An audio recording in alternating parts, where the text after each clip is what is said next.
It was the third month since the arrival of the eldritch horror. A blood-red moon hung rigidly overhead like a rotten, pus-filled eyeball nailed to the sky. Jiang Han leaned against a rusted, beat-up pickup truck. His hand clutched half a moldy compressed biscuit. He swept a glance over the convoy behind him. 17 vehicles, 43 people. All of them were survivors barely clinging to life in the apocalypse. Listen up, all of you. The convoy leader Zhao Tieju stood at the very front. His voice was as hoarse as if scraped over sandpaper. In his 40s, he had the build of a burly strongman. His left arm was wrapped in a blood-soaked bandage from a wound inflicted by an eldritch being 3 days ago. Zhao Tieju was no ordinary man. He was an awakened of the Pathfinder sequence. It was by relying on this sequence ability that he had managed to lead so many people in flight up to this moment. First iron rule of the convoy. Zhao Tieju's gaze swept over everyone, his eyes razor sharp. Never under any circumstance fall behind. Anyone who falls behind dies. The entire group fell into deathly silence. No one dared speak. Everyone knew he was not trying to scare them. Last month, the Dawn convoy in the east had lost a single vehicle when it broke down and was left behind. All 12 people in that vehicle had vanished overnight. The next day, someone found the car. The compartment was empty save for pools of dark red blood.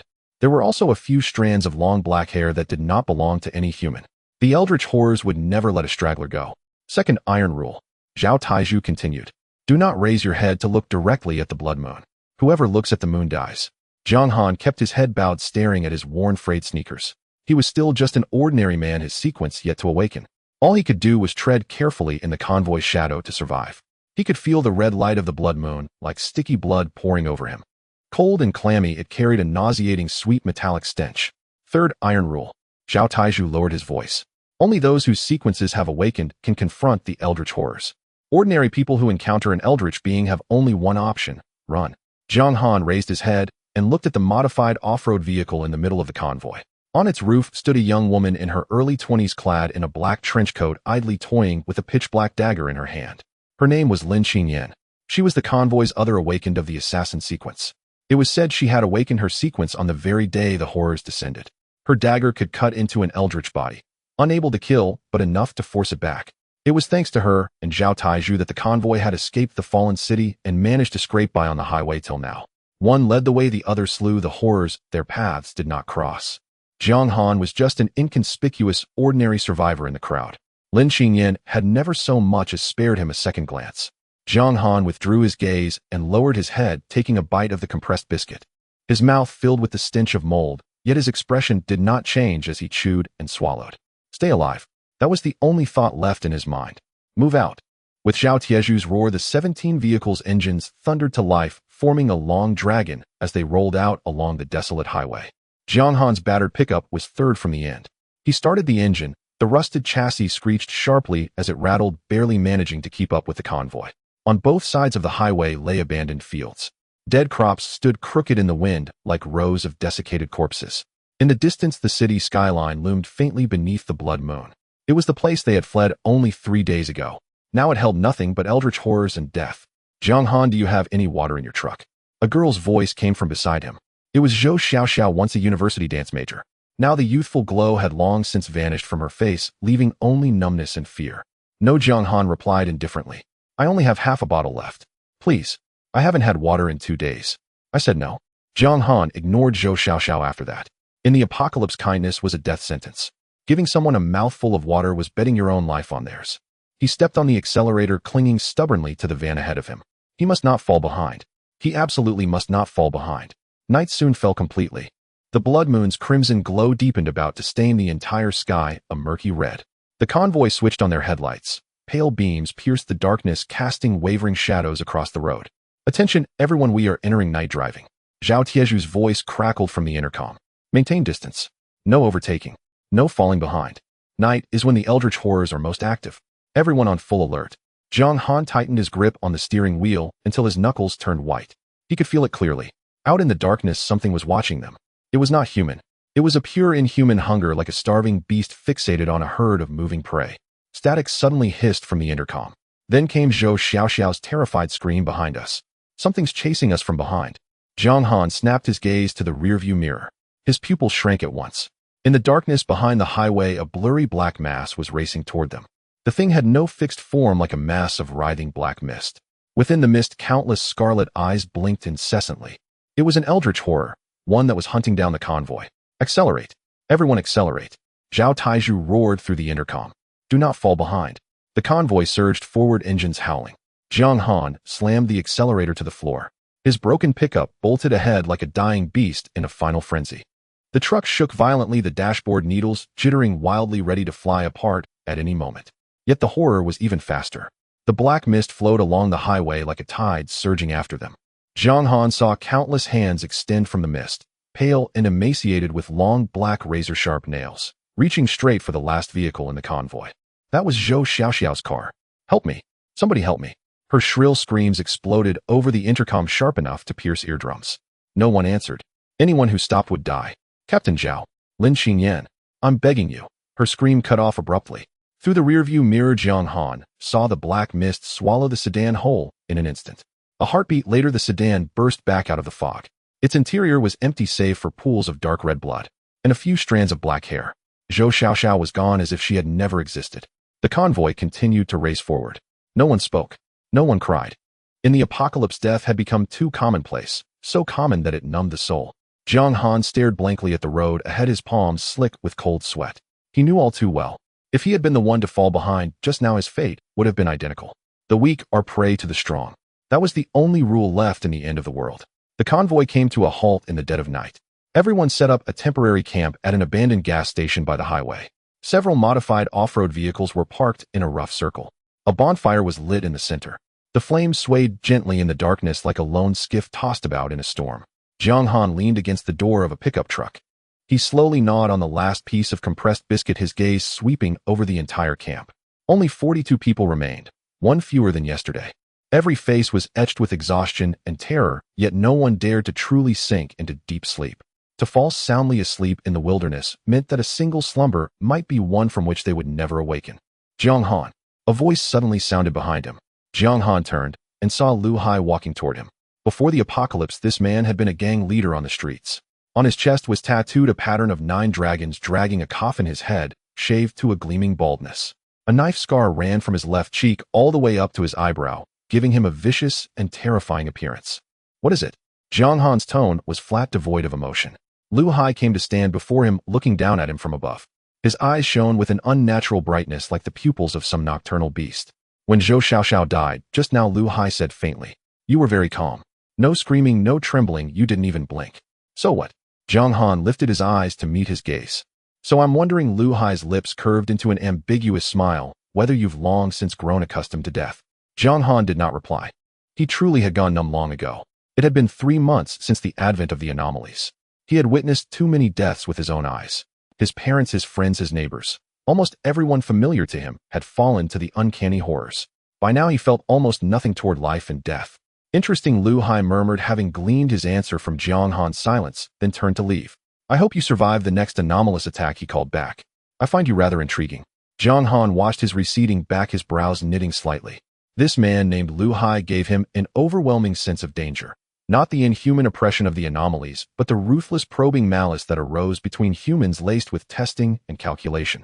Yet there was nothing he could do. In this convoy, the one with the hardest fists held the right to speak. Late into the night, Jiang Han curled up on the back seat of the pickup, trying to force himself to sleep for a while. But sleep would not come. The light of the blood-red moon streamed through the car window, casting patches of dark crimson across the seats.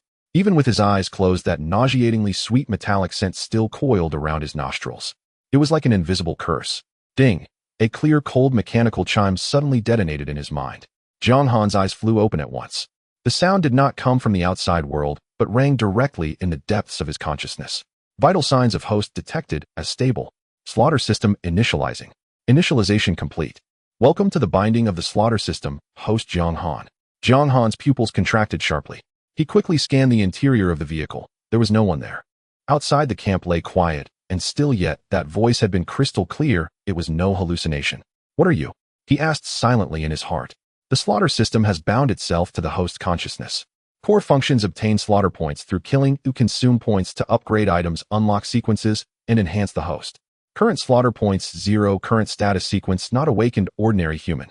Jiang Han's heart pounded violently. A system. A slaughter system. He drew in a deep breath, forcibly, suppressing the agitation surging within him. In the apocalypse, any anomaly might spell danger. Yet it could just as well be a chance to keep living. How do I obtain slaughter points? Methods of obtaining slaughter point. 1. Kill anomalies. O points are awarded according to their tier. 2. Kill humans. O points are awarded according to the target's strength. 3. Complete random system missions. Zhang Han's brows knit into a hard knot. Even killing humans could yield points. This system was nothing short of demonic. But in this brutal apocalypse, what did it matter if it was demonic? As long as he could stay alive, he did not care about the means. What can I do right now? Current available operations for the host. 1. Upgrade items consume slaughter points. 2. View personal attributes. Zhang Han silently willed his personal panel to open. Character Zhang Han, strength 80, average human around 100, mental power 150, average human around 120, extraordinary power not awakened. For now, the most crucial thing was to obtain slaughter points. The fastest methods were nothing more than 2. Killing anomalies or killing people. At present, he could not possibly defeat an anomaly. As for killing humans, for now he could not bring himself to do it. System: is there a novice mission? Novice mission triggered: survive the next anomalous attack and kill 1 low-level anomaly. Mission reward: slaughter points 10. A novice gift pack 1.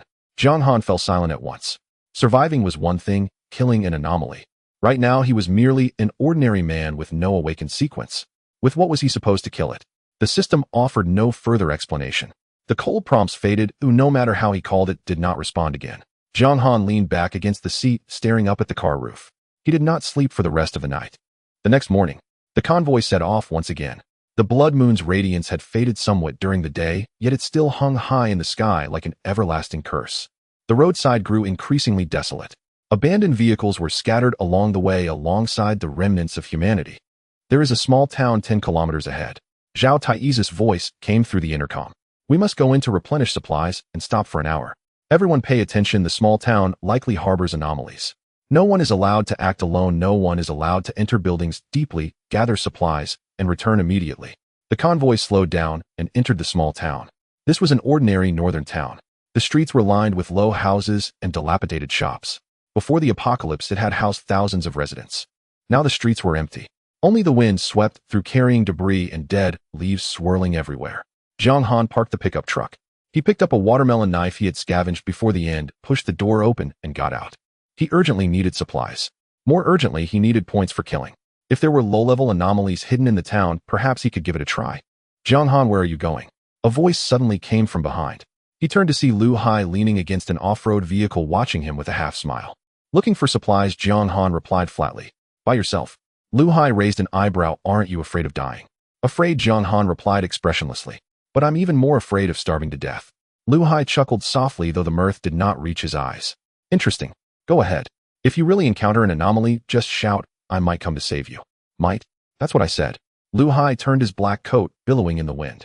I'm not a saint, though only those worthy of life have the right to survive. Zhang Han watched his retreating figure, gripping the watermelon knife tightly. He never expected anyone to come to his rescue in this apocalypse. Only he could save himself. A heavy stench of decay lingered in the streets of the town, as if something had been rotting in the dark corners for a long time. Zhang Han cautiously moved along the wall, his eyes scanning every corner with vigilance. He entered an abandoned convenience store. The shelves were toppled, and the floor was littered with trash. Most supplies had already been scavenged clean. However, he found a few bottles of expired mineral water and a bag of moldy rice in the corner. Better than nothing. He stuffed the supplies into his backpack and continued searching deeper. Suddenly, his footsteps halted abruptly. A faint sound came from the dark depths of the store. Rustle, rustle. It sounded like something was crawling slowly on the ground. Zhang Han instantly tightened his grip on the watermelon knife, held his breath, and slowly stepped back. But it was already too late. From the darkness, a figure slowly crawled out. It was an anomaly. Its shape twisted into a humanoid form, its limbs bending at unnatural angles. It looked like a giant spider. It had no normal face, only a gaping maw filled with sharp, tiny teeth. It opened and closed continuously, making a clicking sound. A low-level anomaly, cracked-mouthed Spider-Man. Zhang Han's pupils suddenly contracted. He turned and was about to flee. But the anomaly was faster. With a powerful push of its limbs against the ground, it lunged at him like a cannonball. Bang! The watermelon knife struck the anomaly hard, producing a muffled thud. The anomaly only paused slightly before it lunged at him with even greater ferocity. Zhang Han was instantly knocked to the ground, the watermelon knife slipping from his grasp. His nose was filled with a strong stench of decay. That gaping maw was coming down hard towards his throat. Was he going to die? No, he could not die. Detection host is in life and death crisis. The killing system is triggered. Temporary unlock, killing instinct lasting 30 seconds. Effect pain perception blocked reaction speed increased by 300 strength increased by 200. A wave of scorching heat surged through his body in an instant. Jiang Han's eyes instantly turned crimson. At the moment when the anomaly's fangs were about to descend, he suddenly rolled to the side and grabbed a shard of glass from the ground. He thrust it fiercely into the anomaly's gaping maw. Hiss! The anomaly let out a piercing scream, black, viscous blood gushing out wildly. It struggled frantically, its limbs scratching deep marks on the ground and walls. Jiang Han showed no signs of stopping. He pulled out the glass and stabbed again, once and then again. Black, viscous blood splattered all over his face. He felt no disgust, only the cold, pure desire for slaughter surging wildly in his veins. Until the anomaly completely stopped struggling, turning into a puddle of black sludge that seeped into the crack. Kill low-level anomaly cracked mouth Spider-Man. 1 gained killing points, 5 current killing points, 5. Jiang Han knelt on the ground, gasping heavily. His hands trembled uncontrollably, not from fear, but from the primal excitement after killing. Is this the power of the killing system? He looked down at his hands, stained with black blood. Under the dim light of the blood moon, the black blood slowly evaporated, as if being absorbed by his body. Detection host's first kill of an anomaly beginner's gift package issued. Obtained sequence injection, gained killing points, 5 current killing points, 10. A prompt popped up in Jiang Han's mind, and a syringe filled with blue liquid appeared before his eyes. But he had no time to inspect it closely. Outside, the supermarket footsteps were approaching. Jiang Han, are you in there? It was Lu Hai's voice. Jiang Han immediately got up, wiped the black blood off his face, and picked up his backpack as he walked out of the supermarket. Lu Hai stood at the entrance, his black coat billowing in the morning breeze. His gaze fell on Jiang Han, a hint of barely noticeable surprise flashing in his dark eyes. Are you hurt? He asked casually. No, Jiang Han replied expressionlessly. It's the anomaly's blood. You killed that anomaly. Lu Hai raised an eyebrow. Lucky for me, it fell to its death on its own. Fell to its death. Lu Hai looked down at the entrance, noticing the wet black sludge on the ground and the deep scratches on the wall. A smile grew in his eyes.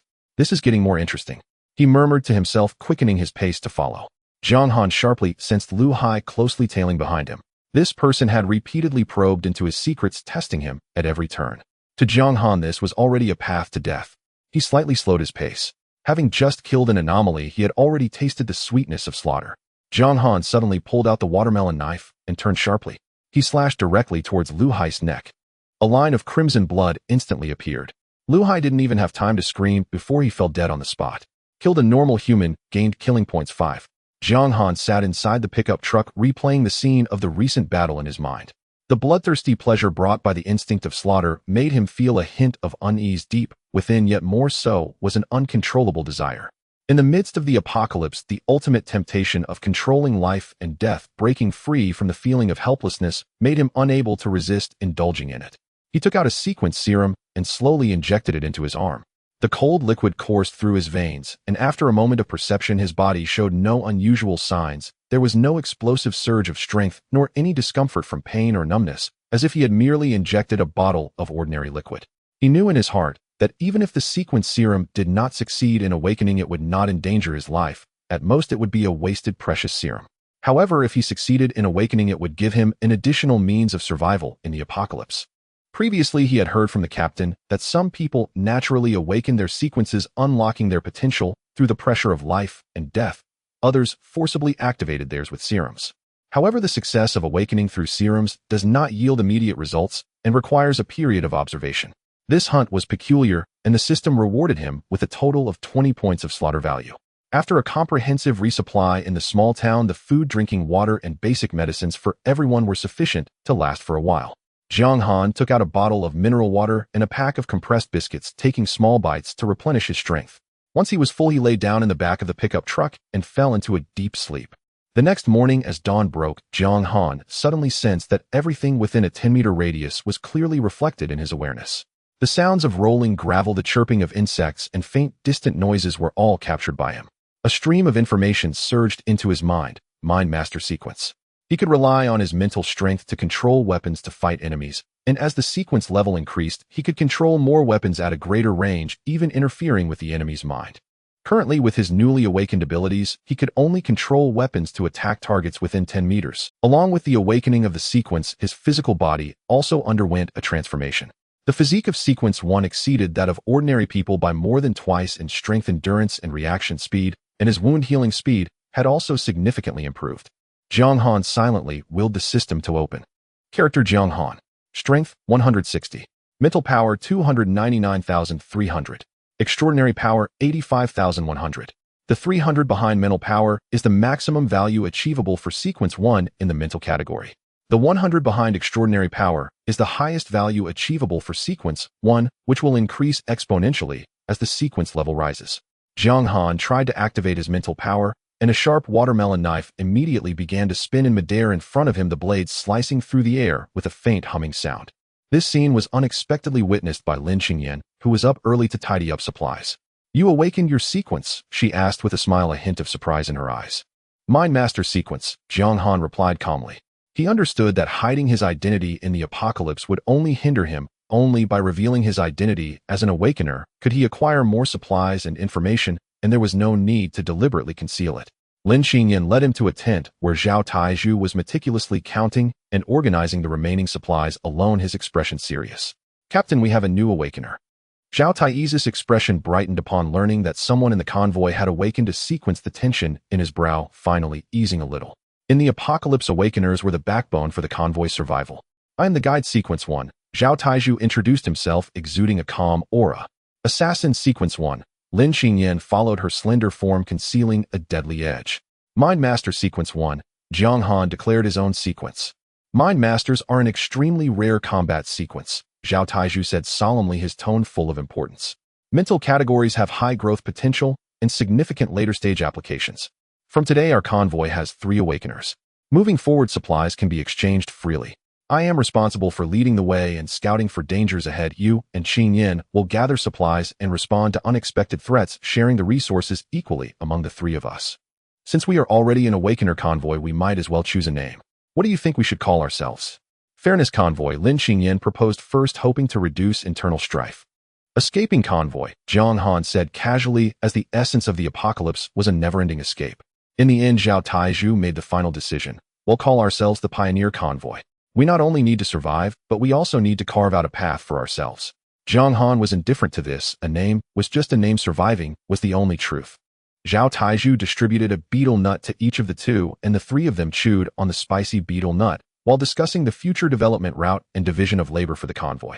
Before leaving, Jiang Han cast a glance and stealthily took another beetle nut from Zhao Taizhu's table, slipping it into his pocket.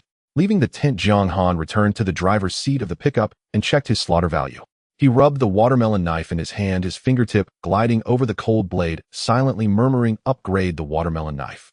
Upgrade watermelon knife, consuming 10 points of slaughter value." Jiang Han confirmed the upgrade. Moments later, the watermelon knife's attributes were updated: a stronger watermelon knife with a sharper blade capable of causing slight additional damage to the anomalies. At that moment, Zhao Taizhu, holding a loudspeaker, called out sternly, "Everyone gather supplies immediately. We must evacuate within 10 minutes.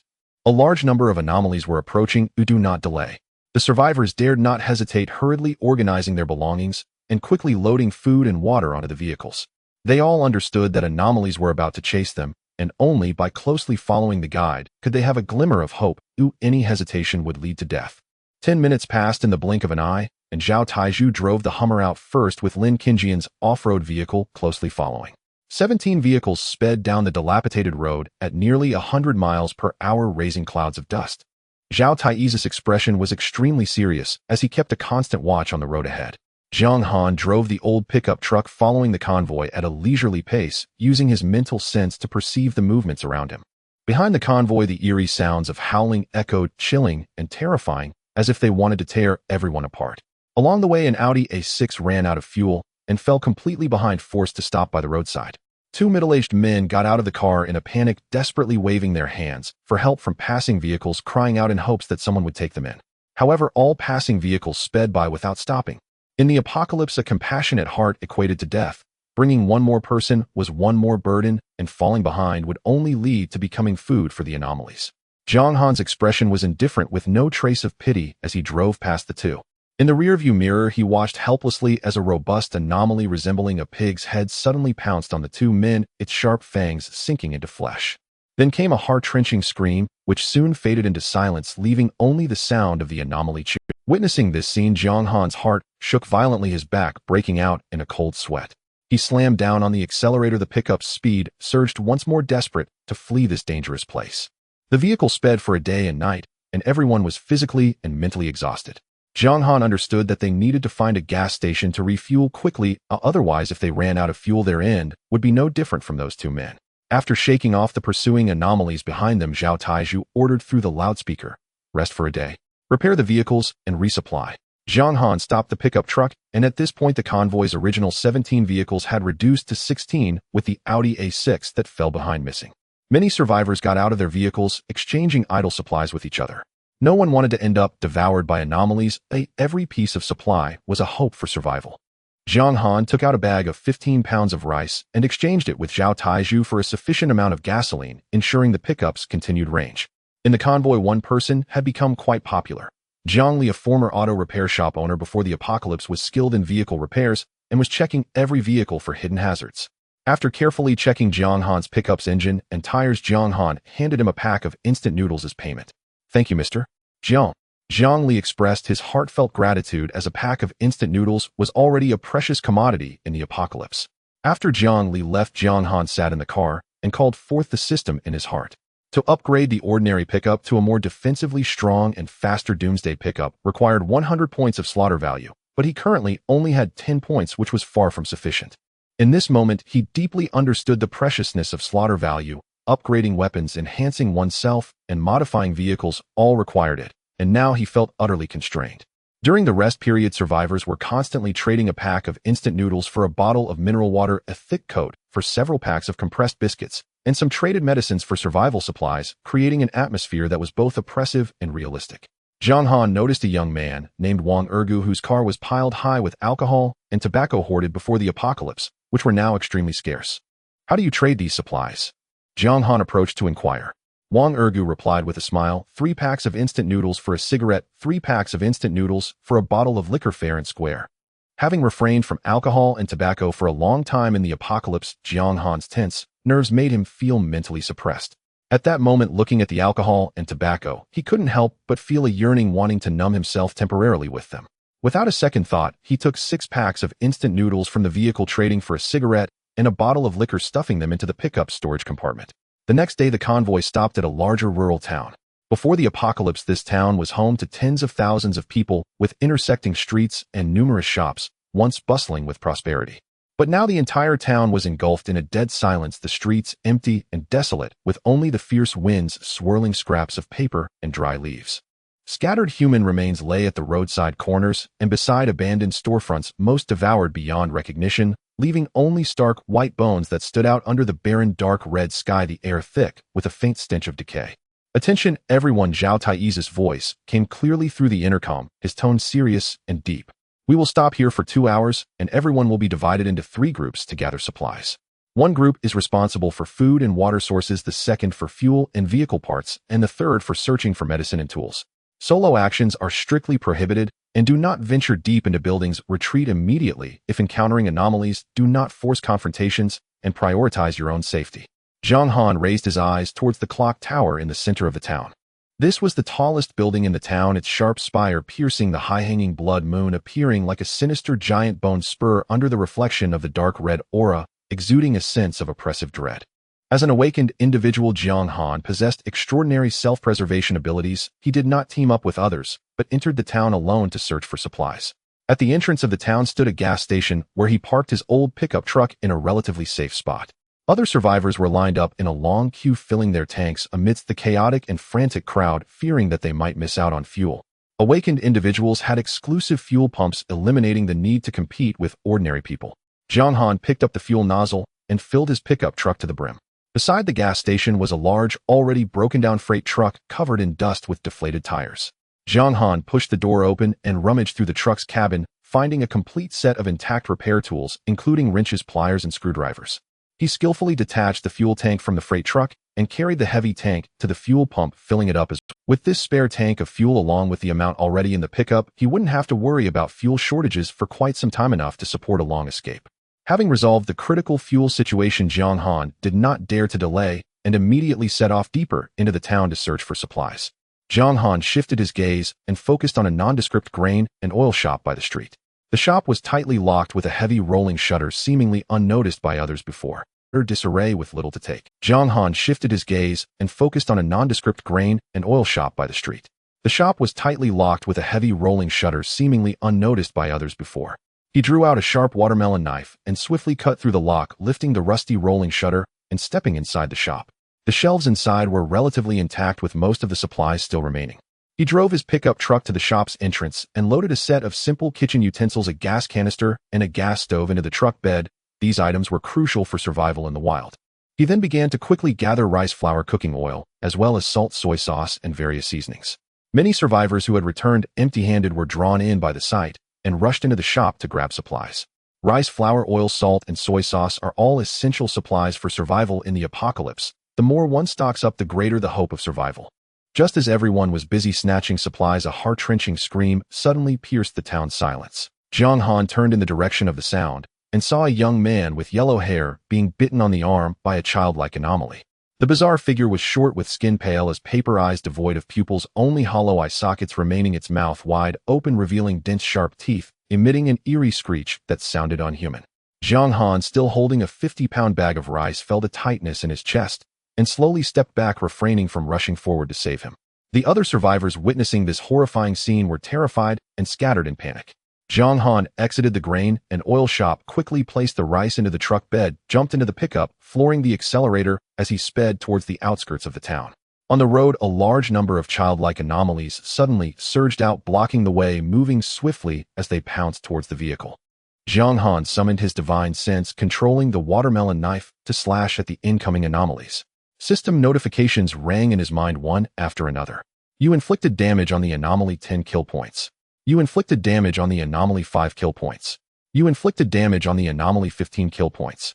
While he slammed on the accelerator, he used his mental power to control the watermelon knife to clear the obstacles in front of him, desperately breaking out of the encirclement of the childlike anomalies.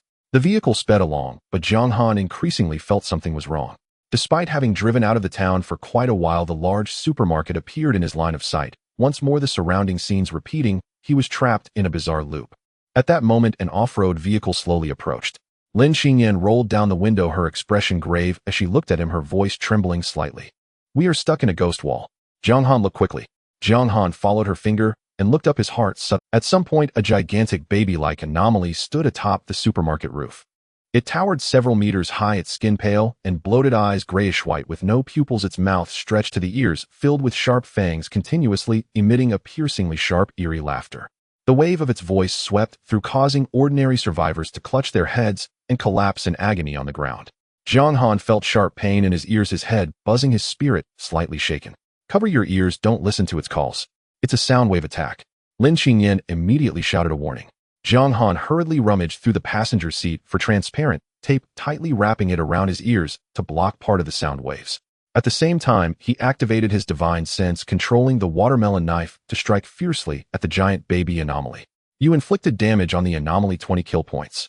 Just then, Lin Xingyan like a ghost flashed behind the giant baby, leveraging the speed advantage of her assassin sequence, wielding a pitch-black dagger and thrusting it fiercely towards its neck.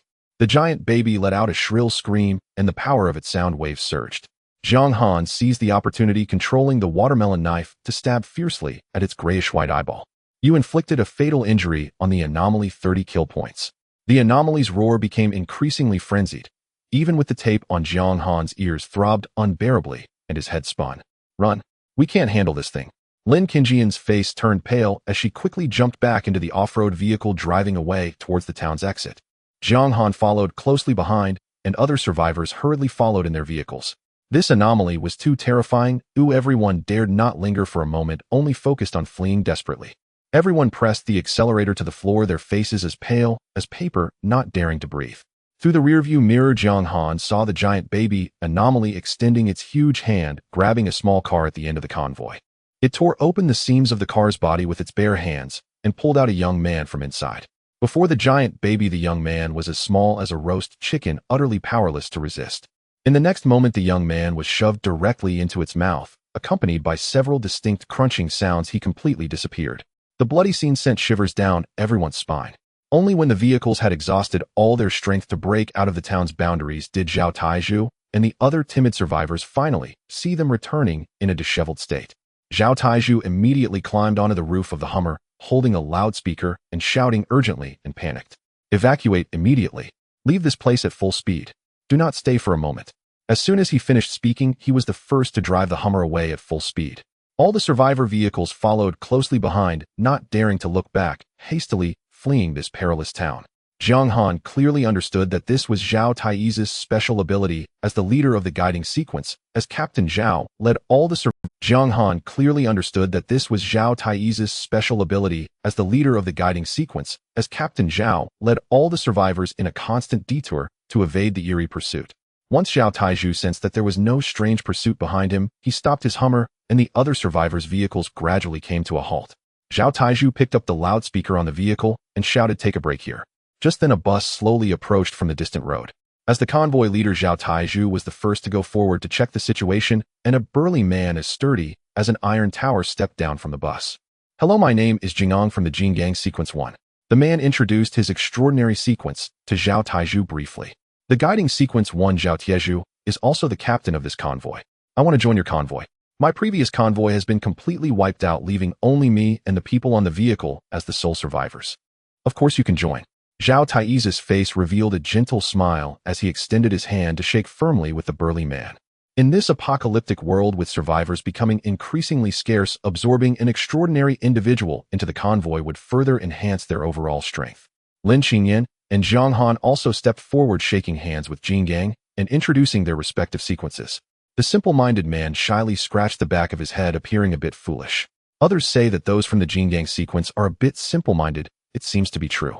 Zhao Taizhu lowered his voice and quietly said to Jiang Han and Lin Qingyan. With the arrival of a new member, the tense nerves of everyone relaxed slightly, and they began to take out their personal supplies to set up a simple stove to cook. The food was very simple. They set up a large pot and tossed in various ingredients they had scavenged, creating a broth. Despite its simplicity, this food was considered a rare delicacy in the resource-scarce apocalypse. After 2 days of fleeing, the convoy had lost a third of its members, leaving only more than 20 survivors from the original convoy.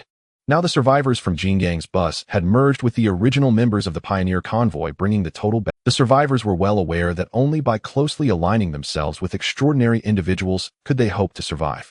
Many people, in order to cling to the extraordinary, did not hesitate to offer their charms or provide treasured food to curry favor, hoping to gain their protection. Since Jiang Han awakened as an extraordinary individual, women often came to knock on his car door in the dead of night, seeking to attach themselves to him for survival. However, Jiang Han knew very well that this apocalypse was too perilous, and he could not even guarantee his own survival. Therefore, he politely declined all these overtures. After more than 20 minutes, the food in the survivor's pot was fully cooked.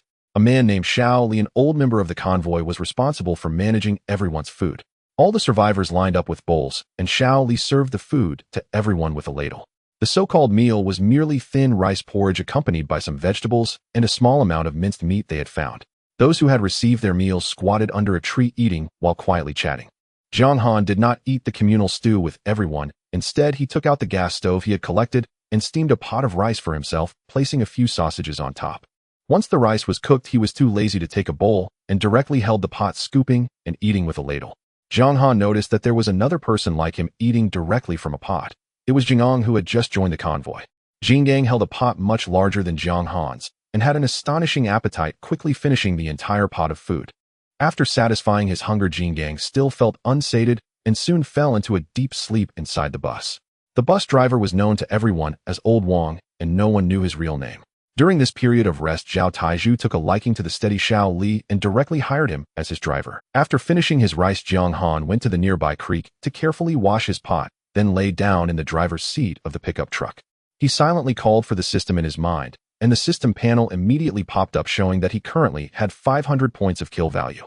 Jiang Han planned to use these kill points to upgrade his pickup truck, as in this apocalyptic world, a high-performance, reliable vehicle could provide greater assurance for his subsequent escape and survival. The system immediately deducted 100 points of kill value, and Jiang Han's pickup truck began to upgrade and transform at a visible speed. Half an hour later, a brand new sturdy pickup truck appeared before him. The originally open back compartment had now become an enclosed structure. The enclosed cabin was equipped with 2 small windows, and there was an independent small door between the driver's seat and the rear compartment. Jiang Han could distinctly feel that his pickup truck was evolving towards a small RV. He reached out to touch the wheel hub. The evolved hub felt thick and solid, and he no longer had to worry about flat tires from nail stones or other debris on the road. The other survivors witnessed the entire process of the vehicle's upgrade, filled with astonishment, yet no one dared to approach and inquire. In this cruel apocalypse, everyone harbored their own secrets, and inquiring about an extraordinary person's privacy was considered extremely impolite. Only Lin Qingyan and Zhao Taizhu approached. Jiang Han, I didn't expect you to be a dual sequence awakened individual, Zhao Taizhu said with a smile. You must have awakened another sequence. Is it the mechanic sequence? Exactly, Jiang Han nodded calmly. My second awakened sequence is the mechanic sequence. This identity perfectly concealed his secret of having a system. Upon hearing Jiang Han's confirmation, Zhao Taizhu was overjoyed. With Jiang Han, the mechanic sequence maintaining and securing all the vehicles in the convoy would no longer be a concern. After obtaining Jiang Han's consent, Zhao Taizhu and Lin Qingyan surrounded the pickup truck, studying it carefully for a long time. To be honest, both Zhao Taizhu and Lin Qingyan envied Jiang Han's vehicle, which was nearly flawless in performance and protection.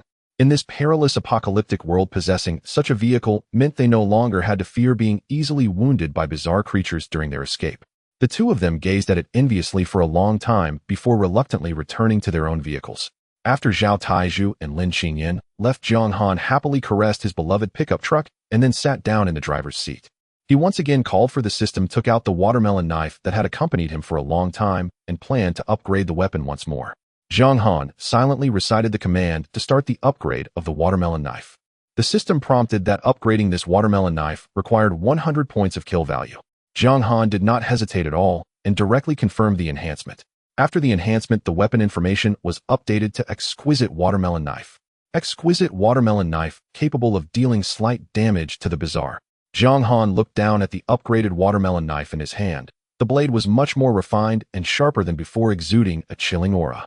He put the watermelon knife away, and at this moment the system still had 300 points of kill value left. He decided to save these points for future emergencies. The convoy embarked on a long migration.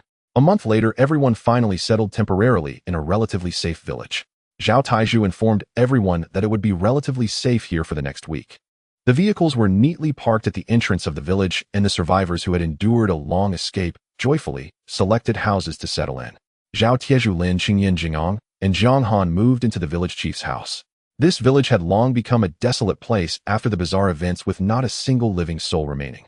The village chief's house was an impressive villa compound, spacious and open. Each of the four had their own rooms, still more than enough. Xiaoli was now Zhao Taizhu's dedicated driver, taking care of his daily life, and thus moved in as well. Jingang's driver, Old Wang, also moved into the villa compound to be on standby. The next morning, Jiang Han inadvertently noticed Zhao Taizhu gazing at a woman from a distance. The woman had a pure and capable demeanor, dressed in a neat training outfit, practicing with a long knife in the courtyard. The long knife danced in her hands with a powerful momentum, each movement crisp and strong, revealing years of martial arts training. Captain Zhao seems to have taken a liking to that girl. Jiang Han stepped forward, teasingly smiling. Don't say such things. Her name is Zhao Yali. Before the apocalypse, she was a martial arts blogger and even won a national martial arts championship. Unfortunately, after the apocalypse struck, she failed to awaken her sequence and became an ordinary person. Zhao Taizhu explained softly, although human martial arts cannot inflict fatal damage on the bizarre, they can drive back the danger in critical moments. This is also why Zhao Yali has survived in this cruel apocalypse and remains with the convoy. I just find it very unfortunate. Why is it unfortunate? Jiang Han asked, puzzled. Those who have practiced martial arts for years possess physical qualities and combat instincts that far exceed ordinary people. Once they awaken their sequence, their growth potential and personal strength will surpass that of ordinary awakeners. After hearing this, Jiang Han also felt a sense of regret.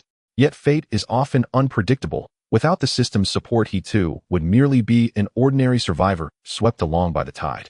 In this harsh world, whether ordinary people can awaken extraordinary sequences relies entirely on luck. Blue Star has a population of 8 billion, but those who truly awaken their sequences are few and far between. Jiang Han sensed that Zhao Taizhu knew many hidden secrets, and this seemed to be the special advantage of the Pathleader sequence. He couldn't help but ask, are there any other ways for ordinary people to become extraordinary besides natural awakening and sequence potions? Zhao Taizhu shook his head, his tone firm. No. Currently, there is only the path of natural awakening. As for sequence potions, they are extremely rare at this stage, having only appeared in laboratories before civilization ended. Why? Jiang Han asked, his face full of confusion, eager to know the reason. Sequence potions can only be refined by extraordinary beings of the apothecary sequence, yet apothecary awakeners are already quite rare. Even if one successfully awakens the apothecary sequence, they must wait until after sequence 5 to have the ability to produce potions. Moreover, extraordinary beings who awaken through potions are fundamentally different from those who awaken naturally. Jiang Han felt a tightness in his chest and quickly questioned the differences. Extraordinary beings who awaken naturally possess exclusive cultivation techniques, by nature allowing them to steadily improve their strength on their own. However, those who awaken through sequence potions lack corresponding techniques and can only rely on continuously using enhancement potions to raise their sequence level, which can only be refined by apothecaries. In other words, the growth of potion-awakened individuals can only depend on apothecaries, leaving no possibility for independent enhancement. Hearing this, Jiang Han felt a heavy weight on his heart, sensing an ominous future ahead. Moreover, even if they use sequence potions, ordinary people cannot achieve 100% awakening. There is only a 30% chance of becoming an awakener, a 30% chance of becoming a partially awakened individual with incomplete abilities, and the remaining 40% will remain unchanged after using the potion. Jiang Han felt slightly relieved. At least he had successfully awakened, which was already more fortunate than most. But thinking of the brutal survival rules of the apocalypse, he still felt heavy-hearted. No longer engaging in idle talk with Zhao Tieju, nor watching Zhao Yali practice with the knife, he turned and returned to his room. Jiang Han silently called for the system in his heart, trying to access the enhancement sequence potion. At first, the system seemed to be frozen unresponsive, but after a long half-hour, a crisp notification finally sounded. System upgrade successful. A light blue screen unfolded before his eyes, and the upgraded system added a shop function. When Jiang Han opened the shop, there were only 2 items: sequence potion and sequence enhancement potion.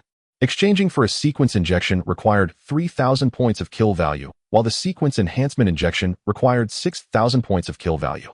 Looking at his remaining 300 points of kill value, Jiang Han couldn't help but lament his own weakness. However, the emergence of the shop reignited his hope. As long as he continued to accumulate kill value by slaying the bazaar, he could continue to grow stronger. As for the sequence injection, he did not consider it for the time being, as his resources were still scarce, making it impossible for him to exchange it for others to use. To gain kill value, one must confront and slay more bazaar beings. To contend with the bazaar, one needs more practical means of self-defense. After pondering for a moment, Jiang Han devised a plan. He brought a treasured bottle of white wine and came to the entrance of Zhao Yali's courtyard, gently knocking on the door. The door was opened by a girl who looked exactly like Zhao Yali, but Jiang Han could clearly feel that she was not Zhao Yali herself. At this moment, Zhao Yali also came over, and seeing Jiang Han, an extraordinary being, immediately welcomed him into the house with enthusiasm. The survivors in the convoy had always shown great respect for extraordinary sequence holders. "May I ask what brings Mr. Jiang to us?" Jiang Han took out the white wine and gently smiled. "I would like to take Miss Zhao Yali as my master." Zhao Yali's eyes widened in shock. The girl beside her was her younger sister Zhao Yakin, who also displayed an incredulous expression. "Are you joking, Mr. Jiang? As a sequence extraordinary being, why would you want to take an ordinary person like me as your master? I sincerely believe that Miss martial arts are exquisite, and I wish to learn a few basic moves to have a better chance of self-defense against the bazaar in the future." Zhao Yali fell silent and thought for a moment, already understanding in her heart. Coming from a martial arts family, she was very confident in her skills, which had been her lifeline in escaping death multiple times during the apocalypse. Seeing Jiang Han's sincere attitude and no trace of mockery, she nodded in agreement. "I can teach you martial arts, but you need not accept any gifts. If I encounter any misfortune in the future, I hope Mr. Jiang can look after my sister to the best of your ability." Jiang Han solemnly nodded, silently agreeing in his heart. Without delay, Zhao Yali immediately took Jiang Han to the empty courtyard, beginning to teach him the basic martial arts routines. She insisted that her sister Zhao Yakin learn alongside them. Although Zhao Yakin had no interest in martial arts, she could not refuse her sister's insistence and could only reluctantly practice with Jiang Han. For the past 5 days, Jiang Han had been diligently learning martial arts under Zhao Yali's guidance. Skillfully wielding the watermelon knife, he had practiced with repeatedly, his movements becoming increasingly proficient. Coupled with Jiang Han's innate ability as a psychic balancing both offense and defense, he gained significant confidence in self-preservation when faced with bizarre attacks in the apocalypse. That day, Zhao Taizhu brought thrilling news to everyone. Lin Qingyan had successfully broken through her bottleneck and advanced to Sequence 2. Compared to her previous Sequence 1, her overall strength had quadrupled. Before her upgrade, Lin Qingyan's physical power was around 200 pounds, but after breaking through to Sequence 2, it surged to 800 pounds. The The speed of the assassin sequence far surpassed that of ordinary humans. After advancing to sequence 2, Lin Qingjian's movement speed became extraordinarily swift, making it nearly impossible for ordinary people to catch a glimpse of her, and even other sequencers could barely discern her fleeting trajectory. Now for Lin Qingjian, killing ordinary survivors was as effortless as crushing ants. Against a supportive sequencer like Zhao Tieju, she could easily handle 10 opponents. If pitted against melee sequencers like Jin Gang or Jiang Han, she could likely defeat 2 at a time with ease. Jin Gang was purely a strength-type sequencer still at sequence 1, with his physical power reaching around 500 pounds. During this time, Jiang Han had been diligently training under Zhao Yali, steadily increasing his physical strength to about 300 pounds. Zhao Taiju stood atop the village chief's villa shouting through a loudspeaker, "Everyone hurry up and start cooking. After this meal, we need to leave immediately." Upon hearing Zhao Tai's serious orders, all the survivors sprang into action, quickly starting fires to prepare food. Everyone understood that a large number of anomalies were silently closing in on their location. They had little time left and needed to leave quickly. Jiang Han took out his pot and skillfully cooked rice, laying a few slices of ham on top. In this apocalyptic world where supplies were scarce, such simple food was a rare enjoyment. Jin Gang continued to eat from the enormous iron pot, devouring his food noisily. Jiang Han understood that for those awakened in the Jin Gang sequence, the act of eating was itself a form of physical training. The group managed to enjoy a brief period of tranquility. After a hearty meal, they meticulously cleaned their pots and utensils, ensuring all their supplies were packed for an imminent escape. Zhao Taiju drove the Hummer ahead steadily, leading the convoy, as Jiang Han followed closely behind. Since the pickup truck had undergone a system upgrade, its performance had greatly improved, but its fuel consumption had also increased significantly. As Jiang Han quietly worried about long-distance endurance, Zhao Tai's calm voice came through the intercom. "Everyone pick up the pace. There's a gas station ahead where we can refuel." Hearing this, Jiang Han's anxious heart instantly calmed. He realized that to migrate long-term in the apocalypse, he needed to expand the pickup truck's fuel tank. He immediately checked the system panel and found that upgrading the factory fuel tank capacity required 1,000 points of kill value, whereas providing an abandoned vehicle as modification material would only need 200 points.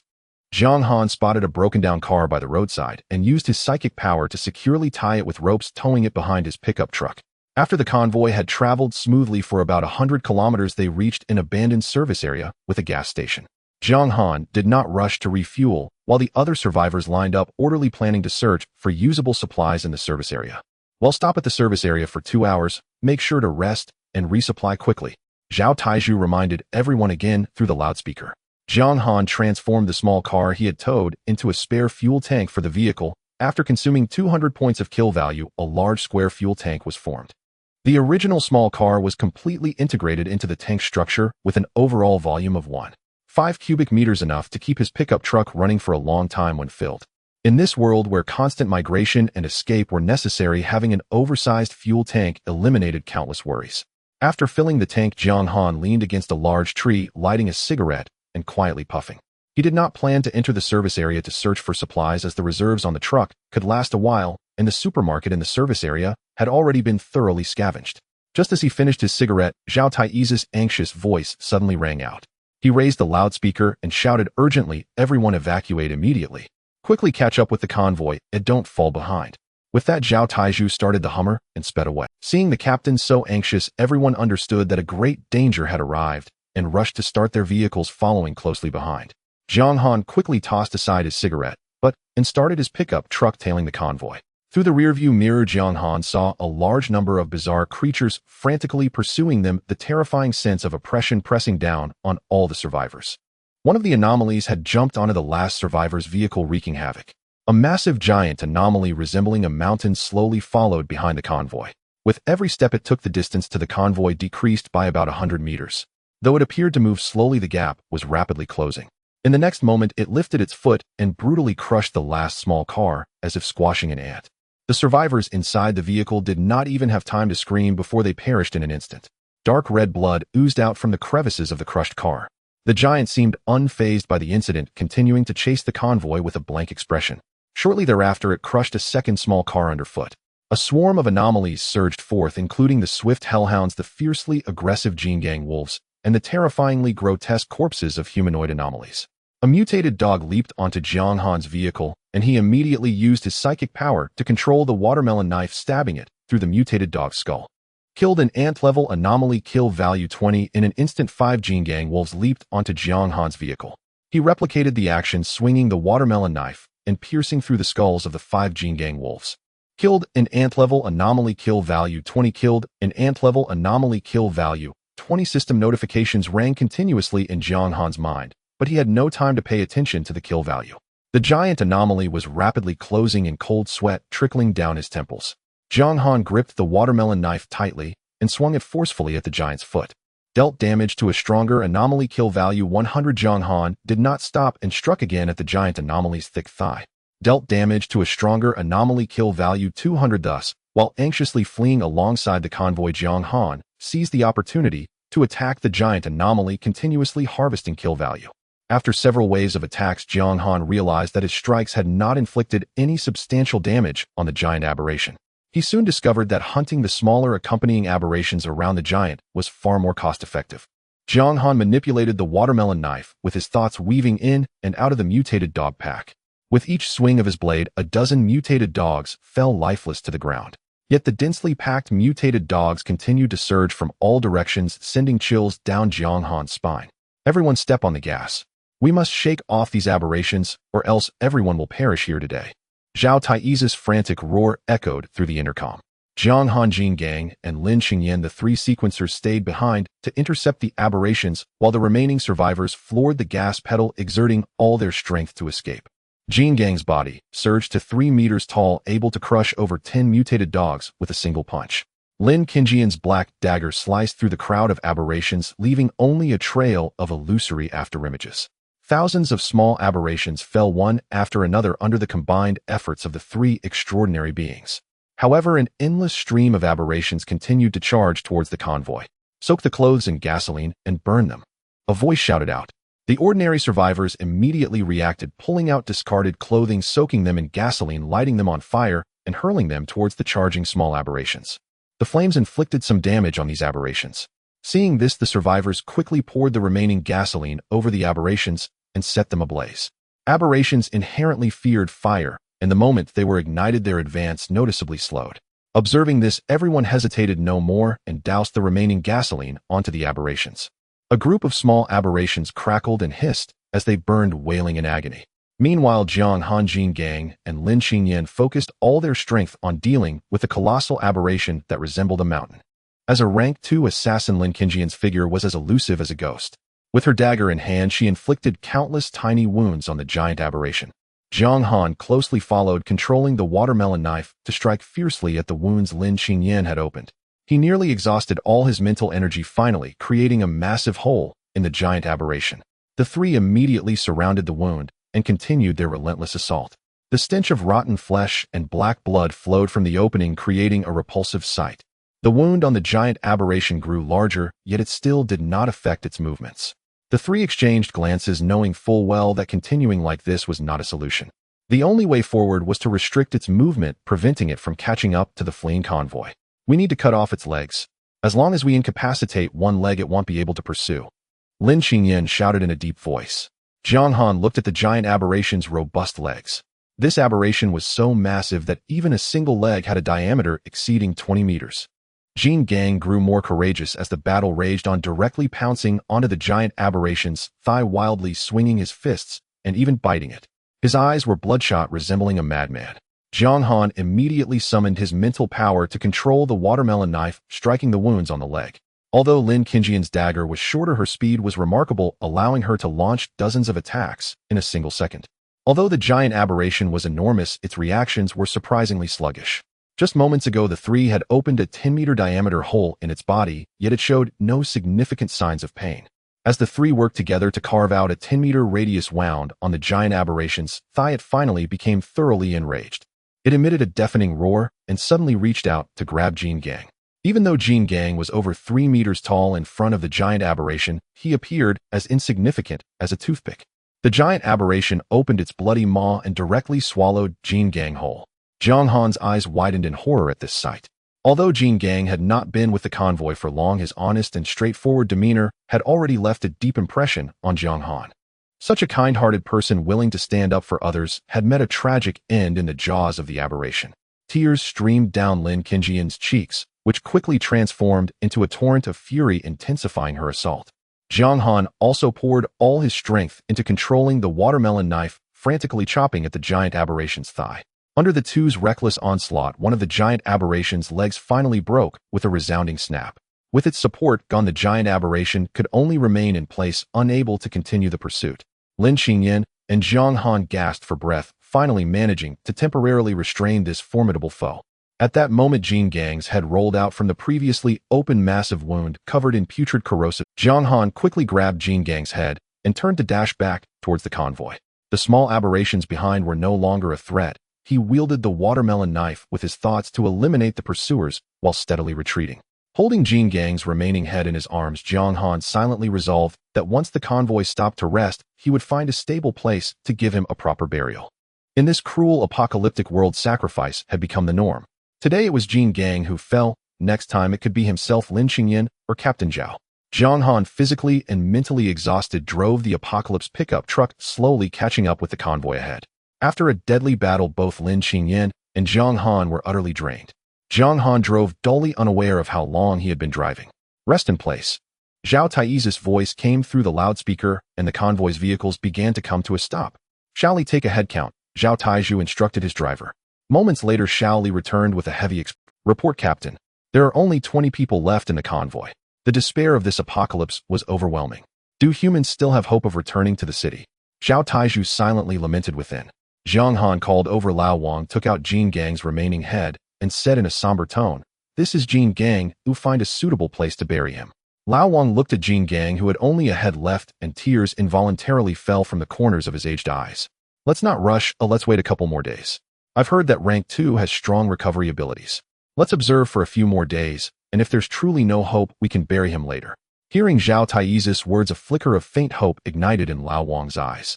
Jiang Han looked at Jin Gang's remaining head and couldn't help but sigh. Oh, if he could recover like this, the self-healing ability of rank 2 was indeed formidable. The convoy rested in place as the surviving survivors numbly pulled out cooking utensils, set up a fire, and prepared to cook.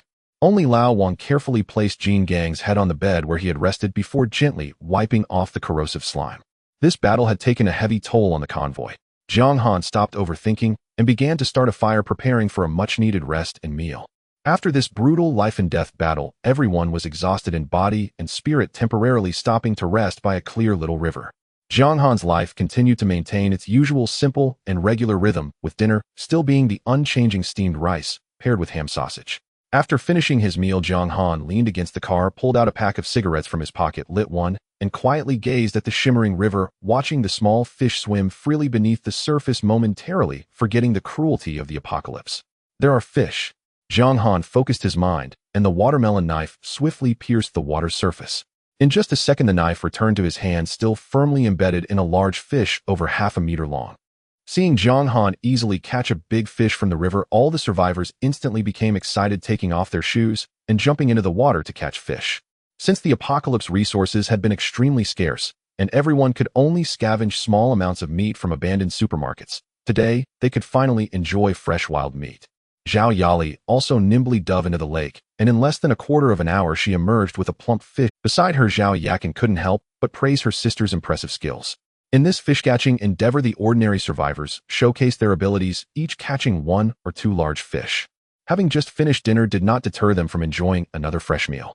Among the survivors was a former professional chef who skillfully set up a frying pan over the fire, pouring in oil and moving with fluid grace. What he was about to cook was a famous dish known throughout Blue Star before the apocalypse: braised Crucian carp. Half an hour later, a plate of fragrant, enticing braised Crucian carp was served. "I am willing to offer my treasured supplies. Please, Chef Zhang, make me a serving of braised Crucian carp." A young man with yellow hair was the first to speak. Chef Zhang readily agreed. With him leading the charge, many eager survivors began to pull out their supplies, lining up to ask Chef Zhang to cook the Crucian carp. Zhao Tieju, Lin Qingyan, and Jiang Han also offered their supplies in exchange for a cooking opportunity. The willing survivors gradually handed over their supplies and the fresh fish they had caught. Chef Zhang decided to get a large iron pot, pouring in cooking oil, minced garlic, and chili. Once the oil reached the right temperature, he placed 10 large fish into the pot, flipping them one by one until golden brown. Salt, soy sauce, oyster sauce, and cooking wine were added in sequence, and when the seasonings were well blended, mineral water was poured in, and the pot was covered to simmer on low heat. Half an hour later, the fragrant and rich braised crucian carp was ready. The survivors held their bowls and chopsticks, their faces rarely showing smiles. Jiang Han hugged his large pot and quickly received his portion of the braised fish. The fish was full of color, flavor, and aroma, making it incredibly appetizing just to look at. In this rare culinary feast, everyone temporarily set aside the sorrow and pain brought by the battle. The departed had already left, and the living had to grit their teeth and continue on. Everyone ate with gusto, and Jiang Han felt that this was the most delicious meal he had had since the apocalypse. Zhao Tieju, Lin Qingyan, and Jiang Han sat around the fire devouring the braised crucian carp. Zhao Taiju pulled out the white wine he had exchanged earlier, pouring a cup for each of them while filling his own. Cheers to living well tomorrow. Lin Qingyan and Jiang Han stood up with their cups. To living better tomorrow, cheers. That night, everyone felt particularly relaxed. The white wine brought by Zhao Taiju was quickly exchanged for supplies by the survivors. After eating and drinking their fill, Jiang Han lay down in the driver's seat of the pickup truck. He silently recited the system in his heart. After experiencing a fierce battle with a gigantic and bizarre entity, he hadn't checked the killing value he had earned this time. Upon seeing a full 10,000 points of killing value on the panel, Jiang Han couldn't help but be taken aback. With 10,000 points of killing value in hand, he immediately exchanged it for the sequence enhancement serum he had been longing for. A syringe about the length of a finger and filled with red liquid appeared in his hand. He injected the serum into his arm and initially felt a warm and comfortable sensation throughout his body. Half an hour later, a sharp pain swept through him, and after another hour, his entire body felt as though it were being pulled and twisted, causing unbearable agony. Jiang Han hurriedly took out a roll of toilet paper and stuffed it into his mouth, biting down hard to endure this inhuman torment. That night, he fell into a deep sleep amidst the excruciating pain. The next morning, Jiang Han slowly awakened, distinctly feeling his strength surging and his mental power becoming increasingly solid and formidable. Now he could control the watermelon knife, accurately targeting enemies within a 20-meter range.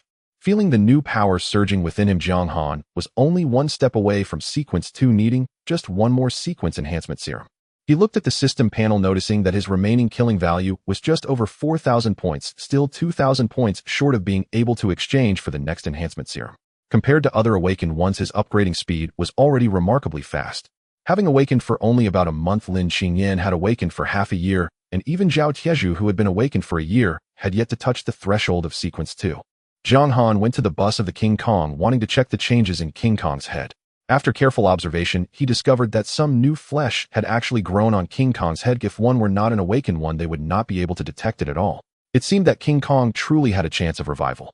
After the previous bizarre attack, many survivors' vehicles had been severely damaged by mutated dogs, with numerous dents and broken windows in the bus. For the sake of unified management, Zhao Taiju instructed the owners of the severely damaged vehicles to temporarily relocate to the bus for shelter.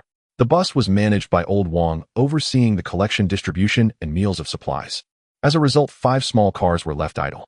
Jiang Han exchanged a bag of instant noodles for the price of 1 car and reclaimed these 5 small cars. He pushed the vehicles next to his pickup truck, silently reciting the system, preparing to merge the 5 cars with his apocalypse pickup. The system deducted 1,000 points of killing value, and the 5 small cars vanished in an instant. Under the control of an invisible force, Jiang Han's pickup truck transformed at a visible speed. An hour later, the merging was complete. It was no longer an ordinary pickup, but a solid apocalypse RV. The total length of the vehicle was 6 meters, with the first 2 meters being the cockpit, providing much more spaciousness than before. The rear 4 meters were the living compartment, which underwent a tremendous transformation.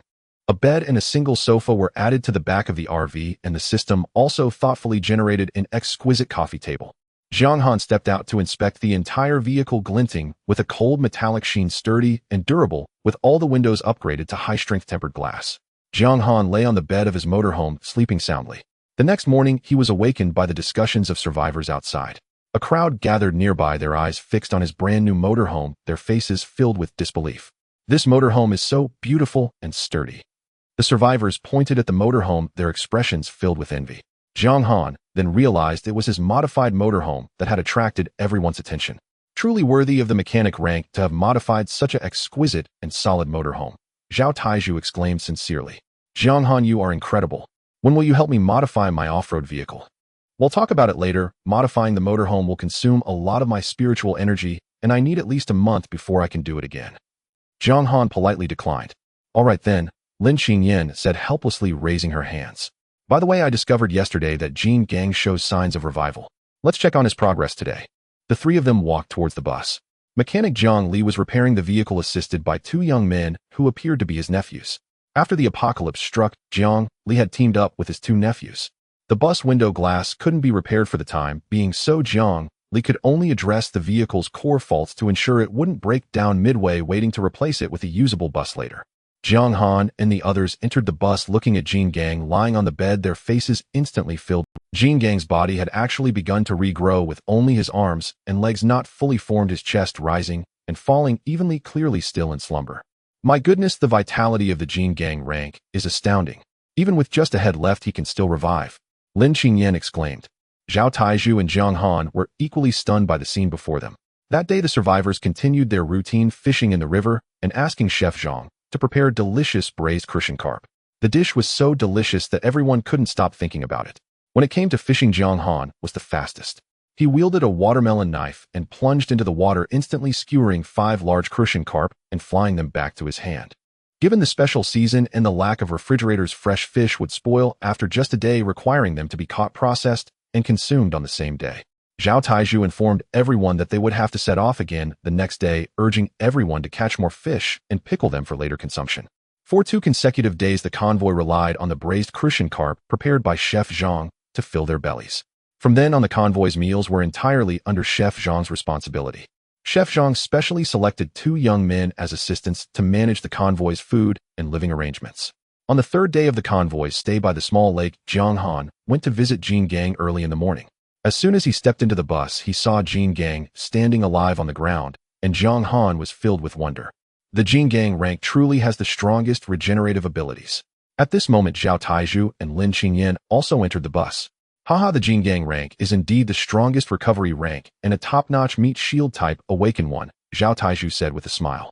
Jiang Han approached and gently examined Jin Gang, confirming that he was in perfect condition.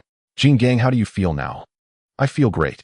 Having escaped death, I have directly broken through to rank 2, awakening the Jin Gang's indestructible ability. After being promoted to rank 2, I can clearly feel that even with just a tuft of hair left, I can still be reborn.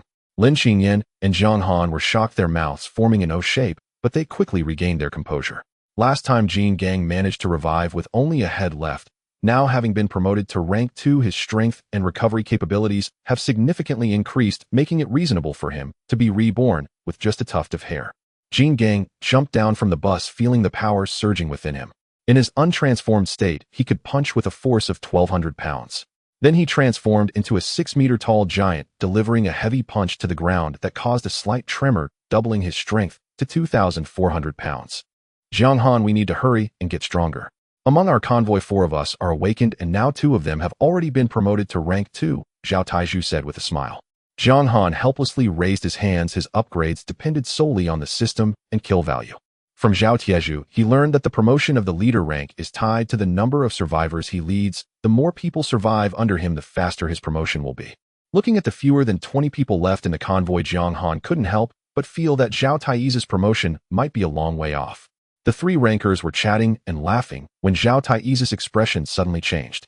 He immediately ran back to the Hummer, took out a loudspeaker, and shouted loudly, "Gather supplies immediately, all personnel, evacuate urgently." In matters of evacuation, Zhao Taizhu was always quick to respond. As soon as he finished speaking, he started the vehicle and stepped on the accelerator to speed away. The other survivors quickly set aside what they were doing, starting their vehicles to follow suit. Jiang Han started his motorhome and followed the convoy. This time, Zhao Taizhu's expression was not as tense as before. Jiang Han guessed that the strange entity was still some distance away from the convoy. The convoy kept moving forward. When passing a gas station, Zhao Taizhu picked up the loudspeaker again and shouted, "Vehicles with low fuel line up to refuel. We can only stop here for 1 hour, and we must leave on time after 1 hour." Jiang Han was worried about his motorhome's high fuel consumption and seized the opportunity to fill the tank. His tank capacity was as large as 1.5 cubic meters, and he had not filled it completely yet. Jiang Han thought that after filling it up this time, he wouldn't have to worry about running out of fuel for at least a month. However, due to the tank's large capacity, it took him a full half-hour to fill it. But just as the tank was filled, Zhao Taizhu's expression suddenly changed drastically. "Everyone hurry and leave, evacuate immediately." Jiang Han understood the severity of the situation and didn't dare to delay. He immediately drove his motorhome, closely following Zhao Taizhu's vehicle. 10 minutes later, a noticeable tremor shook the ground, and Zhang Han knew the strange entity had caught up. He spoke into the intercom in a deep voice. Everyone move forward at full speed. I will cover the rear. Of course, Zhang Han wasn't being overly altruistic. He needed to protect everyone. He urgently needed to exchange for rank enhancement potions, and the only way to do that was to kill the strange entity to gain kill value. Behind the convoy, a dense mass of humanoid anomalies was in pursuit. Zhang Han proposed to hold the rear alone, and without the slightest hesitation, Lin Qingyan and Jin Gang stepped forward to support him. Having previously teamed up against anomalies, the three worked in perfect harmony. Both Lin Qingyan and Jin Gang possessed the strength of sequence too, making it effortless to deal with these ordinary humanoid anomalies. With a punch, Jin Gang shattered more than 20 anomalies into fragments. Lin Qingyan was equally unyielding, her dagger flashing with a cold light as she accurately claimed the life of an anomaly with each strike. While driving his RV, Zhang Han used his mental power to manipulate a watermelon knife, weaving through the dense mass of anomalies to strike them down. However, as the fighting continued, Zhang Han felt an increasing heaviness in his heart. These anomalies seemed endless. The more they killed, the more appeared. Having just cleared a wave of anomalies in front of them, a dark mass surged up from behind, only increasing, and Jin Gang's combat prowess only grew stronger with each battle. His blood energy surged, suddenly transforming him into a towering giant over 6 meters tall, his eyes swirling with a blinding blood light. Jin Gang slammed his fist into the ground, sending shockwaves that immediately killed large numbers of nearby anomalies. Just as the trio thought the anomalies were dwindling and the situation was stabilizing, an unexpected change occurred. An anomaly with 6 wings and only half a head suddenly burst forth from the mass of humanoid anomalies, emitting a series of eerie cackles from its throat. Hurry and cover your ears. It's a sonic attack. Lin Qingyan's face changed drastically as she shouted. Having suffered from a sonic attack before, Zhang Han reacted swiftly, immediately wrapping tape around his ears. Lin Qingyan quickly donned Bluetooth headphones to counter the impact. However, Jin Gang was a moment too late. As soon as the 6-winged anomaly appeared, the piercing sonic waves swept over, causing him to faint and collapse. It seems Jin Gang's sequence has no ability to resist sonic attacks at all. Zhang Han lamented inwardly and promptly used the walkie-talkie to notify Old Wang to have the unconscious Jin Gang dragged back to the rear of the convoy.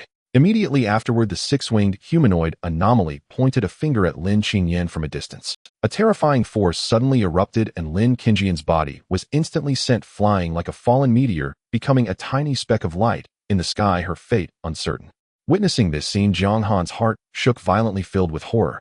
The power of this anomaly was too terrifying to contend with. At this moment, Lin Qingyan was likely in grave danger. This was the most powerful anomaly Zhang Han had encountered since entering the apocalypse. Run! In an instant, Zhang Han lost the courage to continue fighting. He slammed the accelerator down, and the RV surged forward. Yet the 6-winged anomaly did not let him go, striking the speeding RV with a palm from afar. A tremendous force crashed down, sending Zhang Han and the vehicle flying over 200 meters. Amid the violent impact, Zhang Han felt as if his organs were about to burst.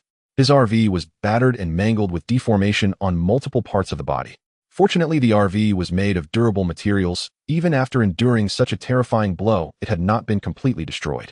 Zhang Han's consciousness was hazy as he gripped the steering while tightly forcing his body to press the accelerator and continue speeding away.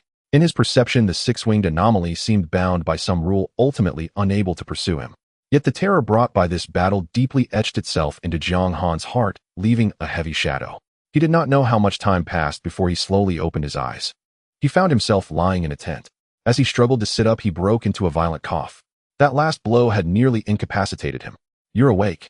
Zhao Tai's voice sounded beside him. "Yes, I'm awake. But to fully recover, it might take another 10 days or half a month." "Lin Qingyan, have you found her?" "Her injuries are far more severe than yours. She has been unconscious for over 10 days and shows no signs of waking. The anomaly we encountered this time was truly too powerful. Fortunately, with you, Lin Qingyan and Jin Gang fighting to the death, our convoy would have been completely annihilated." It seems that in the final moments, the anomaly was restrained by the rules of the apocalypse, which is why it did not continue to pursue us. Otherwise, the consequences are unimaginable. Zhao Taiju sighed heavily, his tone filled with gravity. Indeed, the anomalies are growing stronger, and humans are too weak. Once there were 8 billion people on Blue Star, how many remain now? Zhang Han sighed softly, unable to suppress a few violent coughs. The two exchanged glances, both filled with deep sorrow, and no longer had the heart to continue the conversation. Zhang Han forced himself back to his RV. Looking at his beloved vehicle, which was nearly deformed, he felt a pang of heartache. Fortunately, he had been hiding inside the RV at the time, which absorbed most of the damage, otherwise he might really have faced a dire fate. In his heart, Jiang Han silently called forth the system. After this brutal battle, his kill value had accumulated to 13,000 points. Of these, 10,000 points were earned from this slaughter, and 3,000 were from the previous balance. Holding such a substantial amount of kill value, Jiang Han hesitated not at all and directly exchanged a sequence enhancement injection from the system store. Both Lin Xinyan and Jin Gang had already reached sequence 2, and he naturally did not want to fall behind. Jiang Han slowly injected the sequence enhancement injection into his body. The familiar pain swept through his entire body in an instant, exactly like the feeling during his first advancement. Thankfully, after enduring the trials of the apocalypse, he had developed a resistance to extreme pain, and this time, he gritted his teeth and bore it, not fainting. The next morning, as dawn broke, Jiang Han slowly opened his eyes. He had successfully broken through and smoothly advanced to sequence 2 as a mentalist. At the moment of advancement, all his previous injuries healed completely. Jiang Han focused on sensing himself, his mental power surging significantly, allowing him to control the watermelon knife and slay enemies 50 meters away. He also tested his punching power, which had reached 900 pounds. Experiencing the rush of becoming stronger, all previous shadows and fears were swept away. After advancing to sequence 2, Jiang Han began to repair his damaged RV. The cost of repairing the RV was not high. He only spent 1,000 kill points to restore it to its original pristine condition. Having repaired the vehicle, Jiang Han pulled up the system again, planning to conduct a comprehensive enhancement on the RV. The system immediately prompted that upgrading the RV required 5,000 kill points. At this moment, he had 6,000 kill points remaining, so he decided not to be stingy and directly chose to enhance it. 5,000 points were instantly deducted, leaving him with only 1,000. In the next moment, the RV underwent a transformation at a visible speed. Once the complete upgrade was finished, a brand new imposing steel RV appeared before him. The entire vehicle measured a full 12 meters in length and 4 meters in width. The body was constructed entirely from tough steel, and all the windows were replaced with high-strength bulletproof glass. The interior of the cabin was restructured, partitioning out a bedroom, a living room, and a storage compartment. The original rubber tires were replaced with heavy-duty steel tracks, and the fuel tank was expanded to 3 cubic meters. At this moment, the RV was truly an indestructible steel beast. Even if faced with the full force of the previous six-winged anomaly again, it would not easily break apart. The next morning, all the survivors in the convoy beheld Jiang Han's steel monster. Every face revealed a strong sense of envy. In this perilous apocalypse, residing in such an indestructible RV undoubtedly provided an extreme sense of security. Given the anomalies encountered so far, none could easily dismantle this steel RV. However, anomalies constantly evolved, and the road ahead remained unknown. Perhaps within this apocalypse, even more terrifying anomalies had already emerged, but this convoy had simply not encountered them yet. Recalling the last deadly battle, if not for Jiang Han, Lin Xinyan, and Jin Gang, fighting desperately to block that six-winged humanoid anomaly, could have wiped out this convoy 10 times over. The convoy continued its relentless migration. The voice of Captain Zhao Taizhu occasionally crackled through the walkie-talkie, urging the vehicles at the back hurry up and keep up. During this time, Zhao Taizhu felt an eerie presence relentlessly pursuing them from the shadows, forcing the convoy to keep moving without rest. A month slipped by in an instant, yet Lin Xinyan remained entrenched in her slumber, showing no signs of awakening. During this period, the two sisters, Zhao Yakin and Zhao Yali, took turns caring for her. Zhao Yali took charge of driving, while Zhao Yakin diligently fed Lin Xinyan water and thin porridge daily, maintaining her vital signs. Jin Gang's mood remained remarkably good, spending his days either deep in sleep or devouring food. Along the way, many wandering survivors, seeing the orderly convoy led by extraordinary beings, chose to join. In just a month, the convoy's numbers surged to over 100, with more than 80 being new survivors. The responsibility of managing and settling the new members fell entirely on Zhao Taizhu. Jiang Han couldn't be bothered to waste time on such matters. After another week on the road, many vehicles ran out of fuel, forcing their owners to abandon their private cars and squeeze onto the collective bus. Jiang Han felt a tightening in his chest. At this rate, his armored RV would soon run out of fuel as well. Just then, Zhao Taizhu shouted through a loudspeaker, "There's a gas station 100 kilometers ahead.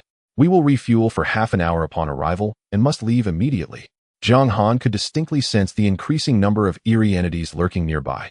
In this past month, he had barely eaten a hot meal, subsisting daily on hard instant noodles, bread, and compressed biscuits. Listening to Zhao Taizhu's serious tone, Jiang Han understood that this half hour was a tightly squeezed amount of time, and their current situation had become extremely perilous. Upon reaching the gas station, all survivors lined up to refuel in an orderly manner. However, half an hour was barely enough to fill up more than 50 vehicles. Some people had no choice but to abandon their vehicles, squeezing onto the bus to continue following the convoy. Jiang Han headed straight for an independent refueling station. His RV's fuel tank was a full 3 cubic meters, which could not be filled in half an hour. Just as the tank reached halfway, Zhao Taizhu had already started the vehicle and shouted urgently through the loudspeaker, "Evacuate immediately." All vehicles slowly followed Captain Zhao's lead. A suffocating tension hung in the air. Was there truly no safe place to settle in this apocalyptic world? Jiang Han pondered silently. The convoy continued its aimless migration. Most survivors had exhausted their food supplies, and even Jiang Han's reserves of bread, ham, and instant noodles were all gone. He couldn't help but feel a twinge of regret, realizing he should have found an assistant to help with cooking while he focused on driving. The relentless journey day by day only heightened Jiang Han's agitation. The convoy had been traveling for about 3 days. The temperature around them suddenly became uncomfortably hot, and the flowers, grass, and trees that once lined the roadside had all vanished, leaving only endless yellow sand as far as the eye could see. They had entered the Gobi Desert. The convoy came to a stop in front of an abandoned gas station, and Zhao Taizhu's voice came through the loudspeaker. "Everyone take a break here. We can stay for 3 days." The continuous travel had left everyone's fuel reserves nearly depleted. Survivors formed long lines, eager to refuel their vehicles. This time people were no longer in a panic. 3 days was enough for everyone to fill up their tanks. Jiang Han also took his time refueling his armored RV. He roughly estimated that filling the entire tank would take at least an hour. After refueling, many turned to find fuel barrels to store extra fuel. Jiang Han noticed several large cylindrical fuel barrels beside the gas station. He effortlessly picked up 2, with one hand filling them with reserve fuel. Each filled barrel weighed 500 pounds.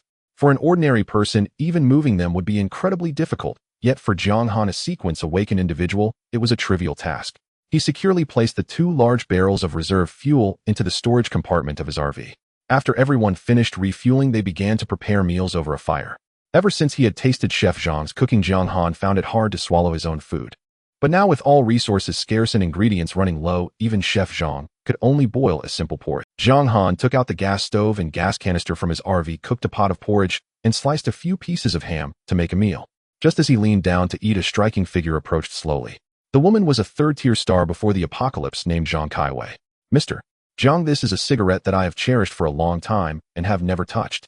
Zhang Kaiwei extended a pack of cigarettes to Jiang Han.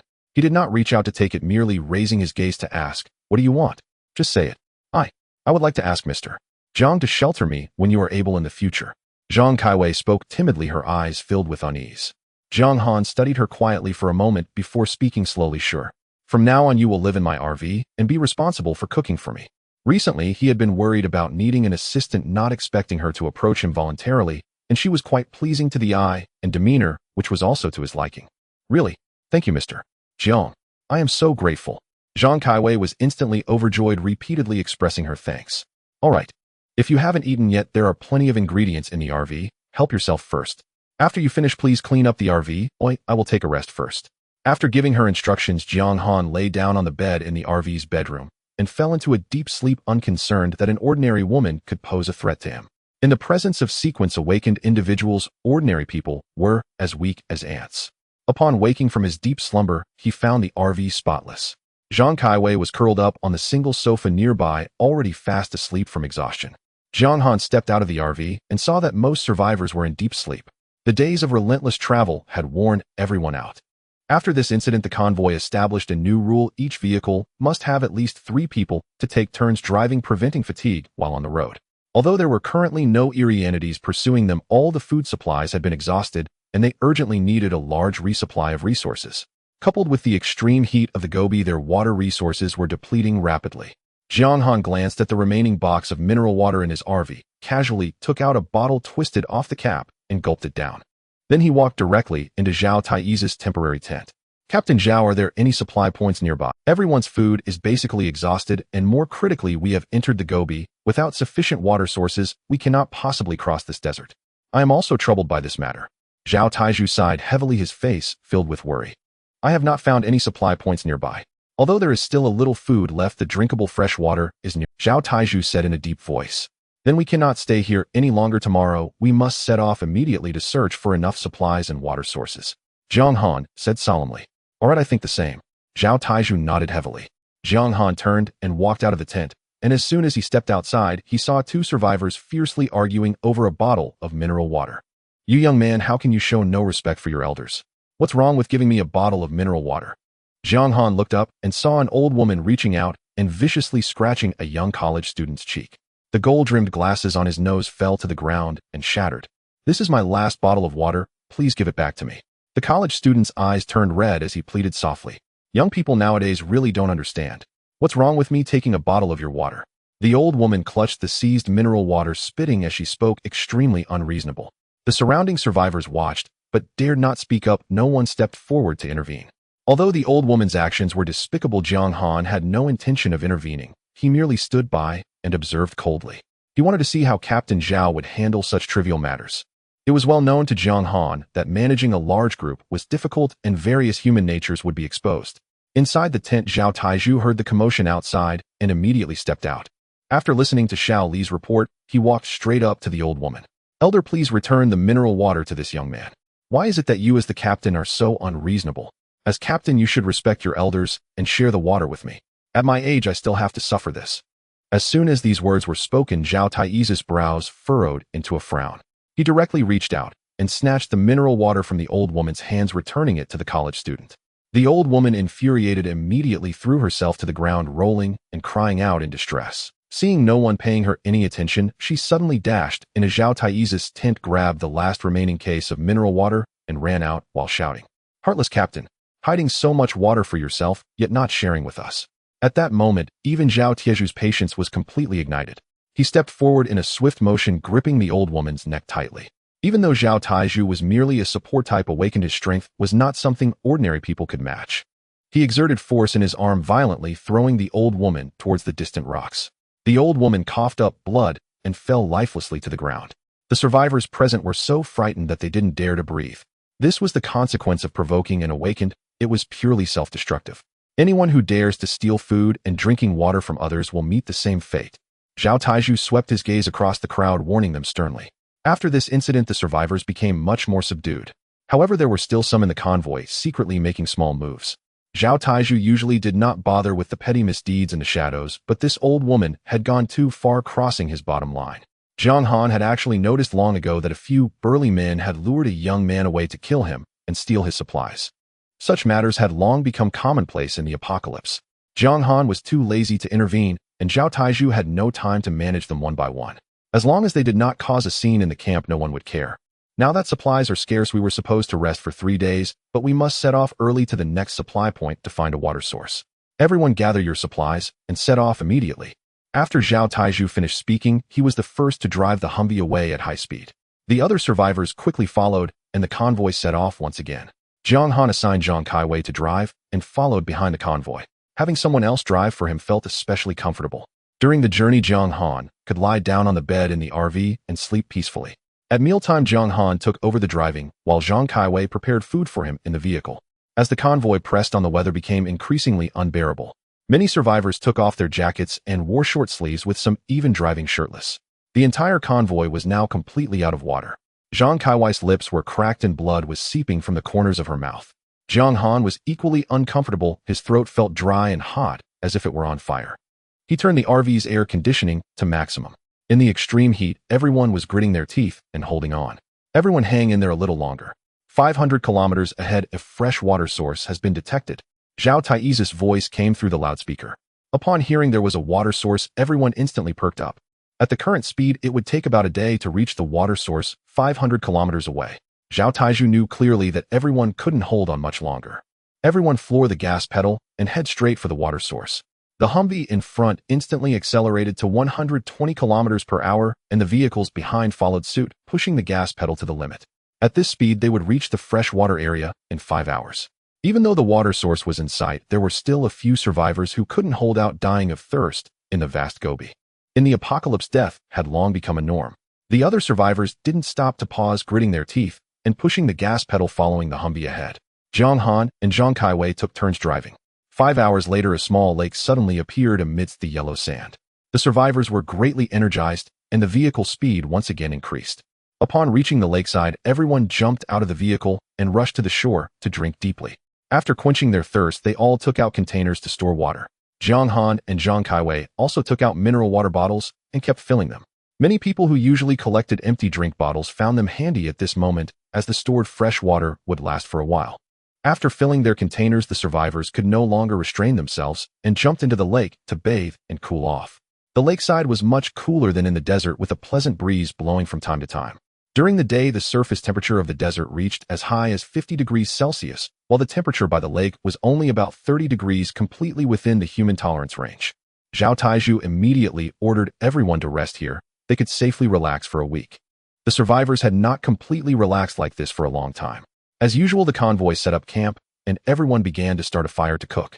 At present, supplies were scarce, and the only food that could fill their stomachs was the thin rice soup. Previously, when they went out to gather supplies, they had carried bags of rice onto the vehicle. However, as Jiang Han looked at the current situation, a sense of worry emerged in his heart. If they continued to consume resources like this, no matter how much rice they had stored, there would eventually be a day when it would run out. He lowered his head to count his supplies. There were still 5 bags of 20 gene rice, which would be more than enough to sustain them for the next few days. As for instant food like ham, sausages, instant noodles, bread, and compressed biscuits, they had already been consumed completely by him and Zhang Saiwei, with not a crumb left. Without the bizarre pursuit and killing, even if everyone could only drink rice soup to satisfy their hunger today, at least they could safely get through the night and have a good sleep. The next morning, a biting cold swept in.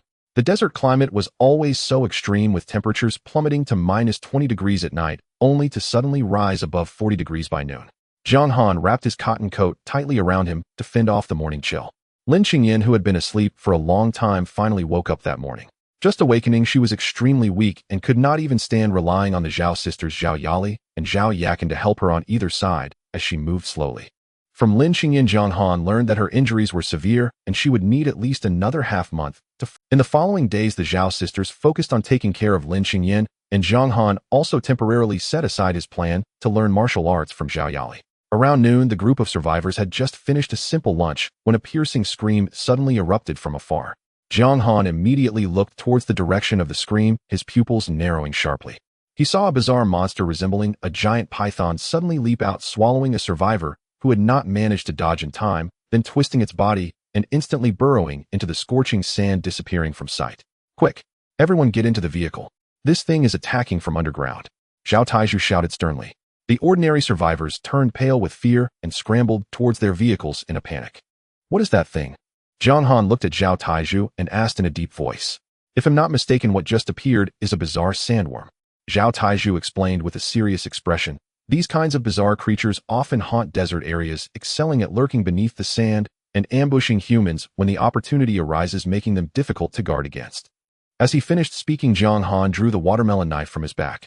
Meanwhile, Jin Gang leaped down from the bus, his body swelling as he transformed into a 6-foot turtle giant.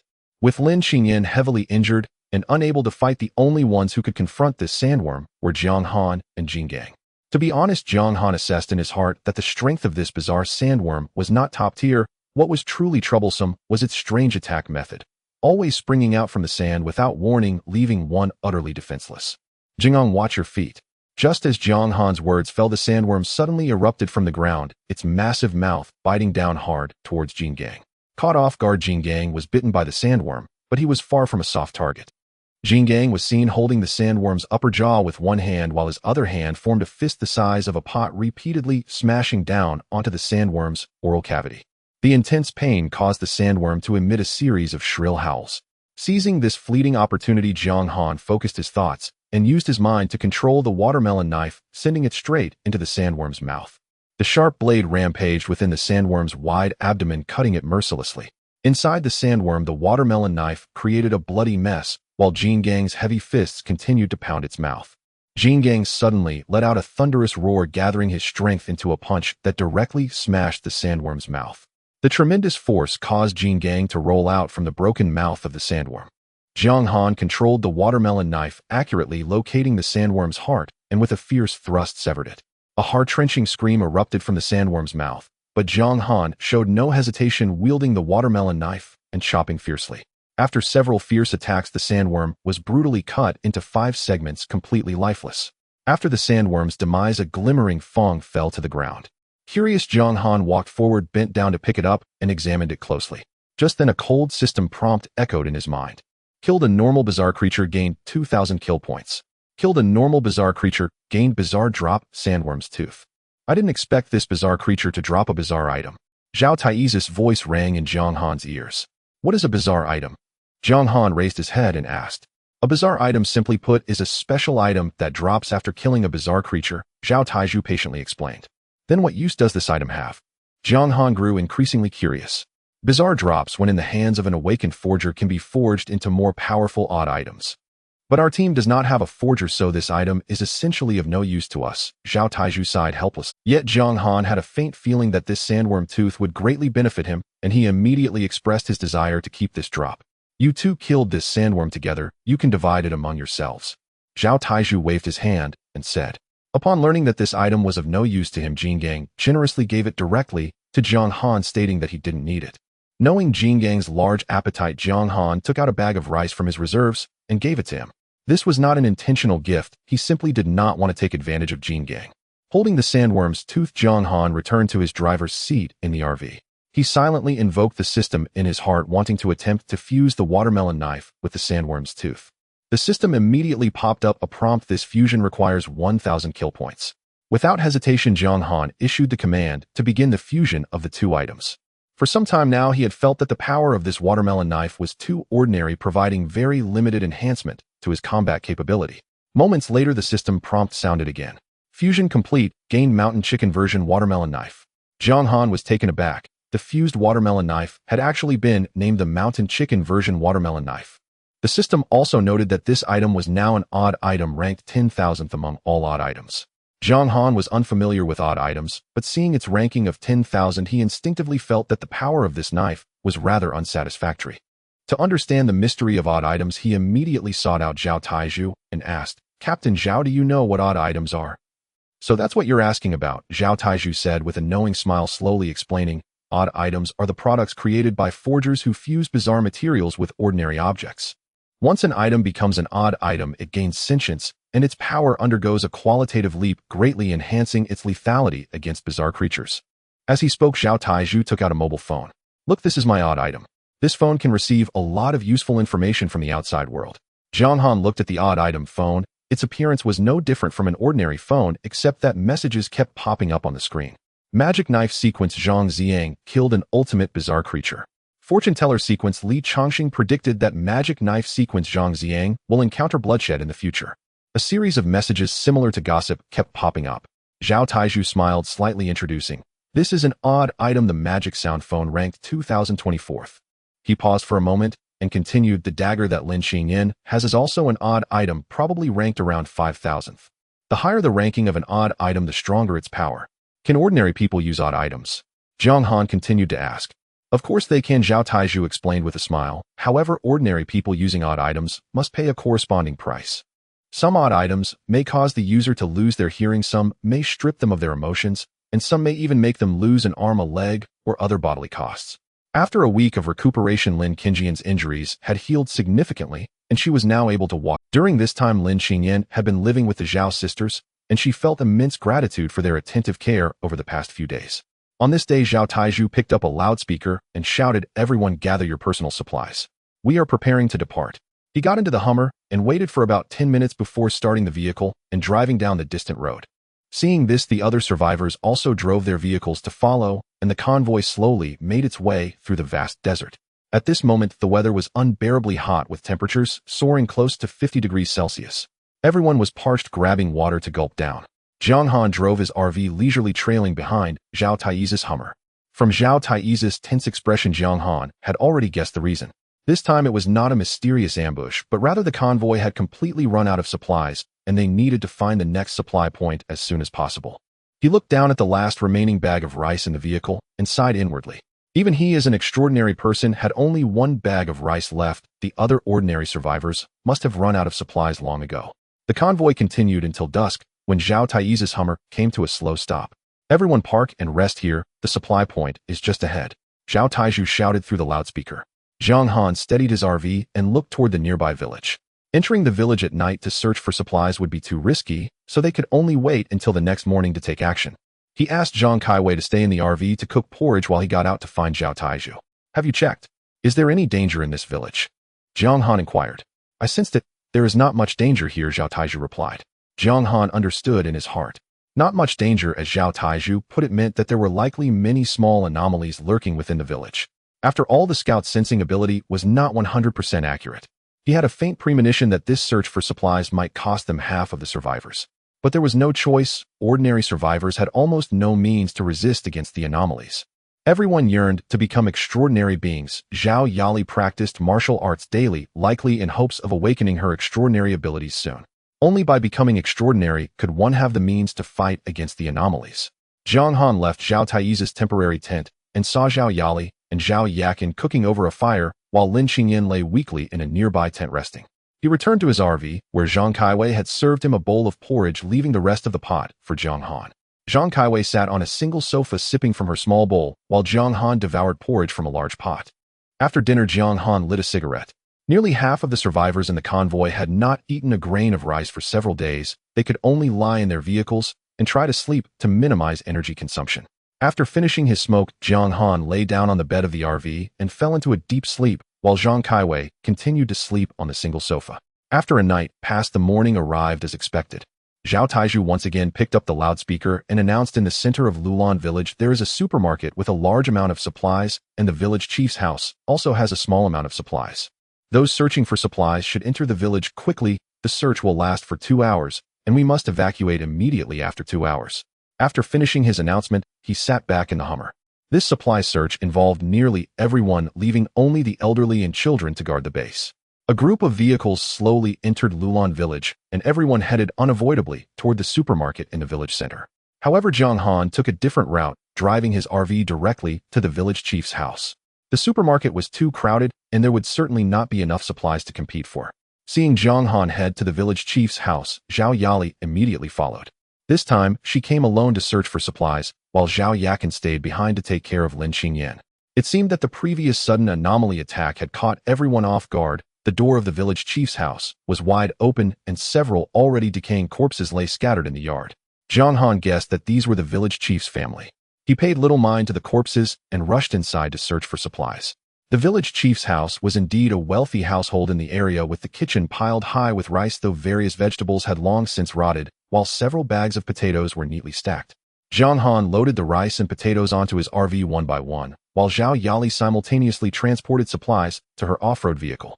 After clearing the kitchen supplies, Jiang Han set his sights on the freezer in the corner and loaded it into his RV. Then he entered the living room and took a 3-person sofa to the vehicle, even collecting clothes from the wardrobe, the village chief's daughter's intimate garments, bedding from the house, and even the air conditioning from the living room. These items were precious in the apocalypse and would surely be useful in the future. At that moment, Jiang Han noticed Zhao Yali organizing the village chief's daughter's cosmetics, and he couldn't help but smile. No matter the dire circumstances, girls always loved beauty. However, Jiang Han still felt that the haul was insufficient, mainly due to a lack of food supplies. He searched the house repeatedly and finally discovered a concealed basement in the village chief's study. He pulled out a watermelon knife and forcefully hacked open the door to the basement. What greeted him was a sight that brought him joy. It was akin to a small supermarket with all kinds of daily necessities available. Hearing the commotion, Zhao Yali quickly walked into the basement and was filled with surprise at the massive amount of supplies. The two of them worked together, transporting supplies back and forth, loading them into their respective vehicles. The basement was rich in supplies, including not only rice and flour, but also toothbrushes, toothpaste, shampoo, body wash, and whole bags of peanuts and nuts. What delighted Jiang Han the most was a total of 50 crates of branded energy drinks. He loaded 30 crates into his RV, while Zhao Yali's off-road vehicle was already full, so she could only take 15 crates. In addition, there were also soda and large bottles of mineral water among the supplies. After loading all the basement supplies into the vehicles, Jiang Han's RV was packed to the brim.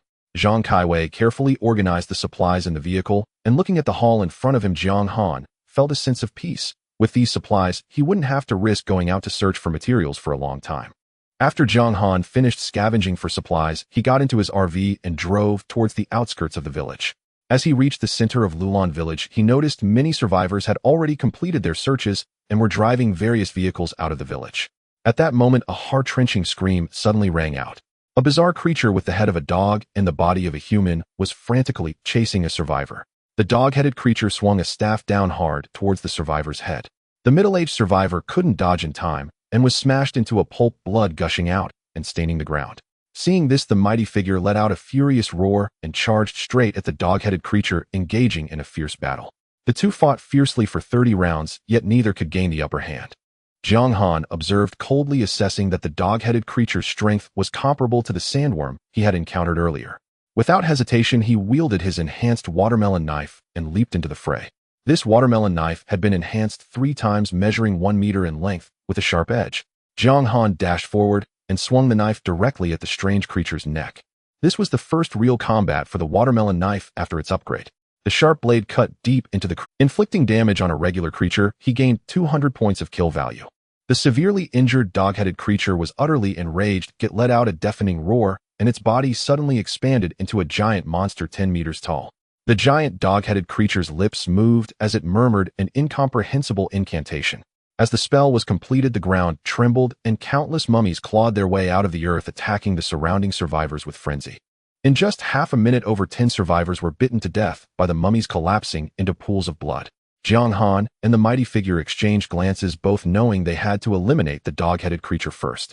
As long as the leader was killed, the mummies summoned by it would dissipate.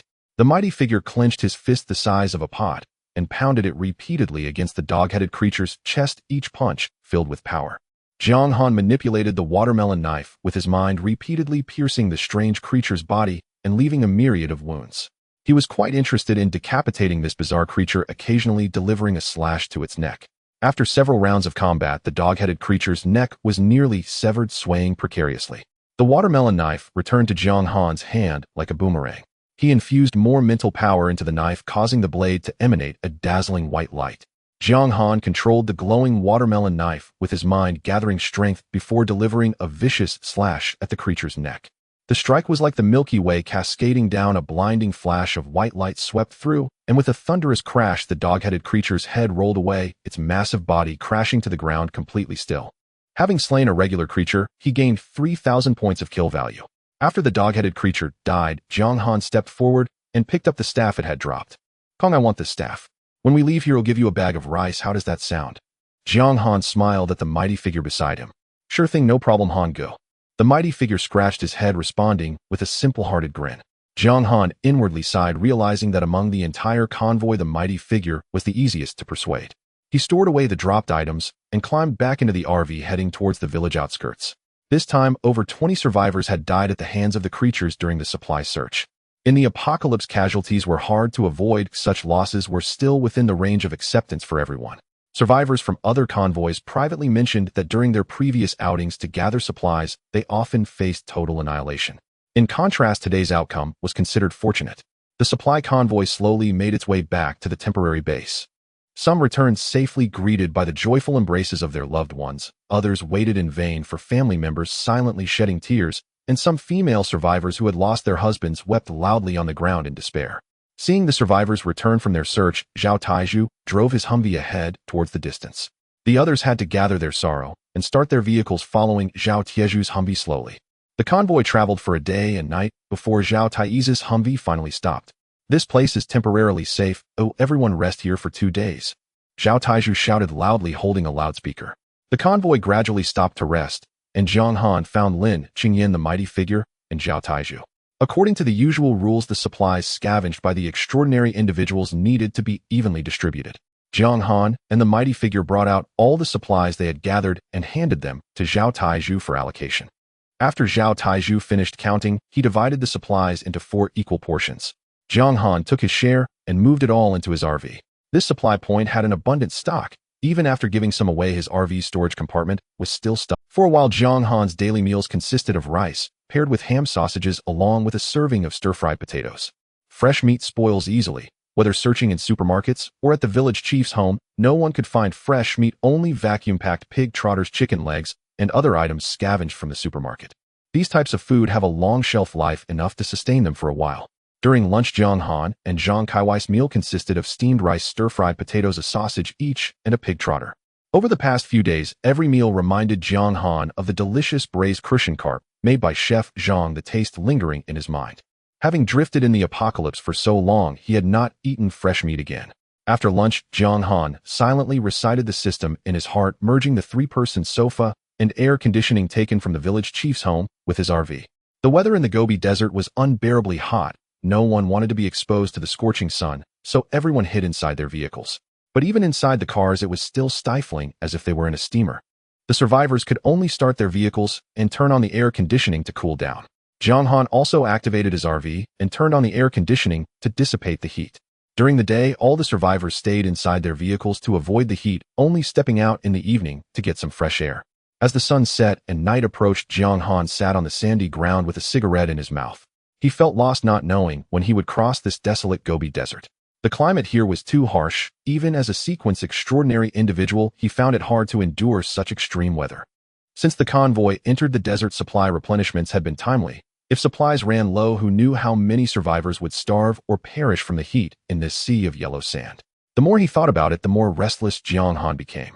He fiercely stubbed out his cigarette, tossing it to the ground, and crushed it underfoot, filled with helplessness and indignation towards this dire situation. Jiang Han had not practiced martial arts with Zhao Yali for a long time. The next morning, just as dawn broke, Jiang Han saw Zhao Yali leading Lin Qingyan and Zhao Yakin in their martial training. The two girls were seriously practicing their moves, while Zhao Yali stood by, her expression focused, as she meticulously corrected their mistakes and oversights with great patience. After finishing a cigarette, Jiang Han stretched his body and stepped into their morning practice team. Today, Zhao Yali's expression was particularly serious. She turned to Jiang Han and said earnestly, "Your martial arts foundation is already very solid, and your fundamentals are strong. Today I will impart to you a family heirloom sword technique from our Zhao family. Since it's a family technique of the Zhao family, don't I need to become a member of the Zhao family to learn it?" Jiang Han asked seriously. "It's the apocalypse now, there are no more outdated rules like that."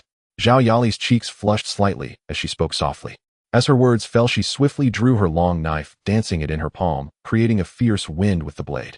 She introduced, "This set of sword techniques is called the Gale Fury Slash. I have currently mastered 3 forms. The first form is the Wind Blade Slash."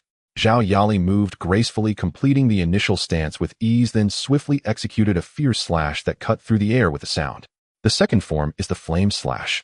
She moved fluidly, maintaining her lightness, performing several standard movements in succession, the knife's momentum carrying a sense of scorching ferocity. The third form is the Fury Slash.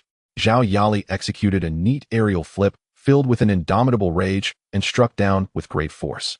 As a sequence extraordinary being, Jiang Han's comprehension far exceeded that of ordinary people. After quietly observing the 3 techniques, just once he memorized all the moves and power techniques. Zhao Yali then turned around to continue guiding Lin Qingyan and Zhao Yakin, leaving only Jiang Han behind. He reflected on the details of the moves he had just seen, then took out his watermelon knife and began to repeatedly practice the Gale Fury Slash. After 5 continuous practices, Jiang Han's movements became increasingly smooth and proficient, the transitions flowing like water. When he reached the 10th repetition, at the moment he executed the third form, the Fury Slash, the blade actually emitted a concentrated blade energy that could harm from a distance. At that moment, Jiang Han suddenly realized that this was the true combat style of the sequence extraordinary beings. If one awakens the extraordinary sequence, but does not practice such martial techniques, relying solely on brute strength, their combat power would be significantly diminished. He was no longer just a simple psychic practitioner. After mastering this formidable sword technique, his combat power was sufficient to rival that of an extraordinary being of the Sword God sequence. Even if he were to claim to be part of the Sword God sequence in the future, no one would doubt him. Now he could not only manipulate weapons with psychic energy to deal serious damage to enemies, but also unleash blade energy through his sword techniques for ranged attacks, making his combat methods increasingly comprehensive. Meanwhile, Lin Qingyan looked noticeably better today. It seemed she was gradually understanding the significant benefits of practicing martial arts for enhancing the strength of sequence extraordinary beings, and was particularly diligent in her training with Zhao Yali, not daring to slack off. By noon, everyone had eaten a simple lunch. Zhao Taizhu stood atop a Hummer, shouting through a loudspeaker, "Everyone gather your personal belongings and prepare to leave immediately." As soon as he finished speaking, he said no more and directly climbed into the Hummer, instructing Shao Li to drive towards the distance.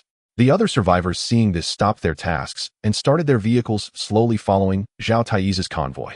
The midday desert was unbearably hot, with the grains of sand under the scorching sun resembling molten liquid metal, each reflecting a blinding white light that made it hard to open one's eyes. The stagnant air was boiling hot, almost as if it could be sliced with a blade. The temperature of the paint on the vehicle's hood was so high it could fry an egg, and the dashboard indicated an outdoor temperature of 47 degrees, but the perceived temperature was far more terrifying than the number. Every breath felt like swallowing a mouthful of heated iron sand, the scorching air burning his throat and lungs. Jiang Han set the air conditioning in the RV to the lowest setting, making the interior cool and comfortable. Ever since they added a 3-person sofa, Zhang Kaiwei had been sleeping soundly and sweetly every day. After the vehicle had traveled for a while, Jiang Han woke the sleeping Zhang Kaiwei so she could take over driving while he lay down to prepare for some rest. Just as he was about to close his eyes, a sudden loud bang came from outside. A survivor's vehicle had exploded. Jiang Han knew well that in such extreme heat, vehicle malfunctions and spontaneous combustions were not uncommon. He silently hoped that Zhao Taizhu could lead everyone through this desert quickly to find a cool place to rest. If things continued like this, the survivors in the convoy would likely be cooked by the scorching sun. Many male survivors were so hot they took off their shirts, driving bare-chested. When the heat became unbearable, they would pour half a bottle of mineral water over their heads to cool down. After suffering through the heat, it was only when dusk arrived that the temperature gradually dropped, the oppressive heat dissipating, and the survivors finally felt a hint of relief. The long convoy stretched out like a dragon, continually advancing towards the unknown ahead. Mr. Jiang, look, there are trees. There are trees ahead. Zhang Kaiwei suddenly shouted excitedly. Jiang Han immediately got up from the bed and looked out the window, seeing that indeed patches of trees had appeared along the road. Having been stranded in the desert for 2 months, seeing greenery at this moment made everyone feel a sense of warmth in their hearts. The temperature had also slowly dropped from over 40 degrees to the 30s, making it feel much more comfortable. Not knowing how long they had traveled, the convoy finally stopped beside a clear lake. The survivors erupted in excitement, cheering and jumping as they hurriedly got out of the vehicles. Finally leaving that damned desert, Zhang Kaiwei chattered as she jumped off the RV full of joy.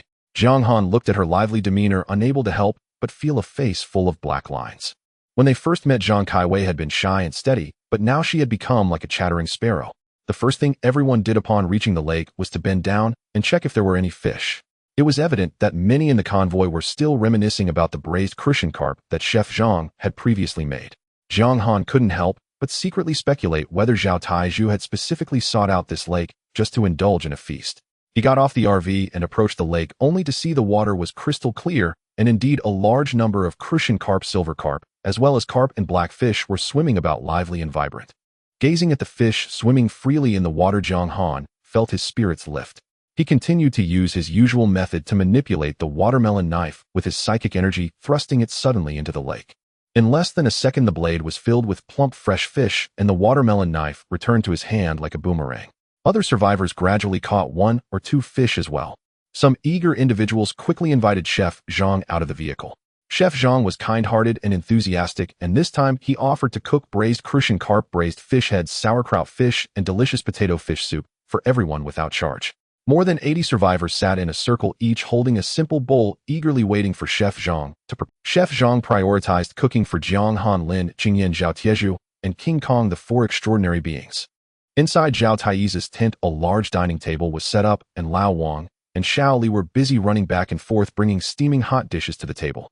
Before long, the table was filled with braised crucian carp, braised fish heads, spicy sauerkraut fish, and poached fish slices, all exuding delicious aromas. Looking at the table full of tempting dishes with mouth-watering aromas, the 4 extraordinary beings could no longer hold back, and saliva unconsciously dripped from the corners of their mouths.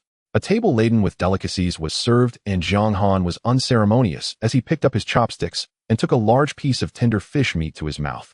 The fragrant fish exploded on his tongue, its delicate texture spreading warmth through his body, causing Jiang Han to comfortably squint his eyes in satisfaction.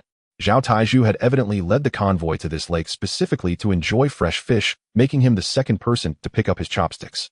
After a few bites of fish, he immediately shouted, Xiao Li, go call Wang Ergu and have him bring the table wine and Huazi cigarettes. The survivors of the convoy mostly ventured out to gather essential supplies, prioritizing food and drinking water, but Wang Ergu was an exception. While others searched for food, every time he went out he solely focused on acquiring cigarettes and alcohol, becoming a unique presence in the convoy. Before long, Wang Ergu rushed in carrying 5 bottles of Maotai and 5 packs of Huazi cigarettes. Zhao Taizhu immediately opened a bottle of wine, filling Jiang Han, Lin Qingyan, and Jingang's glasses before pouring one for himself and raising his cup. To a better tomorrow, cheers. Jiang Han, Lin Qingyan, and Jingang all stood and clinked their cups with him. To a better tomorrow, cheers. A shot of strong liquor slid down his throat, warming him all over, and Jiang Han felt utterly cozy. Just as he was about to reach for the fish, he caught a glimpse of Jingang, who had already devoured his share of fish. Jiang Han remained composed, subtly shifting his bowl of fish closer to him, afraid it would be snatched away by Jin Gang. Zhao Taizhu and Lin Qingyan witnessed this scene and instantly understood Jiang Han's intentions, quickly guarding their own bowls of fish. Seeing this, Jin Gang scratched his head, awkwardly, looking rather simple-minded. Huffed. Shaoli couldn't help but burst into laughter. After a moment, he simply handed over his portion of braised crucian carp to Jin Gang. Jin Gang was quite popular in the convoy, known for his righteousness and kindness, earning the respect of all the survivors. If it were something else, he might refuse, but faced with the delicious fish, he had no resistance at all, cheerfully accepting it. In less than a minute, he devoured it all, including Shaoli's portion. Zhao Tiezhu, Lin Qingyan, and Jiang Han exchanged glances, each silently deciding that they could not compete with Jin Gang when it came to meals. Even if he was made to drink 10 bottles of Mao Dai, he wouldn't bat an eye. His big mouth was like a bottomless abyss, able to swallow any amount of food in one bite. The three of them, all being extraordinary individuals, might not match Jin Gang's appetite, but they were not slow either. In just 5 minutes, the braised crucian carp was reduced to a pile of fish bones. Zhao Taizhu called Shaoli over, instructing him to clean the bowls and chopsticks. Each of the four had finished a bottle of Mao Tai, without a drop left. Feeling slightly tipsy, Jiang Han suddenly spoke up. "Captain, Zhao, could you show us your rare item? We wanted to." Ever since he had seen Zhao Tai's rare item last time, Jiang Han had been unable to forget it. It was a rare item ranked over 2,000. "Yes, Captain Zhao, quickly take out your magic sound phone for us to see." Lin Qingyan chimed in. Having had a bit too much to drink, Zhao Taizhu immediately pulled out the magic sound phone. As the screen lit up, the first message popped up instantly. "Fortune teller sequence, Li Changxing stole, sword, immortal sequence, Lin, yes, underwear." That line left the group utterly stunned. "I see that this magic sound phone is not serious at all," Lin Qingyan said with a face full of disdain. "Captain Zhao, didn't you say that this phone transmits important news from Blue Star? Why is it filled with such absurd gossip?" Jiang Han couldn't help but scoff. "It must be an accident, just wait and see the next one," Zhao Taizhu hurriedly defended. 5 minutes later, the second message slowly popped up. "Magic knife sequence, Zhang Xiang, and sword immortal sequence, Lin, you are destined to have a battle. The two will duel in a cave, indulging in forbidden fruits." "Bah, this is clearly a rogue phone." Lin Qingyan spat. "Captain Zhao, better put it away. There isn't a single useful message, just these ridiculous trivialities." Jiang Han waved his hand dismissively. Zhao Taizhu looked at the contents on the screen, his face darkening, and gritted his teeth, saying, "Next one, the next one will definitely be a serious message." After another 5 minutes, the third message popped up, urgently carrying a warning: "Jing City has fallen. Do not go to Jing City." The message read, "Jing City has fallen. Do not go to Jing City." The expressions of the group instantly became serious. Finally, there's a useful one. "The largest city for humanity, Jing City, has fallen. Now other cities might not last long either. From now on, we can only migrate to remote villages. The more remote, the greater the hope for survival." Zhao Taizhu said, his face filled with worry. "So which direction should we head next?" Jiang Han asked. "I don't have a clue for now. In 2 days, a convoy will meet up with us. I plan to discuss the subsequent route with the extraordinary individuals from the other convoy," Zhao Taizhu stated. "Another convoy? How strong are they? When they arrive, why don't we just rob them?" Jiang Han suddenly suggested, emboldened by the alcohol. "Absolutely not. This is a civilized convoy. We must not act against them," Zhao Taizhu immediately responded. "Why worry, Captain Zhao? Our convoy has 3 combat extraordinary individuals. We are among the strongest in other convoys," Jiang Han continued to coax. "This matter should not be brought up again." Zhao Tai's expression darkened, and his tone suddenly became serious. Jiang Han finally realized he had just spoken carelessly while drunk. He always adhered to the principle of not initiating conflict and would never randomly loot other convoys. After a fulfilling meal, the noise subsided. Jiang Han returned to his vehicle, lying on the soft bed, feeling incredibly comfortable. In the living room, Zhang Kaiwei curled up on the 3-person sofa like a gentle kitten already fast asleep. Jiang Han sat up, took out his watermelon knife, and retrieved the staff he had confiscated from the strange dog-headed man's body. He could clearly sense that this staff was of a much higher grade than the teeth dropped by the sandworm. With a thought, he summoned the system, fused the staff with the watermelon knife. The strange dropped item fuses with the watermelon knife, consuming 1,000 kill points. "Do you confirm the fusion?" Jiang Han silently thought. "Confirm." The system instantly deducted 1,000 kill points, and the staff in his hand slowly faded away, transforming into flowing light that completely merged into the watermelon knife. The fused watermelon knife extended to a length of 1.5 meters. The originally ordinary plastic handle transformed into a solid copper handle, and the blade shimmered with a chilling light, even sharper and colder than before. The weapon information was updated accordingly. Haonan Guess watermelon knife rare item ranked 6,666. Jiang Han stepped out of the vehicle, intending to test the power of his new weapon. He poured all his spiritual energy into the blade, and the watermelon knife emitted waves of eerie blue light emanating a chilling aura.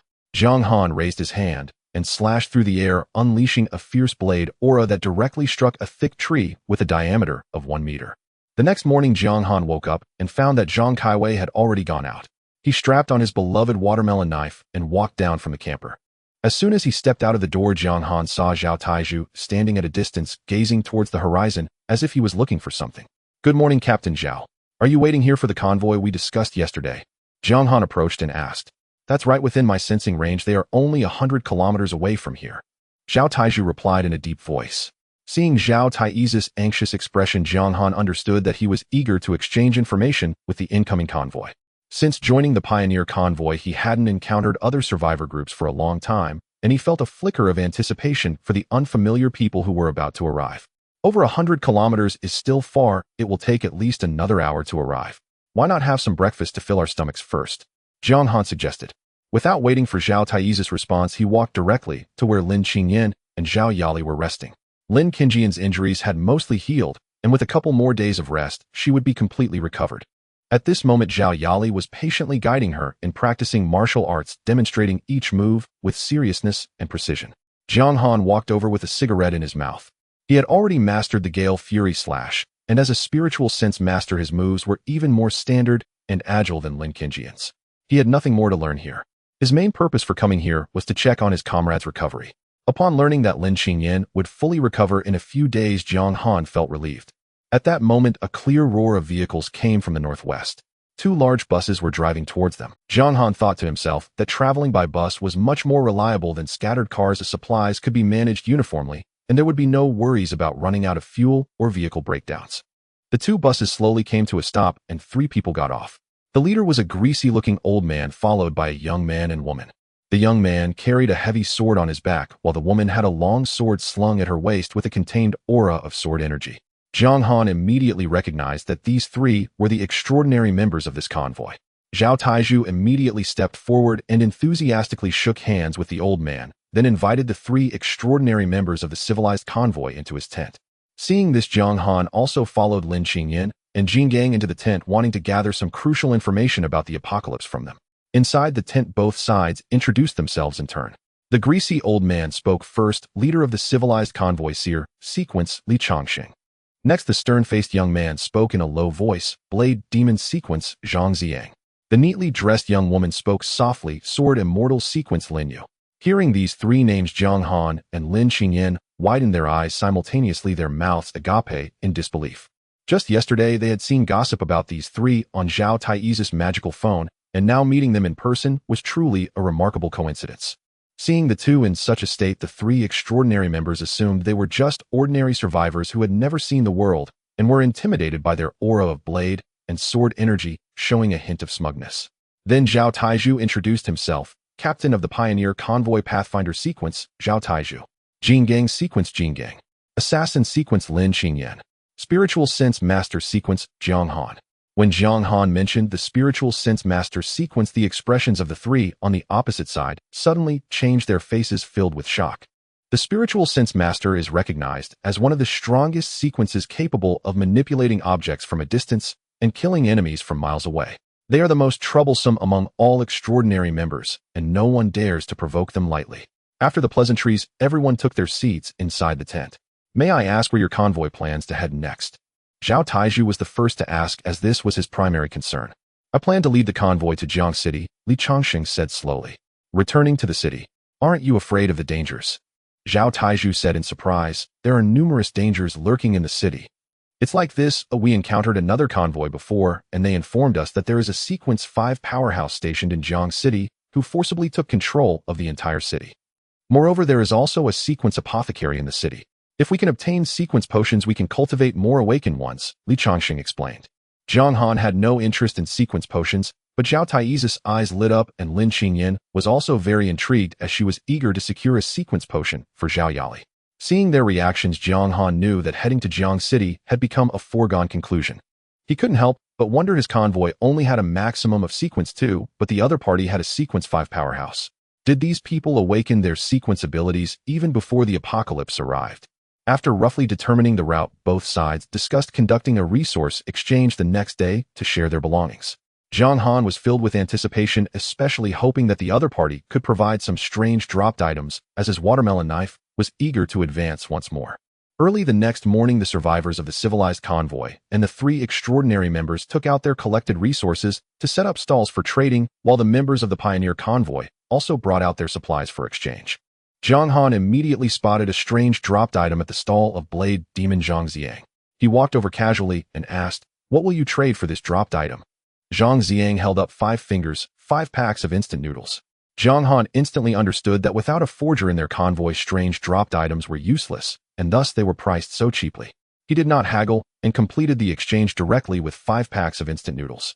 Shortly after, he discovered that Seer Li Changxing also had a strange dropped item priced the same at 5 packs of instant noodles. Zhang Han immediately acquired it, successfully obtaining 2 strange items, feeling quite pleased with himself. When he reached Lin Qingjian's stall, he was surprised to find that she also had a dropped item. Once again, Zhang Han used 5 packs of instant noodles to acquire it. In a short period, he had gathered 3 strange dropped items. It seemed that in the eyes of other extraordinary members, these items were of no use. Zhang Han secretly hoped to encounter more external convoys in the future to exchange for more dropped items to aid his watermelon knife's advancement. After the trading event concluded, Zhang Han returned to the camper, lying down on the soft bed, ready to use the system to merge the strange dropped items to enhance the grade of his watermelon knife. He silently recited in his heart, calling for the system to initiate the fusion. The first strange dropped item, shaped like a sheep's horn, fused into the blade first. Once the fusion was complete, the ranking of the watermelon knife soared to around 4,000. Zhang Han consumed another 1,000 killing points to fuse the second dropped item, which resembled a tooth. This time the ranking of the watermelon knife surged to 3,500. He could clearly feel that to continue advancing, he would need to fuse higher-grade strange dropped items. Thus, he carefully stored the third strange item. At this moment, the ranking of the watermelon knife was fixed at 3,500, and the blade also updated its name, Strong Version Watermelon Knife. Zhang Han gently caressed the watermelon knife in his hand, his emotions surging.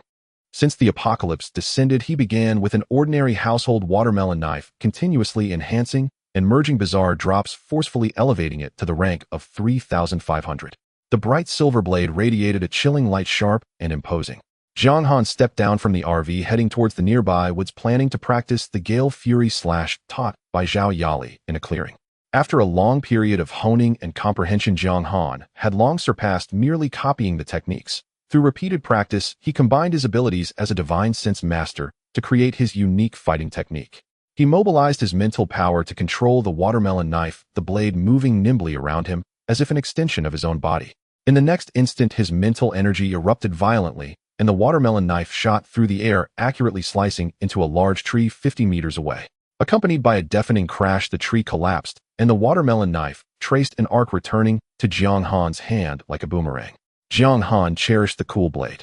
This knife had accompanied him through countless dangers in the apocalypse, transforming from an ordinary blade into a peculiar object, becoming his most reliable partner, making it hard for him to let go. Dressed in a black trench coat, his bangs hung slightly down, obscuring one eye and adding an air of coldness. Zhang Han lit a cigarette and leaned against a tree, quietly smoking. With the watermelon knife ranked 3,500 by his side, he felt much more confident facing various bizarre creatures. After resting for a moment, Zhang Han shouldered the watermelon knife and slowly returned to the RV. Having frequently merged weapons and slain bizarre creatures, his kill points had already been nearly exhausted, remaining in a state of scarcity.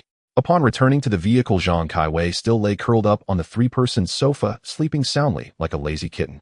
Zhang Han embraced the watermelon knife and slowly closed his eyes, drifting into a peaceful slumber. The next morning, everyone had a simple breakfast. The leader of the civilization convoy, Li Changxing, came to bid farewell. The fortune teller series also possessed guiding abilities, adept at attracting good fortune and avoiding misfortune, proving particularly useful in the apocalypse. Captain Zhao, farewell for now. We shall meet again in Jiang City. Li Changxing waved and said, "All right, Captain Li, see you again in Jiang City." Zhao Taizhu raised his hand in response. After speaking, the 2 large buses of the civilization convoy slowly drove away, disappearing at the end of the distant road. Now only the survivors of the pioneer convoy remained in the wilderness. Everyone harbored the hope of survival, and heading to Jiang City had become inevitable. Even if Jiang City ultimately could not hold, they would rush there to contribute a meager effort for humanity's survival, attempting to turn Jiang City into a refuge. If Jiang City could hold out, humanity would no longer have to wander aimlessly. Other survivor convoys, upon hearing the news, would also gradually head to Jiang City.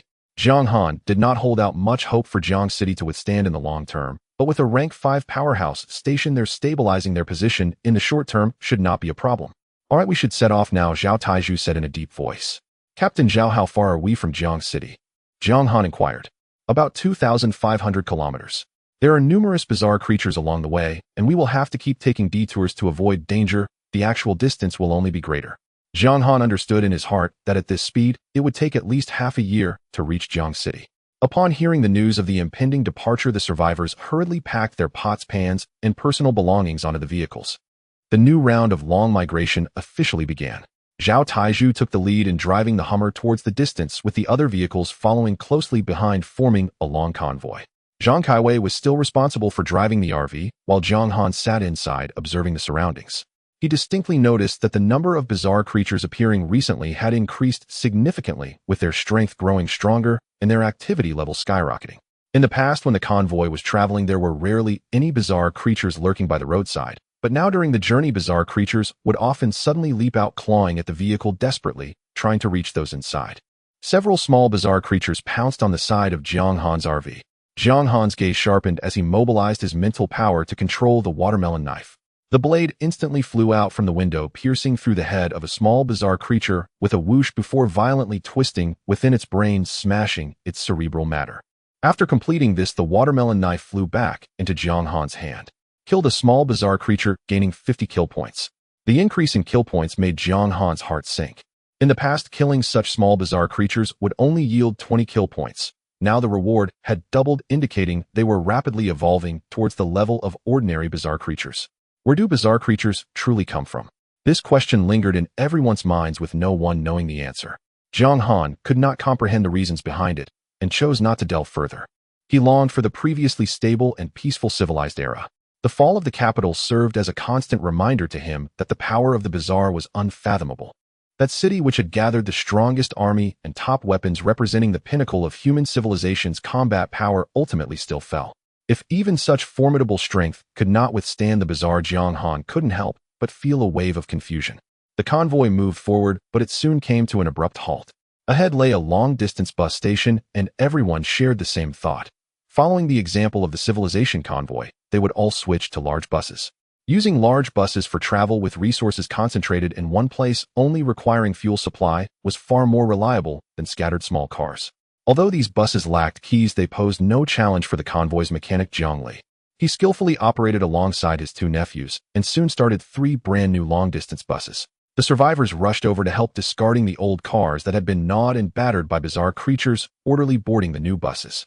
With over 80 survivors squeezed into the 3 buses, it was still somewhat cramped. Seeing this, Jiang Li drove out the best double-decker luxury bus from the station, capable of accommodating people on both levels. Thus, the convoy expanded to 4 buses, significantly improving travel conditions. Just as everyone was busy, a large group of small humanoid bizarre creatures suddenly burst out from the bus station. Their faces were rotting flesh peeling off in chunks, and they looked grotesque and disgusting. Jiang Han immediately infused his mental energy into the watermelon knife, the blade slicing through the air as he killed one bizarre creature with a single strike. The hulking figure transformed into a killing machine, grabbing the bizarre creatures with bare hands, either directly snapping their necks or clapping their palms together to crush their heads, striking with ferocity.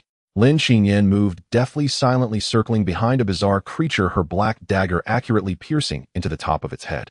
Jiang Han maneuvered the watermelon knife, swiftly weaving through the throng of bizarre creatures. Wherever the blade passed, the heads of the small bizarre creatures were instantly pierced, and with each pass, more than 20 bizarre creatures perished, creating a truly formidable scene.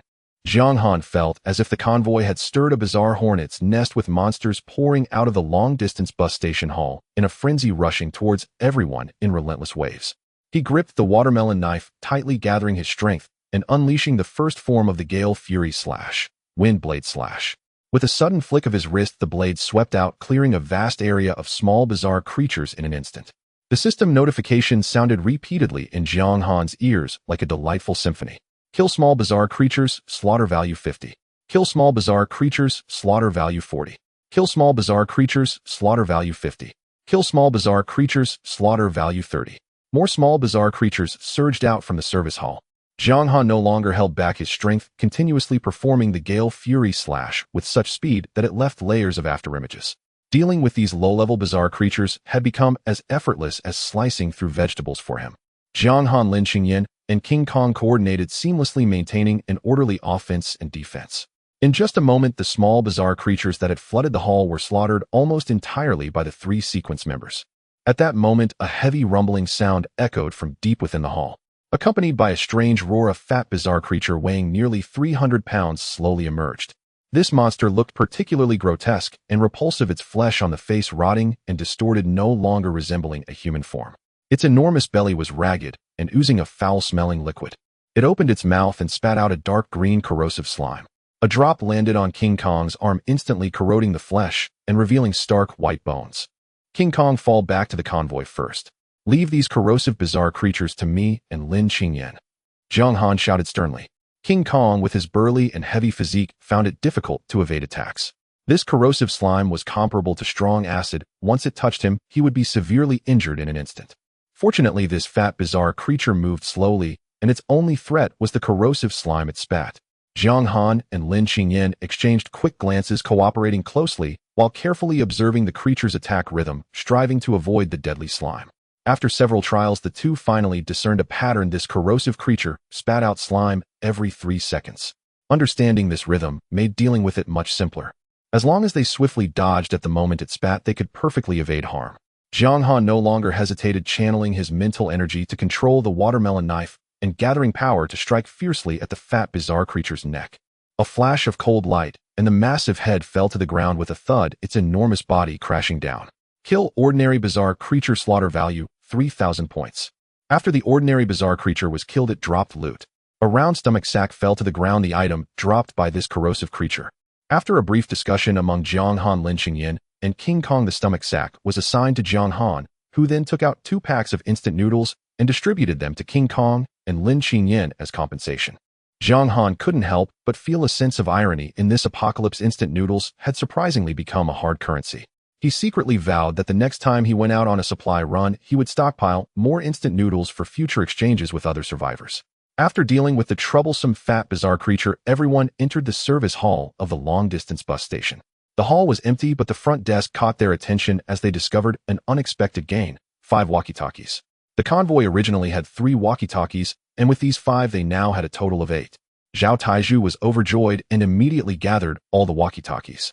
The survivors searched the hall thoroughly, but found no other useful supplies, only a few people picking up some steel pipes as makeshift weapons.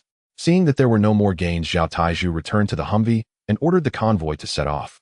Jiang Han returned to his RV, following the main group as they slowly departed. Now each vehicle could be equipped with a walkie-talkie, making communication much easier. Zhang Kaiwei was still responsible for driving the RV, while Jiang Han sat back on the bed reviewing the spoils from this battle. He silently summoned the system panel in his mind, discovering that his slaughter value had accumulated back to 10,000 points. He knew that the dropped items from ordinary bizarre creatures had minimal effect on enhancing the watermelon knife's ranking. However, this stomach sack had special attributes, and after fusion it might give the weapon a corrosive effect. Jiang Han decided to give it a try. Gritting his teeth, he reluctantly spent 1,000 slaughter value points to choose to fuse the stomach sack with the watermelon knife. Do you wish to spend 1,000 slaughter value points to fuse with the corrosive stomach sack? Jiang Han decided. After the fusion was complete, the watermelon knife's ranking slightly dropped to 3,400, but it gained a brand new attribute: corrosive. After striking a target, it inflicts an additional 30 corrosive damage. During the last trade with the civilized convoy, he still had one last bizarre dropped item left, which was a living heart. Jiang Han hadn't thought of a use for it yet, so he stored it away properly for now. Ahead, Zhang Kaiwei was focused on driving.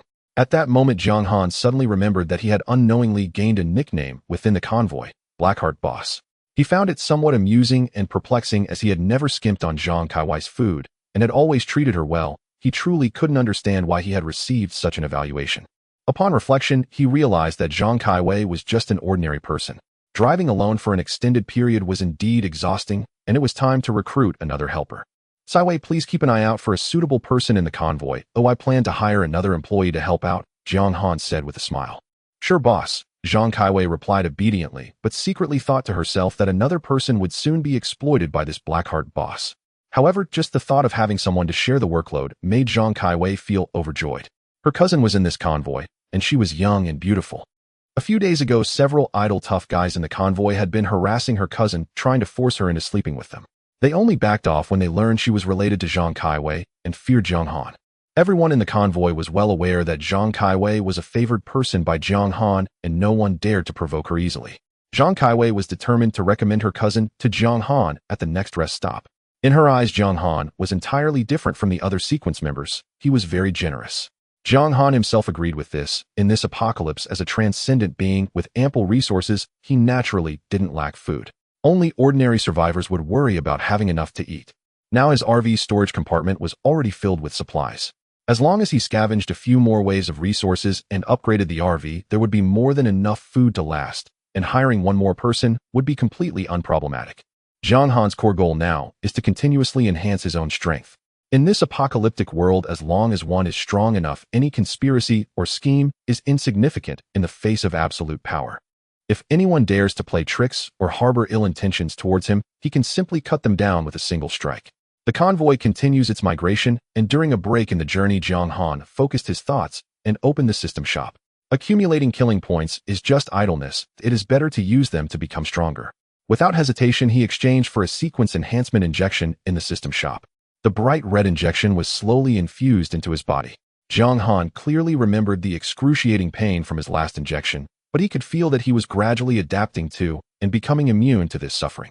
The ordinary sequence injection is used to unlock genetic locks, while the sequence enhancement injection is for deeply developing one's genetic potential. After this injection, the pain still came, but it was within his tolerance, no longer as unbearable as the first time that had nearly made him faint. After advancing to sequence 2, his bodus tolerance significantly improved, and the speed at which he absorbed the drug increased several times. After a full hour, the potency of the sequence enhancement injection was completely absorbed by his body. Jiang Han carefully sensed the surging power within him and concluded that to break through to sequence 3, he would need 3 more enhancement injections. As he drew closer to sequence 3, as long as he accumulated enough killing points, breaking through to a higher sequence would no longer be a mere fantasy. In contrast, Captain Zhao still lingered at sequence 1, though he was close to breaking through to sequence 2. Recently, the convoy has been migrating without any casualties among the survivors, all thanks to the powerful combat abilities of Jiang Han, King Kong, and Lin Xingyan, the 3 sequence users. Before long, the convoy stopped to rest at the edge of a forest. Jiang Han jumped down from the RV and shouted loudly at Zhao Taizhu, "Captain Zhao, why didn't we stop by the lake this time?" Zhao Taizhu laughed heartily, "Haha, I also wanted to stop by the lake and enjoy Chef Zhang's delicious food, but there aren't that many suitable small lakes." His driver Xiao Li had already thoughtfully set up a tent for him in advance. Meanwhile, Lin Xingyan had already become close friends with the Zhao sisters, sharing everything with each other. King Kong remained the same whether the convoy was on the move or resting. He would nestle in the bus and sleep soundly, as if sleeping was his way of cultivation. Survivors got out of the vehicle, some started setting up tents, while those without tents sat under trees, breathing the relatively fresh air in the forest. Jiang Han leaned against a large tree, lit a cigarette, and leisurely exhaled smoke. At that moment, Zhang Kaiwei approached him with a young girl in tow. "Boss Zhang, this is my cousin Zhang Caixiao that I told you about." Jiang Han looked at the girl, who bore a striking resemblance to Zhang Caiwei, with delicate and shy features. "Hello, boss Zhang." Zhang Caixiao spoke timidly. Jiang Han secretly chuckled, thinking that she was so obedient. Upon arrival, in a few days, she would likely be just like Zhang Caiwei, giving him the nickname Heartless Boss. "All right, you two will assist Kaiwei in managing the household from now on. You can go into the RV and cook." The two replied in unison and turned to head toward the RV. After sending off the sisters, Jiang Han continued to lean against the tree and smoke. Having just absorbed the enhancement drug, he attempted to mobilize his spiritual power for exploration. He could now control weapons and attack enemies over 60 meters away, greatly expanding his control range. Not far away, Lin Xingyan was practicing martial arts with Zhao Yali, occasionally letting out crisp shouts. On the other side, Zhao Taizhu was using a loudspeaker to gather all the survivors together. "We currently have Bus 1 is managed by Old Wang and King Kong. Buses 2, 3, and 4 currently do not have anyone in charge. Let's have everyone nominate someone." After a moment, the leaders for the 3 buses were elected by the survivors themselves. The ordinary survivors also had their own small circles, each taking on their respective responsibilities. Bus 2 is managed by car repairman Jiang Li and his 2 nephews. The leader of Bus 3 is Liu Gang, who before the apocalypse was a big shot in the underground scene, sporting a Neza tattoo on his chest and a Bai Chi tattoo on his back, radiating charisma. The leader of Bus 4 is a woman named Lu Yan. This person is quite cunning and is surrounded by many devoted admirers. Alright, since everyone has chosen their bus leaders, let's disperse the meeting. The four extraordinary beings rarely interfered in the mundane matters of ordinary survivors. Most people they couldn't even name, but they were deeply impressed by a few distinctive individuals. For instance, Wang Ergu, who always had cigarettes and alcohol with him, the Zhao sisters, who practiced martial arts daily, and Zhang Li, who was skilled at car repairs. But the one most memorable to everyone was Chef Zhang. Before the apocalypse, he was the head chef at a renowned restaurant, only cooking for everyone on special occasions. Most of the time, he cooked for himself or prepared special meals for familiar faces on the bus. With the scarcity of supplies in the apocalypse, survivors usually ate their own food. The pioneer convoy has been able to maintain a decent supply of resources, all thanks to Zhao Tieju, the sequence user, who leads the way. His precognitive ability is accurate and reliable, and the bizarre occurrences they encountered along the way were mostly within the coping range of the three sequence users. Only the last encounter with the six-winged humanoid anomaly Zhao Tieju had long foreseen as extremely dangerous. He had looked grave, but the three sequence users failed to notice in time, making that battle somewhat reckless. After confirming the leaders of the four buses, the survivors began to light fires and cook. Inside Jiang Han's RV, Zhang Kaiwei and Zhang Caixia had already prepared the meals. Jiang Han had sufficient supplies, though the variety was not rich. It was still the familiar combination: steamed rice, 2 sausages, and a steaming plate of fried potato shreds. Today, to reward his 2 subordinates, he specifically allocated each of them a vacuum-packed pig trotter. The meat food in the convoy now was all vacuum-packed food scavenged from supermarkets, such as chicken feet, chicken legs, and duck legs. Even so, the meals for Jiang Han and his 2 companions were already the best in the entire convoy. Most other survivors could only drink thin porridge and would occasionally dig up some wild vegetables to cook with the rice porridge. The vacuum-packed meat they had was sparse, and they were reluctant to eat it, conserving it for slow consumption. Overall, in the harsh apocalypse, the survivors of the pioneer convoy were leading a relatively stable and good life. The survivors hurriedly finished a simple lunch. "Pack up the supplies, everyone, get ready to depart," Zhao Tieju shouted loudly into the megaphone. The convoy only stopped for 10 minutes. Zhao Tieju's Hummer led the way, followed closely by the bus carrying the other survivors, continuing on towards the distance. Since there was an extra pair of hands in the RV, Jiang Han no longer had to drive. Now the sisters Zhang Kaiwei and Zhang Caixia took turns driving, with Zhang Caixia at the wheel this time.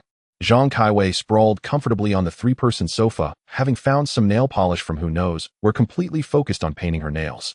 The convoy traveled for a whole day. In the evening, Zhang Kaiwei suddenly shook Jiang Han awake from his slumber. Boss, look quickly. It's a prairie," she shouted excitedly.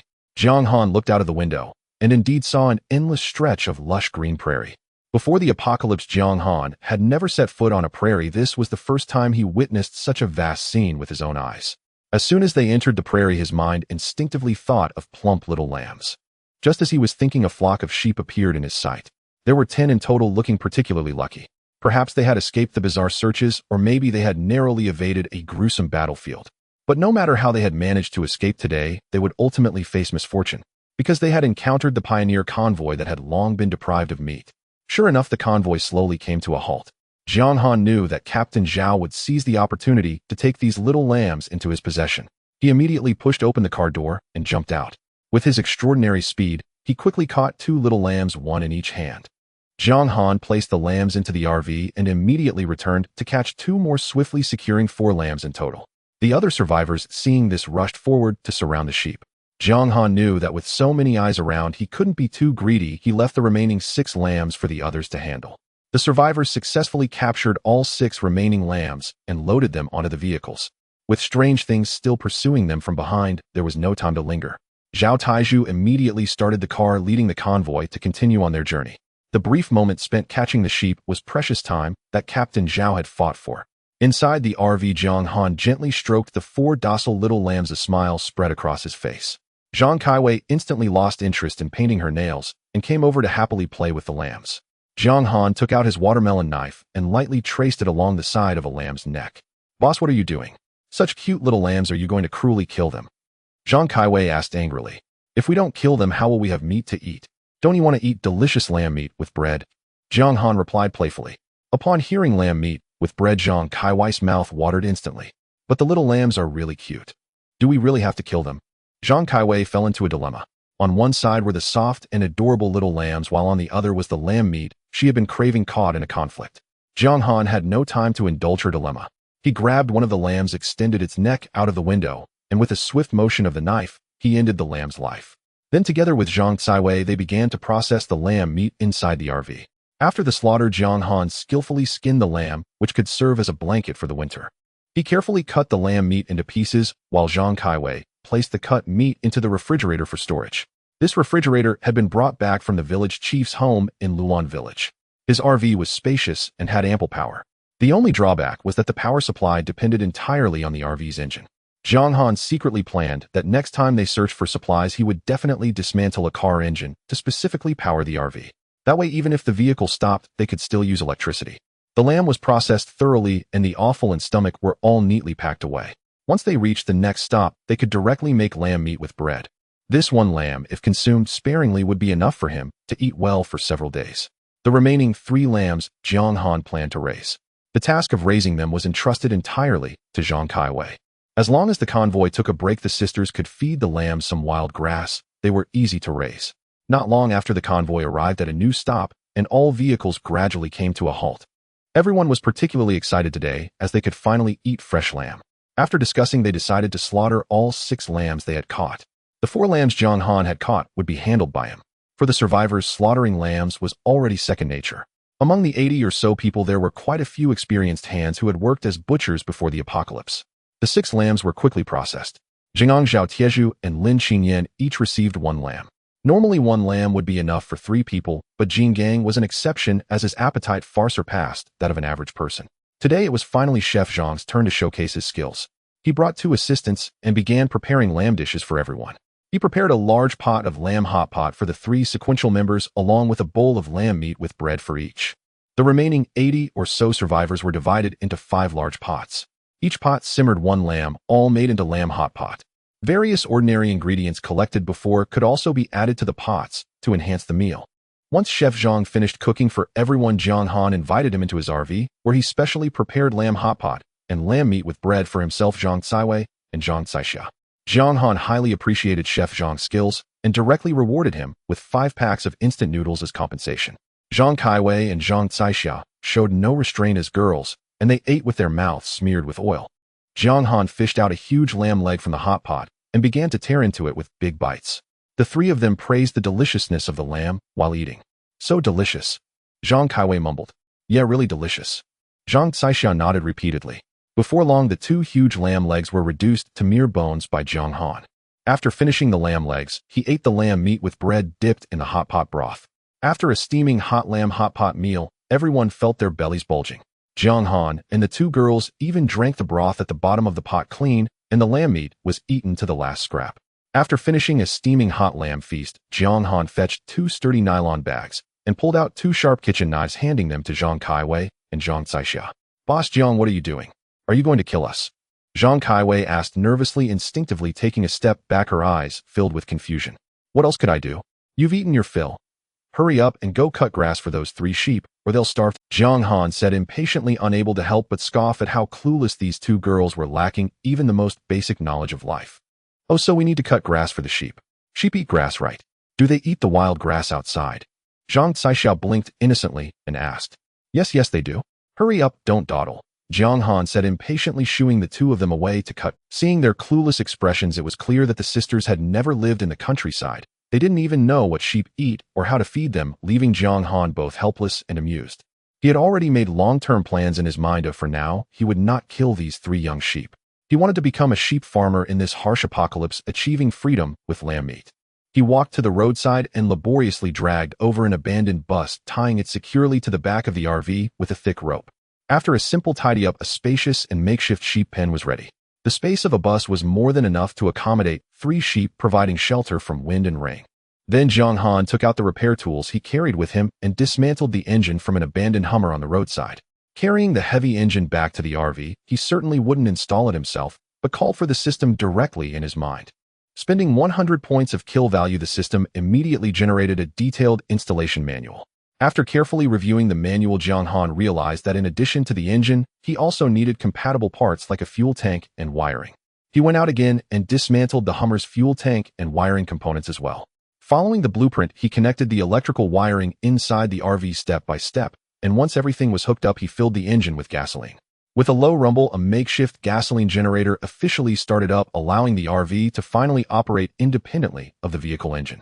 Last time at the gas station, he had hoarded 3 large barrels of gasoline, so his fuel reserves were ample. At this moment, Jiang Han suddenly realized that with future sheep farming and stockpiling a large amount of supplies, the current space in the RV would not be sufficient. He silently made up his mind that once he accumulated enough kill value, he would definitely give the RV a comprehensive upgrade and expansion. Before long, Zhang Kaiwei and her sister returned with 2 full bags of fresh wild grass. Jiang Han patiently taught them how to feed the lambs. At this time, the 3 lambs had already been moved to the abandoned bus at the back. The sisters dumped the grass from their nylon bags, and the lambs immediately began to bleat and eat heartily, enjoying their meal. Jiang Han observed carefully and noticed that one of the female sheep had a particularly large belly, indicating that it was pregnant and about to give birth. He could clearly see the abdomen bulging when he first caught it. This breed of sheep has a strong reproductive capability, able to give birth twice a year, with each litter producing 2 to 5 lambs.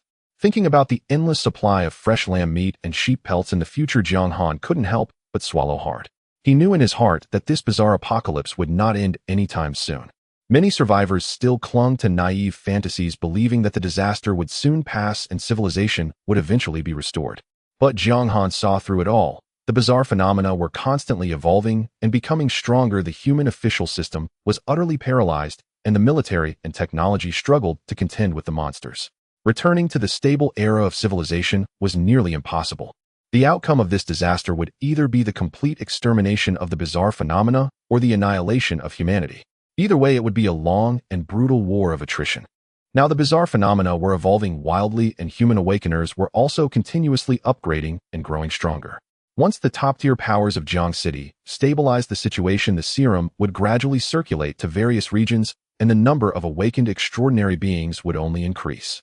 Jiang Han didn't want to think too much about the grand and void future. He just wanted to live well in the present and survive steadily in the apocalypse, holding onto his own piece of land. This time, Jiang Han did not dine with the other 3 awakeners, but he still planned to go and take a look.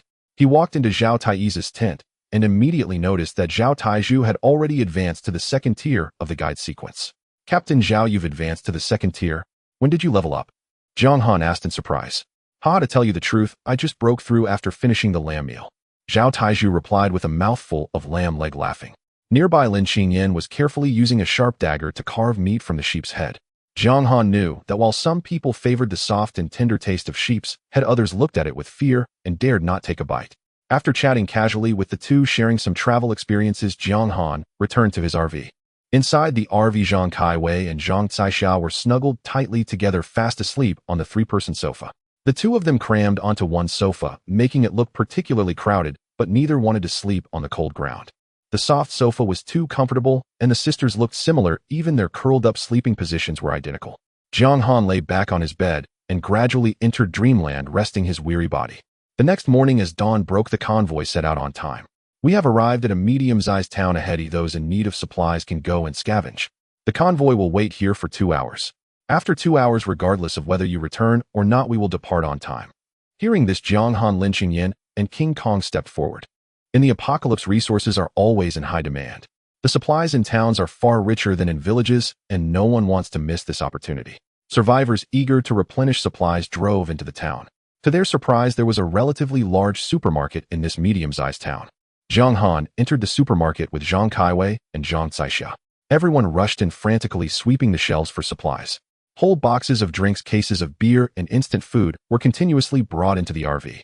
Zhang Kaiwei and her sister were also busy packing a large bag full of body wash, facial cleanser, and various cosmetics. Looking at the scene before him, Jiang Han couldn't help but think of the zero-cost shopping in civilized society. In the past, getting things required payment, but now in the apocalypse, as long as your hands are quick enough, you can have whatever you want. At this moment, Jiang Han unexpectedly discovered that a refrigerator in the supermarket was still powered on. It turned out it was being powered by the supermarket's backup generator, and the ingredients inside were still fresh. Other survivors had not noticed this, but Jiang Han quietly approached and packaged all the frozen dumplings, meatballs, and bacon inside into his RV, filling his small refrigerator. The refrigerator he had moved from the village chief's house was too small and completely insufficient. Jiang Han simply lifted a large vertical refrigerator from the supermarket and securely loaded it into his RV, preparing for ample future food storage. The supermarket is equipped with a dedicated backup generator whose power output and stability far surpassed the makeshift engine Jiang Han had previously salvaged from an abandoned car. Jiang Han quickly found this complete generator in the supermarket warehouse, carefully disassembled it, and exerted considerable effort to carry it into his RV. The third floor of the supermarket is dedicated to furniture offering a wide variety of items. Jiang Han immediately set his sights on a soft and spacious double bed directly replacing his old bed in the RV. Looking at the rows of exquisitely crafted sofas, he decided to discard the two old worn sofas from the RV and replace them with a high-end pure leather sofa set from the showroom. This sofa set features an elegant design with comfortable chaise lounges on either side and a spacious three-seater in the middle, providing immense comfort whether sitting or lying down. Then he replaced the RV's old paint-chipped coffee table with a new solid wood coffee table that was sturdy and aesthetically pleasing, instantly enhancing the living quality of the RV. In fact, Jiang Han had plenty of food and resources left, so he had no worries about sustenance. The main purpose of this trip to the town was to acquire some fresh supplies and upgrade the living environment inside the RV, allowing himself to live more comfortably in this apocalyptic world. 2 hours of scavenging passed in the blink of an eye, and Jiang Han's RV was packed to the brim with various supplies. Although the items were somewhat haphazardly stacked due to time constraints, he planned to organize them slowly when the convoy took a break. Seeing that the evacuation time agreed upon with Zhao Taizhu was approaching, Jiang Han immediately started the RV and headed toward the town's exit. But just as everyone was about to drive out of the town, a large number of strange creatures suddenly surged out from both sides of the road, blocking everyone's path.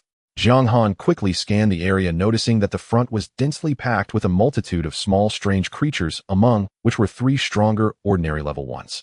One was the corroder he had faced before, while the other 2 were unfamiliar to him, one wielding a heavy axe with a ferocious demeanor and the other possessing 2 menacing heads. Jiang Han could clearly sense that the strength of this 2-headed creature was significantly greater than that of the corroder, exuding an overwhelming pressure. Since the creatures had actively blocked his way, he could only confront them head-on. Having recently injected a sequence enhancement serum, Jiang Han's strength had significantly increased, and he now found himself easily handling the familiar corroder. He poured all his mental energy into the watermelon knife, which instantly radiated a sharp, icy blue light. Jiang Han unleashed the first style of the Gale Fury, slashed the wind blade sweeping across, slaying a majority of the small strange creatures. Now the watermelon knife had a corrosive effect, causing the wounds of the struck creatures to rot continuously, creating gaping holes and significantly increasing its lethality. The corroder spat out a dark green corrosive slime, but Jiang Han nimbly dodged it and swiftly retaliated, cleanly severing its head with a single stroke. On the other side, the creature wielding the giant axe was engaged in a struggle with Jin Gang, with both combatants exchanging blows, making it difficult for Jin Gang to quickly subdue his opponent. Meanwhile, the 2-headed creature was exceptionally fierce, using its formidable strength to force Lin Qingyan back repeatedly. In a moment of distraction, Lin Qingyan was caught firmly by the 2-headed creature, placing her in a perilous situation. Lin Qingyan's strength already far surpassed that of an ordinary second-tier sequence user, and during this time spent training with Zhao Yali, her skills had improved significantly. Jiang Han understood that it was not that Lin Qingyan was too weak, but rather that this 2-headed creature was simply too powerful. The 2-headed creature opened its tooth-filled maw, seemingly intending to swallow Lin Qingyan whole. In a moment of crisis, Jiang Han used his mental power to control the watermelon knife, thrusting it fiercely into the 2-headed creature's arm. The blade pierced directly through its limb, causing it immense pain, forcing the 2-headed creature to release Lin Qingyan, who fell to the ground. As Jiang Han had anticipated, had it been an ordinary creature, this strike would have been enough to shatter its entire arm, indicating the 2-headed creature's formidable defenses. Zhao Yali immediately rushed forward to assist the injured Lin Qingyan, helping her to a safe spot to recover. Only Jiang Han remained facing the 2-headed creature in direct confrontation. The defenses of this 2-headed creature far surpassed those of the corroder, as the watermelon knife struck its body, producing a piercing sound of metal clashing, only managing to cut through skin without inflicting any serious damage. Suddenly, the 2-headed creature charged up and delivered a powerful punch to Jiang Han. Jiang Han felt as if he had been hit by a speeding train, being forced back uncontrollably for several meters.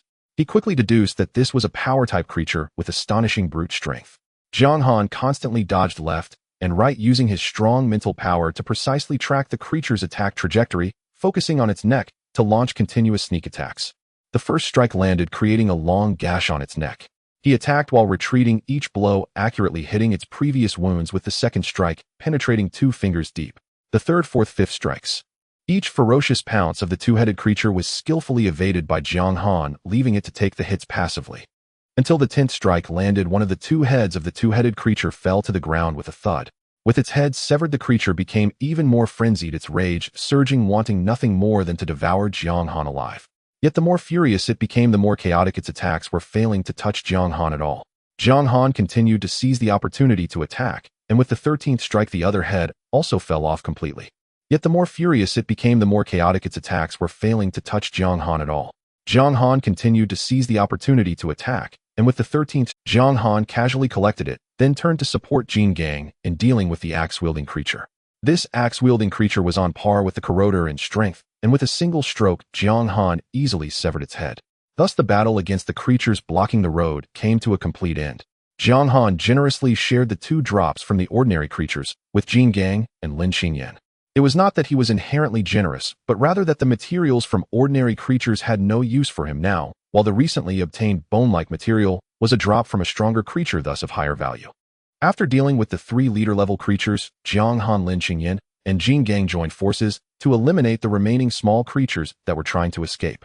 Even with 3 sequence users guarding them with all their might, 5 unfortunate survivors still perished under the assault of the small creatures, a sight that was truly lamentable. The convoy, having successfully scoured for supplies, smoothly drove out of the town. Zhao Tieju, upon seeing the devastating aftermath, wasted no time and immediately activated the Hummer to lead the way. The buses and RVs followed closely behind, and the entire evacuation process was flawlessly synchronized, wasting no time at all. Organizing the supplies was tedious and labor-intensive, so Jiang Han focused on driving, while the sisters Zhang Kaiwei and Zhang Caixia carefully sorted through the items in the RV. During the scavenging, everyone had only focused on quickly transporting items, resulting in a chaotic and haphazard arrangement. Fortunately, with the help of 2 capable assistants, the sisters carefully sorted and organized the newly collected supplies, arranging them neatly and in an orderly fashion. Currently, the entire convoy consists of 7 vehicles. At the forefront is Captain Zhao's Hummer, followed closely by Lin Xinyan and the Zhao sisters, sharing an off-road vehicle. 4 buses are lined up in the middle, and at the back of the convoy is Jiang Han's RV. Jiang Han leisurely followed at the end of the convoy, driving his RV. After nearly a day of smooth travel, suddenly, Zhao Taiyi's steady voice came through the walkie-talkie. "The convoy will take a rest here. We can stay in this area for 7 days. As soon as the words fell, all vehicles gradually came to a stop. Survivors began to get out and set up. The vast green grassland is exceptionally comfortable. Even without setting up tents, lying directly on the soft lawn brings a sense of ease and tranquility. This time, Jiang Han did not let the 2 girls stay in the car. Instead, he arranged for the Zhao sisters to start a fire and cook outside the RV while he prepared to upgrade it. He silently recited in his heart, calling up the system panel to check the data. He had accumulated a total of 20,000 points of kill value. Jiang Han directly issued the command in his mind, "Upgrade the RV." The system immediately popped up a prompt stating that upgrading the RV would require 10,000 points of kill value. Jiang Han gritted his teeth and confirmed the deduction. In an instant, the 10,000 points of kill value were cleared, and the RV underwent a visible transformation, as if an invisible hand was remodeling the entire vehicle. This scene was incredibly shocking. The members of the convoy had long since grown accustomed to Jiang Han's endless mysterious abilities and were not particularly surprised, only curious, as they observed from a distance. An hour later, the RV upgrade was completely finished. Jiang Han looked at the newly transformed iron behemoth, filled with excitement and anticipation. The upgraded RV measured 24 meters in length and 6 meters in width, with an additional second living space. The second floor was divided into a living room, 3 bedrooms, an independent kitchen, and a combined bathroom, making daily living very convenient. The system also thoughtfully installed a large-capacity water storage tank. Once filled, it could support daily usage for a long time without worrying about a lack of water. The first floor of the RV was specifically for storing supplies. The generator Jiang Han had brought from the supermarket, along with the engine taken from a discarded car, was integrated by the system into a brand new silent diesel generator.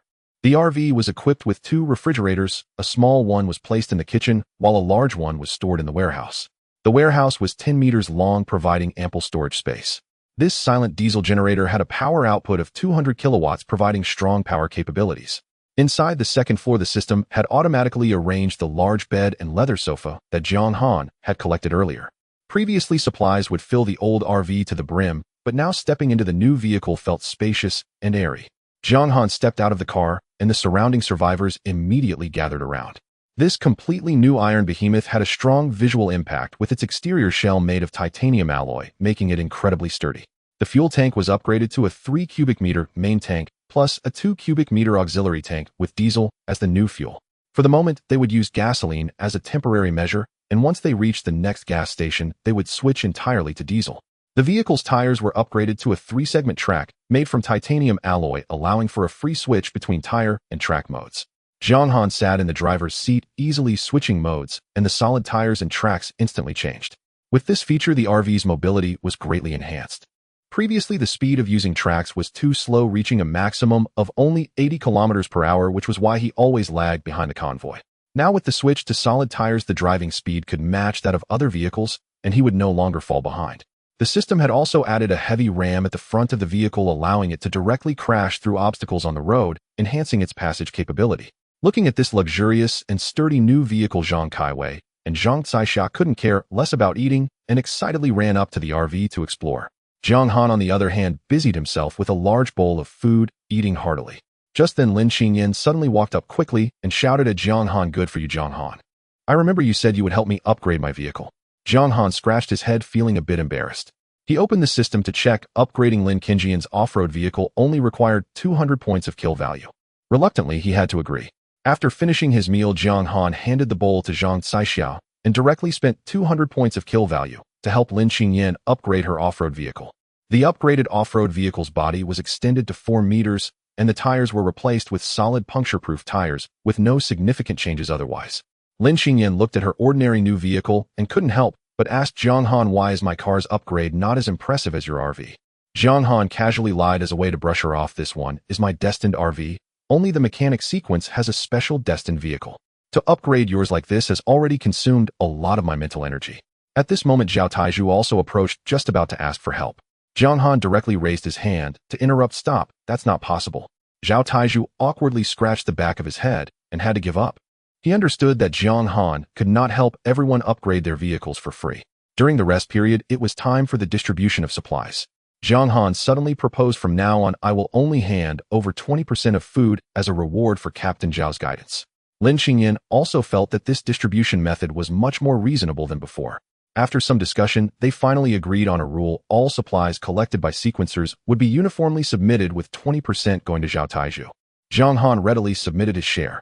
Now that his RV had a huge space, he would gather even more supplies later, making the previous distribution method no longer appropriate. After the distribution of supplies was completed, Jiang Han returned to his new RV and chose one of the master bedrooms for himself. He arranged for Zhang Kaiwei and Zhang Caixia to share one bedroom, leaving the last bedroom vacant as a backup. He slept on the new large bed he had brought from the furniture store, while the 2 girls slept on the old bed he had previously used. After being teased by the sisters for being a heartless boss, Jiang Han had no choice but to compromise, agreeing to help them pick out brand new beds once they reached the next supply point. Lying in the soft large bed, Jiang Han began to plan for the future. The RV's water storage tank was currently empty, and diesel also needed a significant replenishment, along with a need to stockpile countless various supplies. Lost in thought about the complicated plans, Jiang Han slowly closed his eyes and fell into a deep. The next morning for breakfast, Zhang Caixia personally cooked frozen dumplings. In the peaceful pre-apocalyptic world, this food could only be considered as common fast food junk, but in the harsh apocalypse where resources were extremely scarce and meat was a luxury, it became a coveted delicacy. Jiang Han took a large basin, feeling ravenous, and devoured 2 entire packs of frozen dumplings in one go. After satisfying his hunger, he let out a contented burp, radiating satisfaction. After breakfast, he lit a cigarette and strolled out of his brand new titanium alloy RV, ready to breathe in the fresh air of the grassland. At that moment, a small black dot suddenly appeared on the distant skyline. The dot approached rapidly, its size expanding swiftly, carrying an unsettling pressure as it headed straight toward the grassy encampment where everyone was resting. As the outline gradually became clearer, everyone's pupils shrank and their bodies stiffened. It was a giant dragon, entirely black, with menacing scales and wings that obscured the sky. "My God, it's a dragon! A dragon!" A survivor exclaimed in shock, his voice filled with fear. "Could this dragon also be a bizarre anomaly? If it attacks us, I fear no one here will escape death. The sense of oppression is simply too terrifying." The black dragon drew nearer, its massive body blocking part of the sunlight. The crowd was horrified to discover that the dragon was not empty. There were countless people residing upon it. Heavens! There are actually people living on the dragon. From a distance, the black dragon appeared as tiny as a toothpick, but as it flew closer, its body loomed like a mountain, immense and awe-inspiring. Jiang Han glanced around, roughly noticing at least 10,000 people standing densely on the dragon's back. Even more astonishing was that there were clusters of houses built upon it, and even high-rise buildings stood like a moving aerial city-state. A young man standing atop the dragon glanced down at the pioneer convoy, without pausing for a moment. The black dragon flapped its enormous wings, stirring up a fierce wind, and quickly flew away into the distance, vanishing at the horizon. Jiang Han was utterly dumbfounded, his heart racing. He turned to Zhao Tieju, who was well-informed, and spoke with shock. "Captain Zhao, you have vast experience. Do you know what that thing is?" Zhao Tieju's expression was serious as he fixed his gaze on the direction the black dragon had departed, slowly speaking. "Could the legend be true? If I'm not mistaken, that is the ghost dragon ranked among the top 10 anomalies." "What? Are you saying that this living, breathing giant dragon itself is an anomaly?" Jiang Han was taken aback, his worldview shaken. All the survivors present stood frozen, starting to doubt their lives. The world before them was no longer the peaceful civilization they once knew. Jiang Han instinctively touched the strange drop he had treasured in his pocket, silently vowing one day he too would possess a top-tier anomaly ranked among the top 10, standing at the apex of the apocalypse. The appearance of the ghost dragon also inspired him greatly. It turned out that large vehicles could evolve into powerful anomalies by integrating bizarre materials. He immediately returned to his titanium alloy RV, eager to retrieve the heart-shaped bizarre drop that he had previously not used. Jiang Han called out to the system in his mind, and a virtual screen popped up with a prompt: integrating the bizarre drop with the RV requires 1,000 points of kill value. He hesitated not at all, directly confirming the integration. 1,000 points of kill value were deducted by the system, and the heart-shaped bizarre material gradually vanished, transforming into flowing light that melded into the RV's body. An hour later, the RV's attribute panel refreshed, officially evolving into an anomaly iron giant beast ranked 8,382 among anomalies. At the same time, two powerful attributes were unlocked: power 10, fuel consumption 10. Jiang Han smiled with satisfaction. This was the correct way to upgrade and evolve vehicles in the apocalypse. Next, he took out the watermelon knife that had accompanied him through bloody battles. As a sequence extraordinary being, his weapon was like a second life, requiring constant enhancement. Jiang Han retrieved the hard finger bone dropped from the two-headed bizarre he had previously killed, and once again consumed 1,000 points of kill value to deeply integrate the finger bone with the watermelon knife. The hard finger bone slowly merged into the blade. An hour later, the watermelon knife's anomaly ranking skyrocketed to 2,200. As the grade significantly increased, the blade gained greater spirituality, aligning more closely with Jiang Han's mental power, making it easier to control. Jiang Han, holding the revitalized watermelon knife, walked onto the open lawn, intending to test the power of his new weapon. He aimed at a massive rock weighing several tons on the ground, channeling all his mental power into the blade, and the watermelon knife instantly erupted with a dazzling blue light. The sharp blade light sliced through the air, accompanied by a deafening roar as the entire hard rock was instantly reduced to fine powder, its power terrifying. Jiang Han grew increasingly satisfied with this weapon. Now he was confident that even against a Sequence 3 combat extraordinary being, he could stand a chance with this evolved watermelon knife, even defeating it outright. This shows that a handy anomaly weapon is like a boon to extraordinary beings, directly elevating their power by several tiers. Jiang Han has always adhered to the principle of using kill value immediately to become stronger. Now he had 8,000 points of kill value remaining. He directly exchanged several sequence enhancement syringes in the system store. After multiple injections, he had completely adapted to the pain brought by the potion, no longer feeling the same suffering as in the beginning. After receiving the syringes, he unhesitatingly injected them all into his body. The warm liquid flowed gently, being fully absorbed by his body. Jiang Han clearly sensed that he was just 2 more enhancement syringes away from reaching Sequence 3. His mental control range had greatly expanded now, allowing him to accurately kill enemies from 100 meters away with far superior penetration power than before. Holding the watermelon knife, he practiced the Gale Fury slash on the vast grassland. With each swing of the knife, the powerful blade energy could lift large patches of grass, stirring up clouds of dust. The watermelon knife seemed to merge with him, moving as he wished, fluid and effortless. Meanwhile, Zhang Kaiwei and Zhang Caixao were each carrying a nylon bag, weaving through the grass to cut fresh grass for the little lambs. Since the RV upgraded and evolved, Jiang Han had been busy becoming stronger and researching anomalies, and had not yet had the chance to tend to his flock. He walked to the makeshift sheep pen, which had been transformed from an abandoned bus, and was immediately stunned. There were 4 fluffy, soft little lambs in the pen. It turned out that the previously pregnant ewe had successfully given birth.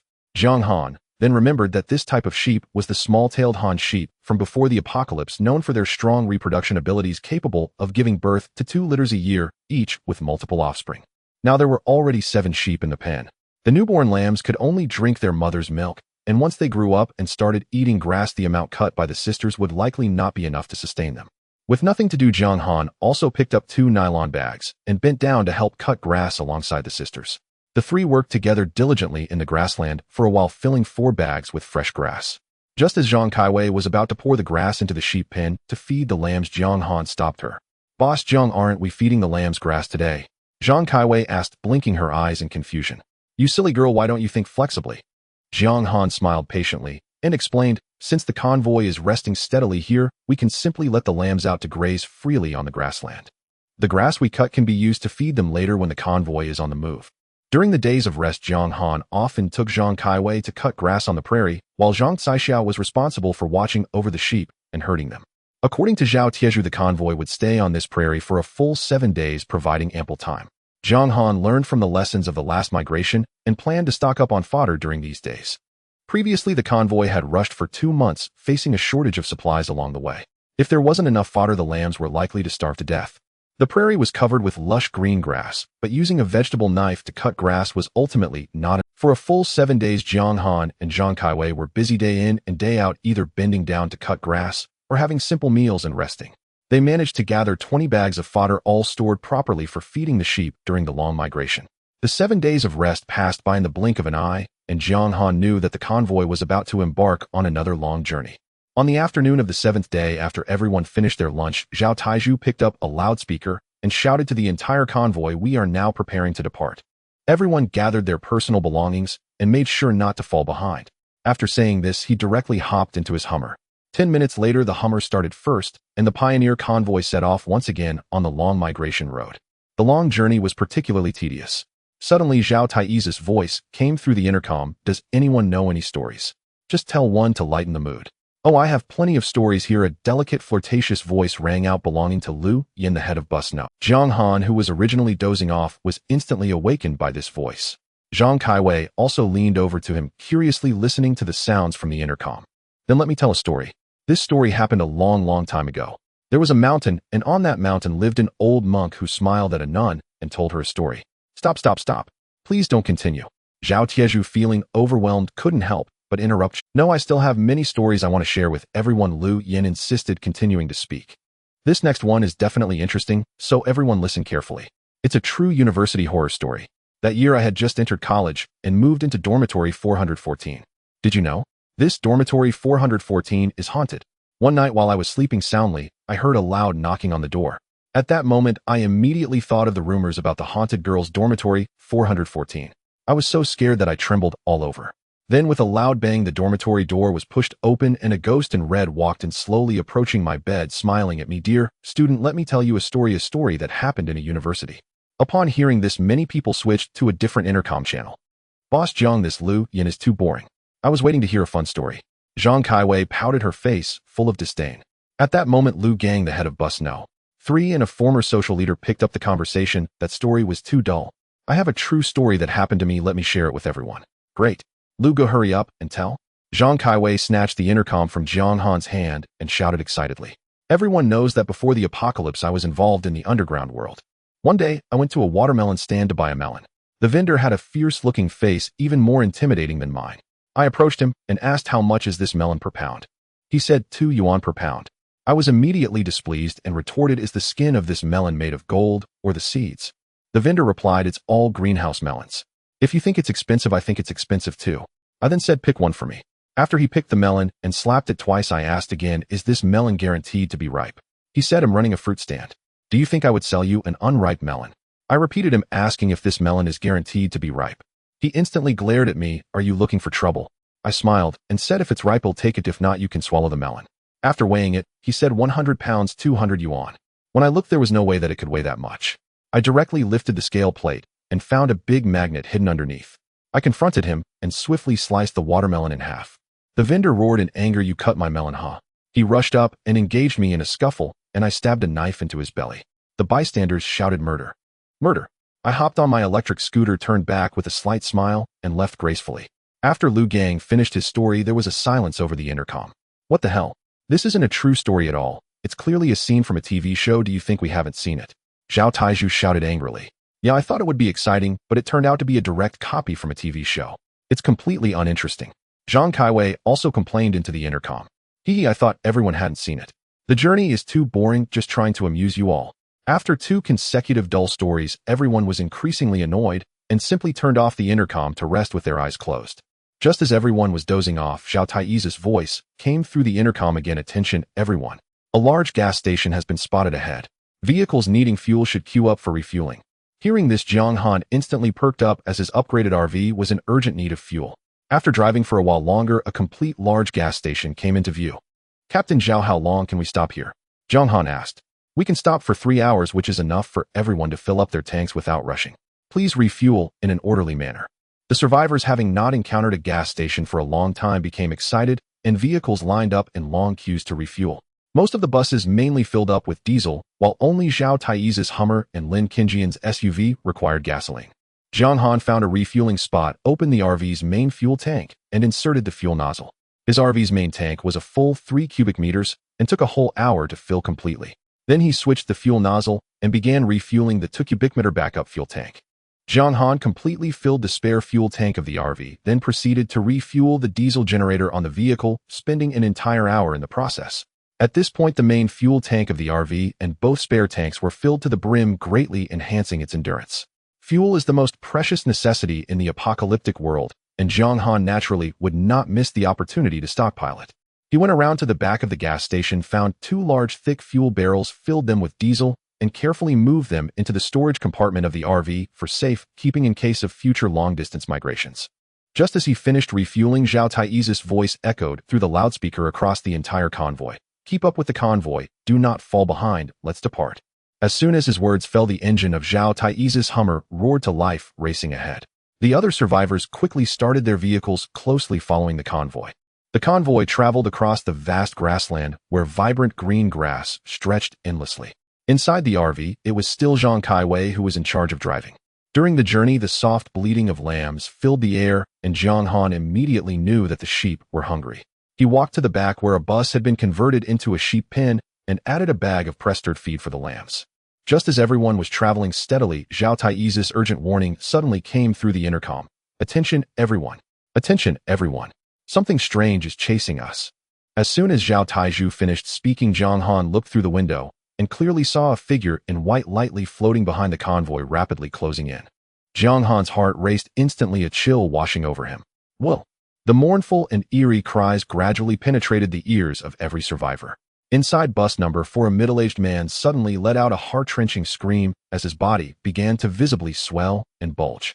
Then with a loud bang, the man's body suddenly exploded, blood and flesh splattering inside the bus, with some bits even hitting other survivors. Blood flowed along the floor of the bus, dripping from the door seams onto the road, a shocking sight. This horrifying scene terrified everyone inside the vehicle. A female survivor couldn't control her scream, but in the next moment the eerie cries came again. The woman who had just been scared to death suddenly stopped screaming. Her body also began to swell into a round ball before exploding with a loud crash. In just a short moment, 2 people had died on bus number 4. The bus was drenched in blood and the stench filled the air. The survivors were all pale, covering their mouths tightly, afraid to make a sound lest they suffer the same fate. Jiang Han's RV followed closely behind bus number 4, and everything happening inside the compartment was precisely captured by his spiritual sense. This was a new kind of strange he had never encountered before, with an attack method that was both bizarre and terrifying. No physical contact was needed, it could kill from a distance just with its cries. Jiang Han couldn't grasp its killing principle for the moment. Each time it cried, it took a life. This invisible method of attack made it nearly impossible to defend against. Too perplexing. You 2 block your ears immediately, Jiang Han sternly instructed Zhang Kaiwei and Zhang Caixia. He quickly deduced that this entity was conducting a sonic attack through its cries. Ahead, Zhao Taizhu had already floored the gas pedal of the Hummer, doing everything he could to shake off the pursuer. All the vehicles behind also accelerated, racing after the Hummer. Zhang Kaiwei also pushed the RV's gas pedal to the limit, but even with the convoy speeding forward, that figure in white still floated erratically, closely following behind, the distance shrinking. Not wanting to passively wait, Jiang Han focused his thoughts and used his spiritual power to control a watermelon knife, slicing directly at the white entity. The sharp blade accurately hit its target. Damage dealt to the malevolent spirit level entity. Kill value 1000. A system prompt sounded in his mind, and Zhang Han was taken aback. This was indeed a malevolent spirit level monster, far more formidable than the ordinary entities he had faced before. No matter how fast the convoy drove, the white entity relentlessly pursued. Zhang Han no longer hesitated, continuously urging his spiritual power. The watermelon knife shot through the windows like an arrow, striking at the entity again. Damage dealt to the malevolent spirit level entity. Kill value 1000. Damage dealt to the malevolent spirit level entity. Kill value 1000. Zhang Han struck the entity with the watermelon knife a total of 12 times. Then he took a deep breath, pouring all his vast spiritual power into the watermelon knife, which instantly burst forth with a dazzling blue light. The blade, imbued with immense power, transformed into a streak of light, violently penetrating the body of the white entity. Damage dealt to the malevolent spirit level entity. Kill value 1500. After this heavy blow, the cries of the white entity became even more piercing and chilling. Zhang Han felt as if his heart was gripped by an invisible force, pounding wildly, as if it might explode at any moment. An ordinary survivor targeted by this force would end up like the previous two, their bodies swelling and bursting. Fortunately, as a sequence transcendent, Zhang Han's resistance far exceeded that of an ordinary person. Even so, he still felt a sharp pain in his heart, his breathing rapid, struggling for air. "You want my life? Not so easy." Zhang Han gritted his teeth and roared, mobilizing all his spiritual power to control the watermelon knife again. This strike was far faster than before, shooting out like lightning and striking the white entity hard. At the moment of impact, the white entity's body clearly became a bit transparent. Damage dealt to the malevolent spirit level entity. Kill value 3000. The vehicles ahead were still desperately racing, and Zhang Han's RV closely followed. This time the white entity did not continue its pursuit. Its intelligence was far higher than the monsters he had encountered before. Realizing it could not capture its prey, it decisively chose to give up. Cold sweat drenched Zhang Han's clothes, leaving him weak and exhausted. He was shocked. Even a Sequence 3 awakened would likely struggle against this entity whose strength was comparable to that of a Sequence 4 transcendent. In this chase, the convoy only sacrificed 2 survivors, which was a stroke of luck amidst misfortune. Zhang Han's actions were not out of a bleeding heart, but because he knew that if this malevolent spirit-level entity got close to the convoy, the consequences would be unimaginable and casualties would definitely exceed 2. At this moment, Zhang Han was even more grateful that he had awakened as a mind master. The ability to control objects from a distance and kill enemies from afar was the hallmark of a truly powerful sequence. If it were a diamond facing this entity, it could only passively endure the psychic attacks with no power to fight back. However, a diamond's physical strength was formidable enough that even if attacked, they would not instantly have their hearts explode like an ordinary person. Such an invisible attack targeting the heart was impossible to defend against. Only a malevolent spirit-level entity could possess such a terrifying ability. The convoy continued to drive forward for a distance before coming to a gradual halt.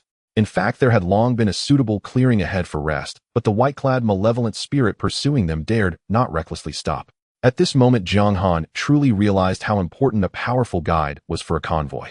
A being as terrifying as the white-clad entity, along with even stronger monsters, lurked in the shadows, tailing them.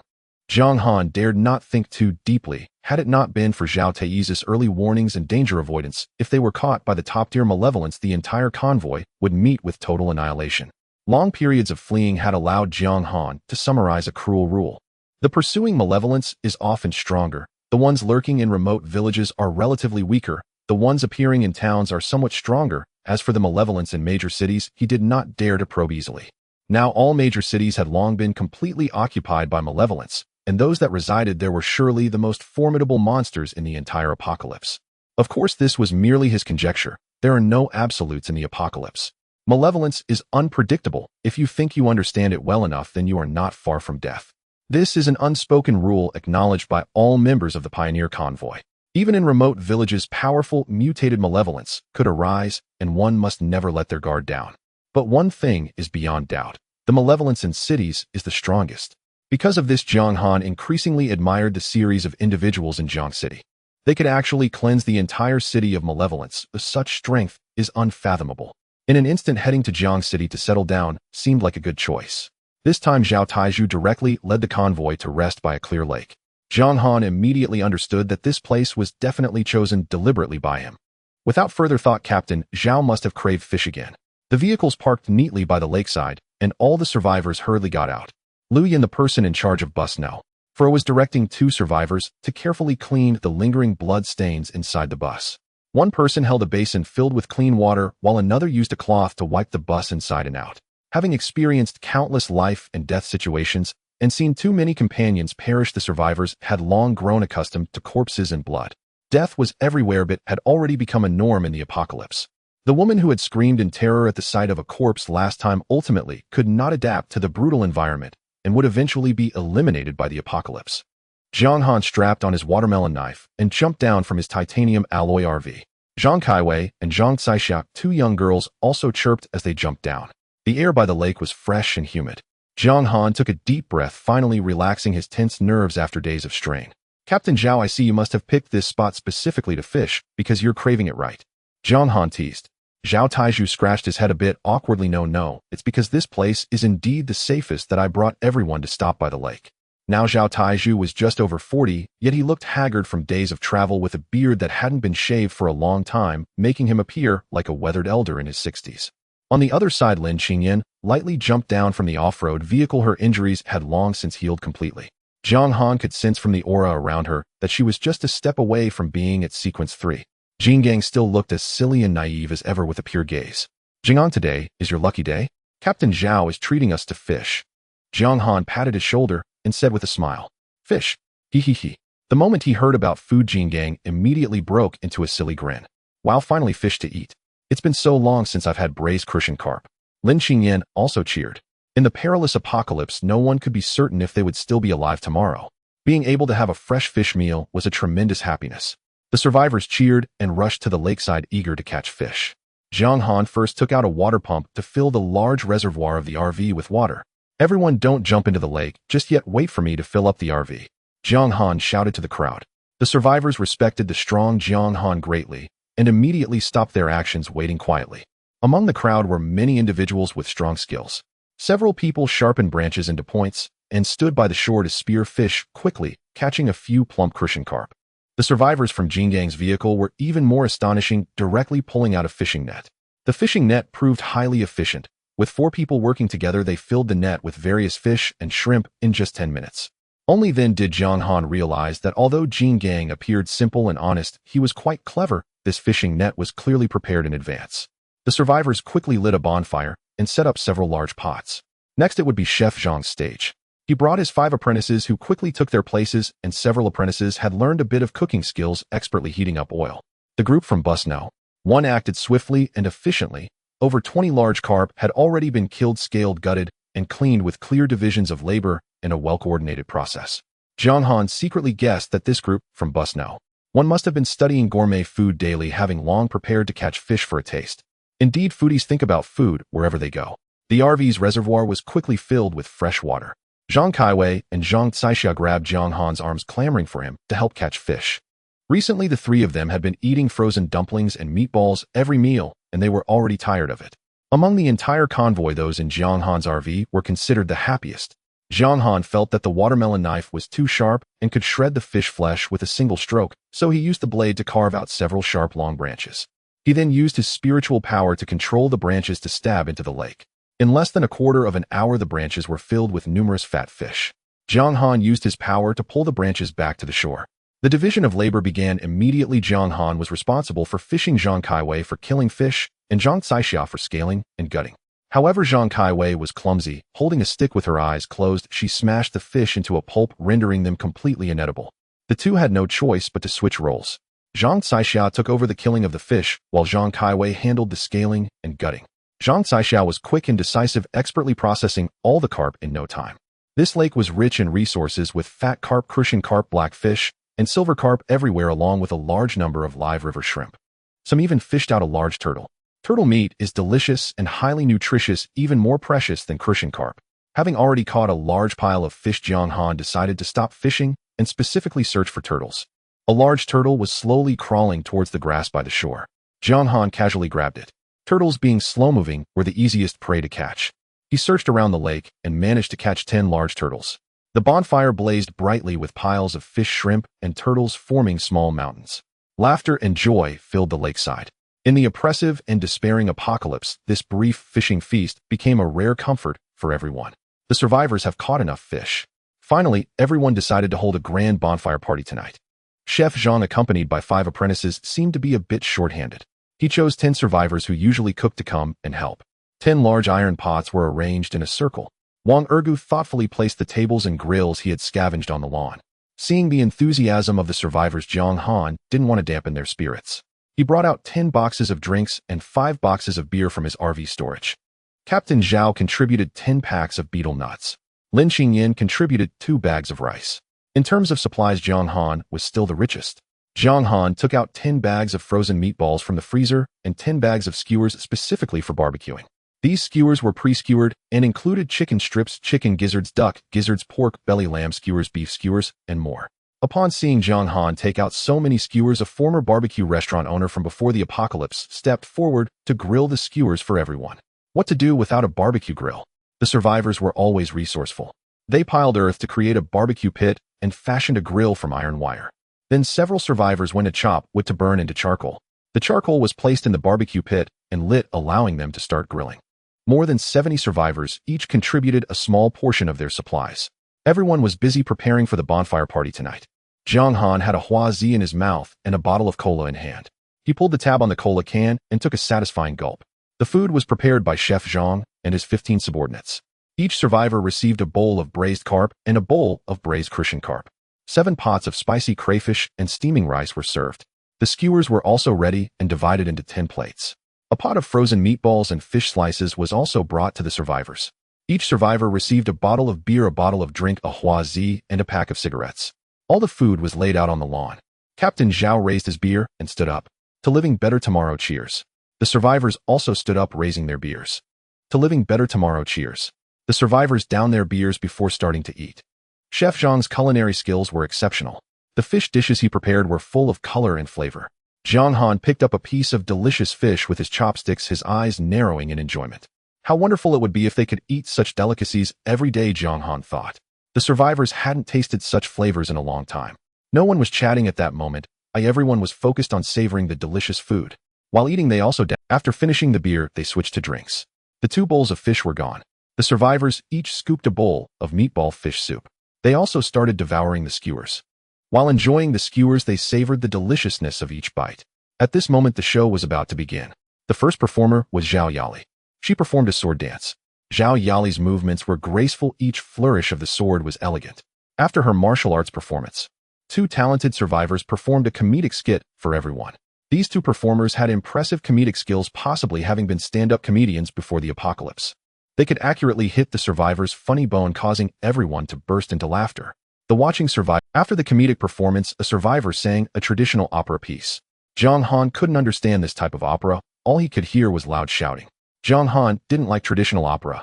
However, he patiently watched the survivors' performance. After the opera, a popular female singer sang the most trending song. Jiang Han had heard this song before the apocalypse. He had only heard the song, but had never seen the person who sang it. Unexpectedly, this famous singer was part of his convoy. Today, Jiang Han learned that the singer's name was Bai Ling, who was undoubtedly a big star before the apocalypse. She had exquisite features and a slender figure, wearing a red cheongsam and high heels, appearing so beautiful and alluring. Her voice was soft and melodious. Some survivors who could sing joined in. For whom do you shed tears? For whom do you feel sorrow? To whom did your sincerity truly belong? All my love is given to you, yet in the end it leaves me with wounds. Jiang Han often hummed this song before the apocalypse. After Bai Ling finished her song, the next performers were Zhang Kaiwei and Zhang Caixia. Upon seeing them, Jiang Han's expression darkened. Jiang Han knew these 2 too well. What talents could they possibly have? Hello everyone, I am Zhang Kaiwei, and this is my sister Zhang Caixia. We are going to perform a skit for you. Zhang Kaiwei and Zhang Caixia performed a skit titled Selling Tofu. How much do you sell this tofu for? Zhang Kaiwei asked. 3 yuan per jean, Zhang Caixia replied. At this point, Jiang Han felt so embarrassed he could dig a hole to hide. Is this tofu real or fake? After Zhang Kaiwei spoke, no one laughed as she herself started laughing. Look, where's the fake tofu? This is all tofu produced on the factory assembly line. After the dialogue, Zhang Caixia started laughing too. Seeing this, Jiang Han silently lit a cigarette. Since Zhang Kaiwei and Zhang Caixia didn't feel embarrassed, why should he? Other survivors had their mouths shaped into an O. It seemed that if they had considered Jiang Han's feelings, they would have long since booted these 2 off the stage. The skit was supposed to be a comedic act, but these 2 made the survivors frown throughout. Some survivors even forced a couple of fake laughs. After enduring the performance, the bonfire party moved on to the next segment. A young man with yellow hair took out a giant speaker. As the music started playing, some survivors began to dance. In that moment, everyone, whether they could dance or not, was excitedly flailing their arms and legs. To the rhythm of the beats from the speaker, the survivors' dance steps were joyful. "Boss, let's go dance." Zhang Kaiwei and Zhang Caixao invited Jiang Han to dance. Jiang Han was not interested in dancing with them. No thanks. He decisively refused and lit another Hua Zi leaning against a big tree. "Jiang Han, let's go dance together." It was Lin Qingyan inviting Jiang Han to dance. All right then. Jiang Han reluctantly agreed. Lin Qingyan's dance moves were light and graceful. However, Jiang Han couldn't dance and clumsily followed her movements. Lin Qingyan had learned dance before the apocalypse. She patiently taught Jiang Han how to dance. In a short while, Jiang Han managed to pick up some basics and began moving along with Lin Qingyan. A few young men with yellow hair danced the most joyfully. They performed a segment of street dance together. The beautiful moments are always fleeting, and the lively bonfire party quickly came to an end. Most of the survivors were heavily intoxicated. Some collapsed into the makeshift tents in a stupor, while others curled up in their vehicles, completely shedding the tension and vigilance from days of escape. Jiang Han returned alone to his spacious and luxurious titanium alloy RV. In the next room, Zhang Kaiwei and Zhang Caixao were slightly tipsy and still laughing and playing, completely unable to sleep. Jiang Han silently recited in his heart and summoned the system panel to carefully examine his kill value. At this moment, his kill value had accumulated to a full 20,000 points. He was eager to enhance his strength to possess greater self-defense and the ability to protect those around him in this apocalyptic world. Without any hesitation, he directly exchanged for 2 sequence enhancement syringes and injected the entire contents into his body. After multiple rounds of drug modifications, Jiang Han's body had developed a strong resistance to drugs. Even when injecting 2 enhancement syringes at once, he felt no pain, and his body absorbed the medicinal effects steadily. After a full 2 hours, the 2 enhancement syringes were completely absorbed by his body. Jiang Han carefully sensed his own state. Previously at sequence 2, he could break through to sequence 3 after using 4 enhancement syringes. Now, having used all 4 syringes, although his aura was already filled to the brim, he was still stuck at the final step, unable to break through to sequence 3. Jiang Han couldn't help but inquire within his heart about the reason from the system. However, this system had always been rigid and passive, never taking the initiative to provide hints. After he asked, the system suddenly seemed to freeze with no response for a long time. After waiting for a full hour, the system finally popped up a message indicating that it was upgrading in the background.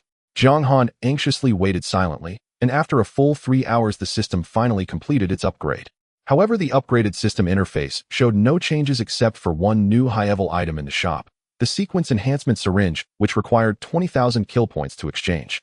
Jiang Han instantly felt that he had been secretly tricked and exploited by the system, yet he could not provide any evidence, so he could only give up helplessly. Looking at the remaining 8,000 kill points, this amount was insufficient to exchange for any high-level item, and he could only wait until he accumulated 20,000 points again to make plans. Even though he had not managed to break through to sequence 3 after continuously injecting 2 syringes, Jiang Han still felt his strength surge unprecedentedly. He could now control a watermelon knife with his mental power, precisely able to kill enemies from a distance of 150 meters. His mental power became increasingly robust and refined, and the damage caused by his attacks rose significantly. With a hint of frustration for not breaking through, Jiang Han soon fell into a deep sleep on his bed. On the following morning, as dawn broke and the morning light bathed the grasslands, Jiang Han found Bai Ling, the singing star, who had stunned everyone the previous night. "Are you willing to join my RV?" Jiang Han asked straightforwardly. "Mr. Jiang, can I really live in your—" Bai Ling spoke excitedly, her words slightly stammering, filled with disbelief and joy that she could not hide in her eyes. "Of course, I was a huge fan of your singing before the apocalypse." Jiang Han smiled gently, his tone sincere. He asked Bai Ling to quickly pack her personal belongings and brought her to the RV, settling her into the last vacant bedroom. "From now on, you will live here and just follow the convoy without worry." Looking at the spacious and luxurious RV equipped with all facilities and warm and safe, Bai Ling was so excited that she didn't know what to do, her eyes slightly red. Others couldn't help but wonder why Jiang Han only took in women in his RV, especially beautiful girls. It was not that he was lecherous, it was just that beautiful women were pleasing to the eye, and interacting with them daily made one feel at ease. Moreover, he genuinely liked Bai Ling's singing. Before the apocalypse, tickets for this popular star were hard to come by, often costing thousands. Now he could listen to her sing for free every day, which was a delightful situation. Even though she had once been the center of attention and enjoyed great glory in the cruel apocalypse, Bai Ling followed the convoy in hardship, often going hungry and the sharp edges of her past celebrity had long been worn smooth by reality. Ordinary survivors could only drink thin rice soup daily, and yesterday's lavish feast was merely an exceptional occurrence. That day, Zhang Han arranged for Zhang Kaiwei to tend the sheep, while he took Bai Ling and Zhang Caixia to cut grass for fodder. Now that the convoy had temporarily settled by the lake, it was a good time to stock up on fodder to avoid the sheep starving during the long migrations ahead. Zhang Han had learned to be clever and brought out a box of instant noodles, establishing a simple rule: 1 bag of instant noodles in exchange for 1 bag of fodder. With generous rewards, the survivors no longer idled about, but eagerly went into the mountains to cut grass. The convoy stayed by the lake for a full 10 days. Zhang Han had nearly exchanged all the instant noodles in his possession, and the sheepfold was stacked with over 1,000 bags of fodder, providing ample supplies. The 4 newborn lambs had also grown a bit, no longer resembling the weak, wobbly creatures they were when they 10 days passed in the blink of an eye. On the 10th day at noon, Zhao Taizhu picked up a loudspeaker and shouted to everyone, "Everyone pack your supplies. You have 10 minutes, the convoy is preparing to depart." After announcing, he sat in the Hummer waiting. 10 minutes later, the entire convoy slowly set off. Along the way, strange creatures occasionally appeared by the roadside. The once weak and small strange creatures had now all evolved into ordinary strange beings. Whenever a strange creature showed its head, Zhang Han, without a second thought, activated his mental power to control the watermelon knife and swiftly struck it down. For him, now killing an ordinary strange creature was merely a matter of raising his hand.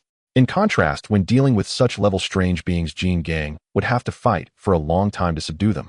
The gap between people was vividly illustrated at this moment. Unbeknownst to him, Zhang Han had already firmly secured the top position in the convoy's martial power, followed by Lin Qingyan, then Jin Gang, and finally the leader Zhao Taizhu. As they continued on their way, Zhang Han killed a total of 5 ordinary strange creatures, earning 5,000 kill points. Everyone speed up. There is a village up ahead where we can stop for 2 hours. Everyone go in and scavenge for supplies.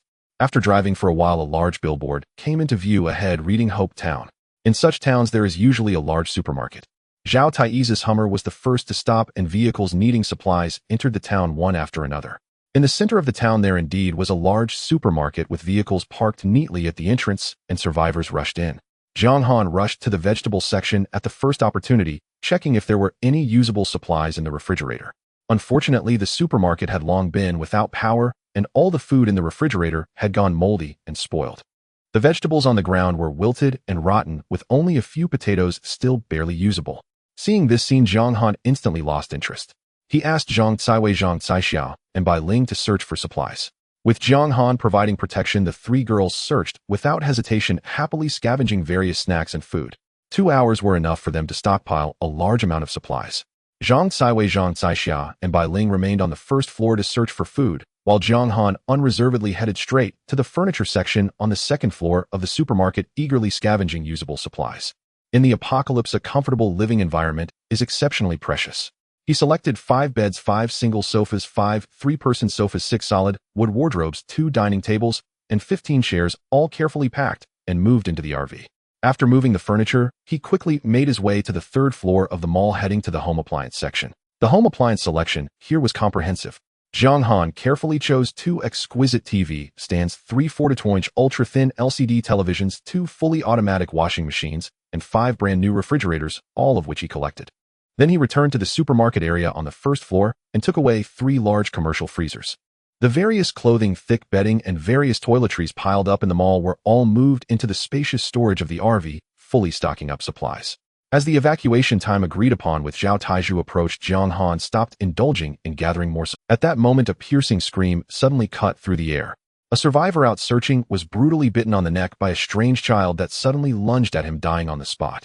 Zhang Han instantly dashed forward, using his mental force to control a watermelon knife, swiftly and decisively severing the strange child's neck, its small head rolling around on the ground.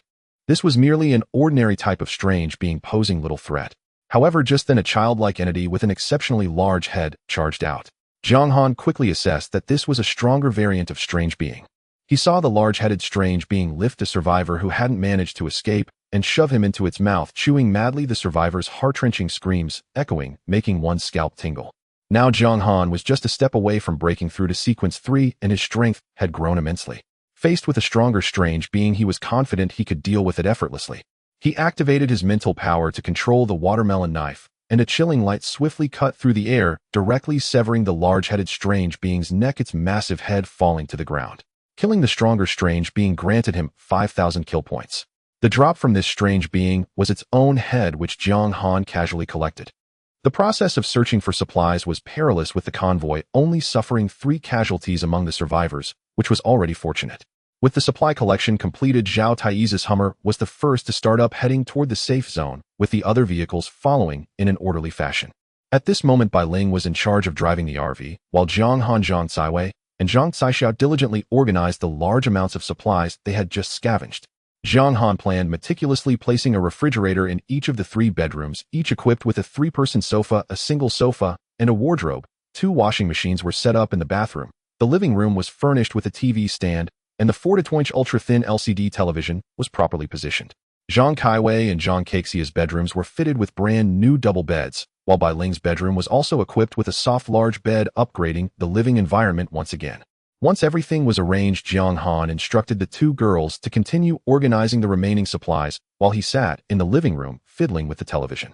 However, when he turned it on, the screen was completely blank and no channels could be found. In the apocalypse, terrestrial signals and networks had long disappeared, rendering ordinary televisions utterly useless. Jiang Han had already prepared for this. He called upon the system in his mind, took out a discarded strange drop, and chose to merge it with the television, consuming 100 kill points. With the fusion complete, the television officially transformed into a strange television set ranked outside the top 10,000. Upon turning it on again, the screen instantly lit up, automatically playing dramas and variety shows from before the apocalypse, as if it had an immense internal memory. Although there were only 5 channels for playing melodramatic dramas and 1 featuring a culinary variety show, it was a rare source of entertainment in the dull and oppressive life of fleeing the apocalypse.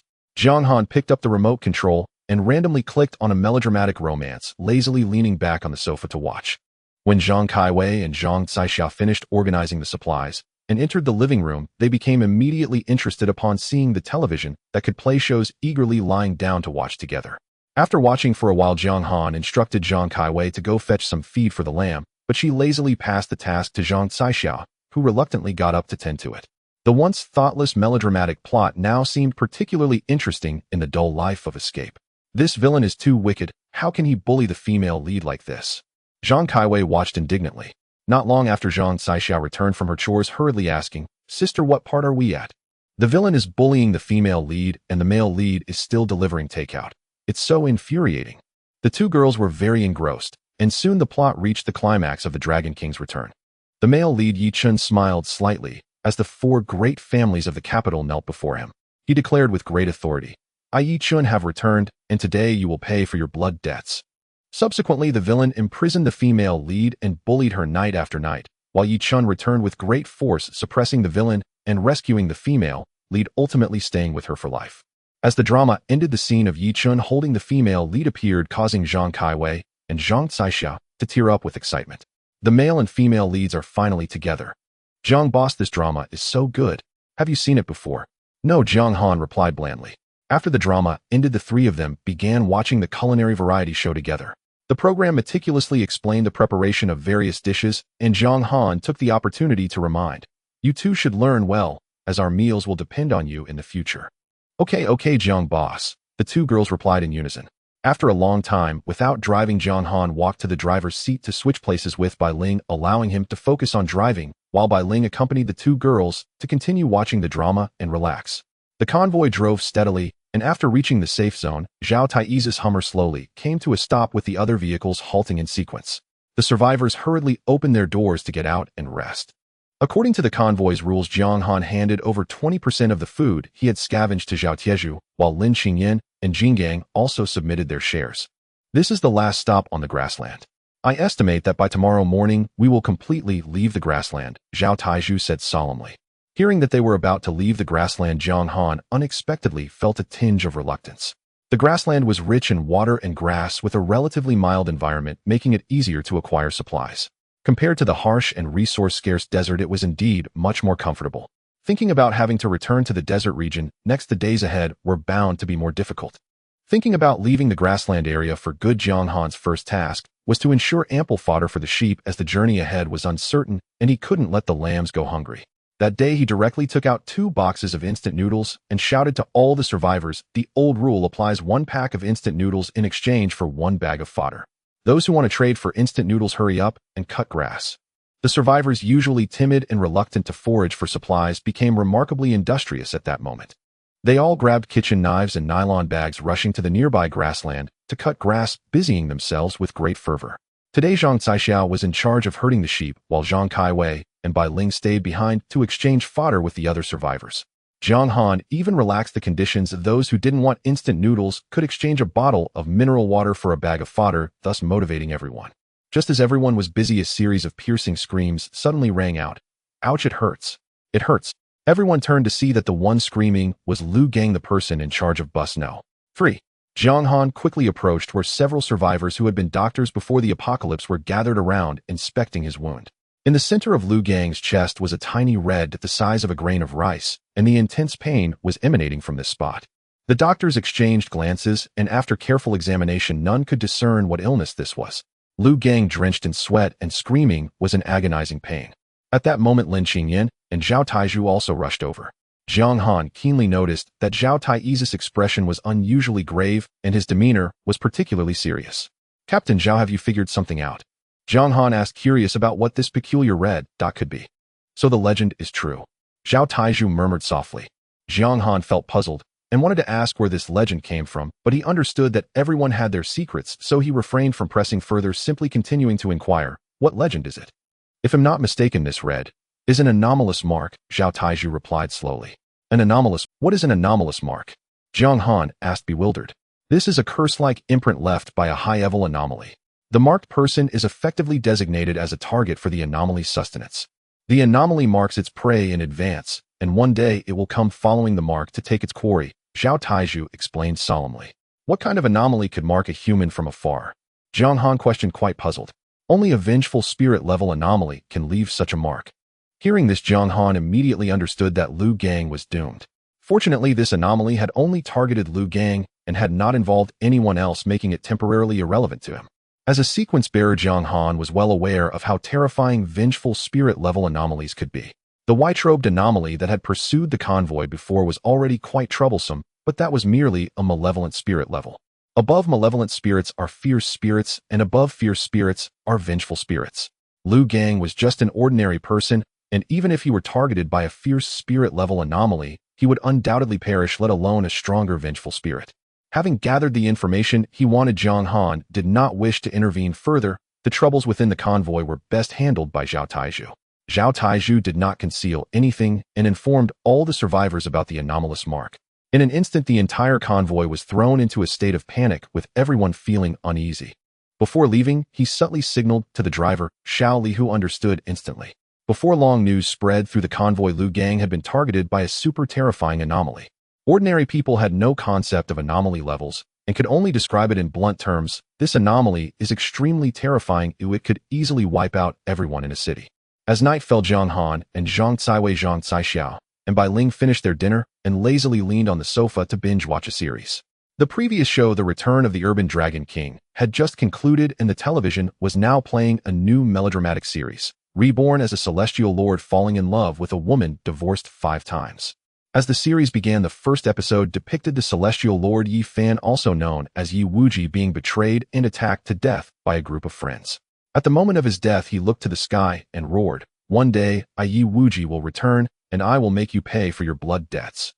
The scene shifted as the young Yi Fan suddenly awakened in a hospital bed. "Who am I? Where am I? My name is Yi Fan. No, I am Yi Wuji, the infinite celestial lord.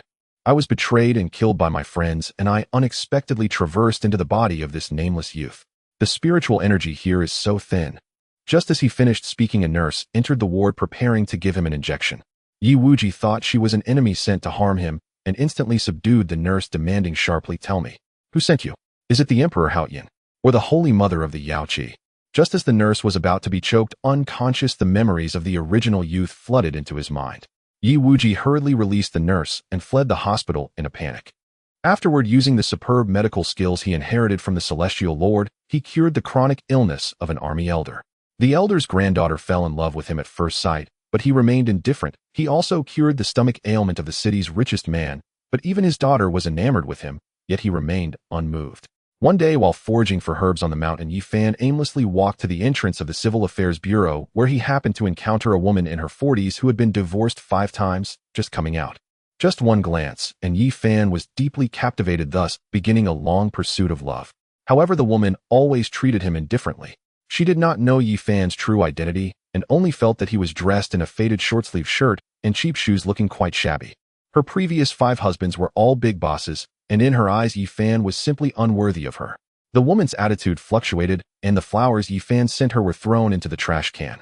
To attract the attention of other older men, she deliberately paraded Yi Fan in front of them, but the other party showed no interest in her.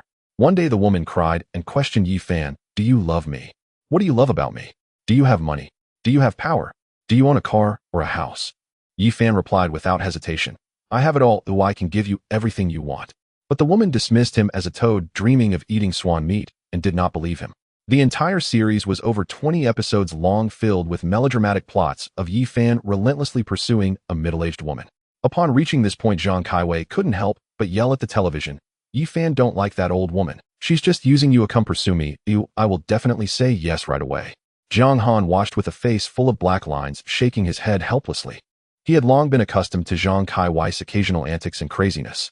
The next morning, as dawn broke, Jiang Han heard a series of rising and falling commotion from outside the RV. He put on his outerwear and stepped out of the RV, immediately spotting a group of survivors binding a man tightly with thick, sturdy hemp ropes. It was Lu Gang, marked by the vengeful spirit class anomaly a few days prior. Everyone knew in their hearts that the terrifying vengeful spirit anomaly would eventually track them down. The anomaly had locked onto Lu Gang alone, but once it descended, if it unleashed its wrath upon others, the entire pioneer convoy would face annihilation. To preserve the lives of the majority, they had no choice but to sacrifice Lu Gang. Bound tightly with ropes, he could not move, and a filthy pair of underpants was roughly stuffed into his mouth, causing him to emit muffled whimpers. After a low-voiced discussion among several survivors, they decided to drag him to a remote wilderness and abandon him to fend for himself. Just as they were preparing to pull Lu Gang away, the ground suddenly began to shake violently. Boom, boom, boom. A series of dull, thunderous sounds erupted, and a monstrous, jagged spatial rift tore open in the sky. A slender figure slowly floated out from the rift, stepping upon the void. Clad in a flowing red wedding dress that danced in the wind, her head covered with a bright red bridal veil, she was the fearsome ghost bride. In an instant, everyone recognized this horrifying entity, but the overwhelming sense of impending death gripped their throats, rendering them unable to utter a sound. Even breathing became an arduous task. Jiang Han, Lin Xingyan, Zhao Tieju, and Jin Gang, the 4 sequencers, were equally tense, drenched in cold sweat. Among them, Zhao Taizhu was the most disheveled, collapsing to the ground like an ordinary survivor, trembling uncontrollably.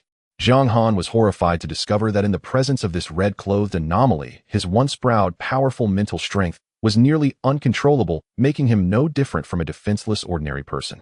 He felt a wave of regret wash over him, cursing himself for being too careless. He should have decisively sent Lu Gang away yesterday to avoid this catastrophic disaster. The red-clothed specter raised a hand and grasped at the void. The bound Lu Gang soared into the air uncontrollably, landing directly in her cold grip. With a delicate flick of her fingertip, a new spatial rift suddenly appeared, and the red anomaly leaped into it, with Lu Gang disappearing in an instant. "Oh my God, that red anomaly is terrifying," one survivor stammered. I just peed my pants," another person said, and everyone looked at his pants, which indeed had a large wet spot, making him utterly embarrassed. Jiang Han's outerwear was already soaked through with cold sweat. This kind of existence was something that humanity could not contend with. But he quickly forced himself to calm down. Anomalies and humans were natural enemies. However, the red anomaly had not harmed anyone, indicating it was strictly bound by some apocalyptic rules. It seemed that the anomaly could only act against those it had marked, and would not indiscriminately kill the innocent. After a whole hour, the tense nerves of everyone gradually relaxed, and their breathing became smoother. "When will I be able to step on the void and tear apart space?" Lin Xingyan said, her eyes filled with longing, her tone brimming with hope. Such a defiant technique could probably be deemed divine. Jiang Han sighed softly. "The No. 3 bus is currently without a leader. You all need to elect someone internally." Zhao Taizhu spoke in a deep voice. Ultimately, the survivors of the No. 3 bus elected a university student, Yang Wei. Jiang Han recognized him as the young man who had his drinking water taken by an old woman by the lake last time. "Yang Wei, you will be responsible for managing the No. 3 bus from now on." Zhao Taizhu confirmed the choice. "All right, the anomaly has taken its prey and will not return. Everyone, let's start a fire and prepare breakfast." Having gone through a terrifying crisis, the survivors quickly adjusted their mindset and began to prepare breakfast. For the next few days, Zhang Han no longer had to worry about the trivial matters of exchanging fodder, leaving it all to Zhang Caiwei, Zhang Caixia, and Bai Ling. Every night, Zhang Han would nestle on the soft couch in the living room with the three girls continuing to watch that melodramatic TV drama. Although the plot was absurd and nonsensical, everyone's curiosity was deeply piqued, always wanting to know what would happen next. Tonight, the four of them munched on sunflower seeds and snacks, while eagerly watching Reborn as an immortal falling in love with the one who divorced me 5 times. The female lead in the show was even named Lu Yan. I want to go out and beat up Lu Yan. Zhang Caiwei shouted excitedly. You? Beat someone up. The Lu Yan in the show is not the same person as our Lu Yan in the convoy. You've really lost your mind, Bai Ling teased with a smile. Oh right, our convoy's Lu Yan is only in her 20s, so she definitely isn't the same person, Zhang Caiwei finally realized, scratching her head in embarrassment. As the plot reached its climax, the middle-aged woman Lu Yan, who had been divorced 5 times, gradually rose to become the owner of a company with Yi Fan's silent support. After various twists and turns, Lu Yan finally discovered that the mysterious person who had supported her all these years was Yi Fan. After enduring numerous hardships, Yi Fan finally achieved his goal with Lu Yan. The final episode showcased their grand wedding, and the words "the end" prominently appeared on the screen. Is this really the end? Isn't Yi Fan supposed to go to the immortal realm for revenge? Are the grievances with the Emperor Hao Yin and the Holy Mother of Yao Qi just going to be settled like this? Zhang Caixia asked in confusion. You ask me, who should I ask? If you want to know, go ask the director, Zhang Han replied irritably. Zhang Han felt equally frustrated. He had wanted to see Yi Fan return to the immortal realm and crush his former enemies in an exhilarating scene, but the plot ended abruptly and unsatisfactorily. He simply got up and went to the first floor of the RV to check on the sheep in the pen. The 4 newborn lambs had grown a bit larger, their bodies much sturdier, and they were already able to graze leisurely. There was also a ewe with a noticeably swollen belly, indicating she would give birth again in about 3 months. Zhang Han felt a stir in his heart. It would be great if he could raise another batch of chickens. Having old hens lay eggs every day, he could boil an egg in the morning for nutritional supplementation. That would be a top-notch enjoyment in the resource-deprived apocalypse. Almost a year had passed since the apocalypse began, and all the eggs in the supermarkets outside had long since spoiled, and rotted poultry had probably gone extinct as well.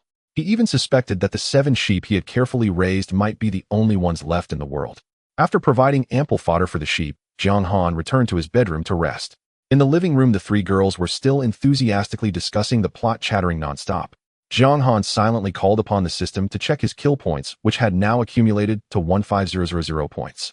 He took out the head of the strong anomaly he had previously killed and spent 100 kill points to deeply fuse the anomalous material with his watermelon knife. Instantly, 100 kill points were deducted, and the head of the anomaly transformed into a stream of light, merging into the blade. The watermelon knife underwent subtle changes. The blade seemed to elongate by 5 centimeters, and the entire knife appeared to come alive, exhibiting more spirit.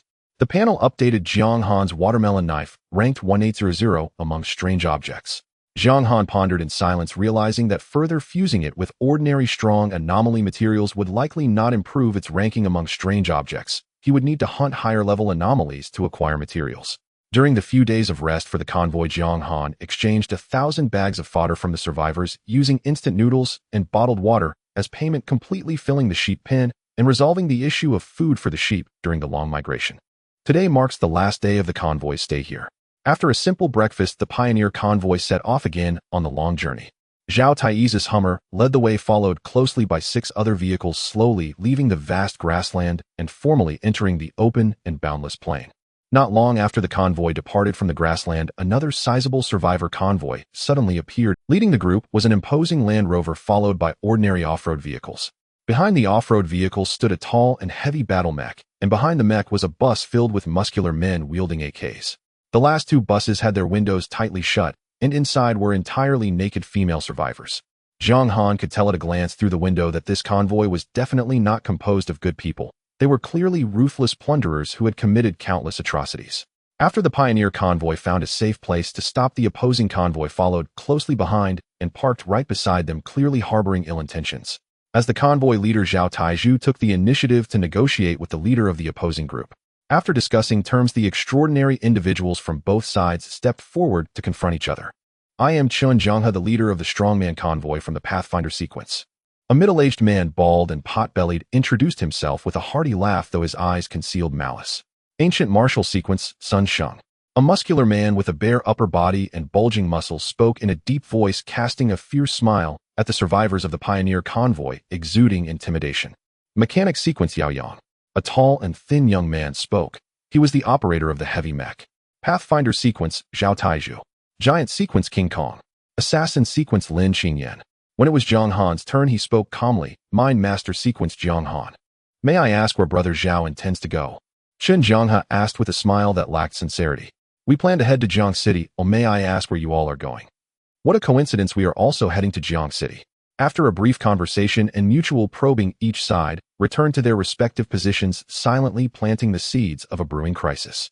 On the strongman convoy side, the lanky young man Yao Yang looked at the leader. Boss, what do you think of that convoy? Chen Jiang's brow furrowed, his tone serious. They are not easy to deal with. They have 3 combat sequences on their side, so we cannot be careless. What's so difficult about it? Just kill them. The muscular man Sun Sheng scoffed, exuding arrogance. I alone am enough to handle them. I've already wiped out 3 or 4 such convoys. Sun Sheng said disdainfully, his arrogance palpable. Captain, let my mech teach them a lesson. Yao Yang was eager to showcase the mech's power. Chen Jianghe pondered for a moment, a glint of malice flashing in his eyes. All right, we'll make our move tonight. Remember, the woman from the assassin sequence is not to be killed. Find her and bring her to me. The other women, you two can split them. Sun Sheng laughed wildly, full of lewdness. Yao Yang's mind instantly conjured the enchanting figure of Lu Yin, her long legs and delicate ankles. Just thinking about it made his mouth water as he nodded eagerly. Inside the pioneer convoy's camp, Lin Qingyan looked disgusted. Captain, I feel that none of the people in that strongman convoy are good. That bald man looked at me with lewd eyes. It's sickening. I also sense strong malice. Everyone should stay alert tonight and not sleep. Zhao Tai's brow twisted into a frown, feeling a strong sense of unease, as if something was about to happen tonight. Jiang Han remained silent throughout, already certain in his heart that the opposing side would undoubtedly make a move tonight. The 2 buses holding numerous female survivors were definitely not part of a normal migration. They must have been seized from other convoys. Those women looked haggard, their eyes dull, clearly having suffered inhumane torment for a long time. This group of people were nothing but beasts. Nightfall gradually descended, and the world fell silent. Jiang Han felt no sleepiness at all, remaining alone in the RV, constantly toying with his evolved watermelon knife. He knew that the bare-chested ancient martial artist Sun Sheng was a genuine sequence 3 powerhouse, and tonight was destined to be a life-and-death battle. Before long, the heavy mechanical rumble of the opposing mech approached from afar. Jiang Han strapped the watermelon knife to his back and calmly stepped out of the RV. King Kong and Lin Qingyan also quickly exited the vehicle, ready for battle. Hee, if you know what's good for you, hand over all the women from your convoy, and maybe I can spare your lives. Sun Sheng grinned with a savage smile, his tone extremely arrogant. A bunch of despicable beasts. Today, I shall teach you a good lesson. Before Lin Qingyan finished speaking, her figure flickered like a phantom as she lunged at Sun Sheng from behind, thrusting her dagger directly towards his neck. Sun Sheng reacted swiftly, grabbing Lin Qingyan's arm tightly, instantly restricting her movements. King Kong roared in anger and rushed forward to rescue Lin Qingyan, but was blocked by the towering mech. Yao Yang manipulated the mech with a mocking smile, delivering a powerful punch.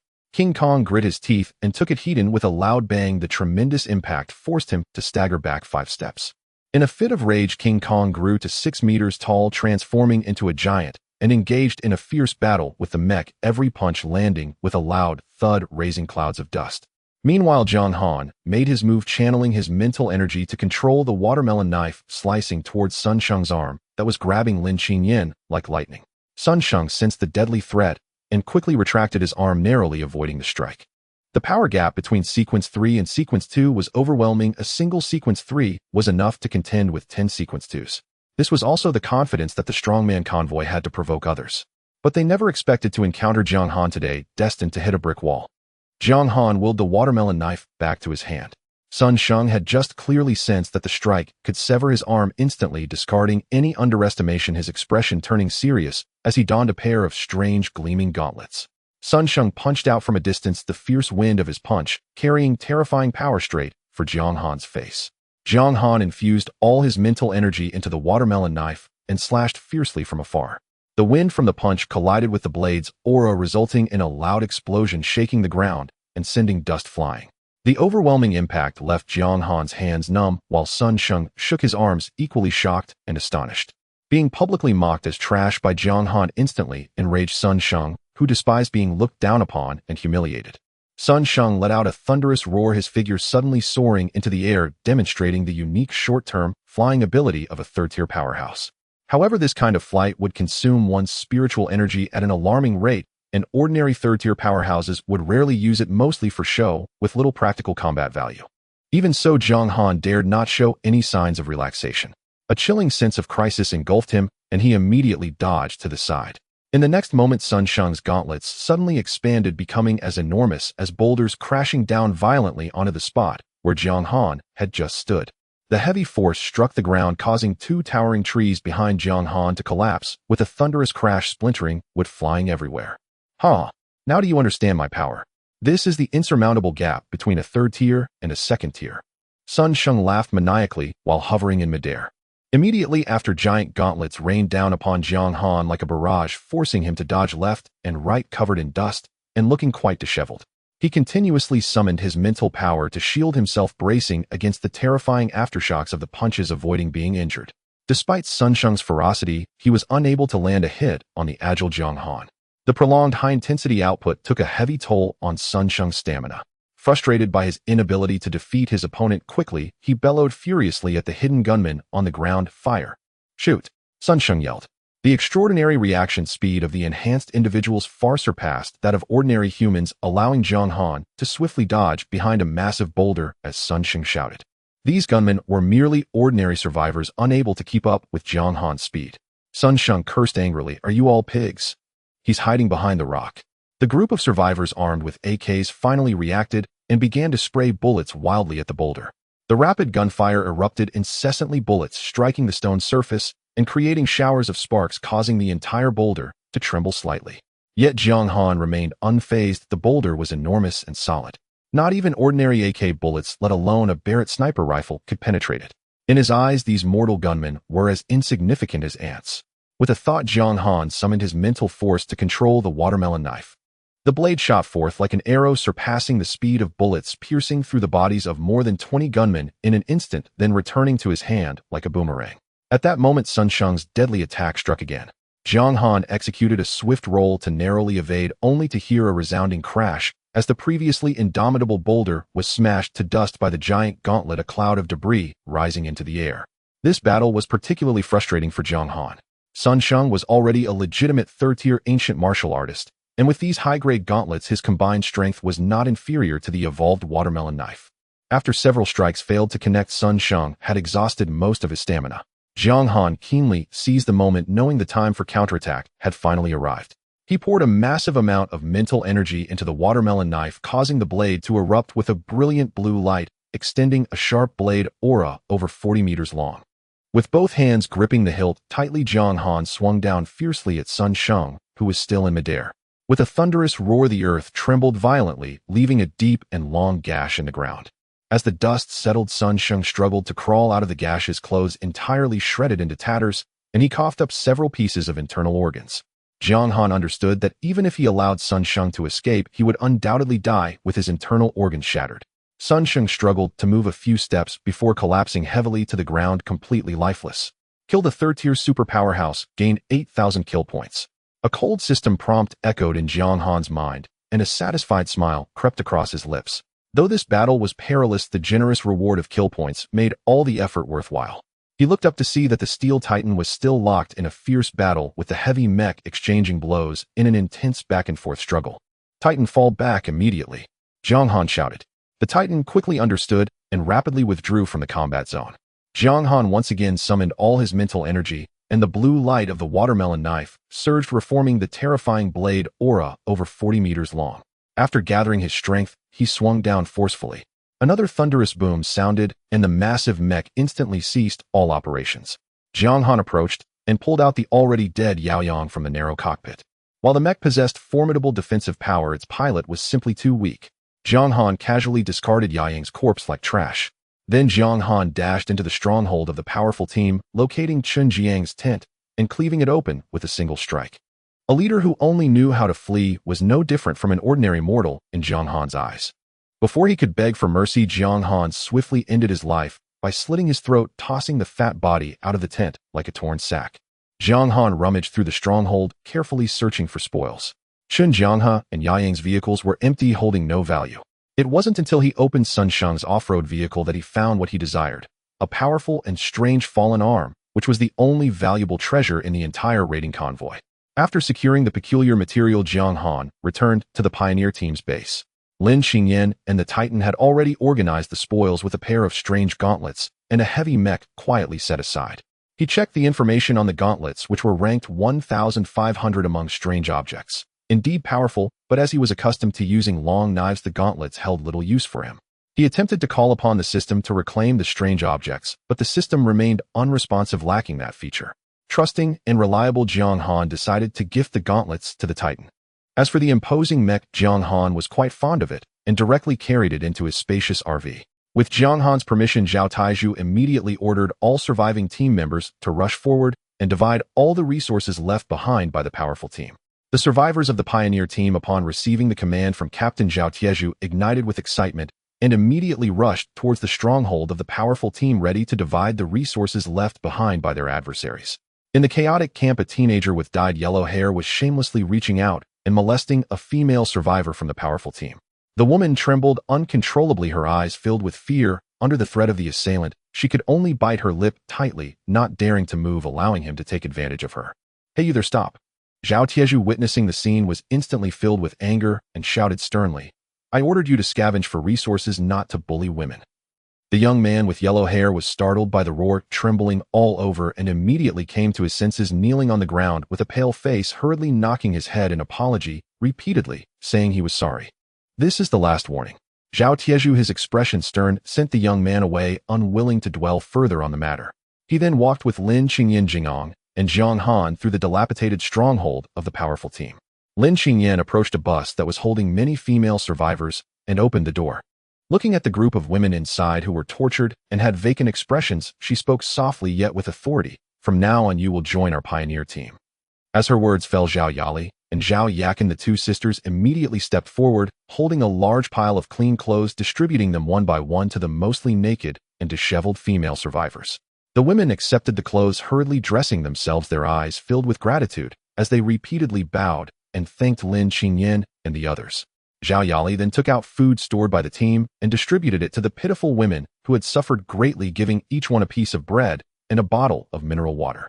These women had been mistreated in the powerful team and had not eaten properly for a long time, each one starving to the bone and looking pale and emaciated. At the moment they received the food, they eagerly began to devour it, swallowing bread and water greedily. As they ate, hot tears rolled down their cheeks, dripping onto their hands. They understood in their hearts that the people of the pioneer team were truly kind and warm. Following such a group, there might still be hope for survival in this cruel apocalypse. After the bloody battle with the powerful team, Jiang Han firmly established himself as the strongest of the pioneer team, becoming the most revered figure in the hearts of all survivors. Everyone witnessed this man wielding a watermelon knife over 40 meters long, slaying the powerful team's third-ranked expert Sun Sheng. At that moment, everyone's gaze towards Jiang Han was filled with deep respect and apprehension. Even Zhao Taizhu and Lin Xingyan, who were also extraordinary rankers, looked at him with a mixture of complexity and surprise. Only Jingang continued as always, cheerfully following behind and calling out Han Ge with warmth. No one knew that the seemingly robust and fierce Jingong, who could transform into a 6-meter giant, was merely a 23-year-old ordinary college student before the apocalypse. Jiang Han paid no attention to the gazes of others and returned to his RV, silently chanting to activate the system. He clearly saw that after slaying 3 rankers from the powerful team, his kill value surged to 30,000 points. Without any hesitation, he directly exchanged for a rank enhancement serum in the system store. A syringe about the length of a finger materialized in his hand, filled with a dark, strange liquid. Without hesitation, Jiang Han injected the syringe into his arm. A sudden excruciating pain engulfed his entire body, feeling as if his flesh was being torn and his soul crushed, a pain that pierced to the bone. Cold sweat the size of beans instantly soaked his clothes as Jiang Han curled up on the bed, gritting his teeth tightly, enduring this inhumane torment. He withstood all the pain from deep night until the next morning. As the intense pain gradually faded, a brand new power erupted within him. Jiang Han successfully advanced to the spiritual master rank 3.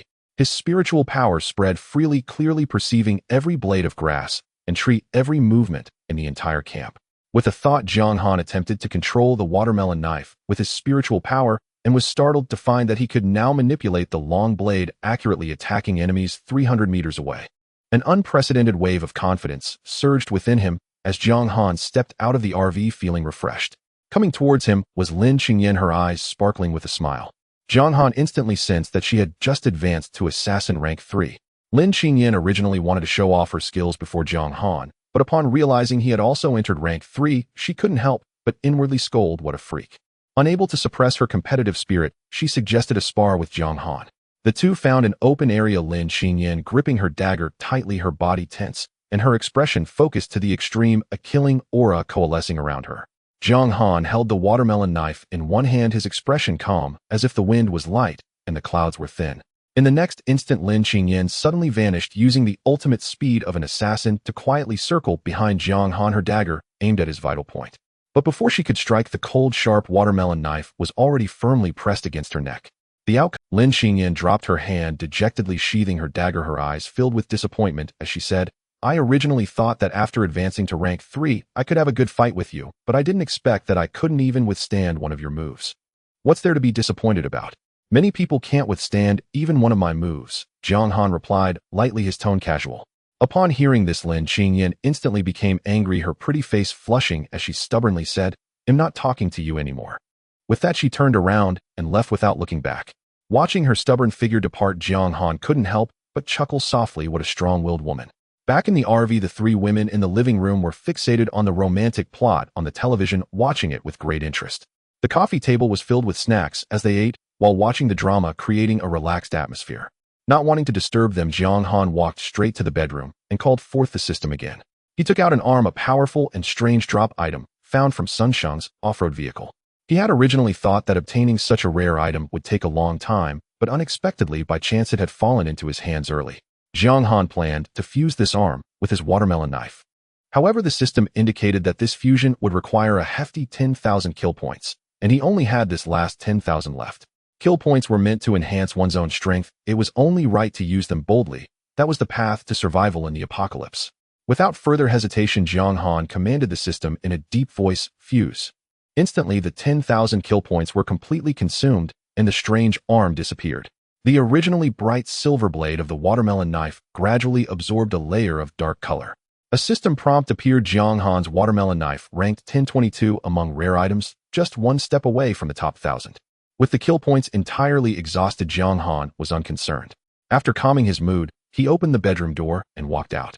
Dinner had long been prepared by Jiang Caiwei, Zhang Caixiao, and by Ling set out on the table. Jiang Caiwei waved at him with a smile. "Boss Jiang, come eat." Jiang Han's gaze swept across the dining table and immediately spotted the braised crucian carp in the center, which was his favorite dish, causing him to feel a bit surprised. "This fish was made by the three of us together, and we learned it from a variety show. We worked really hard to master it." Zhang Caiwei leaned closer, her face showing an eager expression, as if saying, "Come and praise me." Looking at the fish on the plate, glistening and fragrant, it appeared just as good as that made by a top chef, indicating that the three had indeed improved their culinary skills. He picked up his chopsticks and grabbed a piece of fish to put in his mouth, but the next moment his expression suddenly turned pale, as if he had swallowed something filthy, and his stomach churned violently. Without a moment's delay, Jiang Han dashed into the bathroom, like a madman, vomiting out all the fish he had just eaten. After a long time, he finally emerged from the bathroom with a slightly better complexion. Zhang Caiwei, Zhang Caixiao, and Bai Ling immediately surrounded him, their faces filled with concern. "Boss Jiang, what happened? Why do you look so pale?" "It's nothing, nothing." Jiang Han forced himself to appear calm, casually making up an excuse. "I must have sustained a hidden injury during the battle with the rankers yesterday. I'm still not fully recovered." Upon hearing he was injured, the three girls immediately approached, wanting to check on his condition with concern. Jiang Han hurriedly stopped them, smiling as he changed the subject. "I'm really fine, but this fish is especially delicious. You should try it too." The three of them sat down and picked up their chopsticks, having been reluctant to eat, all along wanting to taste their own cooking. However, as they each took a bite of the fish, their faces instantly became even worse than Jiang Han's earlier expression. The three women's faces instantly paled as they spat out the barely edible fish from their mouths, frantically grabbing bottles of mineral water on the table and gulping it down to rinse away the strange, bitter, and salty taste. Zhang Caiwei grimaced, furrowing her brows as she glared at Bai Ling, unable to hold back her reproach. "It's too bitter, too salty. Disgusting. Bai Ling, how much salt did you actually put in?" Bai Ling blinked, her innocent eyes looking bewildered as she waved her hands. "I only added a little." "Impossible. What's a little?" Zhang Kaiwei pressed. A whole pack, of course, Bai Ling said matter-of-factly. Isn't it normal to use an entire pack of salt for one dish? Oh my goodness. Zhang Kaiwei and Zhang Caishiao exclaimed in unison, their faces etched with disbelief.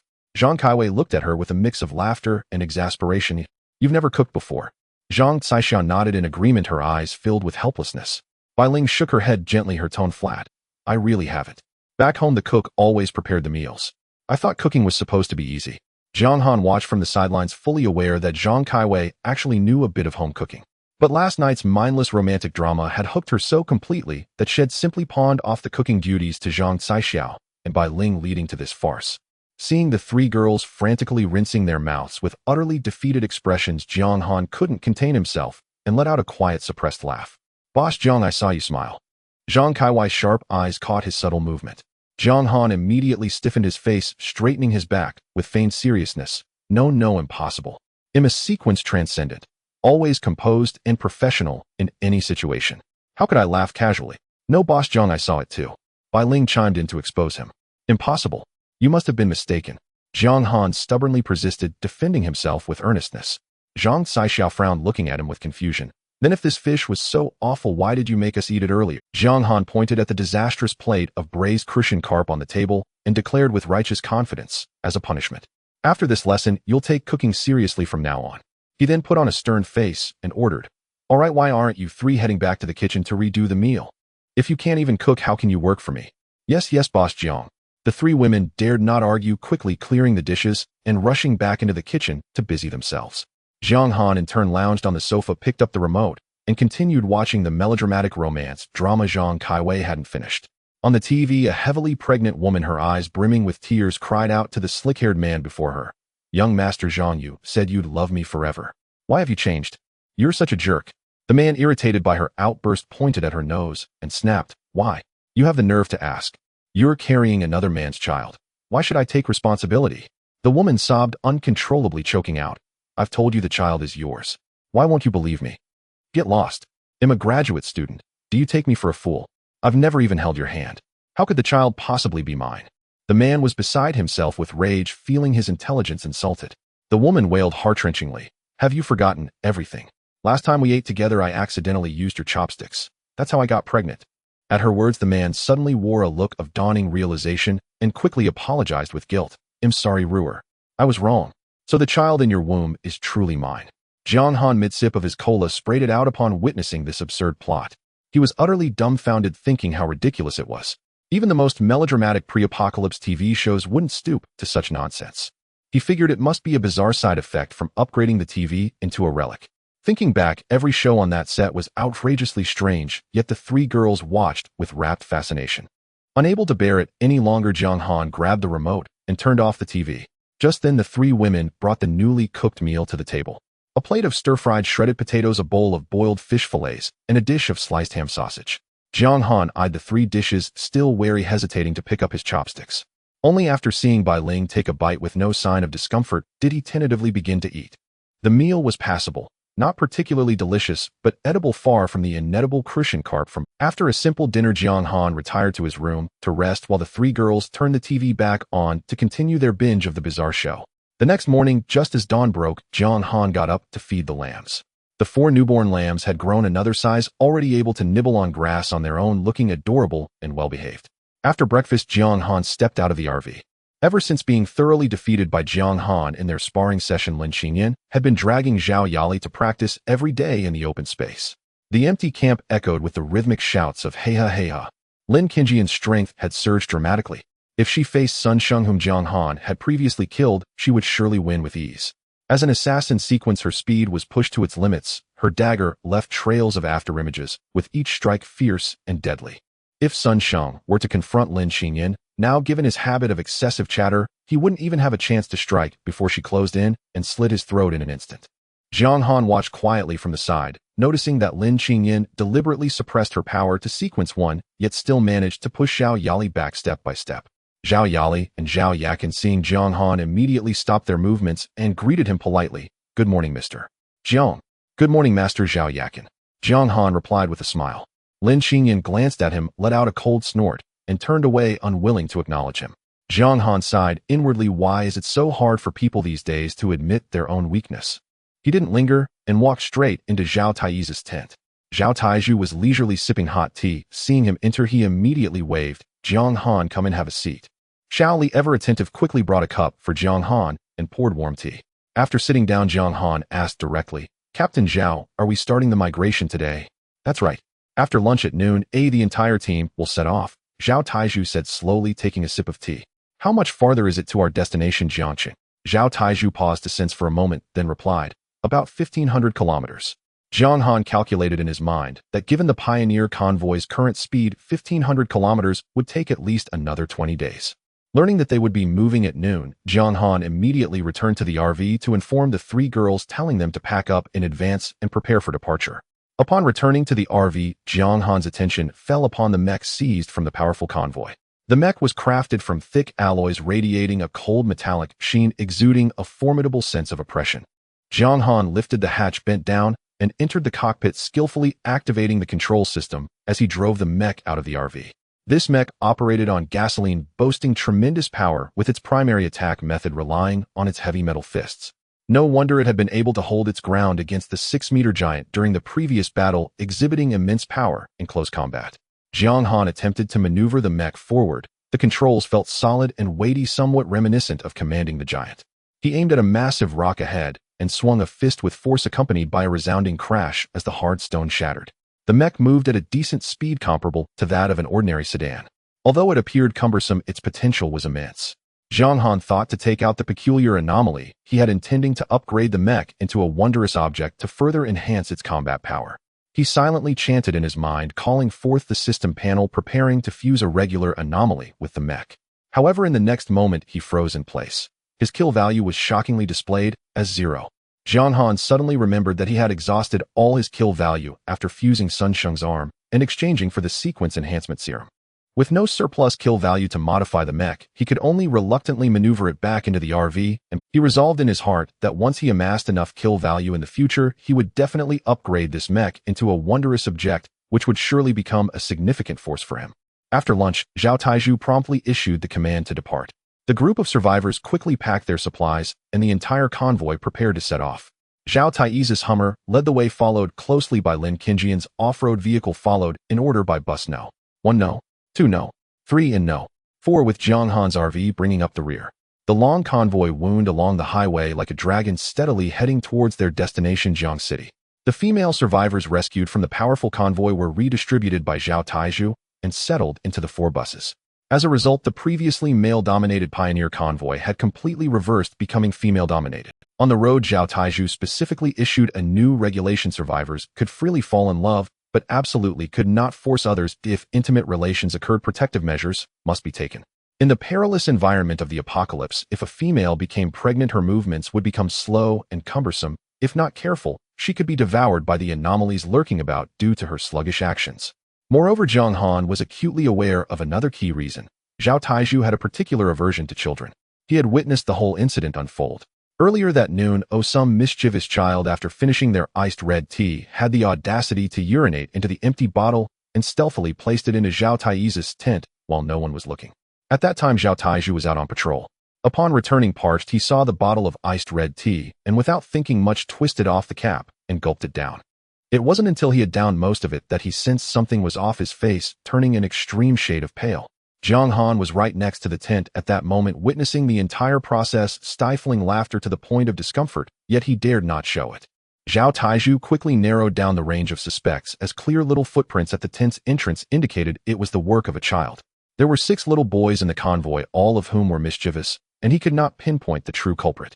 His gaze swept back and forth among the 6 children, suspecting the boy in white, then thinking the boy in black seemed most likely. Even the one beside him with a runny nose looked quite suspicious.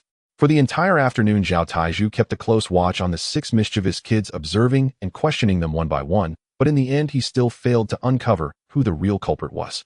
Frustrated, he decided to give all 6 kids a good beating. From that point on, whispers circulated in the convoy that Captain Zhao had a tendency to mistreat children.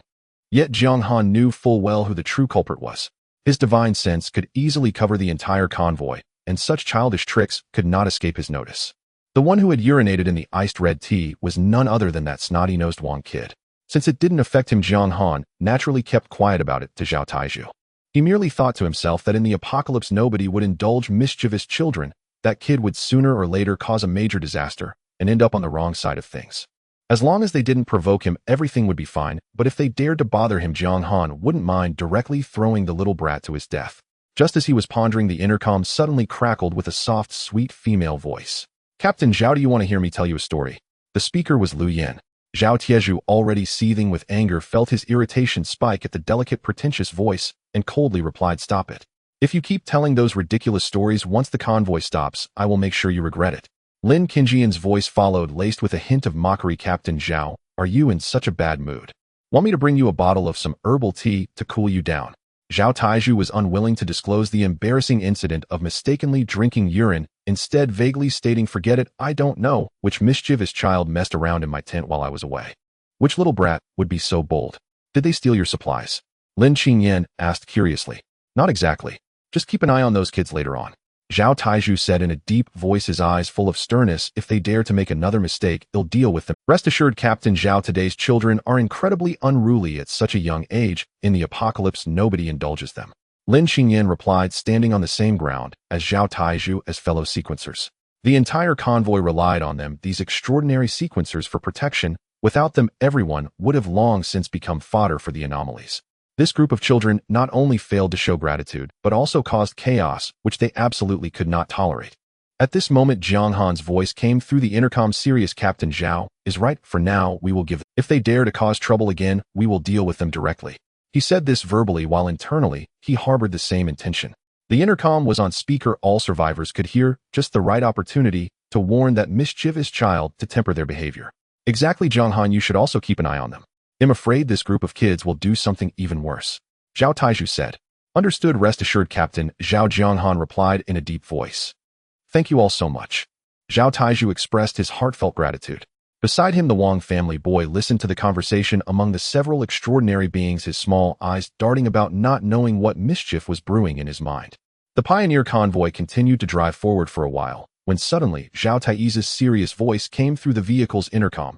"A large town has been discovered ahead, likely hiding unknown dangers. Is anyone willing to go inside to replenish supplies?"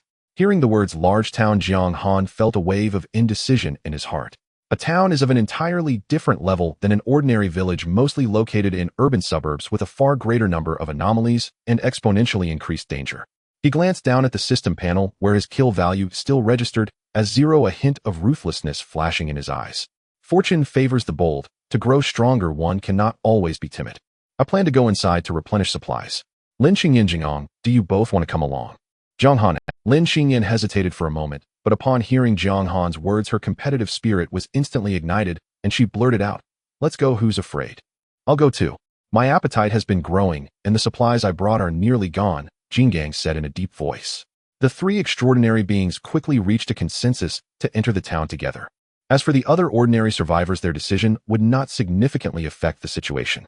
In the end, 30 brave survivors, unafraid of death, followed Jiang Han's group into the town.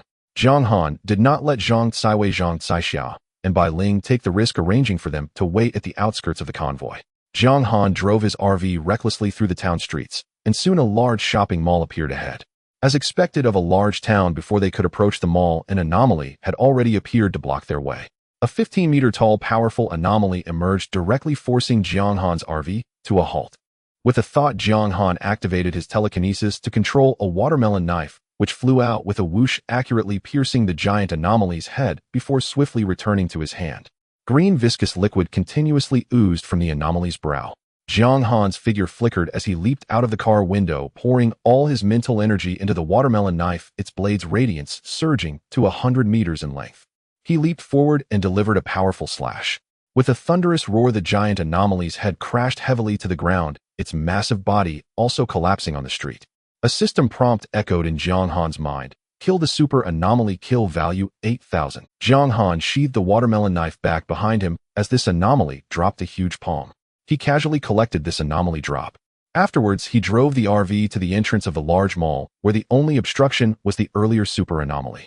The group successfully entered the mall. Upon entering the mall, Jiang Han's first task was still to rush to the freezer section. True to its status as a large mall, 2 giant freezers were powered by backup generators, and the frozen foods inside remained fresh and intact. Now a third-tier superhuman carrying 2 large freezers was effortless for Jiang Han. He directly loaded both freezers onto his RV, bringing the total to 6 large freezers stored inside.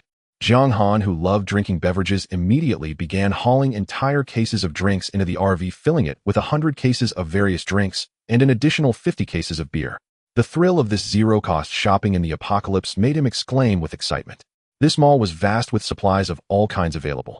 Who says the apocalypse lacks food and clothing? Jiang Han felt instead that after the apocalypse supplies were plentiful, whatever was needed could be directly taken from the mall. No money required, no payments necessary, doing as one pleased. He carried 100 bags each of flour and rice. Zhao Taiju had only given everyone 2 hours to scavenge, and Jiang Han moved 10 bags at a time. While others could only find scattered rice and flour in the mall, he directly found the internal warehouse of the mall. No wonder he could take out so many supplies at once. While other survivors struggled to transport scattered supplies in the mall, Jiang Han had already achieved his goal.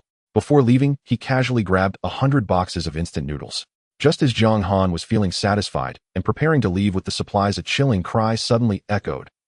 Jiang Han's heart tightened, and goosebumps instantly rose all over his body. He immediately recognized this as the cry of a white-clad anomaly. He was uncertain if the one before him was the same as the one he encountered last time. Along with the white-clad anomaly, 2 other 15-meter-tall super anomalies identical to the one he had just slain appeared. Jiang Han paid no mind to the 2 giant anomalies. His gaze was firmly locked on the white-clad anomaly. The scene from their last encounter was still vivid in his memory, and the power of this anomaly was terrifying. Jiang Han decided to strike first, but just as he prepared to act, a sudden change occurred. The bodies of 2 survivors suddenly curled up into balls, and then with a thunderous explosion, they shattered into countless pieces. The 2 15-meter-tall super anomalies charged toward the ordinary survivors. The survivors were terrified and fled wildly toward the town's exit, but many were still crushed to death by the giant anomalies. Jiang Han no longer hesitated, pouring all his mental energy into the watermelon knife, its blade's brilliance swelling over 100 meters. He swung the knife fiercely at the white-clad anomaly. However, the body of the white-clad anomaly instantly transformed into countless particles, vanishing into thin air. Jiang Han's strike landed directly in the air. The next second, those scattered particles reassembled, and the white-clad anomaly reformed. It no longer emitted the wailing cries, but instead let out a sharp, piercing scream. Ah, ah. An invisible force suddenly struck, as if a giant hand tightly gripped Jiang Han's heart, squeezing it relentlessly, each pressure making it difficult for him to breathe. On the other side, Lin Qingyan and Jin Gang each engaged 1 giant anomaly in battle. Lin Qingyan moved gracefully and fought back and forth with the giant anomaly, sustaining no injuries for now. However, Jin Gang was clearly at a disadvantage. The 15-meter giant anomaly faced off against his 6-meter transformation, and the size difference was too great. When Jin Gang's punch landed on the super anomaly, it reacted not at all. Yet when the super anomaly's fist fell, it felt as if every bone in Jin Gang's body was about to shatter. Before long, Jin Gang was knocked to the ground by a punch from the giant anomaly. The anomaly towered above, stepping on Jing'ang repeatedly, raising and fiercely stomping down with the other foot. After several stomps, Jin Gang was reduced to a puddle of meat paste. Just as Lin Qingyan was about to suppress the giant anomaly, she was fighting the one that had stomped. Jin Gang rushed over to assist. In an instant, Lin Qingyan found herself facing 2 super anomalies alone, and the pressure skyrocketed. Jiang Han, on the other hand, was drenched in cold sweat, his breathing becoming rapid and difficult. He was well aware that the white-clad anomaly excelled at attacking the heart, yet he could never grasp its method of attack. Moreover, his previous full-powered strike had not truly hurt it at all. Jiang Han focused his mind and gathered vast amounts of mental energy to empower the watermelon knife. The long knife shot out like lightning, instantly piercing through the body of the white-clad anomaly before quickly returning. A system prompt sounded. Inflicted damage on a malevolent spirit-level anomaly, kill value 2,000. Jiang Han instantly understood that as long as his attack speed was fast enough, and he didn't give the anomaly time to reassemble, he could inflict real damage on it. Jiang Han concentrated, channeling a massive amount of mental energy into the watermelon knife, which suddenly pierced into the eerie body of the figure in white once more. Pitch-black blood slowly flowed out from the wound, and the moment the watermelon knife returned to Jiang Han's hand, the system notification echoed again in his mind. Damage dealt to the evil spirit-level anomaly, kill value 4,000. This time the white-clothed anomaly did not dissipate into particles, instead it became even more ferocious after sustaining heavy damage. It threw back its head and let out a piercing howl, its long hair wildly dancing in the air. In the blink of an eye, the strands flowed like a rushing waterfall, instantly covering the entire street. Quickly collect the remaining parts of the diamond and retreat immediately. Jiang Han shouted loudly to Lin Qingyan, who was fiercely battling two giant anomalies. Before his words fell, his figure turned into an afterimage, swiftly rushing back to his RV. He abruptly started the vehicle, pressing the accelerator to the floor, and the RV shot out like an arrow. The white-clothed anomaly's hair grew at a terrifying speed, and the entire street was covered with its spreading. Survivors who could not escape were tightly ensnared by the hair, which constricted tighter and tighter, ultimately crushing them into a meat pancake. Lin Qingyan's off-road vehicle was also entangled by the black hair.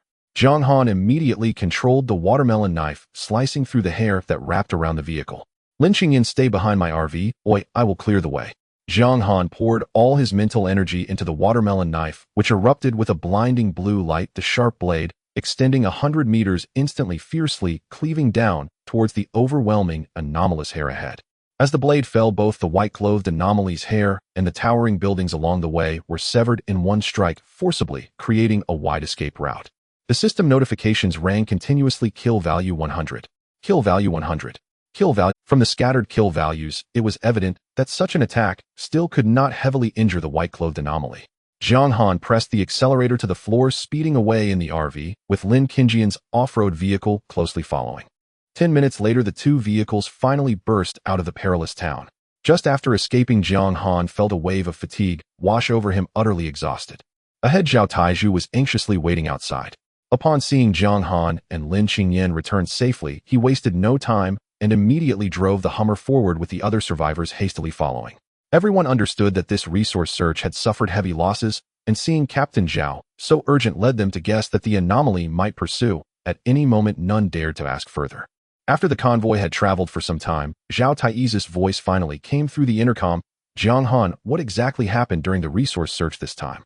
Jiang Han recounted in detail the encounter with the white-clothed anomaly, the demise of the diamond, and the heavy casualties among the survivors.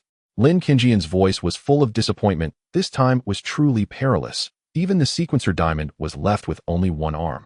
I wonder if he can still be successfully revived. Zhao Taizhu said solemnly. Indeed, it was dangerous. So according to you, only 5 ordinary survivors. These 5 were the first to escape desperately. The remaining survivors were all killed by the white-clothed anomaly's hair. The fate of ordinary survivors did not stir much in Jiang Han's heart. In the entire convoy, only Zhao Taizhu, as the leader of the route, would care about their lives, as his sequence promotion depended on the number of survivors. Now that more than 20 survivors had perished, Zhao Taizhu would need a long time to break through to sequence 3. The convoy continued for a day and night, and Zhao Taizhu's voice echoed once more through the intercom. Rest in place. This area is temporarily safe. As his words fell, all vehicles gradually came to a stop, and the survivors hurriedly got out to build fires. And life remained difficult for ordinary survivors. Only 5 people returned from the resource search, and with resources scarce, everyone had to rely on rice porridge to get by. Occasionally, some knowledgeable aunties would gather wild vegetables and cook them with the rice porridge to barely fill their stomachs. Among the convoy, the most well-off was Jiang Han, followed by Zhao Taizhu, then Lin Qingyan, and finally Diamond. The supplies collected by Lin Qingyan were often shared with Zhao Yali and Zhao Yakin, while Zhao Taizhu would give a small portion of his food to his close aide Xiao. Li Diamond, kind-hearted by nature, would share supplies with all survivors on bus No. 1, even after transforming into a terrifying 6-armed giant. During the rest period, another sheep at Jiang Han's home successfully gave birth to 3 lambs. The previously added 4 lambs had already grown into adult sheep. Thus, Jiang Han's sheep pen now housed a total of 10 sheep, bringing him closer to achieving freedom, with mutton filling him with anticipation. After feeding the fodder, Jiang Han stepped out of the RV, lit a cigarette, and leisurely leaned against a large tree, exhaling smoke rings. At that moment, a furious shout suddenly came from Zhao Taizhu's tent. So it's you, you little brat. I finally caught you this time. Hearing the voice, Jiang Han walked over to check, and saw the snotty-nosed child from the Wang family, who was still up. After hearing Zhao Taizhu threaten to catch him on the intercom, last time the child grew more agitated. Taking advantage of Zhao Taizhu's nap, he secretly poured gasoline on the tent and ignited it with a lighter. At this moment, Zhao Taizhu's clothes were burned to tatters, and his face was charred black from the smoke and flame. Beside him, Xiao Li was in a dire state. As an ordinary person, his buttocks had been burned by the fire, leaving large hideous scars, causing him to grimace in pain while glaring at the child with rage. The brat was tightly grasped in Zhao Taizhu's hand. Lin Xingyan, Zhao Yali, and Zhao Yakin rushed over to watch, and other survivors hearing the commotion gathered around, instantly understanding the cause of the burn-damaged tent. At that moment, an old lady rushed out pointing at Zhao Taizhu and crying out loudly, "Damn, Zhao Taizhu, let go of my grandson. As the captain of the convoy, you don't share food with us, and yet hold my grandson captive. Is there still justice? Is there still law?" This time Zhao Taizhu was truly furious. If he hadn't reacted quickly, that massive fire could have cost both him and Shaoli their lives. "Come on, tie this old hag up." A few survivors who were usually the best at currying favor with Zhao Taizhu rushed forward, punching the old lady to the ground and quickly taking out ropes to bind her tightly. The old lady lay on the ground struggling frantically and shouted angrily, "My heavens! Is there still any law in this world? Is there any justice left? I must call the police and have all of you arrested and sentenced to death, executed on the spot. Shut her filthy mouth. Don't pollute my ears." Zhao Taizhu was furious and shouted harshly. Wang Ergu, who was next to him, immediately complied, taking off his smelly sock and forcefully stuffing it into the old lady's mouth. The old lady could no longer curse and could only whimper on the ground, desperately writhing her body. "Let go of my grandma." The little kid struggled, fiercely biting Zhao Taizhu's arm hard, causing him to wince in pain.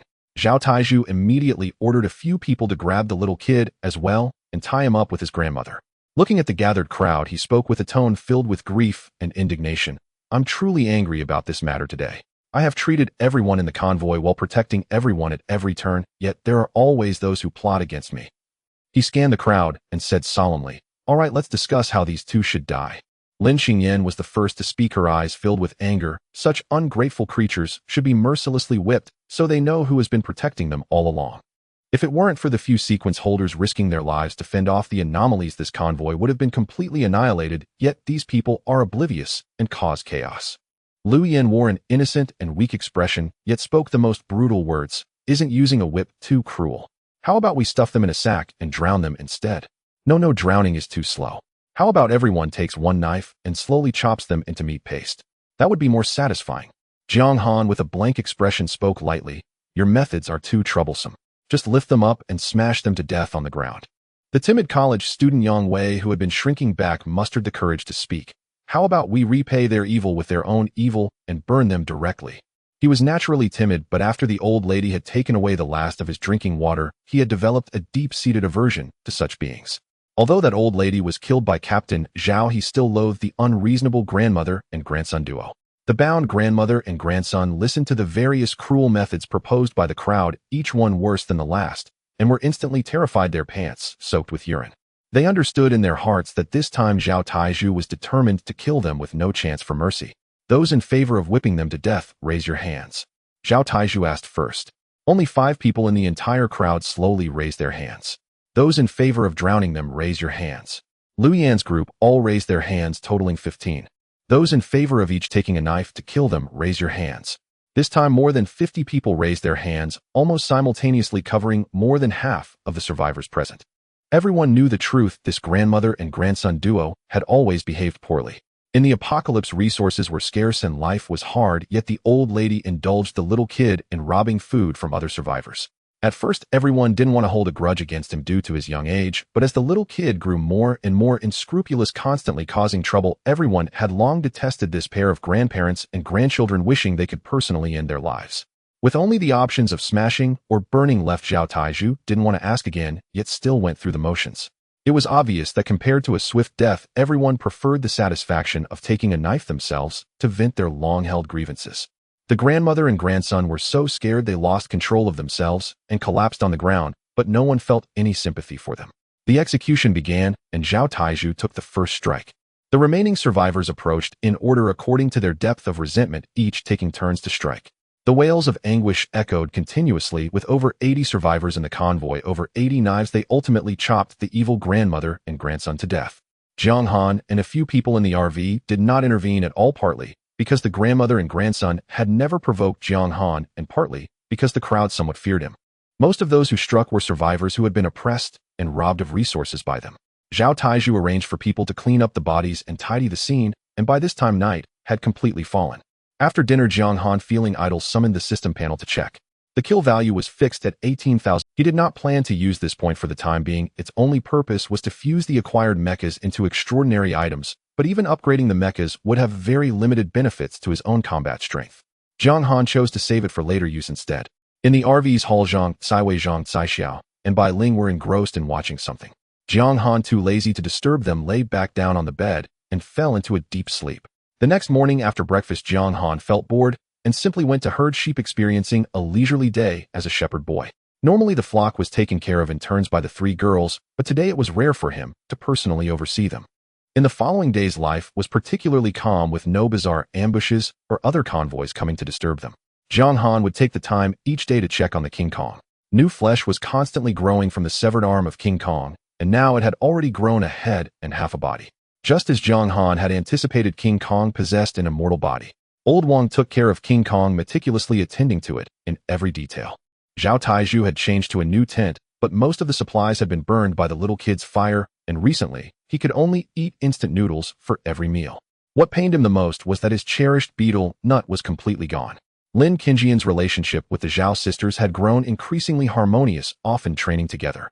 Lu Yan had found a new backup in the convoy, still relying on others to gather supplies for her.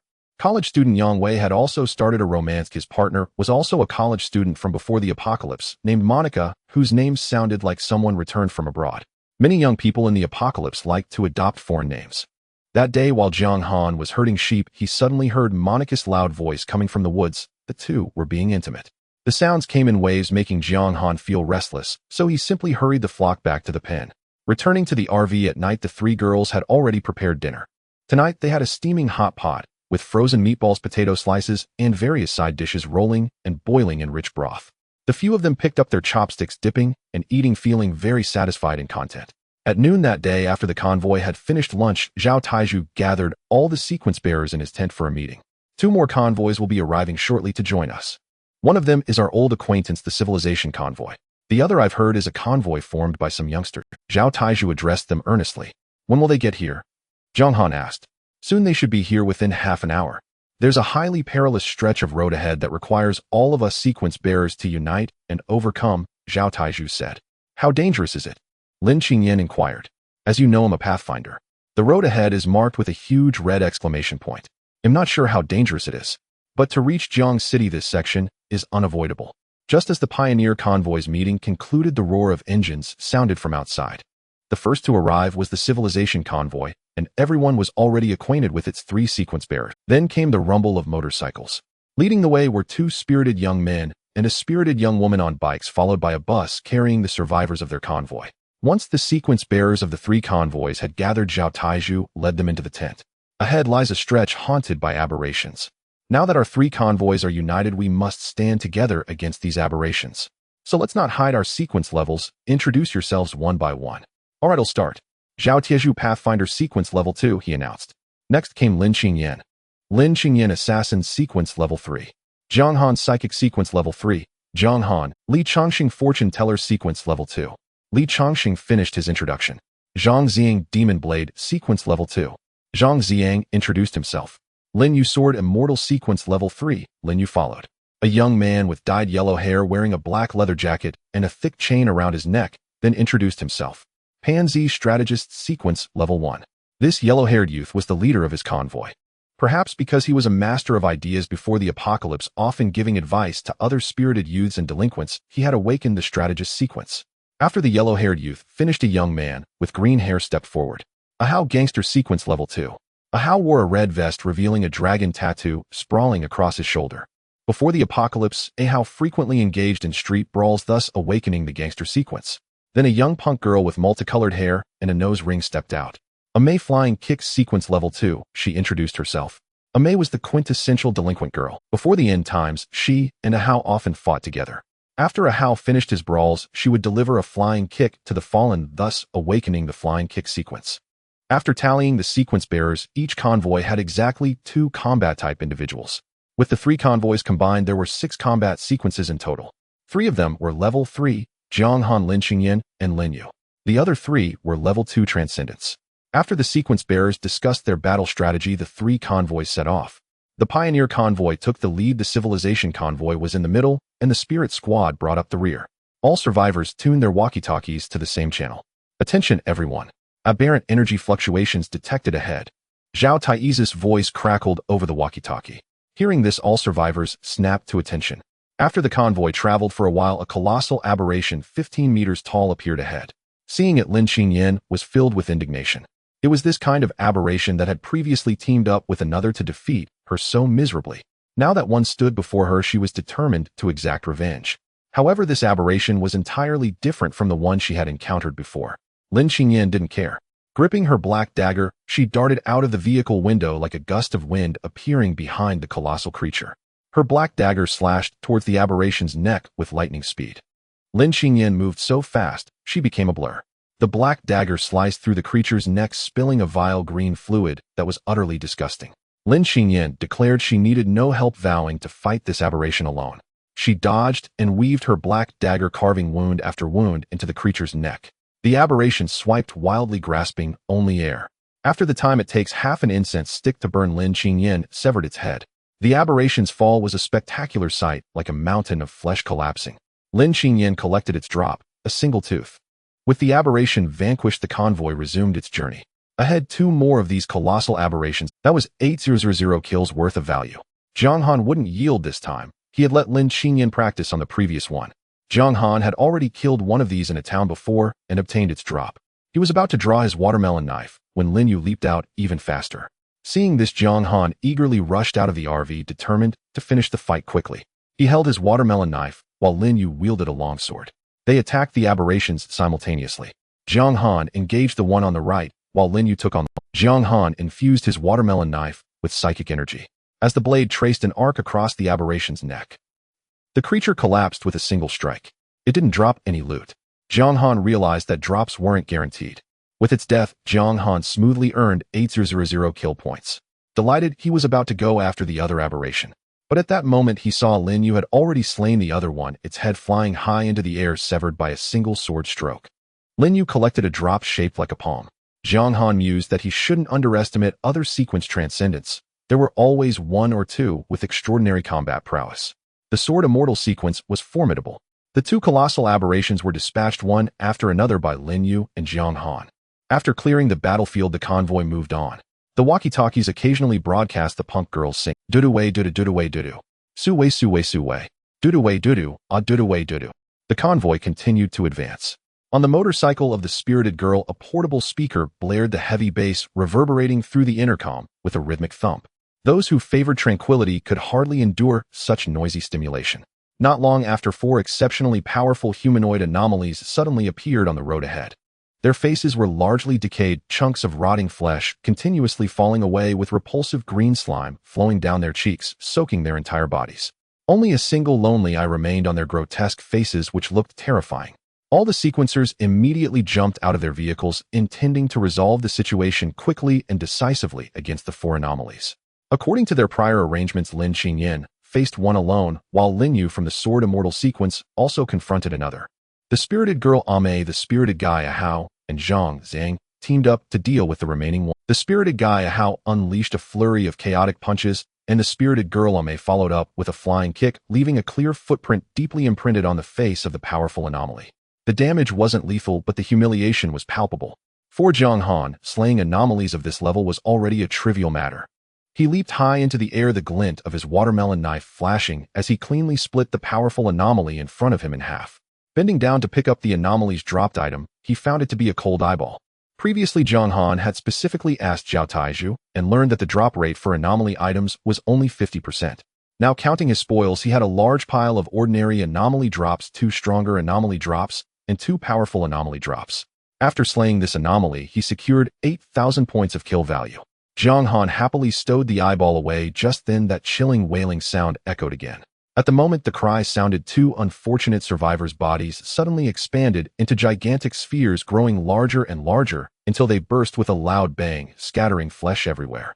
Seeing this scene, Zhang Han's face revealed unprecedented caution. Indeed, it was the malevolent white-clothed anomaly from before that had returned. The white-clothed anomaly let out another wailing cry, and 2 more survivors were blown to pieces in the same manner. The survivors on the bus were terrified to the extreme, trembling with fear, dreading that they might be the next to die. This time Zhang Han did not rashly strike first. He did not want to experience again the suffocating sensation of his heart being gripped by an invisible hand.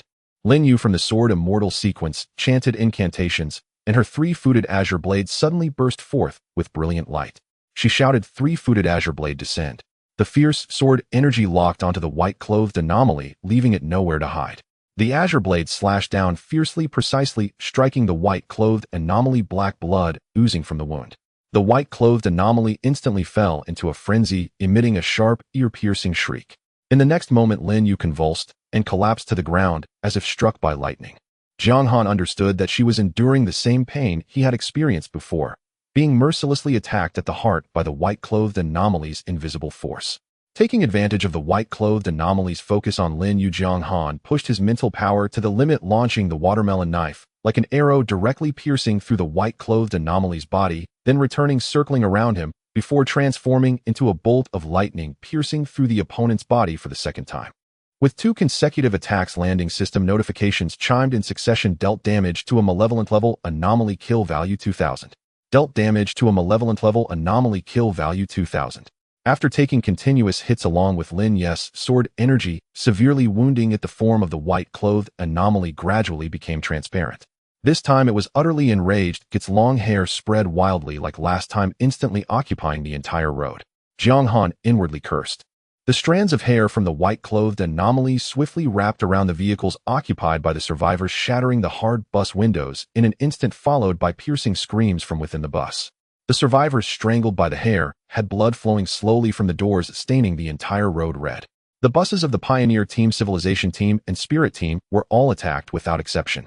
Meanwhile, Lin Qingyan, Ahao, and Ame, who were entangled with a high-level anomaly, were also tightly wrapped by the hair thrown into the air like kites. The strands of hair rushing toward Jiang Han were severed one by one as he controlled the watermelon knife with his mental power. Lin Yu protected Zhang Xiang, continuously unleashing sword energy to cut the hair, entangling the two. Jiang Han lightly tapped the watermelon knife with his foot, launching himself into the air, the long knife swiftly returning to his hand. He infused most of his mental power into the blade, causing the blue knife light to swell to over 100 meters. Accompanied by a clear knife cry, Jiang Han swung the blade fiercely at the white-clothed anomaly. This strike cut through the myriad strands of hair, precisely hitting the source of the hair, the white-clothed anomaly, whose form grew even more ethereal. You dealt massive damage to a malevolent level anomaly, kill value 5000. From the kill value feedback, it was evident that this white-clothed anomaly was nearly out of energy.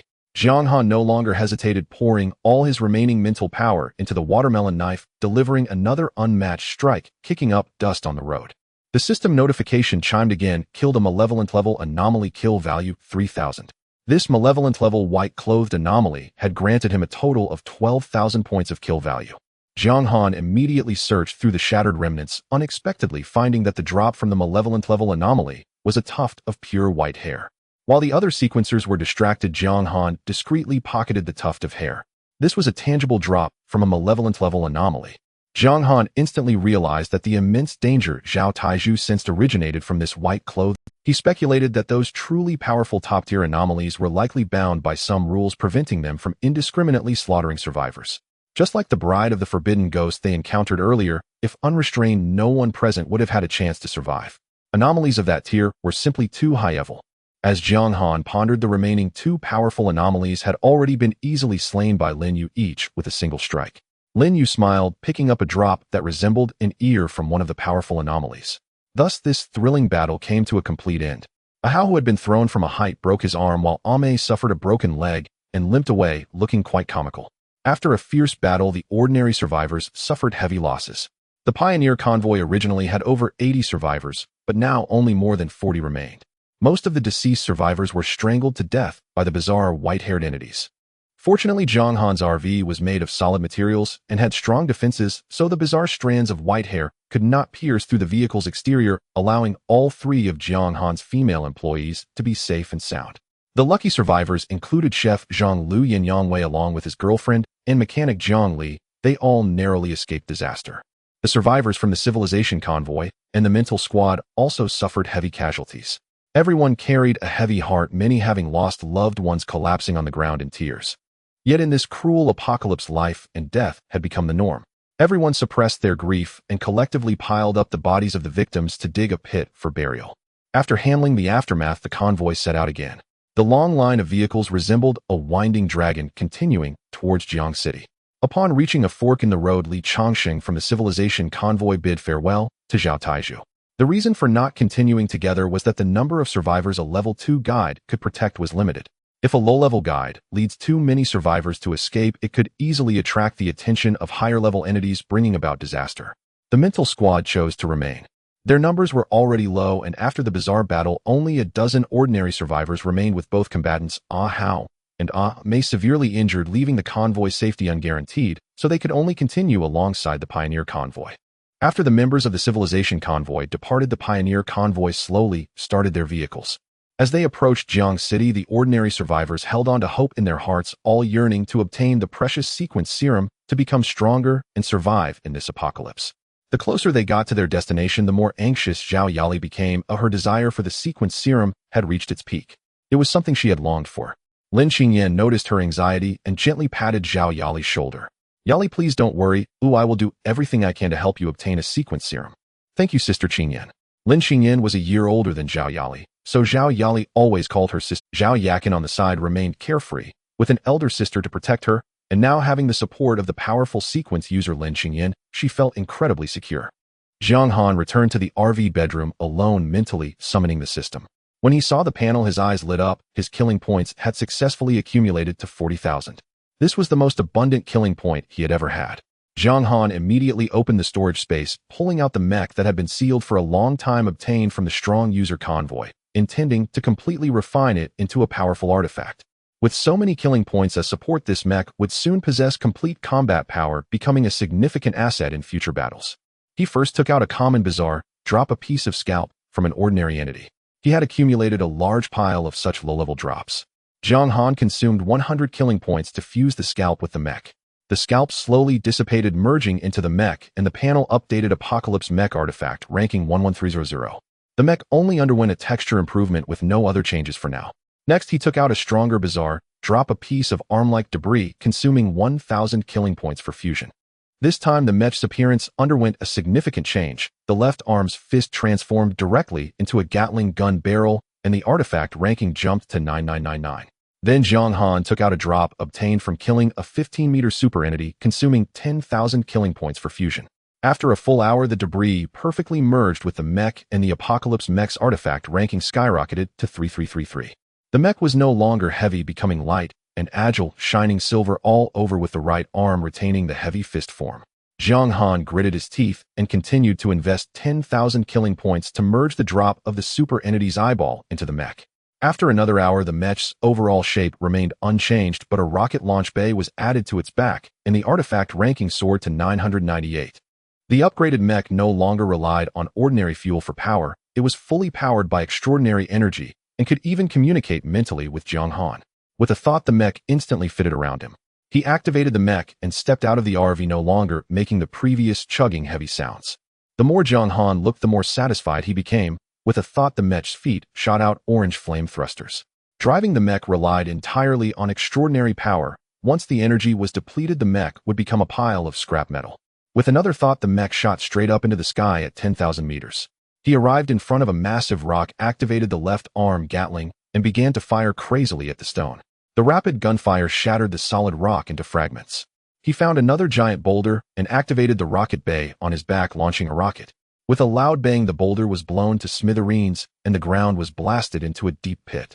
The shield that came with the mech could not be tested, yet, so Zhang Han called Lin Qingyan to strike the shield with her strongest attack. Lin Qingyan unleashed her full power, but the shield remained unscathed, showing no damage at all. Zhang Han was very satisfied with the mech's performance. With a thought, the large mech instantly shrank into a simple black top, appearing unremarkable on him, but with a thought, it could instantly expand to cover his entire body. This is truly a particularly useful treasure. Lin Qingyan, witnessing everything from the side, couldn't help but say enviously, "You really are an extraordinary mechanic." She mistakenly thought Zhang Han had awakened the mechanic sequence, thus personally modifying this powerful mech. Zhang Han laughed heartily, teasing along with her words, "Ha ha ha, I just advanced in my mechanic sequence ability. Since I had nothing else to do, I casually improved this mech a bit." Zhang Han tested the completely new Doomsday mech, looking down at the system panel, where the kill value was only 19,900 points. With these points being neither high nor low, he decided to temporarily set them aside. After resting for a day, the convoy set off again. As they neared Jiang City, the survivors' anticipation grew. Along the way, everyone witnessed their companions being blown to pieces in bizarre attacks with blood and flesh splattering throughout the vehicle, leaving both their bodies and minds heavily impacted. They yearned desperately to find a stable place, a sanctuary, where they could fully protect themselves. Jiang City. Was it a hope-filled harbor for all, or merely a fleeting mirage? Leaning against the car window, Jiang Han gazed at the desolate scenery rushing past outside, feeling a flicker of anticipation in his heart. He was curious about what top-notch experts were concealed within this city, which gathered countless survivors. Throughout the journey, he had only seen Lin Yu, who could be regarded as a powerful ranker. The combat abilities of the other extraordinary beings were mostly dismal. Jiang Han sometimes pondered whether he was too strong or the other extraordinary beings were too weak. After a full day of travel, a tall boundary stone finally appeared ahead, inscribed with 5 large characters. Welcome to Jiang City. As they moved forward, a large banner hung across the center of the road, also announcing their welcome to Jiang City. As they drew closer, the outline of a city became clear to everyone's eyes. Before the apocalypse, Jiang City was just an ordinary third-tier small city, but now the entire city was enveloped by a semi-transparent giant light curtain, shielding it from external dangers. Jiang Han immediately recognized that this was a barrier formed by a high-tier defensive artifact, undoubtedly ranking quite high. In the center of the light curtain, a doorway opened specifically for the passage of incoming survivor convoys. Zhao Taizhu brought Jiang Han, Lin Qingyan, and other rankers forward to handle the city entry registration. The security team of Jiang City was definitely not the kind of ineffective security team from before the apocalypse. The captain here was a rank 3 powerhouse named Wang Long. Under Wang Long's guidance, Zhao Tiezhu, Jiang Han, Lin Qingyan, Panzi Ahao, and Ame, the 6 rankers, proceeded to the city service hall for identity registration. Currently, the number of identity certificates in Jiang City was limited, prioritized for rankers. Ordinary survivors were still managed by the rankers of their respective convoys. After the registration was completed, Captain Wang Long arranged for the survivors of the Pioneer Convoy and the Mental Squad to be settled in the Meteor Garden residential area. For ease of management, the higher-ups of Jiang City divided all residential areas into 3 zones, A, B, and C. Meteor Garden belonged to Zone C, indicating that Zones A and B were already full, and the number of survivors flooding into Jiang City was enormous. Seeing this city, which was as orderly as before the apocalypse, the survivors who had suffered through so much were visibly moved, many shedding tears on the spot. The survivors from both convoys were uniformly assigned to Building 8 of the residential area, which had 3 units providing ample space for everyone to reside. You will all live in Building 8 from now on. I am the security team, Captain Wang Long. You can always find me for daily security issues. After settling in, remember to visit the city service center to meet the Deputy City Lord Qian San. After giving his instructions, Wang Long turned and left. The survivors could hardly contain their excitement, rushing into the building to choose their rooms. Many couples who had been together could finally live openly in the same space. Jiang Han chose a 3-bedroom apartment on the 9th floor of Unit 1.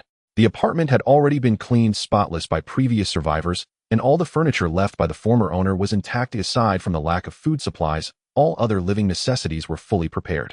Zhang Caiwei, Zhang Caixia, and Bai Ling insisted on living in this apartment with Jiang Han. They only brought a small amount of food from the RV, but importantly, they moved the television upstairs while leaving the rest of their supplies in the vehicle.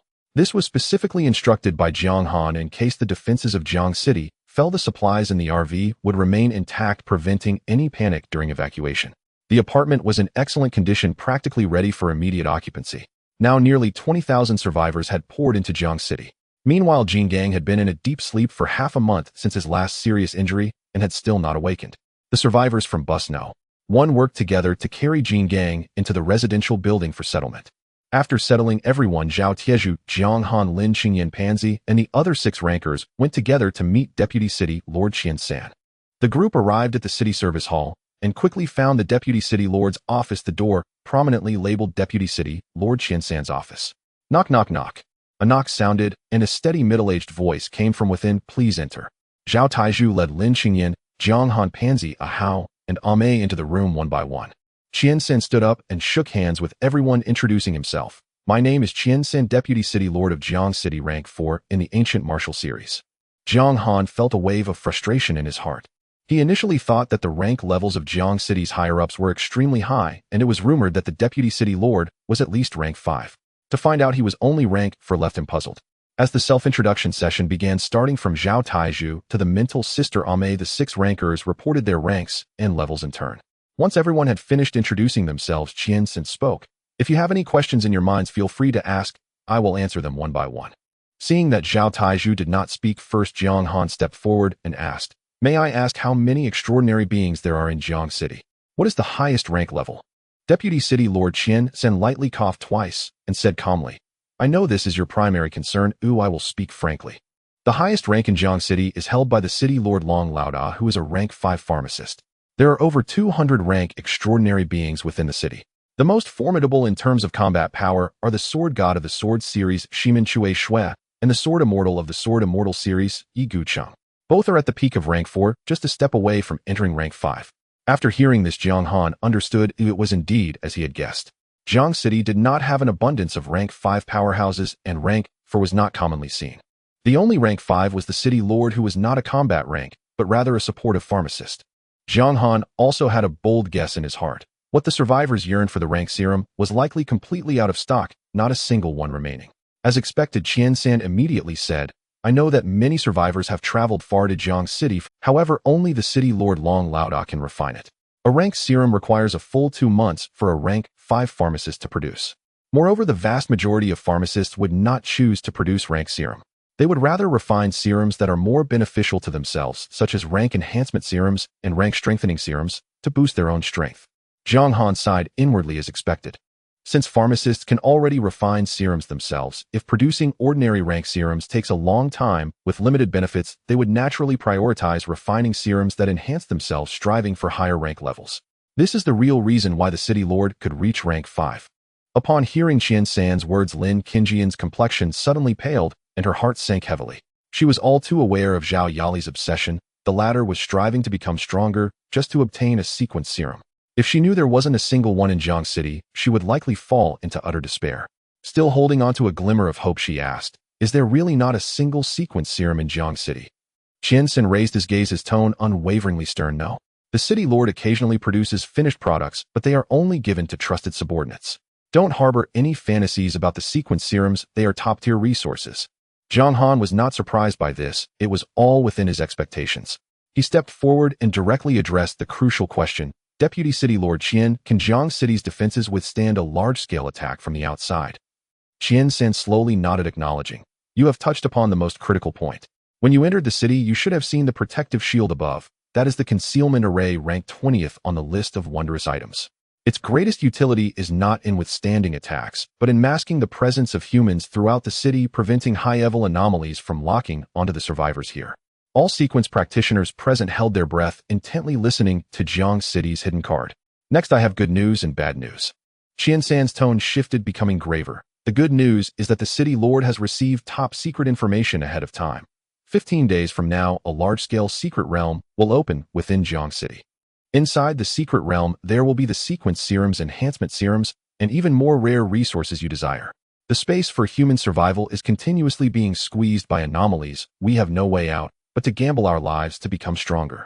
His gaze swept over the crowd. You have arrived just in time. The secret realm will open on schedule in 15 days. Immediately, someone anxiously inquired, Can everyone enter? Yes. Qian San replied in a serious tone. Sequence practitioners must risk their lives, and ordinary people must seize the opportunity as well. In essence, this is a gamble where lives are at stake. Return and inform your team that the secret realm is perilous. Those willing to risk their lives should go in and seize a chance for survival. What is the bad news? As soon as the words left his mouth, the last trace of relaxation faded from Qian San's face, and the atmosphere in the room plunged to freezing point. The bad news is that there is a peculiar entity hidden within Jiang City. With that statement, everyone froze in place. It possesses terrifying strength, but is restricted by the rules of the apocalypse, unable to massacre the entire city. We refer to it as a rule-bound anomaly. Qian San's pace slowed and an overwhelming pressure filled the air. It strikes every 3 to 4 days, targeting almost defenseless ordinary people. To this day, no sequence practitioner has perished at its hands. It follows a fixed pattern, killing only 1 or 2 people at a time. This matter is classified at high levels and must not be disclosed to ordinary people. If it leaks, panic will ensue throughout the city, leading to an immediate collapse. Furthermore, there is an ironclad rule: all anomalies wandering outside the city must be eradicated. Not a single one can be allowed to escape, or it will attract even stronger anomalies, leading to the city's destruction. Qian San's throat was dry from speaking, so he picked up a teacup and took a few sips of warm water. Jiang Han quickly organized the information in his mind, with the imminent secret realm being his main concern. As for the anomaly within the city, it appeared to only target ordinary people, leaving sequence practitioners untouched. He suddenly spoke up, since it poses such a significant threat, why not gather all sequence practitioners in the city to collaborate and eliminate it? Hearing this, Qian Sen scoffed. Eliminate it? That's easier said than done. This anomaly has an extremely potent concealment ability. Ordinary extraordinary beings cannot even catch a glimpse of it. Previously, a top-tier extraordinary being of sequence level 4 accidentally encountered it. Can you guess what happened? He deliberately paused, heightening everyone's anticipation. Everyone's breaths quickened. What happened? That sequence level 4 powerhouse merely made eye contact with the anomaly and instantly went blind. Qian San's voice turned icy. What is even more terrifying is that upon approaching it, extraordinary powers will be completely sealed. No matter how strong the extraordinary being, they will become as powerless as an ordinary person. This anomaly has a perverse habit of knocking on doors incessantly for 2 days, mentally tormenting its victims before finally striking on the 3rd day. It had previously set its sights on the younger sister of that sequence level 4 powerhouse. The powerhouse remained by his loved one's side day and night, believing that his sequence level 4 strength would suffice to protect everything. But the moment the anomaly revealed itself, all his power was instantly drained. He could only watch helplessly as his sister was torn apart before his very eyes, unable to do anything. After this incident, that top-tier extraordinary being was driven to madness. Everyone present felt a chill run down their spines, their faces filled with terror as they couldn't help but exclaim. The specific type is unclear, but it is at least a ferocious spirit level, or possibly even a vengeful spirit level or higher, Qian Sen stated seriously. At the ferocious spirit level, such methods are absolutely unheard of. A layer of cold sweat broke out on Jiang Han's back. This entity was undoubtedly one that should not be provoked. As long as it adhered to the rules and occasionally took 1 or 2 ordinary people, he would never take the risk of encountering this misfortune.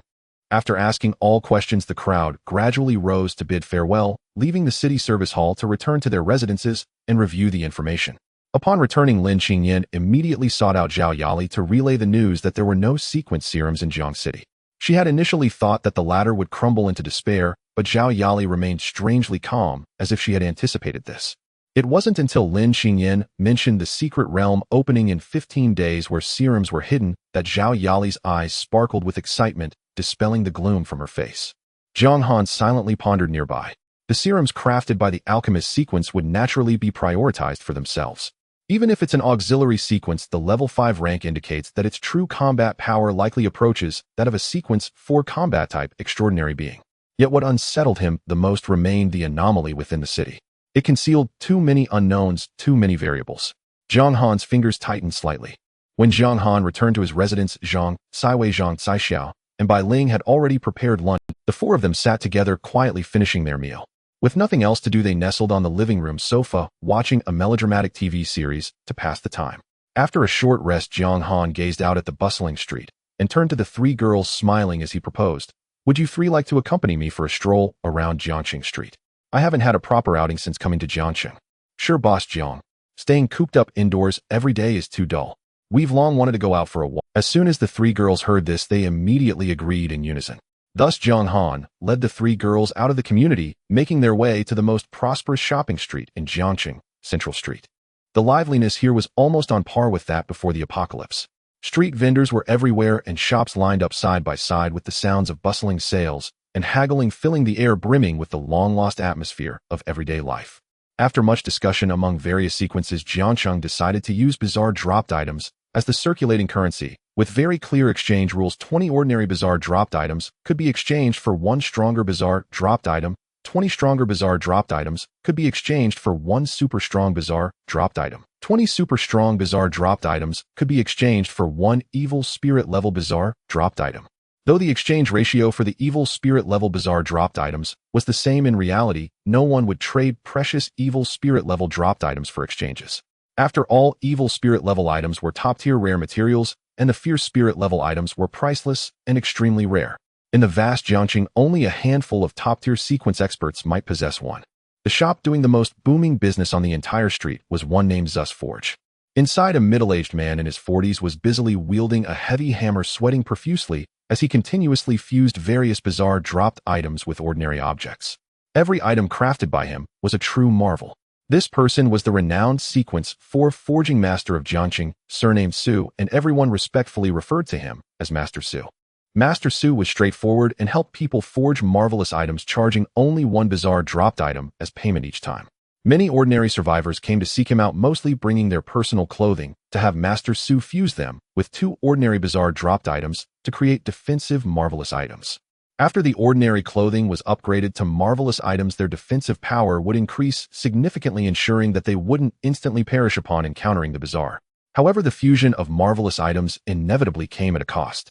When forged with ordinary bizarre dropped items, the cost was mostly negligible. Some who had normal vision became nearsighted after forging, others who had no foot odor from birth ended up with unbearably stinky feet. These were all trivial side effects.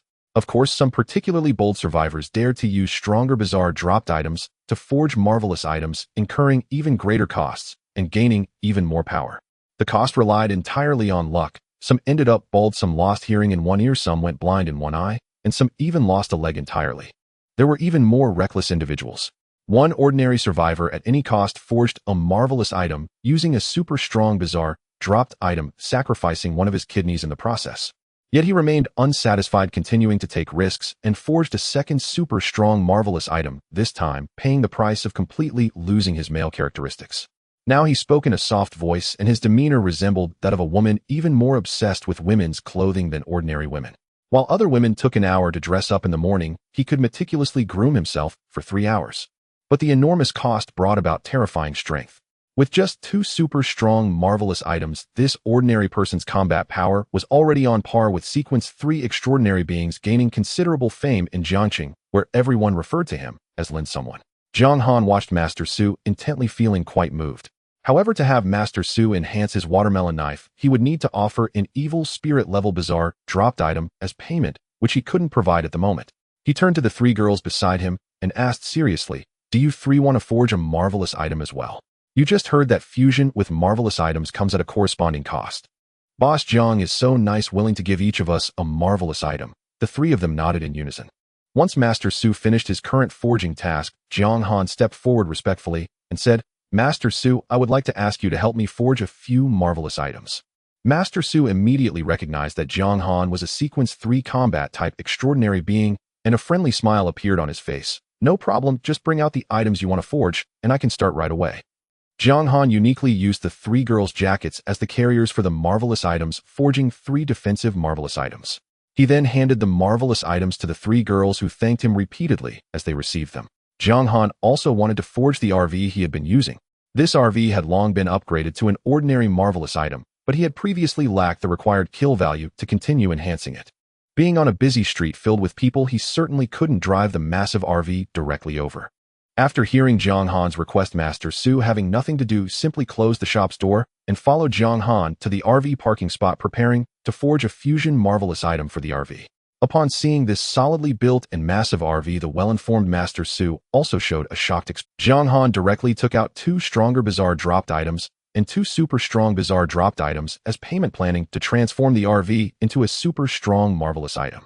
These super strong and stronger dropped items were all exchanged by him, with nearly 1,000 ordinary bizarre dropped items at various shops along the street.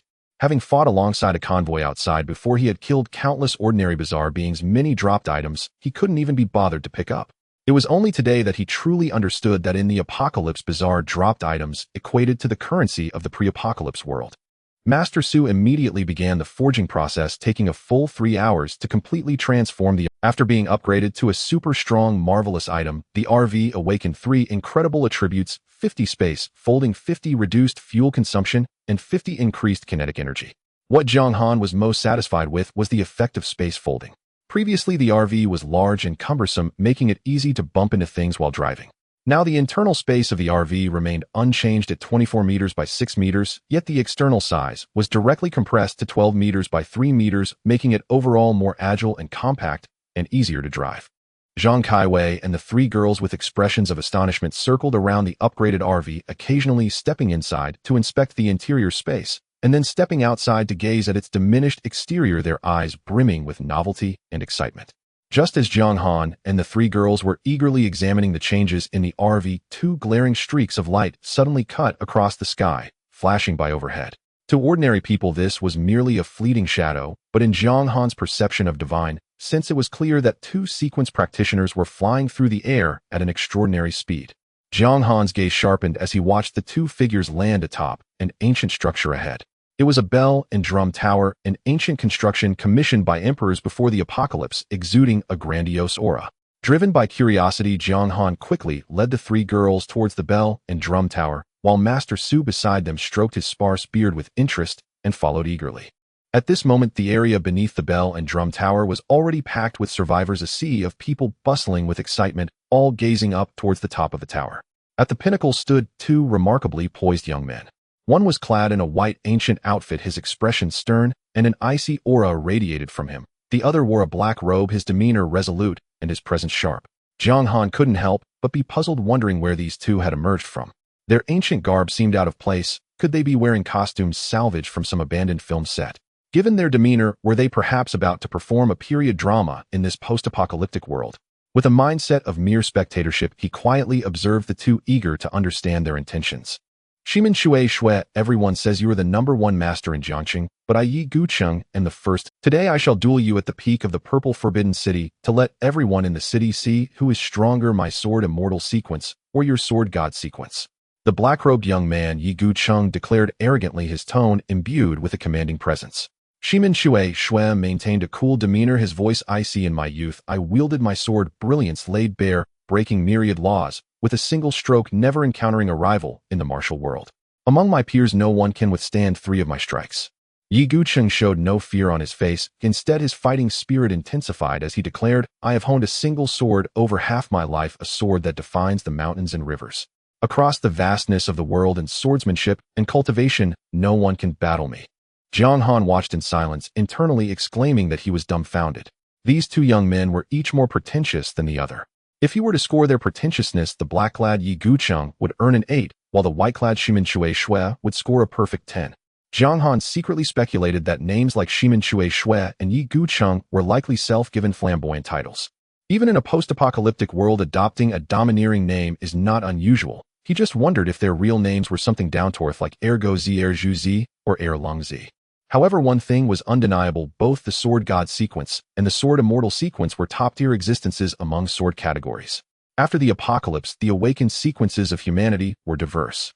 Among sword categories there existed Sword Gods, Sword Immortals, Sword Saints, Sword Kings, and Sword Emperors. Among blade categories there were Blade Gods and Demon Blade sequences. In leg categories, a Mice Flying Leg sequence was merely average, while the Wind God leg was the pinnacle. Even his own Divine Sense Master sequence had subdivisions like the Spiritual sequence and the Object Manipulation sequence. Of course, there are exceptions. Some chosen individuals, even awakening the most useless support sequence, still possess terrifying combat strength. Today, everyone was in for a treat, fortunate enough to witness a peak duel between two top-tier sword sequence practitioners. The observing survivors were filled with anticipation, gazing up intently at the two on the tower. Yet despite the prolonged exchange of boasts, the two showed no signs of making a move.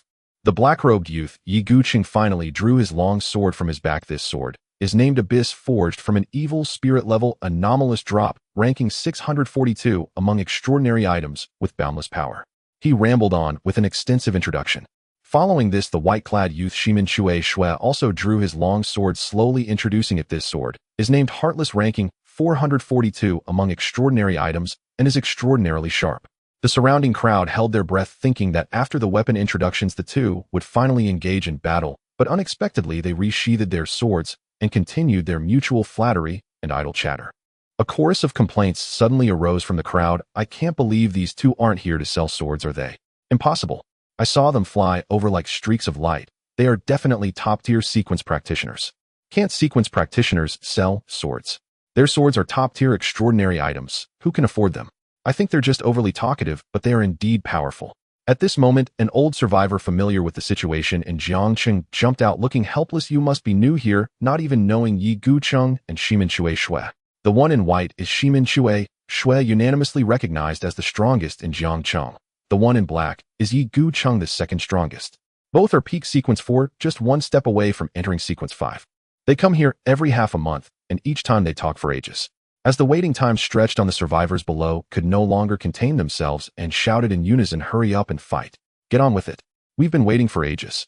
Urged by the crowd, the two simultaneously displayed a hint of embarrassment, exchanged a smile, and once again drew their long swords, officially commencing their peak duel.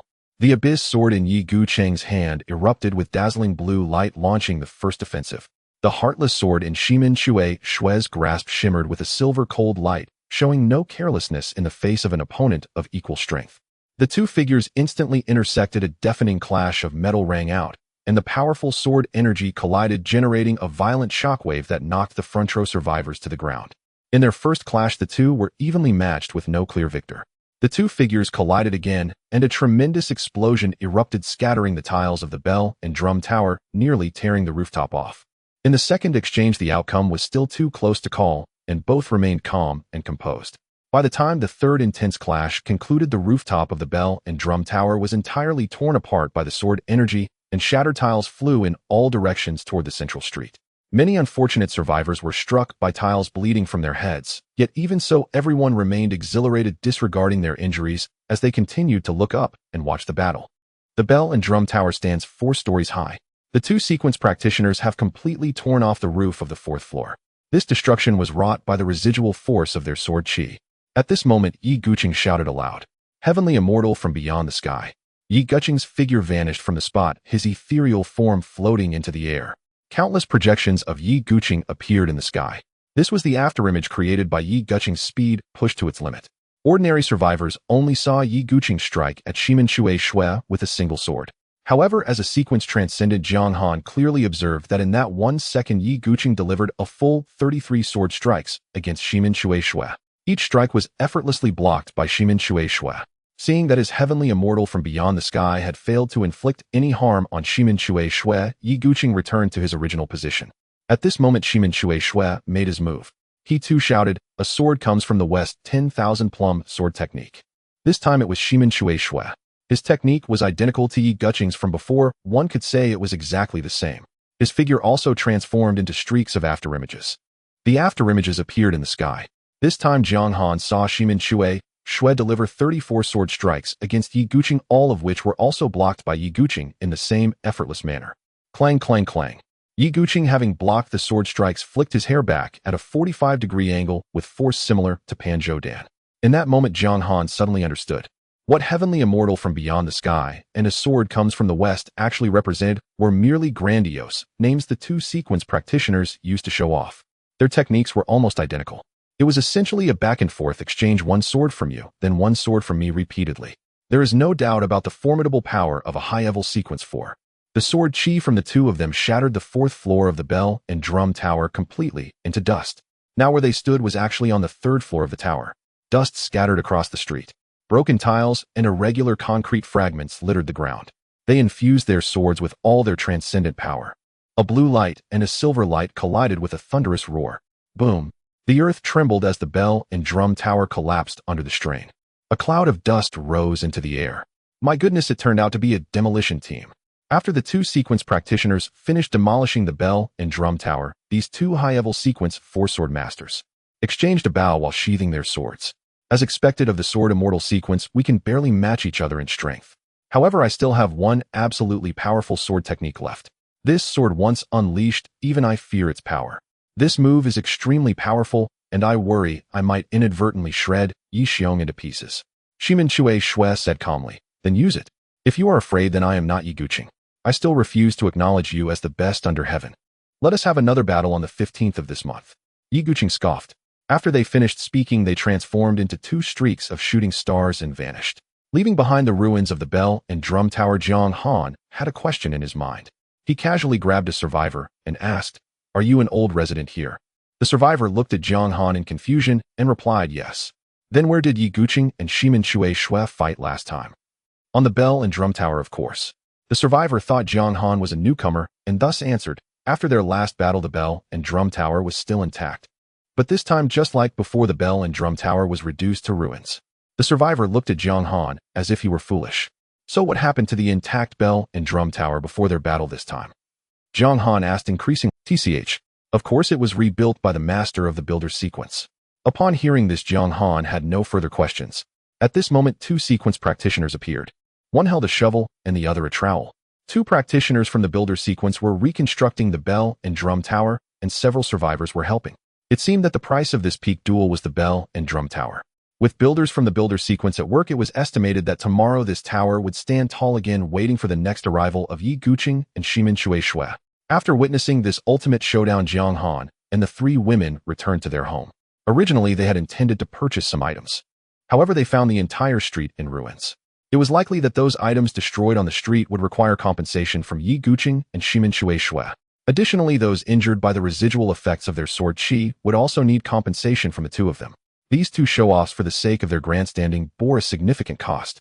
Yet, as high-level sequence 4's, their resources must be quite ample, enough to cover the costs of their repeated. Living in a house felt distinctly different from living in a mobile home. Residing in a house brought an inexplicable sense of peace.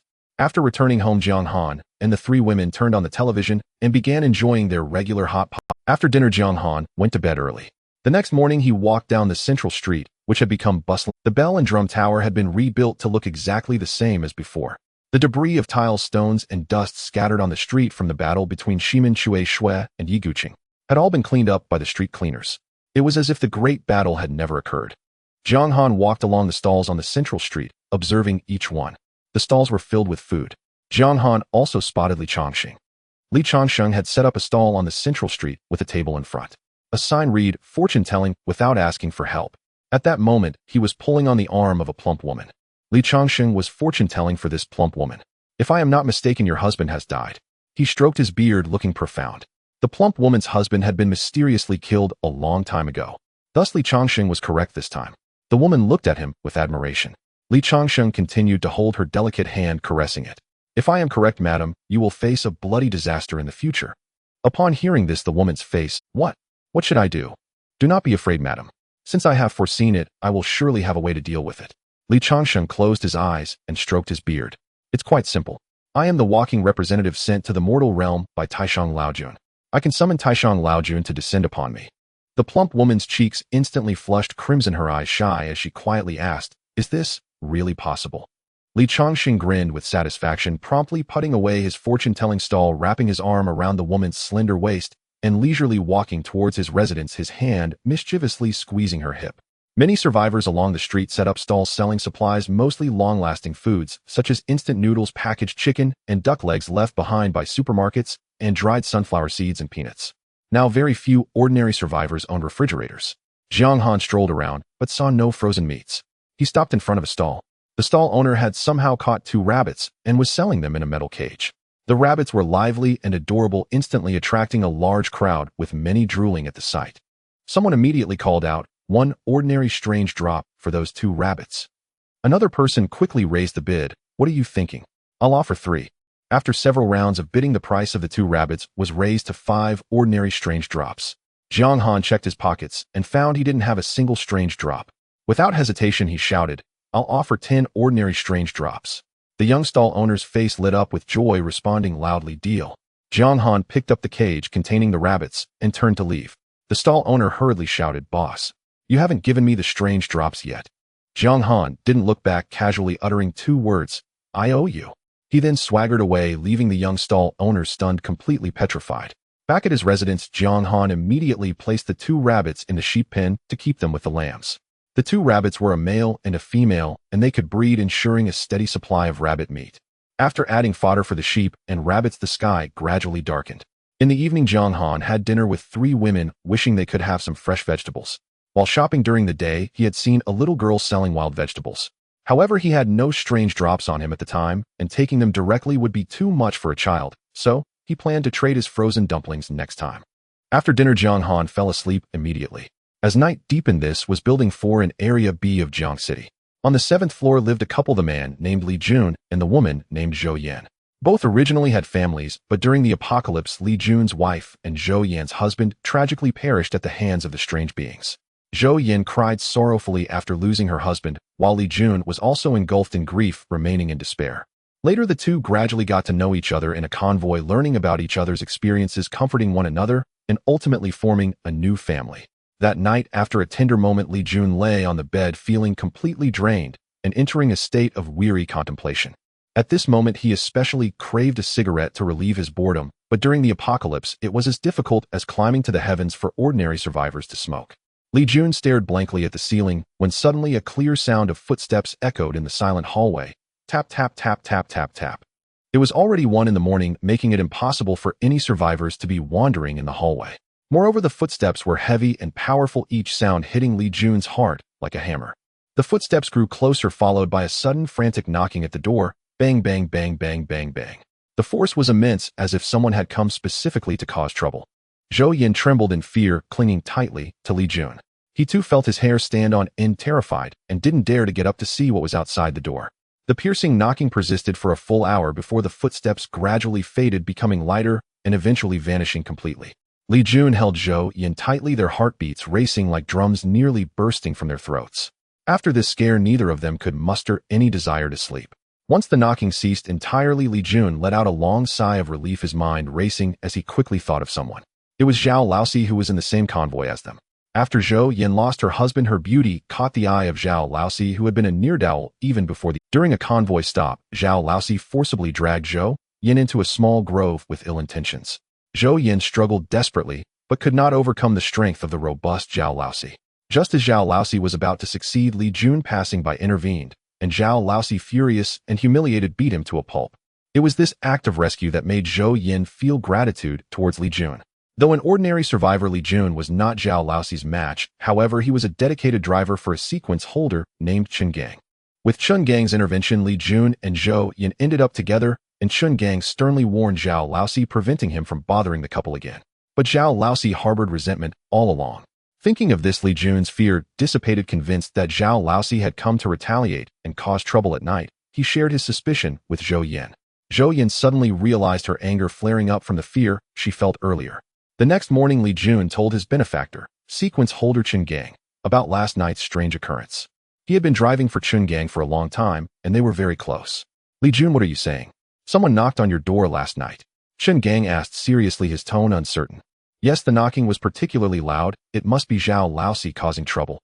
He has always held a grudge against me and Zhou Yin together, Li Jun said indignantly, completely unaware of the drastic change in Chen Gang's expression.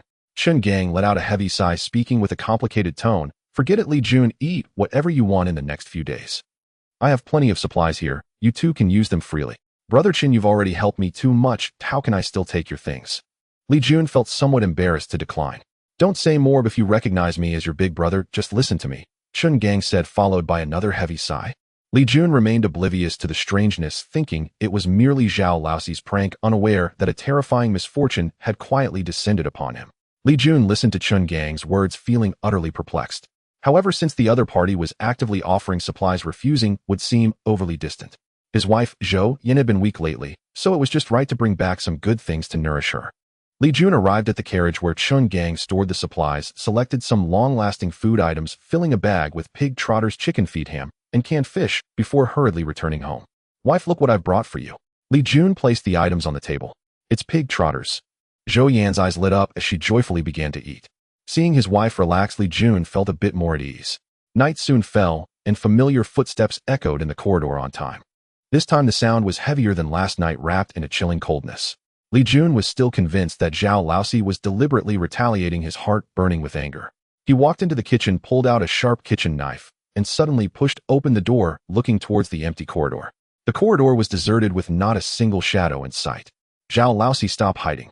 Li Jun shouted hoarsely, but all he received in response was dead silence. After several shouts yielded no result, he could only close the door and return to the room, angrily saying to Zhou Yin, that coward must have run off the moment he saw me with the knife.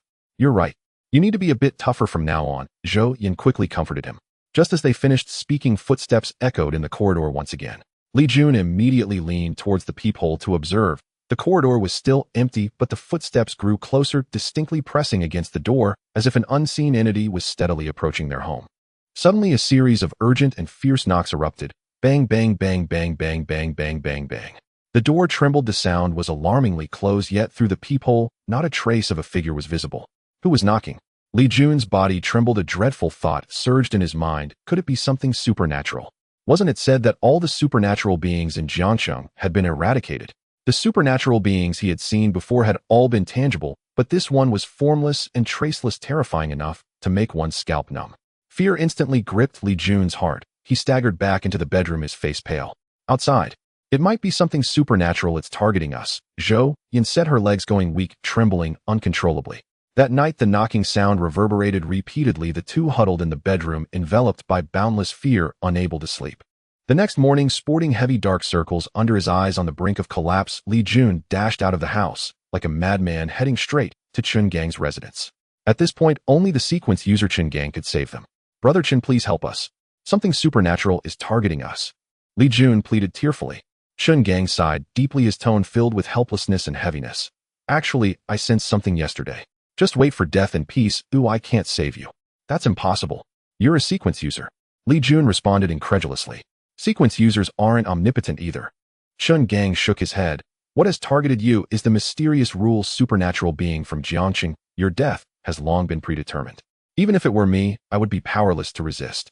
Li Jun's face turned ashen. He refused to give up and ran to every sequence user he knew, but the answers he received were all the same. In a daze, he returned home without telling Zhou Yin the truth.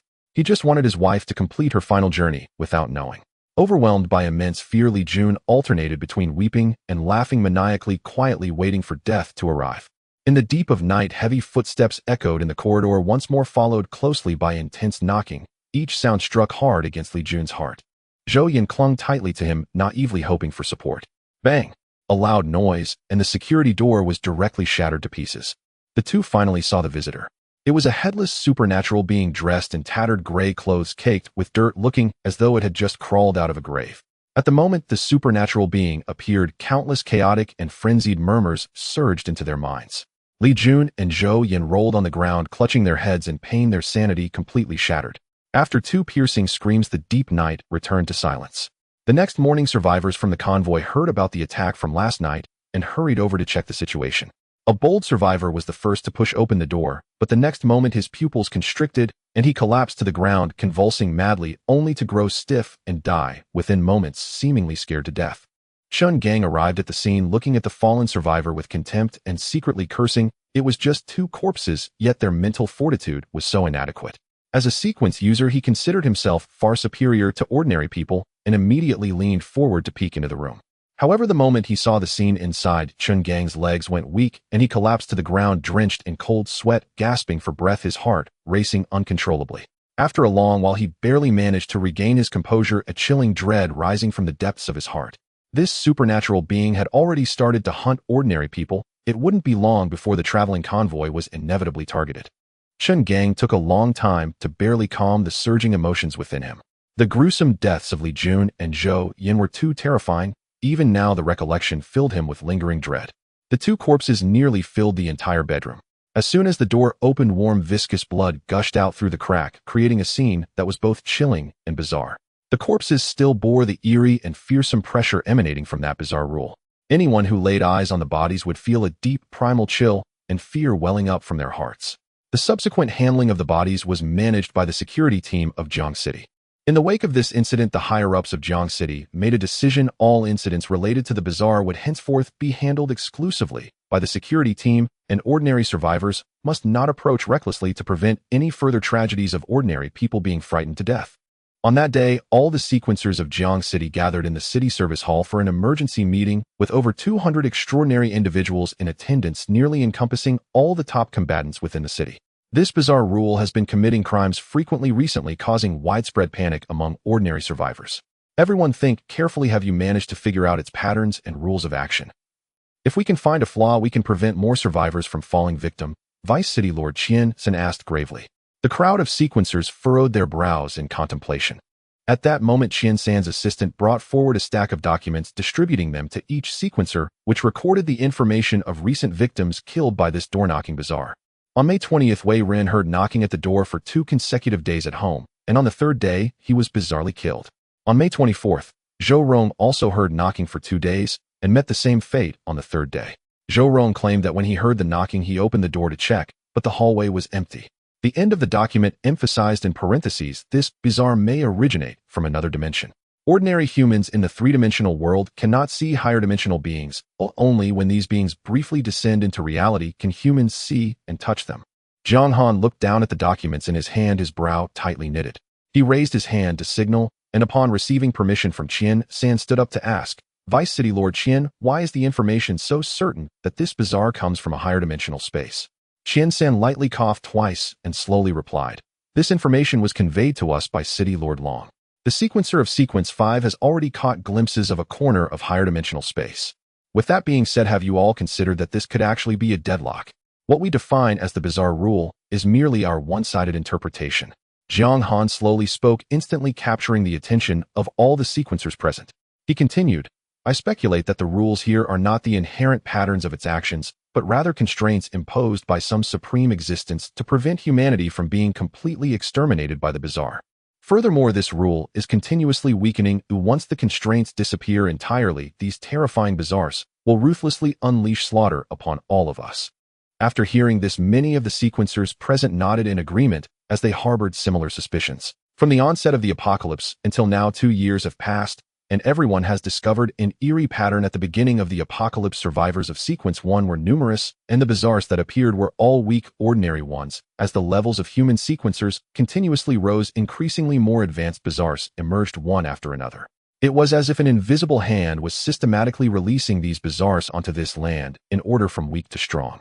Now ordinary bizarres have become increasingly rare. Some speculate it is due to the bizarres consuming and evolving one another, while others suspect that the weaker bizarres were taken away by unknown powerful beings. Opinions vary, and the truth remains unknown. This meeting did not yield a feasible countermeasure. The only takeaway was that all sequencers were made aware of the existence of higher dimensional space and understood that Sequence 5 was the threshold for glimpsing higher dimensions.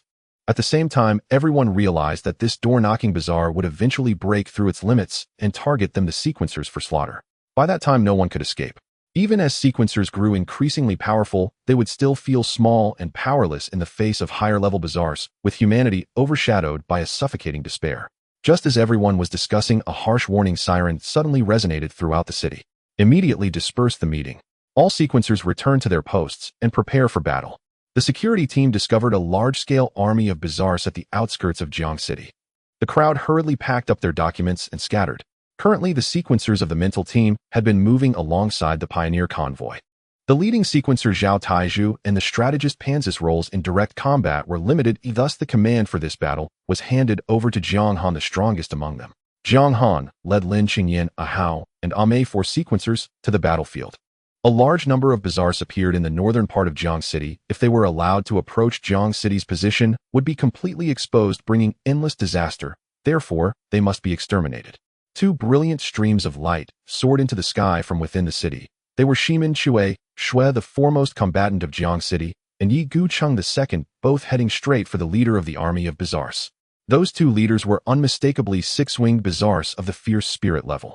Jiang Han recognized them at a glance as the same kind of bizarre that almost severely injured Lin Qingyan previously.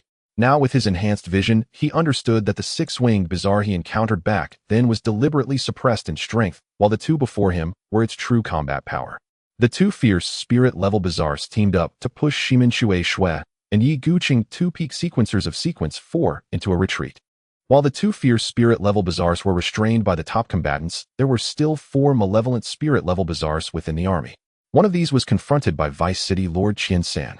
Jiang City's 3rd strongest, the Blade God from the Blade God sequence, a peak of Sequence 3, also joined the battle, wielding a pitch-black blade and fiercely striking at one of the malevolent spirit-level bizarres. Jiang Han used the force beneath his feet to leap out of the crowd and directly confront a malevolent spirit-level bizarre.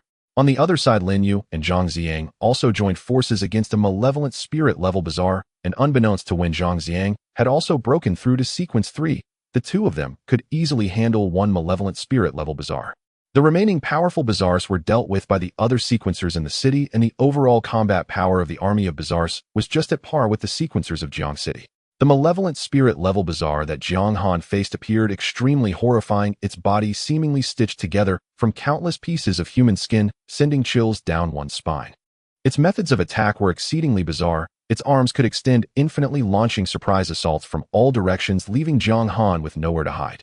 The stitched-together arm possessed an eerie ability to extend infinitely, several stout limbs suddenly lunging forth like long serpents, instantly entwining Jiang Han and binding him tightly. Jiang Han did not dare to delay. He immediately channeled all his mental energy, commanding the watermelon knife to spin rapidly around him. The sharp blade erupted, and he seized the opportunity to strike fiercely at the arm that bound him. A piercing sound of tearing filled the air as the stout arm snapped. Jiang Han gritted his teeth, shattering the remaining entangled limbs, while the watermelon knife spun in the air, hovering steadily behind him in readiness. A massive amount of mental energy surged into the knife, causing the humming blade to vibrate with an overwhelming killing intent. Go! Jiang Han pointed forward, uttering a low command. The watermelon knife transformed into a streak of lightning, repeatedly piercing through the stitched-together monstrosity, leaving behind 2 gaping wounds oozing foul green liquid. The heavily injured Eerie eyes swirled with black mist as a dense darkness surged forth, intending to corrode Jiang Han's body. Jiang Han had long been prepared. A barrier of mental energy coalesced to firmly block ahead of him, but the black mist continued to wash over him in layers, and the protective shield quickly became riddled with cracks on the verge of shattering. A swift resolution was the only option. With a thought, Jiang Han propelled the watermelon knife through the air, accurately piercing the stitched monstrosity's left eye, and upon its return it stabbed through the right eye. With both eyes destroyed, the black mist was instantly severed. Undeterred, the remaining arms again stretched infinitely to attack. Jiang Han no longer gave the opponent a chance, pouring all his mental energy into a powerful downward slash. Boom! A massive explosion erupted as the stitched monstrosity was thoroughly obliterated, leaving not even a trace behind. Kill the evil spirit-level monstrosity, kill value 12,000. As the system notification faded, Jiang Han surveyed the battlefield, noting that the remaining 3 evil spirit-level monstrosities had also been eliminated. The third strongest of Jiang City, Ba Dao, had displayed the most flamboyant performance, effortlessly slaying an evil spirit-level monstrosity with a single strike. Believing Jiang Han to be a blade master, Ba Dao swept past him, a mocking grin creeping across his face as he made a provocative throat-cutting gesture. At this, many present frowned. Jiang Han had heard of this person's reputation. Ranked 3rd, he had awakened the top-tier Blade God sequence, with true combat power far exceeding his peers. This individual was notoriously overbearing, oppressing survivors, and viewing all blade-wielding extraordinary beings as rivals. Previously, when the civilization convoy had just arrived in Jiang City, Zhang Xiang had been severely injured for using a long knife, and Lin Yu had nearly been forcibly abducted when she stepped in to intervene, only to be saved by the deputy city lord Qian San. Afterward, Ba Dao had proclaimed that on the day the secret realm opened, he would claim Zhang Xiang's life and forcibly take Lin Yu. Jiang Han pondered that he had never provoked the other party, yet was being insulted for no reason. He silently noted this grievance in his heart. Bending down to pick up the intact human skin that had fallen from the monstrosity, Jiang Han suppressed his thoughts and soared to assist in clearing the remaining battlefield.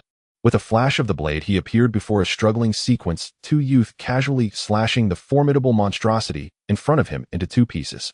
Kill the ultra-strong monstrosity, kill value 7,000. The youth hurriedly cupped his hands in thanks, and Jiang Han simply responded, his gaze falling once more on a Hao and a Mei not far away.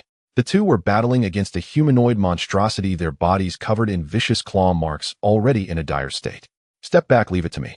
Jiang Han's figure flashed, and with a single slash he cleaved the monstrosity in half.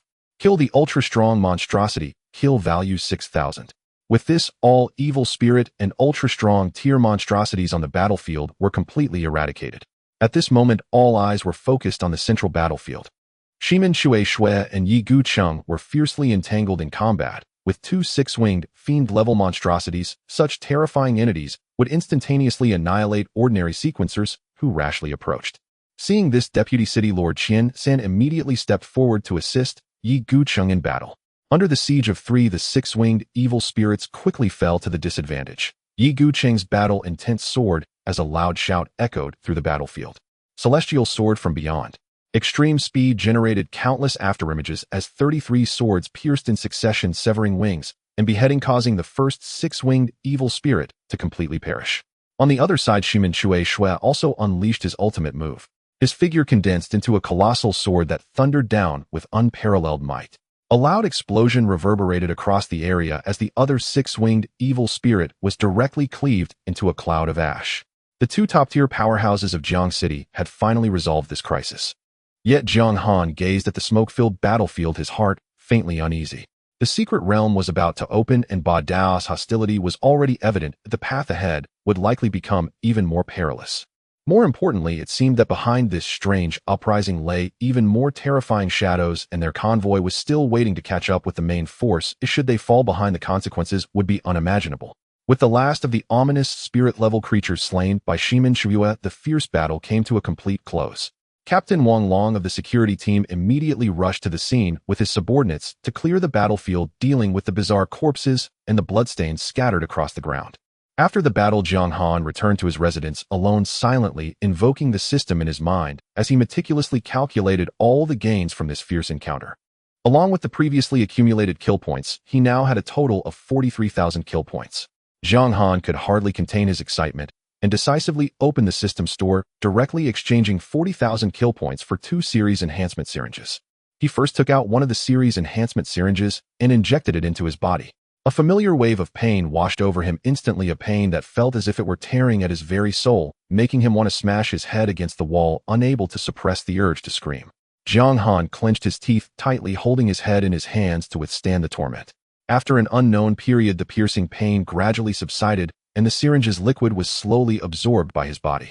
By the time the drug's effects were fully digested, it was already the next morning. Jiang Han suddenly leaped out of bed, like a carp, feeling the surging power within his body. At this moment, his spiritual attack range had directly increased to 600 meters. According to his own classification of levels, there were 9 transitions between Series 3 and Series 4, and he was now at Series 3 second transition. He estimated that he needed 7 more enhancement syringes to fully reach Series 3 and push towards Series 4. Jiang Han was determined to quickly enhance his strength, wasting no time, as he immediately took out the second series enhancement syringe and injected it into his body. This was already the 3rd series enhancement syringe he had used. As he expected, after continuously using the same type of syringe, his body developed a resistance, significantly reducing the pain. This time there was only a slight headache, far less excruciating than the last. Another day passed, and the second syringe was fully absorbed by his body, allowing Jiang Han to successfully break through to Series 3 third transition. He closed his eyes, his spiritual energy wildly extending outward. His soul attack range had now reached 800 meters, getting ever closer to the realm of beheading targets from 1,000 miles away. Jiang Han stood in front of the floor-to-ceiling window, quietly overlooking the entire Jiang City. In recent days, a continuous influx of external convoys had been entering Jiang City. Captain Wang Long of the security team, familiar with the route, led the team leaders to the service hall for registration. Even the previously idle District D of Jiang City was now filled with survivors. One convoy, known as the Peace Convoy, was particularly eye-catching. Among them was a tall and beautiful woman with a curvaceous figure and an alluring-shaped silhouette. It was said that she was the beauty pageant champion from a certain city before the apocalypse, named Chun-Li. As soon as she arrived in Jiang City, she caught the attention of the arrogant and domineering Ba Dao. Although Chun-Li was a series user, she was merely a Series 2 agricultural series. In the apocalypse, this might be valued, but in chaotic times, strength spoke louder than words. The only combat series user in the Peace Convoy, He Long, immediately stepped forward to defend Chun-Li. He had awakened the Diamond Palm series and was also at Series 3, although he had just recently advanced. However, Ba Dao had already reached the peak of Series 3, and the difference in strength was vast. The two exchanged blows, and with just one move, Ba Dao didn't even draw his knife, easily lifting He Long and smashing him against the wall. He Long was instantaneously gravely injured, his survival uncertain.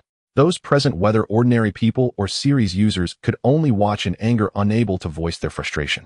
Thus, Ba Dao brutally forced the beautiful and delicate Chun-Li away as she cried in despair, her eyes filled with hopelessness. Ba Dao was followed by a group of henchmen who typically bullied others and wreaked havoc in Jiang City. Coincidentally, Captain Wang Long was patrolling nearby and witnessed this scene. Instead of intervening, he smiled broadly, bowing and saying, "Master Dao." Ba Dao, with one hand in his pocket and the other casually touching Wang Long's head, spoke mockingly, "Watch your own door, lest someone steals it away." Wang Long bent even lower, responding repeatedly, "Yes, Master Dao is right." Throughout Jiang City, only Vice City Lord Qin San would dare to intervene against Ba Dao's tyranny. The rest did not dare to provoke him. The only ones capable of countering Ba Dao, Shimin Shuyue and Yi Guqing, were both relentless cultivation maniacs focused solely on their duel and slaying the bizarre, indifferent to worldly matters. Jiang Han stood by the window, coldly observing this scene. The arrogant Ba Dao, accompanied by his lackeys, dragged the sobbing Chun-Li further away. Jiang Han's gaze turned colder as he softly muttered, "This man is already on the path to death." At noon that day, the sky was originally clear and bright with the sun hanging high.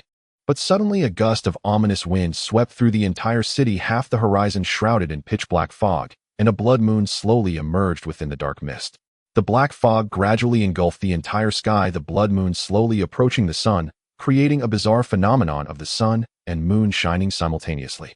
All the survivors in the city emerged from their homes, gazing up at this strange sight. One survivor, curious, stared directly at the blood moon and instantly bled from his eyes, collapsing to the ground. Jiang Han activated his spiritual sense to perceive the sky's anomaly, his heart stirred by tumultuous waves. The sun and the blood moon gradually overlapped, merging into an orange-yellow orb suspended high in the sky. Moments later, this orb erupted with scorching white light, which precisely illuminated the center of Jiang City, revealing a colossal time-space gate. Jiang Han gazed at the gate, murmuring to himself, entrance to the secret realm. At that moment, the city lord, who had never shown himself before the alchemist at Series 5 Long Laodao, appeared before the gate, as if teleporting, loudly announcing to all the survivors in the city, the secret realm is officially open. This is an opportunity for ordinary people to advance to Series users. Those who are not afraid of death, follow me inside. With that, Long Laodao was the first to dash into the gate. Immediately after, a person dressed in red, strikingly beautiful, appeared in front of the gate. Even Jiang Han was taken aback, as this person's appearance was extraordinarily stunning. A nearby survivor who recognized this person said, "It's Lin someone. I didn't expect him to enter the secret realm too. We're all ordinary people, why shouldn't we take a chance? Fortune favors the bold." Upon hearing this name, Jiang Han felt goosebumps all over his body. It turned out this person was originally male, but after fusing two powerful and bizarre artifacts, he was backlashed and transformed into this androgynous, mesmerizing form. Lin Mao disregarded the peculiar gazes of those around him. Preferring women's clothing over men's, he swiftly dashed into the light portal. Following closely behind, a large group of ordinary people driven by a desperate resolve surged into the secret realm like a tide, numbering over 10,000. Of course, many timid survivors chose to remain in Jiang City, unwilling to gamble their lives. Jiang Han looked up to see Lin Qingyan and Zhao Yali walking side by side, both with determined expressions, clearly resolute in their decision to enter the secret realm. "Teacher Zhao, are you really sure you want to go in?" Jiang Han looked at Zhao Yali, his tone carrying a hint of complexity. Deep down, he truly did not want Zhao Yali to take such a risk. The basic combat skills Zhao Yali taught him played a crucial role in his early growth. "I must go." Zhao Yali's tone was resolute, her desire for the sequence serum etched deep in her heart. At this moment, Lin Qingyan interjected at an inopportune time. "Jiang Han, don't be too arrogant. Once I obtain the treasures in the secret realm and my strength surges, I will surely defeat you." Jiang Han mimicked Pan Zudon's classic gesture, casually flipping his bangs and smirking. "Miss Lin, you should just keep dreaming. Everything is possible in dreams. Those I have surpassed will never catch up to me in this lifetime, and that is my confidence." This was not arrogance, but simply the truth. With the support of the system, if an ordinary sequence practitioner could surpass him, it would be better to find a block of tofu to die against. Just wait and see." Lin Qingyan huffed and turned her head away. After the ordinary survivors entered the secret realm, the sequence practitioners followed suit, with Ba Dao leading his 13 subordinates into the light portal. In terms of strength and influence, Ba Dao was among the top tiers in Jiang City. His 13 subordinates were all sequence practitioners, with the lowest being Sequence 1, notorious in the survivor community. The leader of the 13 protectors was General Donkey, known for his brutal methods, who delighted in slitting others' throats, watching their blood flow until they completely perished. The second boss, Chao, was even more depraved, taking pleasure in mingling with others' partners, while forcing their husbands to watch, tying them up if they refused. Ordinary people in Jiang City were more terrified of them than of the bizarre. Most sequence practitioners had already entered the secret realm, leaving only Hao and Maida lie down, unwilling to take risks. Two sharp beams of sword light sliced through the air as Yi Guqing and Shimin Shui, two top-tier practitioners known for their showmanship, leapt into the light portal. Jiang Han, along with Lin Qingyan and Zhao Yali, stepped cautiously into the entrance of the secret realm. As they passed through the light portal, the scene before them transformed dramatically, revealing another blazing sun hanging in the sky, a completely unfamiliar space-time. The spot where the three landed was deserted, suggesting that the secret realm was vast and others had scattered in search of opportunities. The further they walked, the more familiar Jiang Han felt. Under the midday sun, the temperature soared to 45 degrees, waves of heat crashing against them. Jiang Han suddenly gasped, realizing this was the desert area they had passed through earlier. Could it be that this secret realm is a parallel space of the real world? Lin Qingyan and Zhao Yali also came to the realization, their faces filled with shock.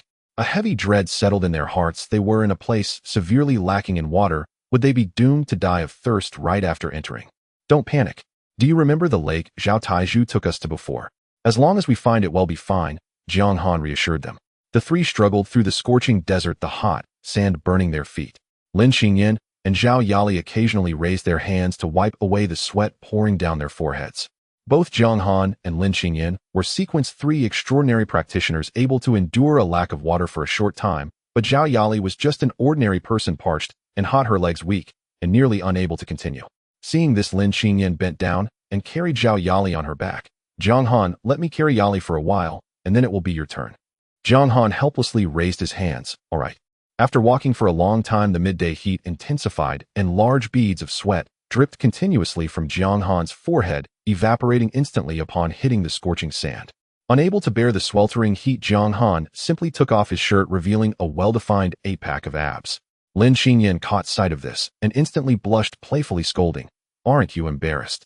There are still 2 girls here. I only took off my shirt, not my pants. What's the big deal?" Zhang Han replied nonchalantly. "I've carried Yali for quite a while now, it's your turn." Lin Qingyan placed Zhao Yali on Zhang Han's back. Zhang Han had no choice but to securely carry Zhao Yali, firmly holding her hips to prevent her from slipping. Zhao Yali felt both shy and awkward, burying her face in Zhang Han's neck, her chapped lips unintentionally brushing against his skin, causing a slight tickling sensation. After a lengthy trek, they finally spotted the lake from Zhang Han's memory. He roughly estimated that the size of the secret realm was only about 1% of the real world, significantly smaller. The 3 of them crouched by the lake, drinking the cool fresh water in great gulps to quench their thirst. After drinking, Zhang Han dove headfirst into the lake, with Lin Qingyan and Zhao Yali quickly following suit. The 3 swam joyfully like fish, dispelling the heat from their bodies. Once the heat subsided, the 3 of them caught several plump fish in the lake, gathered dry firewood, and roasted the fragrant fish. Without any seasonings, they could only fill their stomachs simply. Satisfied and full, the 3 finally remembered the purpose of their journey and continued deeper into the sea. Relying on memory, they soon found the ancient town of Lulan, but the sign here read Lulan, ancient city, with architecture that resembled the ancient towns of the real world. A towering spire stood in the center of the ancient town, with a few survivors scattered in front of it. Zhang Han focused and saw that these people were not unwilling to enter the tower, rather they were blocked from proceeding. In front of the tower lurked a massive, malevolent spirit. This entity did not typically attack humans, but would strike without hesitation if someone attempted to enter the tower, crushing them to dust. Zhang Han understood that to enter the tower for opportunities, they must first defeat this malevolent spirit. Now Zhang Han has reached the 3rd sequence, 3rd transformation realm, with his overall strength skyrocketing tenfold compared to before, his combat power exceptionally formidable. He approached the malevolent spirit-level octopus with measured steps. The octopus sensed Zhang Han's intention to breach the tower and instantly lashed out, with its 8 robust tentacles striking and wrapping around him. Zhang Han stood firm with a watermelon knife in hand, focusing intently as he severed the incoming tentacles with swift, decisive blows. Soon the octopus was left with nothing but its bare torso. Zhang Han no longer held back and unleashed a full-powered strike, cleaving its body in 2. Upon the octopus' death, a tentacle-like, malevolent spirit-level peculiar item fell to the ground. Zhang Han joyfully collected the item, but after waiting for a long time, no system notification sounded in his mind, and the long-anticipated kill value had yet to arrive. Zhang Han called out to the system several times in his mind, but there was still no response. His face darkened as he pondered deeply, and after a long while he suddenly realized. His system had only infiltrated the original real world, and this secret realm belonged to a parallel spacetime, making the system ineffective here, thus unable to acquire kill value. Understanding this, Zhang Han suppressed his disappointment and stepped into the tower. He was certain that the truly precious treasures must be hidden within. In his eyes, the treasures within the tower were as good as his. Should any ordinary survivor behind him dare to covet the items, he would not hesitate to strike them down. Zhang Han turned around, casting a cold glance at the crowd of survivors behind him, warning in a deep voice, "Whatever treasures are inside the tower, no one is allowed to touch them without my permission. Anyone who dares to move recklessly, I will not show mercy." His icy tone carried an unmistakable murderous intent, causing the survivors to fall silent, not daring to rebut. Zhang Han walked ahead with Lin Qingyan and Zhao Yali closely following. Upon entering the tower, the scene before him was a stark contrast to the ancient exterior. It resembled a sophisticated modern laboratory. Massive glass tanks were neatly arranged, containing a variety of bizarre creatures, as if someone was conducting cruel experiments on these oddities. On the experimental table lay 2 exquisite boxes. Zhang Han stepped forward to pick one up and open. Inside the first box lay a deep blue sequence syringe, accompanied by an instruction manual that stated perfect sequence syringe. After use, it would be indistinguishable from a naturally awakened sequencer with no flaws whatsoever. Signed, Dr. Lon. Seeing the perfect sequence syringe, Zhang Han's expression was a mix of uncertainty. This Dr. Lon, capable of forging such a heaven-defying item, must be a person of mysterious identity and terrifying power. This Dr. Lan is likely not from our original world, but rather a mad scientist from another realm, Jiang Han speculated inwardly. He then opened the second box, which also contained a perfect sequence syringe. Thus Jiang Han held 2 perfect sequence syringes. The survivors behind him, upon witnessing this scene, had their eyes instantly bloodshot, their greedy gazes fixated on the syringes filled with madness. Jiang Han ignored them and directly handed one syringe to Zhao Yali, instructing her to use it immediately on the spot. Under the envious and jealous eyes of the other survivors, Zhao Yali slowly injected the syringe. As expected of the perfect sequence syringe, its effects far exceeded those of ordinary syringes.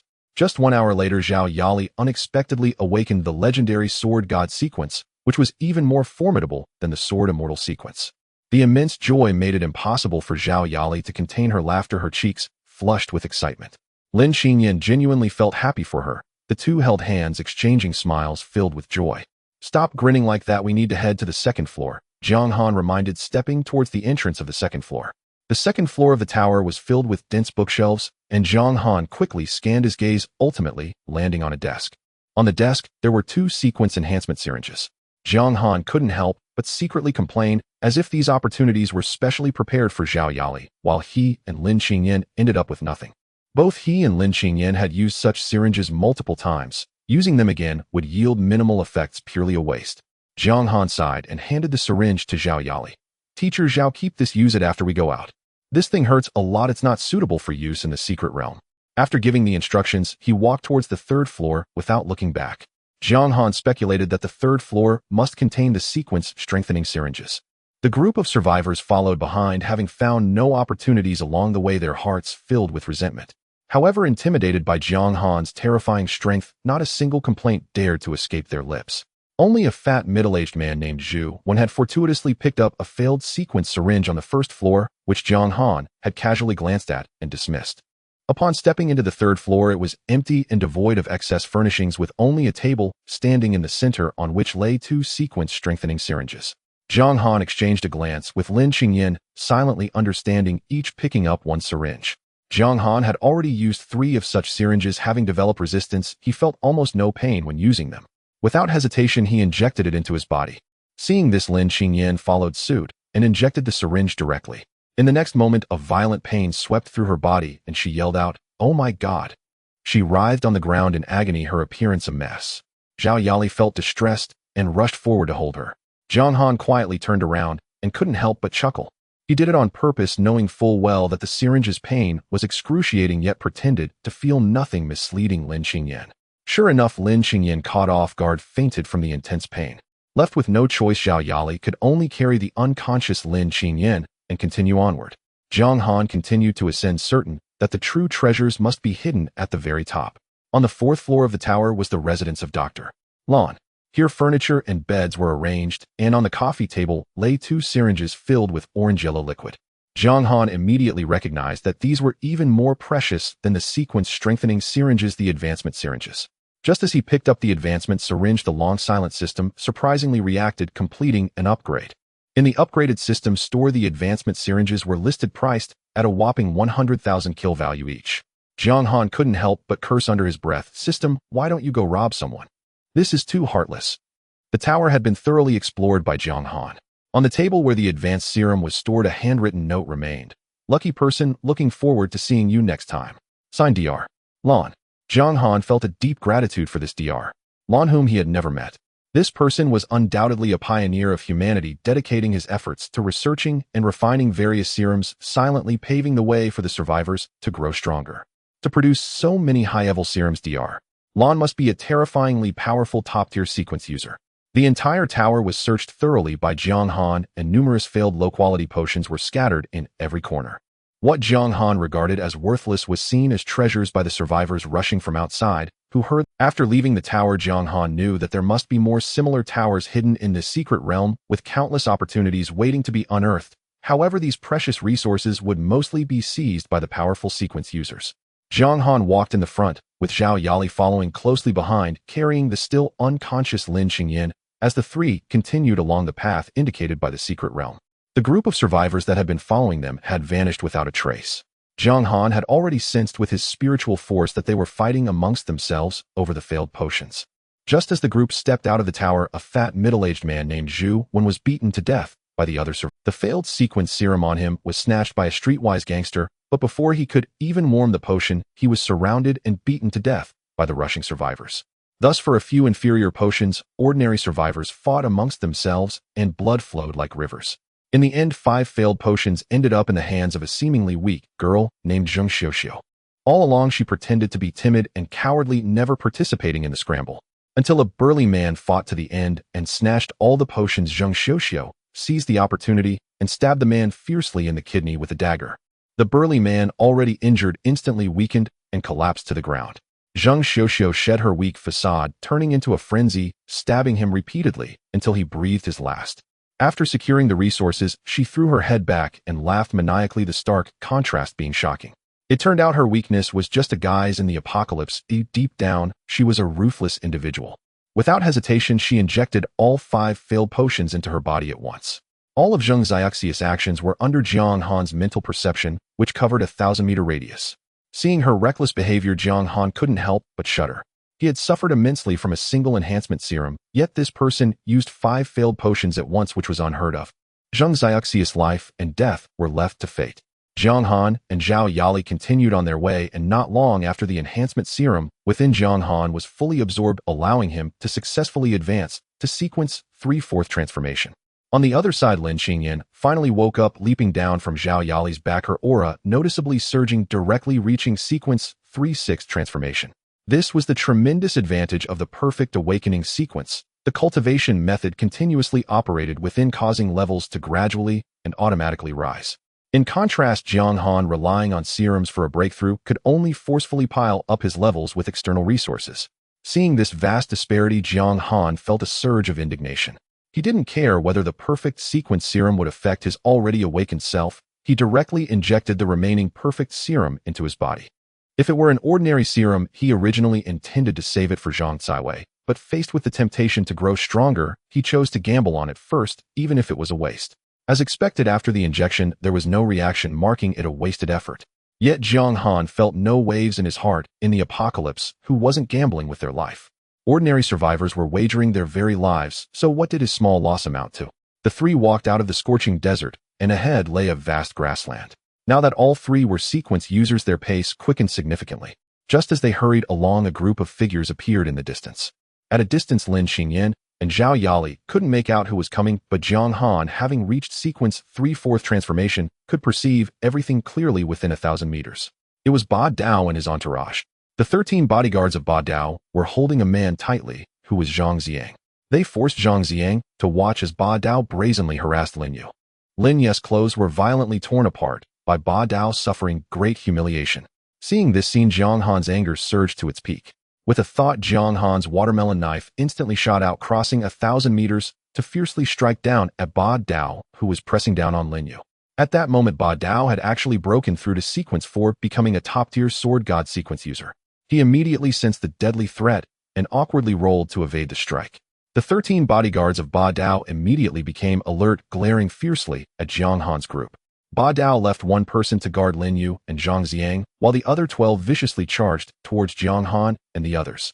At this moment, Jiang Han was completely blinded by rage. He knew that Ba Dao was now a sequence 4 sword god, and this was bound to be a battle to the death. Ha ha, so it's you, little brat. Quite perceptive, bringing me 2 fresh young girls. Today Lord Knife is happy, and I can spare you a whole corpse. Truly a stroke of luck finding you without even searching. I was just finishing with these 2, and about to look for you, yet you came to me. This morning I heard the magpies chirping, but turns out good fortune is coming. Ba Dao continued to mock. Jiang Han's gaze was icy, his tone calm, yet filled with killing intent. I have always held goodwill towards the world, but you are the first to make me harbor a heart for murder. Wow, quite the bravado. Kill me. You think you're worthy. A mere sequence 3, just trash. I'll put it this way, if you have the qualifications to force me to draw my black knife, I'll consider it a loss. Faced with such arrogance from Ba Dao, Jiang Han couldn't be bothered to waste words. With a thought, his watermelon knife instantly surged to over 100 meters long, descending with thunderous force. Ba Dao's face instantly turned panicked, and he couldn't draw his black knife in time. He instinctively raised his right arm to block. Shoot! The cold light flashed, and Ba Dao's entire right arm was severed, blood gushing forth. He had been so overly confident and underestimated his opponent that his right hand was disabled in the first strike, turning him into a left-hand fighter. The excruciating pain from his severed right hand pierced through him, causing Ba Dao to grit his teeth and reveal his agony as veins bulged on his forehead.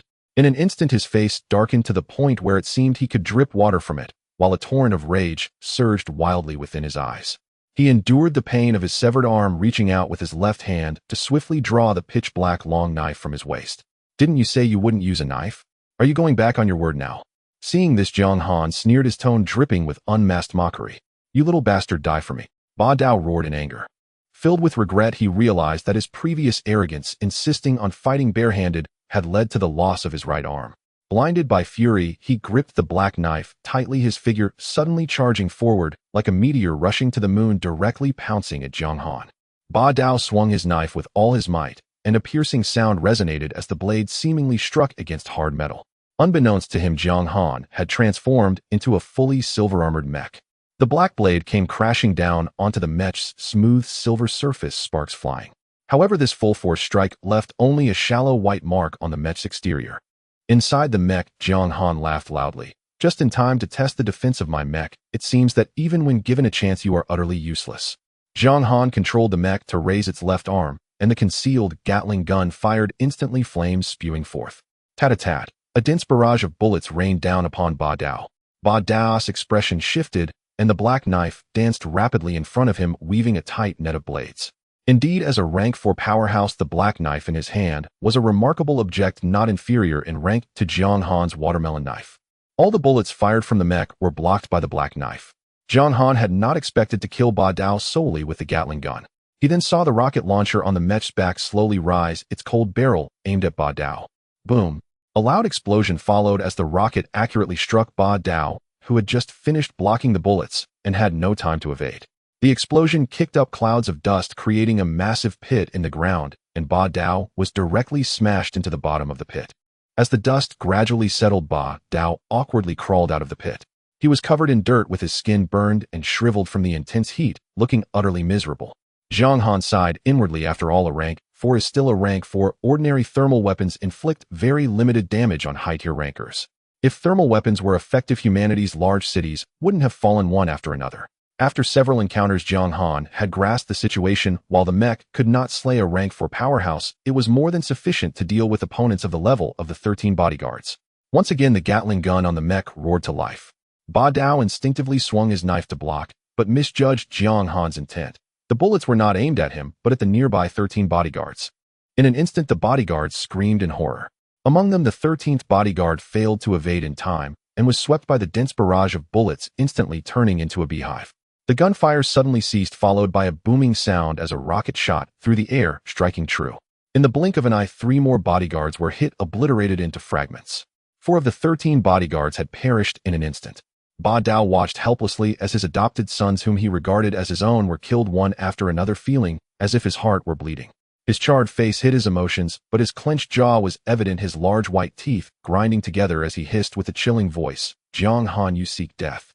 Jiang Han focused his mind. The mech's silver light faded, restoring its original form. With neat bangs and clad in a black leather jacket, his youthful face remained calm and unperturbed, neither happy nor sad. "Ba Dao, you know nothing about me, yet dare to provoke me time and again. Today I shall let you recognize who Jiang Han truly is." As the words fell, 2 sharp rays of cold light erupted from Jiang Han's eyes. An invisible, immense spiritual force erupted instantly, invading Ba Dao's sea of consciousness. Ba Dao felt as if a bomb had been dropped into his consciousness, the violent impact causing him to feel dizzy and stunned, standing frozen in place. Seizing this opportunity, Jiang Han gripped the watermelon knife with his other hand, his figure turning into an afterimage as he dashed forward in an instant. The sharp blade aimed at Ba Dao's neck, slicing through with the ease of cutting tofu. Blood gushed forth as Ba Dao's head was sent flying high, crashing down heavily. The 3rd strongest in Jiang City had thus perished. The remaining 8 bodyguards, witnessing the horrific scene, were so scared that their souls left their bodies and fled in all directions. With their master already dead, they no longer dared to confront Jiang Han. Naturally, Jiang Han would not let this group of scoundrels who had aided the villain escape. "Why are you running? Your master is lonely on the road to the Yellow Springs. Go accompany him." Jiang Han spoke coldly. However, the 8 were already engulfed in fear, solely focused on escaping, completely disregarding his words. With a flick of his wrist, the watermelon knife shot out like an arrow, whoosh, piercing through the air. The blade seemed to have a mind of its own, accurately penetrating the hearts of each person within 1,000 meters of his spiritual control. 8 cries of anguish rang out in succession, and all 8 fell dead with gaping wounds in their chests. Thus only one bodyguard remained from the 13, the one who had just been guarding Lin Yu and Zhang Ziang. Watching his companions perish, he could not stop his legs from trembling and fell to his knees with a thud, tears streaming down his face as he begged, "Please spare my life, or just treat me as if I were a fart." Zhang Han slowly approached, silent, raising the watermelon knife. In his extreme fear, this bodyguard was so frightened that he lost control of his bowels. As the cold light fell, a head rolled onto the ground. Thus Ba Dao and all 13 bodyguards met their demise on the spot. Zhang Han stood before Ba Dao's corpse, wiping the blood off the watermelon knife with the opponent's robe, sheathing the knife behind him, then bent down to scavenge for spoils. He rummaged through Ba Dao's body and found 2 perfect sequence potions, 2 enhancement potions, 2 booster syringes, 2 advancement syringes, and even a special potion glowing entirely orange. The moment his fingertips touched the potion, a system notification sounded: King-level potion, a key item for a rank 4 to impact rank 5.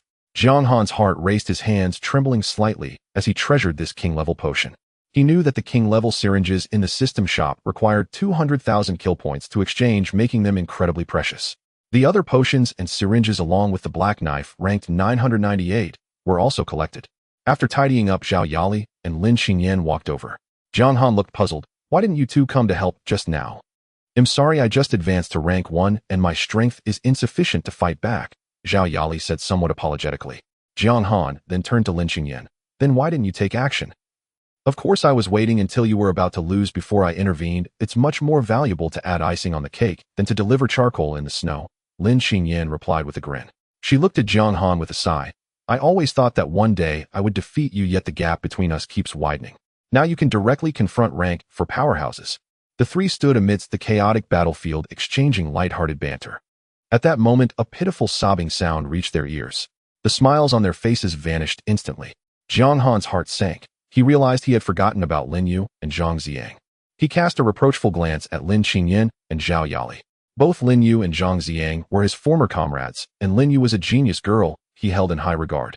He had come to rescue his companions, but as soon as the crisis was resolved, the 3 were engaged in idle chatter, completely overlooking the frightened pair, diluting his intention to save them. Ultimately, it was also because Lin Xingyan and Zhao Yali had not reminded him in time. Zhang Han shot an annoyed glare at the 2 girls. Lin Xingyan and Zhao Yali instantly looked awkward, turning their heads away, not daring to meet his gaze. "You 2 hurry up and untie them. In this environment, it's quite inappropriate for me to go rescue them." Zhang Han spoke with a hint of irritation. Lin Xingyan looked at Zhang Ziang, who was bound like a zongzi, and Lin Yu, who was tied up in a big cross shape. At this moment, Lin Yu's clothes were already torn and disheveled, making it indeed inconvenient for Zhang Han to step forward for rescue. Lin Xingyan and Zhao Yali then reacted quickly, rushing forward to save them. After untying the ropes from Zhang Ziang and Lin Yu, they thoughtfully found a relatively clean outer garment from a corpse and draped it over Lin Yu. Lin Yu's original clothes had been shredded by the Dominator and were no longer wearable. After being rescued, Lin Yu and Zhang Ziang embraced each other, crying out in anguish. Lin Xingyan and Zhao Yali were at a loss for how to comfort them, so they walked to Zhang Han's side, giving the 2 some space to be alone. "I see Lin Yu will probably break down after this, having suffered such great injustice, especially in front of her beloved Sai." Zhang Han spoke in a lowered voice. "The Dominator is simply a beast. Dying like this is truly too light a punishment for him." Lin Xingyan recalled the earlier scene, her cheeks flushing slightly as her tone grew indignant. "Indeed, Mr. Zhang, how can there be such a vile person as the Dominator in this world?" Zhao Yali also softly agreed. "Let's not speak of it. What if they hear us and do something foolish in a moment of despair?" Zhang Han quickly reminded them. "True, but if they really decide to end it all, should we stop them or not?" Lin Xingyan asked. "Sai, everyone has their own fate. If they insist on such a path, then let them be. There's no need to stop them, for that is their own choice." Zhang Han sighed lightly. Seeing the 2's cries gradually subside, Zhang Han led Lin Xingyan and Zhao Yali to step forward slowly. "What are your plans next?" Zhang Han asked. In his heart, he was actually thinking, "If you wish to seek death, I won't." "Thank you, Mr. Zhang, for saving our lives. You and I have decided to live well from now on and repay your kindness." Zhang Ziang said, his face full of gratitude. All right, just live well from now on and don't think about ending it all in a moment of despair."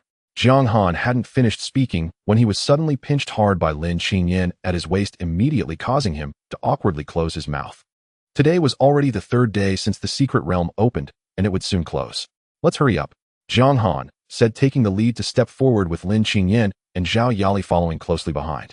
Lin Yu and Zhang Ziang supported each other, and after experiencing this life-and-death ordeal, they became even more intimate and loving. Jiang Han wondered silently, shouldn't they be filled with despair and seek death like in the dramas? Why was reality so different? What went wrong? The group walked for quite a while, and the number of survivors they encountered along the way kept increasing. Soon they saw Long Lauda. He looked like a greasy middle-aged man sporting a round beer belly and shiny leather shoes. Standing next to him was Shimin Shui clad in white. At this moment Shimin Shui's aura had become even more formidable. He had actually broken through to Sequence 5. Merely standing there he exuded an invisible sense of oppression. Sequence 5 represented a leap in life level, possessing a natural suppressive power over lower-ranked sequencers. On the other hand, Yi Guqing's expression was quite grim. He remained stuck at Sequence 4. From now on he would no longer have the qualification to fight Shimin Shui. Qianxin still had that amiable uncle look trailing behind Long Lauda. The most shocking revelation was Lin Murin. She had also awakened as a sequencer, and she was an extraordinarily powerful sword god sequencer. She was stunningly beautiful, dressed in red, playing with her hair, seemingly indifferent to everything around her, as if nothing mattered more than her own hair. What surprised Jiang Han the most was Zheng Xiuxiu. Once a weak and ordinary woman, she had now suddenly become a powerful Sequence 3 sequencer.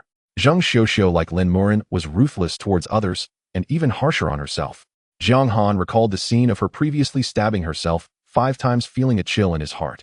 Even if the enhancement serum she used was of standard specifications, it should not have enabled her to break through to Sequence 3 so quickly.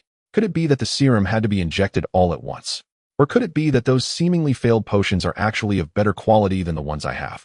Jiang Han pondered, unable to understand, and simply decided not to think too much. Everyone has their own opportunities. All the survivors gathered here. More than 10,000 people entered the secret realm at the beginning, yet now less than 1,000 remained alive.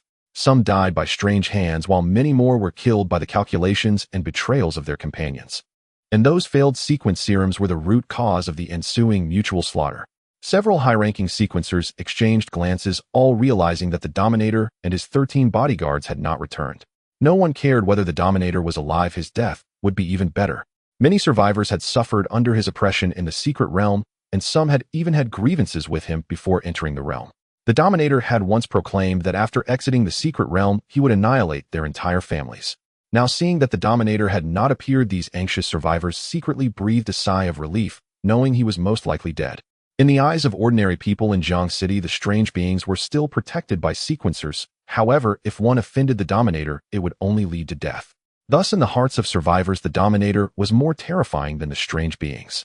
Among this group of ordinary survivors, 20 sequencers had emerged, with Lin Murin and Zheng Xiuxiu being the most prominent. Just as everyone was chatting, a white light suddenly burst forth, and the light gate of the secret realm slowly opened. Long Lauda was the first to step out of the secret realm, followed closely by Shimin Shui, Yi Guqing, and Qianxin. Jiang Han, Lin Qingyan, and Zhao Yali also slowly walked out with the crowd. Outside the secret realm, a crowd had long gathered waiting. Once the last survivor stepped out, the entrance to the secret realm slowly closed, marking the end of this secret realm journey. A woman rushed forward, grabbing the hand of a newly emerged survivor and anxiously asking, "Have you seen my husband?" The survivors who emerged looked numb, not turning their heads, with no one responding. The woman refused to give up and pressed on, asking each person. More survivors, upon learning that their loved ones had not made it out alive, collapsed to the ground, wailing loudly. Some took out paper money made from waste paper, kneeling at the entrance of the secret realm to burn it, tears streaming down. "My husband, oh, how can I live without you?" Some burned paper for their husbands, some honored their fathers, and some mourned their brothers. The air was thick with oppressive sadness, as countless souls remained forever trapped within the secret realm. Yet they would never know a cruel secret: most of their husbands, fathers, and brothers had died at the hands of these newly awakened sequencers. For ordinary survivors, this was exceedingly cruel. However, in the eyes of high-ranking figures like Long Lauda, trading the lives of a portion of ordinary people for 20 sequencers was a deal that guaranteed profit. Jiang Han's 3 employees had long been waiting at his residence, quietly anticipating his return from the secret realm. In the days without Jiang Han, they felt a void in their hearts, as if life had lost its anchor. The moment they saw Jiang Han's figure appear, Zhang Caiwei, Zhang Caixiao, and Bai Ling rushed forward like swallows returning to their nests, speaking in unison with an unmistakable worry in their voices. "You're not dead yet. We were all so worried about you." Jiang Han's forehead instantly broke out in black lines as he looked at them helplessly. So you've been waiting for me to have an accident. You three must be fired, and none of you are qualified employees. Jiang Han feigned a stern expression and pretended to be angry. Please don't fire us, Boss Jiang. We were just too worried about you. We heard the secret realm is fraught with dangers filled with oddities and conflicts. We were just scared something would happen to you. Zhang Kaiwei hurriedly explained, her heart tightening in fear. All right, I don't want to hear your excuses. Jiang Han was too lazy to continue joking and walked straight into the house. He had been through turmoil in the secret realm for 3 whole days and hadn't eaten a proper meal. All he wanted now was to go home and enjoy a feast. By the time Jiang Han leaned lazily on the sofa, the 3 women had already prepared lunch swiftly. Jiang Han picked up his large exclusive bowl and began to wolf down the food, the sound of his eating resonating within the room. In no time, he had devoured every last bit. He casually grabbed a beer from the side and took a big gulp, then looked at his 3 subordinates. I have good news to share. I currently possess a sequence potion. The next 7 days will be the assessment period. I will select the best employee from the 3 of you. Only the winner will receive this potion and successfully awaken their sequence ability. After all, Jiang Han actually had 2 sequence injections in his possession. He deliberately mentioned only one to motivate the 3 women to perform well and take the initiative in their tasks.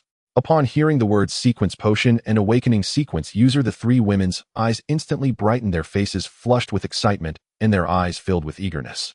So the 7-day assessment period starts now? I'll handle all the meals during this time. Zhang Kaiwei immediately volunteered to take on the cooking, hoping to win favor through her culinary skills. Zhang Saixiao, pondering for a moment, quickly came up with an idea and spoke up. Boss Jiang, I can give massages. Oh yeah, I was a professional massage therapist before the apocalypse. Jiang Han's eyes lit up immediately at her words. Great, I like that skill. Bai Ling, not wanting to be outdone, quickly chimed in. Boss Jiang, I can sing to entertain you. Jiang Han's mind instantly conjured a delightful image, Zhang Saixiao giving him a soothing massage, while Bai Ling sang and danced beside him. It seemed like a heavenly existence. Thinking of this, he couldn't help but hum a little tune and decisively said, Saixiao, give me a massage right now. I want to experience it immediately. All right, Boss Jiang, just wait a moment. Zhang Saixiao responded readily, but inside, she was panicking. How could she possibly give a massage? She had just made that up in a moment of desperation. Before the apocalypse, she was just an ordinary college student, and the most she had heard was that men loved massages and foot baths as forms of relaxation. To her, massage seemed easy enough. Being naturally intelligent, she was sure she could grasp it at a glance. She hurried into the bedroom and pulled out a book titled Basic Techniques for Therapists, quickly flipping through it. The book briefly outlined the 3 core techniques of massage: push, pull, and strike. After skimming through the basic methods, Zhang Saixiao let out a sigh of relief, her face breaking into a confident smile, realizing that massage was so simple. Moments later, Zhang Saixiao emerged from the bedroom. Jiang Han, sitting on the edge of the bed, looked up and asked, Are you ready?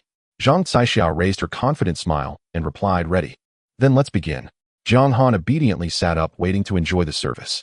Zhang Saixiao immediately got to work, strictly following the steps in the book. The first step, push. She directly pushed Jiang Han, who was sitting on the edge of the bed, down onto the bed. Next was pull. She grasped Jiang Han's legs and dragged them back and forth on the bed, his body rubbing repeatedly against the sheets. Back and forth she went, pulling again and again. The final step was strike. Zhang Saixiao puffed up her cheeks, assumed a forceful expression, and struck Jiang Han's body with her small fists. This was Jiang Han's first experience with a massage. He felt a tingling sensation all over from the little fist, surprisingly finding it quite enjoyable. Just then it was Bai Ling's turn to perform. She walked into the bedroom and immediately encountered a comical scene, her eyes widening in shock as she stammered out, Boss Jiang, wait a moment. She couldn't contain her laughter, turning around and quickly running out of the bedroom, hiding in her own room. Puffed, puffed. Bai Ling laughed so hard she held her stomach, tears nearly streaming from her eyes. That previous scene was simply too funny. Just thinking about it made her burst into laughter. She quietly shared this ridiculous incident with Zhang Kaiwei. Originally laughing alone, Bai Ling now had a companion, and the 2 of them hid nearby, chuckling incessantly. Bai Ling often went for massages before the apocalypse, so she naturally knew what a proper massage was like. Zhang Kaixia's approach was completely off base. Zhang Kaiwei was even more aware that her cousin had always focused on her studies and had never been exposed to this. How could she know anything about massage techniques? After hearing Bai Ling's vivid description, she couldn't help but chuckle. The 2 of them arrived at a humorous conclusion. Jiang Han had no idea what a real massage was, and Zhang Saixiao was completely clueless about how to give one. One had never learned, and the other had never experienced, which had led to such a grand blunder. However, to avoid ruining the fun for everyone, Zhang Kaiwei and Bai Ling tacitly chose to remain silent and did not expose the matter. Afterwards, Zhang Caixia continued to massage Jiang Han, while Bai Ling sang and danced nearby to entertain him. However, while Bai Ling was singing, she couldn't help but stifle her laughter, her body shaking slightly. Jiang Han assumed it was just a part of the show she had designed, and found it quite entertaining, not taking it to heart at all. Once the two of them finished their service, Jiang Han specifically praised Zhang Caixia, saying, "Your massage technique is quite good, keep it up." Watching the two leave, Jiang Han thought Bai Ling seemed particularly strange today, often stifling giggles. However, these were trivial matters he didn't mind.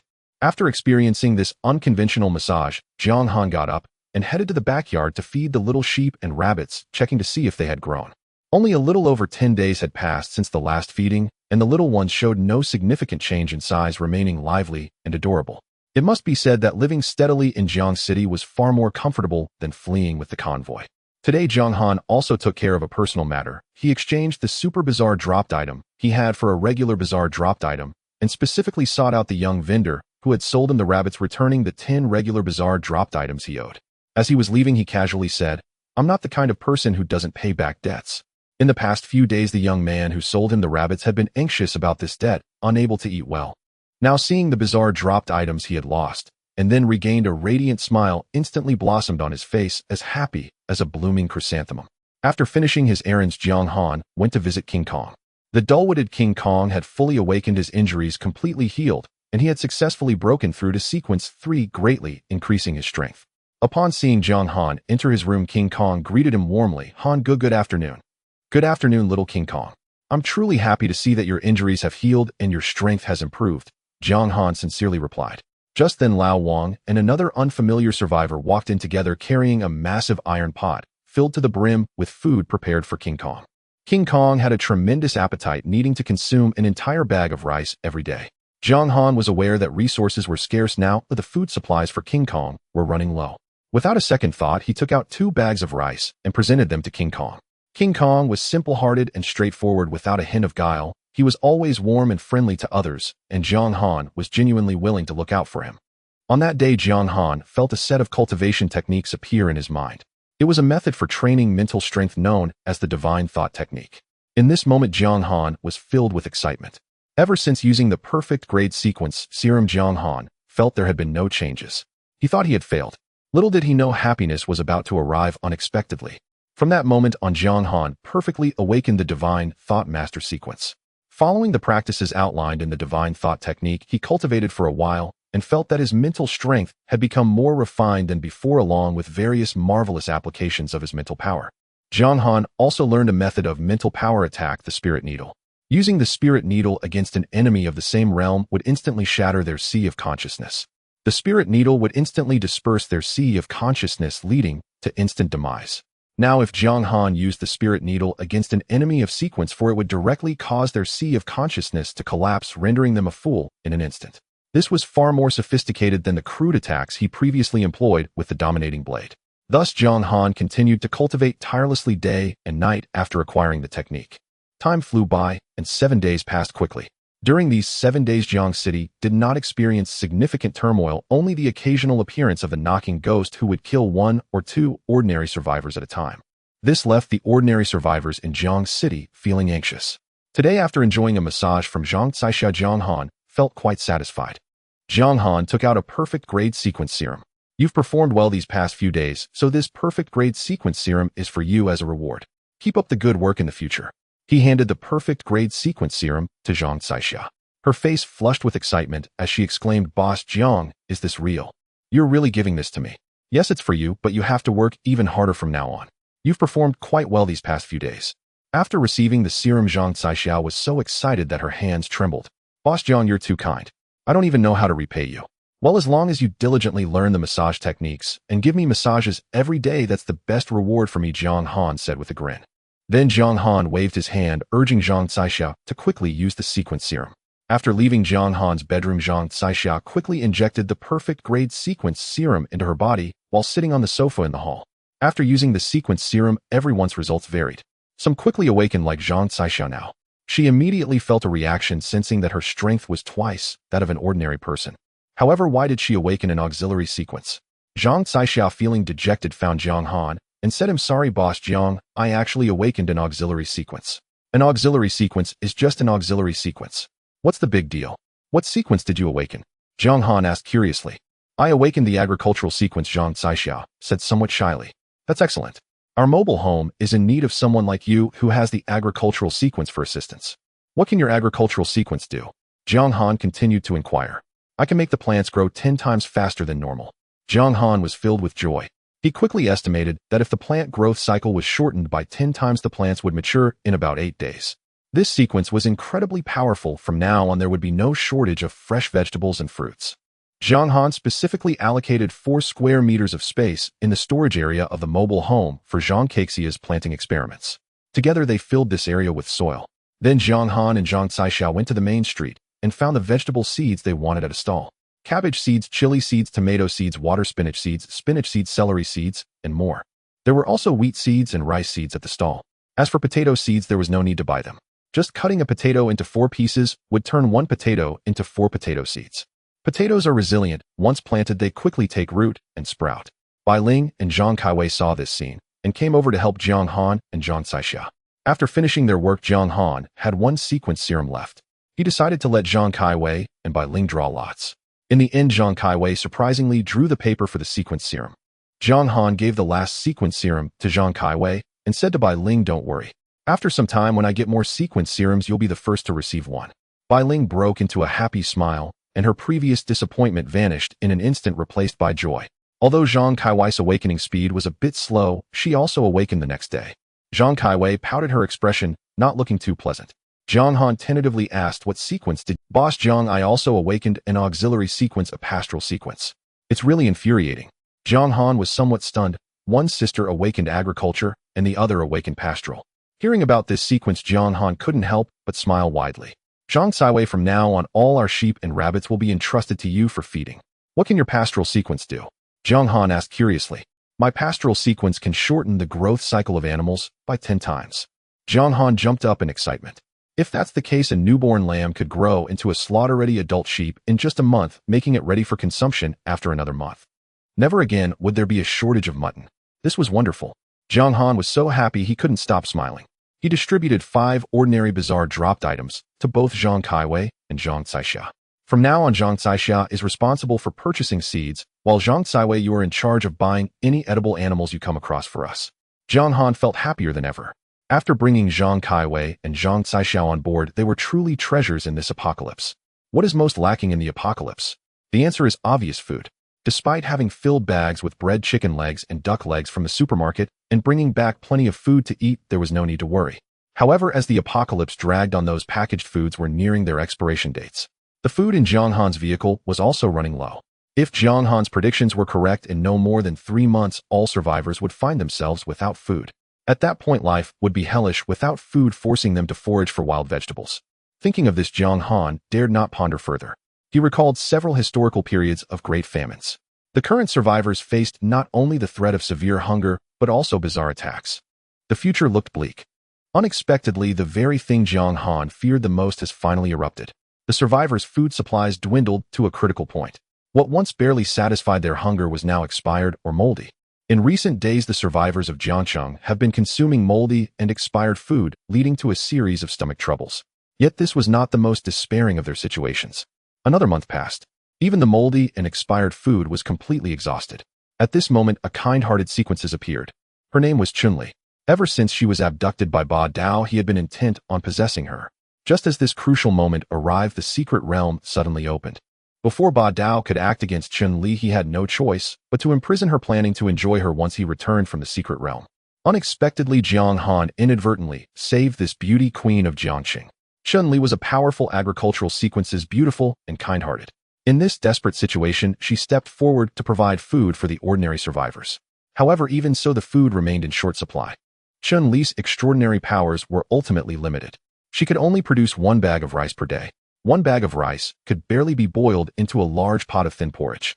This was far from enough to support the thousands of ordinary survivors.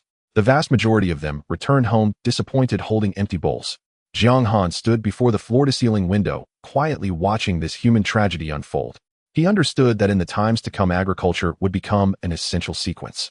In the large Jiangqing, there was currently only 1 agricultural sequences, Chun-Li. Zhang Caixia did not count, as she was exclusively for Jiang Han's convoy. Jiang Han was never a saint. He could not simply distribute the produce of his subordinates to outsiders. At most, a little would go to those close to him within the convoy. Thinking of this, Jiang Han couldn't help but feel irritated. He ordered Zhang Caixia to allocate half a bag of rice each day for the ordinary survivors of his convoy. It had already reached a life-and-death situation.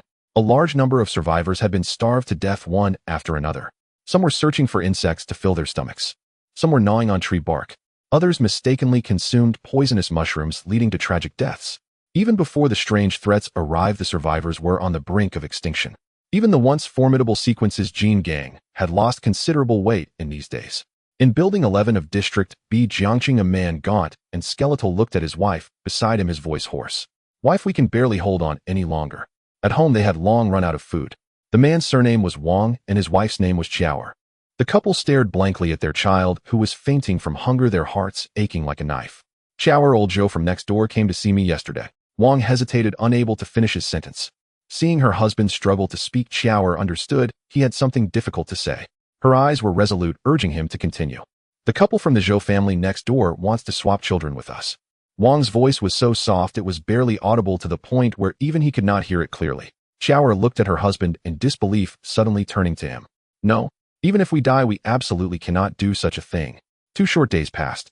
Wang was so starved he could barely stand. He was a man of responsibility, always leaving the little food they had for his wife and child. Today Chiao still went out with her empty bowl, only to return empty-handed. She slumped to the ground, glancing back and forth between her weak husband and her fainting child. She knew in her heart that to survive there were no other choices left. During this time, the trees of Jiangcheng had been almost completely consumed by the survivors. Before the apocalypse, no one would have believed that trees could be eaten. But when a person is starved to the extreme, any plant can become food. Even the poisonous mushrooms on the ground were disregarded for their toxicity. Whatever they could grab, they ate. Lives had become as cheap as grass. In today's Jiangqing, over 50 ordinary survivors had been starved to death. Chiao did not know how much longer she could endure. She pulled out a handful of wild grass she had just uprooted from the lawn. Today the couple could only survive by eating grass. Wild grass was difficult to swallow, but at least it allowed them to barely survive. After the apocalypse, survivors from all directions continuously poured in. Now Jiangcheng had over 50,000 survivors. These 50,000 survivors relied solely on Chun Li's daily bag of rice to sustain them. The vast majority only got to drink a bowl of watery rice soup. Chun Li's ability to cultivate food was ultimately limited. In the end, she contributed all the food she had stored. However, as an agricultural sequences, cultivating food requires time. She could no longer provide food for the survivors. Human hearts are always the most malicious and unpredictable things. No one appreciated her previous generosity and help. Ever since the food supply was cut off, Chun Li's doorstep was surrounded by survivors daily, preventing her from leaving. "Chun Li, come out. Give us food. Are you going to watch us all starve to deaths?" When a person is driven mad by hunger, all reason and boundaries are completely cast aside. Even the powerful sequences have suffered greatly from hunger during this time. An ordinary person can go without food for about 7 days. A sequences with a stronger physique can last a month. But after a month without food, even sequences would also perish from starvation. At this moment, Chun Li firmly shut the door. She finally understood how foolish it was to have provided food for this group of people without charge. Chun Li looked at the only grain of rice in her palm. As an agricultural sequences, this was all that remained in her hands. She carefully buried this grain of rice in the soil. After continuously exhausting her extraordinary powers to cultivate food, her strength had been completely depleted. She could only slowly recover and quietly nurture this grain of rice. This was her only hope for survival. The survivors blocked outside her door, clamoring for 2 days without receiving food. Staying there was not a solution. The crowd dispersed, rushing to every corner of Jiangxing, frantically searching for food. Ants, insects. Anything that looked edible was stuffed into their mouths. Another week passed. The wild grass on Jiangcheng's lawns had been completely consumed by the survivors. Each day more and more people starved to death. At first, only 2 people died each day. Then 4 people a day. After that, 8 people a day.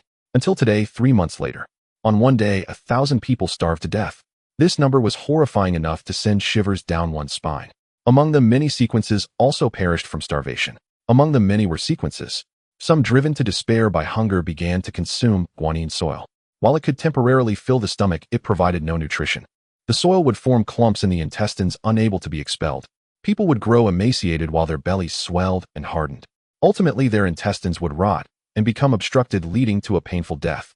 Jiang Han stood before the floor-to-ceiling window, coldly surveying the tragic state of Jiang City below, a wave of sorrow washing over him.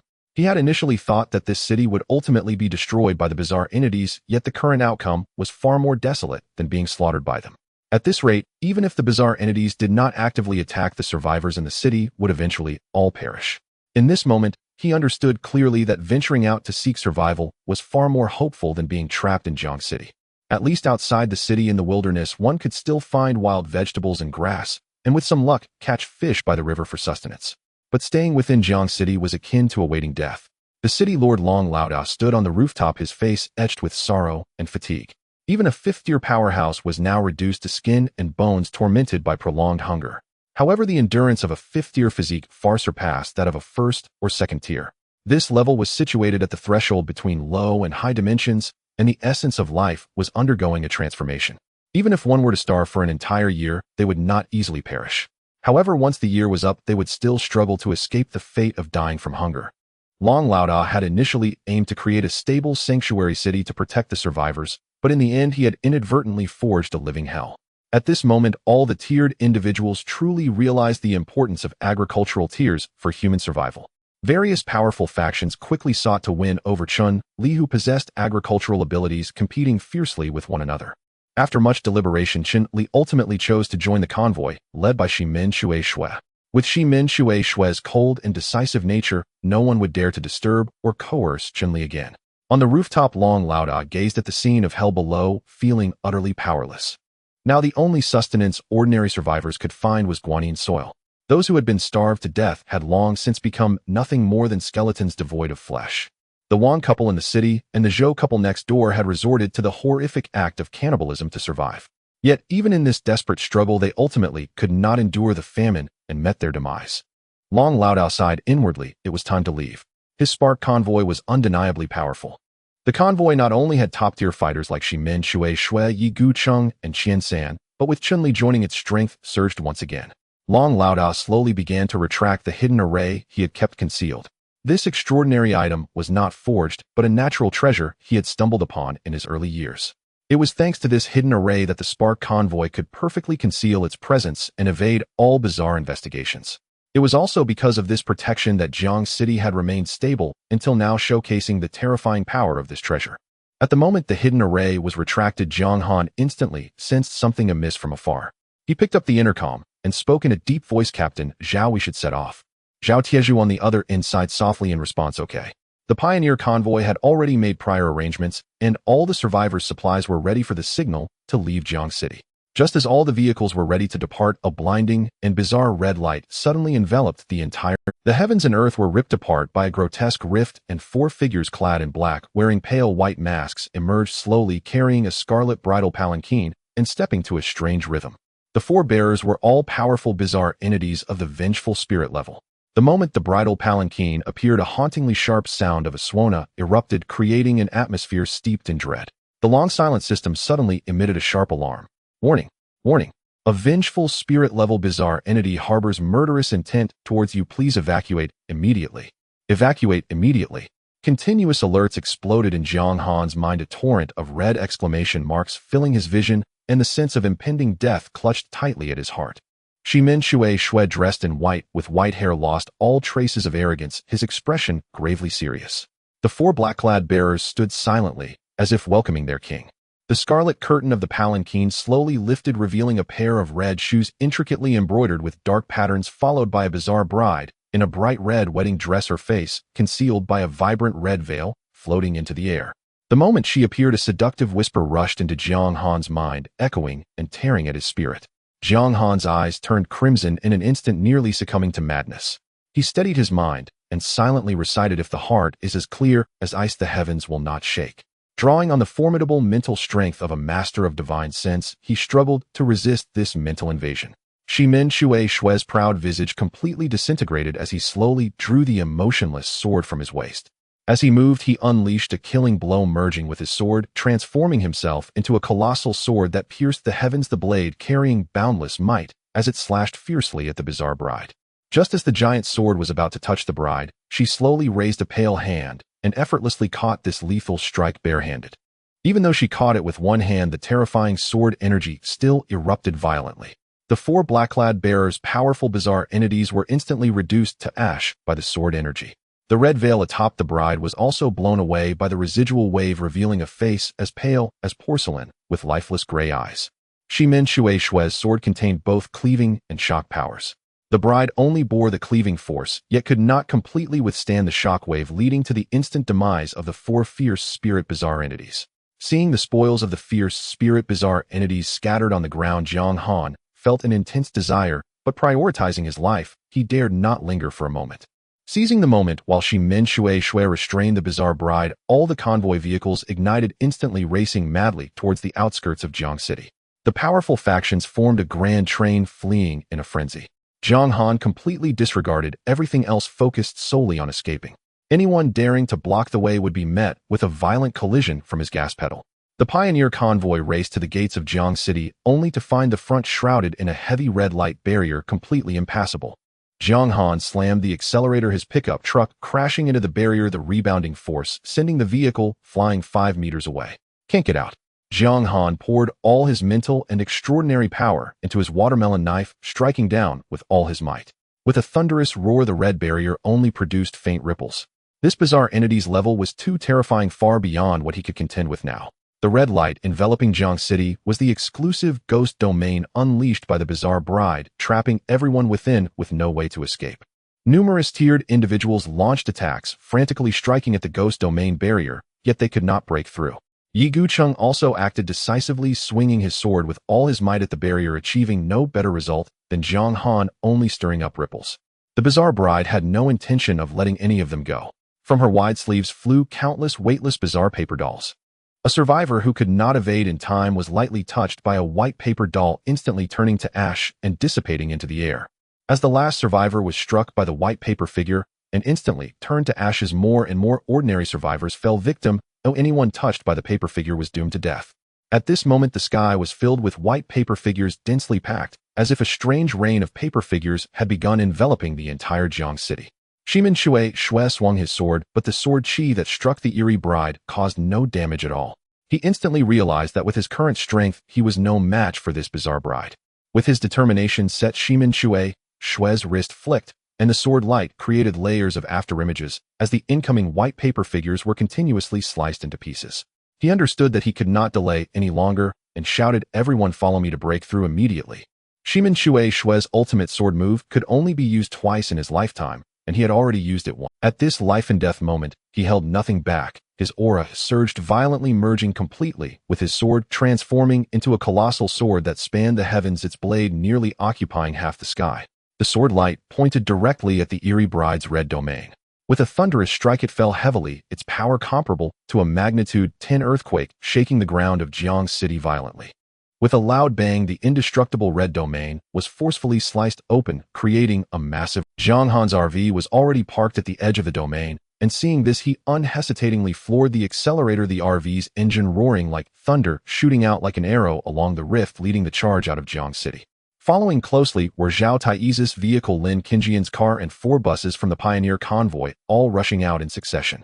Zhao Taiju drove at the front with Jiang Han and Lin Qingjian's vehicles closely behind. The 4 buses followed tightly, while members of the mental team Panzi Yahao and Ame also rode their motorcycles, determined not to lag behind, racing forward at full speed. Jiang Han looked back and saw the vast survivor convoy escaping Jiang City. The terrifying power of Shimin Shui's sword was still vivid in his mind. That sword not only broke open the Eerie domain, but also destroyed half of Jiang City's buildings. Shimin Shui's strength was truly fearsome. The convoy left behind bought valuable time for everyone to break through safely. The sky was still filled with white paper figures relentlessly hunting down survivors. Any ordinary person caught would instantly turn to gas. One vehicle was hit by a paper figure, and it was completely vaporized, with the occupants unable to even scream. The paper figures fell like an unceasing rain, endless and relentless. Jiang Han wielded a watermelon knife above the convoy, continuously swinging it with flashes of the blade, creating afterimages.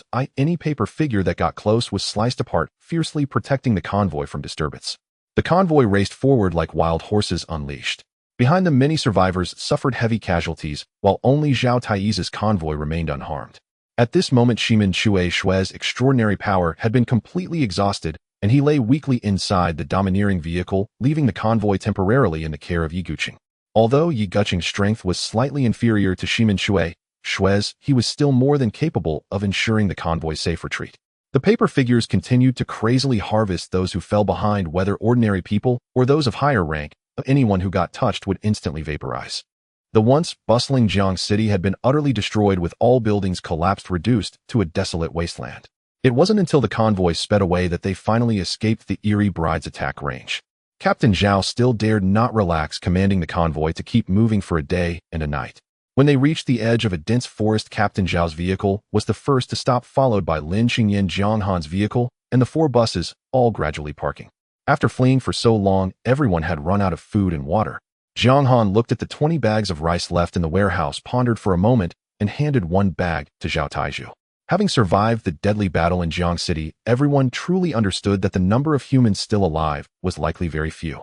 Zhao Taizhu immediately ordered Xiao Li to set up a large pot, and that day everyone had rice porridge. This bag of rice was specially provided by Jiang Han, and everyone understood silently. This was Jiang Han's unprecedented first time actively offering supplies to help everyone. As long as it was within his ability, he was willing to lend a hand. Fortunately, Zhang Caixia had awakened the agriculture sequence, and as her sequence level continued to rise, there was a high probability that they wouldn't have to worry about food and drink in the future. This sequence was indeed an excellent ability for survival in the apocalypse. As the food from the old era gradually expired, humanity had completely bid farewell to past civilizations. The vegetables cultivated by Zhang Caixia were thriving, with bright red tomatoes hanging heavily on the branches, and the peppers had also matured. That day the group's meal was exceptionally lavish, with steamed rice, paired with stir-fried tomatoes, peppers, and eggplants. At that moment, eating fresh vegetables filled Jiang Han with satisfaction. After the meal, Jiang Han went to check on the sheep and rabbits he raised. Thanks to Zhang Kaiwai's careful care, the once little lambs had grown into adult sheep, and there were now 10 in the pen, 6 of which were about to give birth. Looking at the scene before him, he felt that life was becoming increasingly promising. The rabbits he raised had also successfully bred, now totaling 10. Zhang Han quietly calculated that in a few days he would be able to enjoy braised rabbit heads. Since Zhang Kaiwei awakened the leaf sequence, she had become particularly attentive to raising small animals and was quite skilled at it. After the mental team joined the pioneer convoy, the 3 sequence members directly entered a laid-back mode, with Pansy being the most carefree. Pansy was sequence 1, while Ahao and Ame remained sequence 2. In the past, the 3 would entertain everyone with street dance, but now with scarce food and clothing they lay in the vehicle all day to conserve energy. Currently, the convoy's number stabilized at over 80 people. Ever since escaping Jiang City, Lin Xingyan and Zhao Yali had been practicing harder than ever. Lin Xingyan successfully broke through to sequence 3, or level 7, while Zhao Yali also advanced to sequence 2, level 1. Zhao Yali's Sword God sequence indeed had terrifying potential, and now she could actually hold her own against Lin Xingyan, who was sequence 3, or level 7. The two often sparred in private, and each time they ended in a draw, leaving Lin Xingyan feeling quite frustrated. It's bad enough that Jiang Han is a freak. Now Yali, you have to become a freak too. I'm afraid that in a few days I won't be able to beat you anymore. Lin Xingyan hung her head low like a deflated balloon. Zhao Yali looked innocent. What are you talking about? Why would we want to defeat each other? Aren't we the best of sisters? Lin Qingyan's eyes brightened, and she quickly hatched a plan. You're right. Well, always be good sisters. Why don't we team up and challenge Jiang Han? With the 2 of us together, we can definitely beat him. Zhao Yali quickly shook her head bobbing like a rattle. That wouldn't be good, mister. Jiang has done me a favor. Doing this would be quite ungrateful. Ever since the sisters Zhang Kaiwei and Zhang Caixia awakened their sequences, Jiang Han has been overjoyed these past few days, with a smile that hasn't left his face, his lips nearly stretching to his ears. Zhang Kaiwei awakened the pastoral sequence, while Zhang Caixia awakened the agricultural sequence.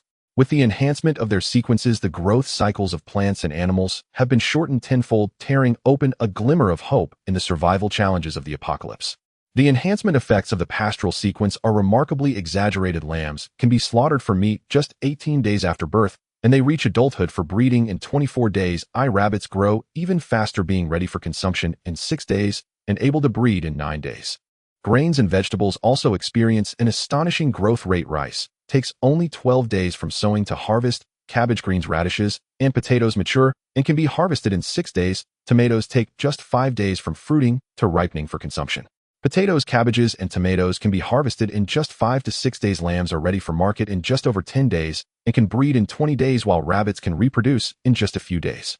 The frenzy of harvesting grains, vegetables, and meats finally brings hope to the long-standing famine that has plagued everyone. Zhang Caiwei, who awakened the pastoral sequence, showed the most significant results. In a short time, the number of sheep in the pen has risen to 30, a rabbit's breed, even faster, reaching a total of 44. In contrast, Zhang Keixia's agricultural sequence has shown limited effects, primarily due to the lack of available land. With only 4 square meters of planting space, she can harvest only 10 pounds of rice every 14 days. Fortunately, the growth cycle of various vegetables is extremely short, yielding enough for Jiang Han and the 3 girls' daily consumption. That day, Jiang Han and the 3 girls were harvesting fruits in their small plot of land. One of them picked a ripe tomato, and after taking a bite, the juice burst forth, flooding the mouth with sweetness. The tomatoes produced by the awakened sequence far surpassed those that were artificially ripened with technology before the apocalypse in terms of sweetness and taste. The mass-produced tomatoes of the apocalypse are mostly sour and rough-tasting, like chewing wax, whereas these natural fruits are a rare delicacy. Jiang Han is filled with anticipation, waiting for the 2 sisters to break through to Sequence 2, unlocking even stronger abilities, which will lead to a qualitative leap in production scale and yield.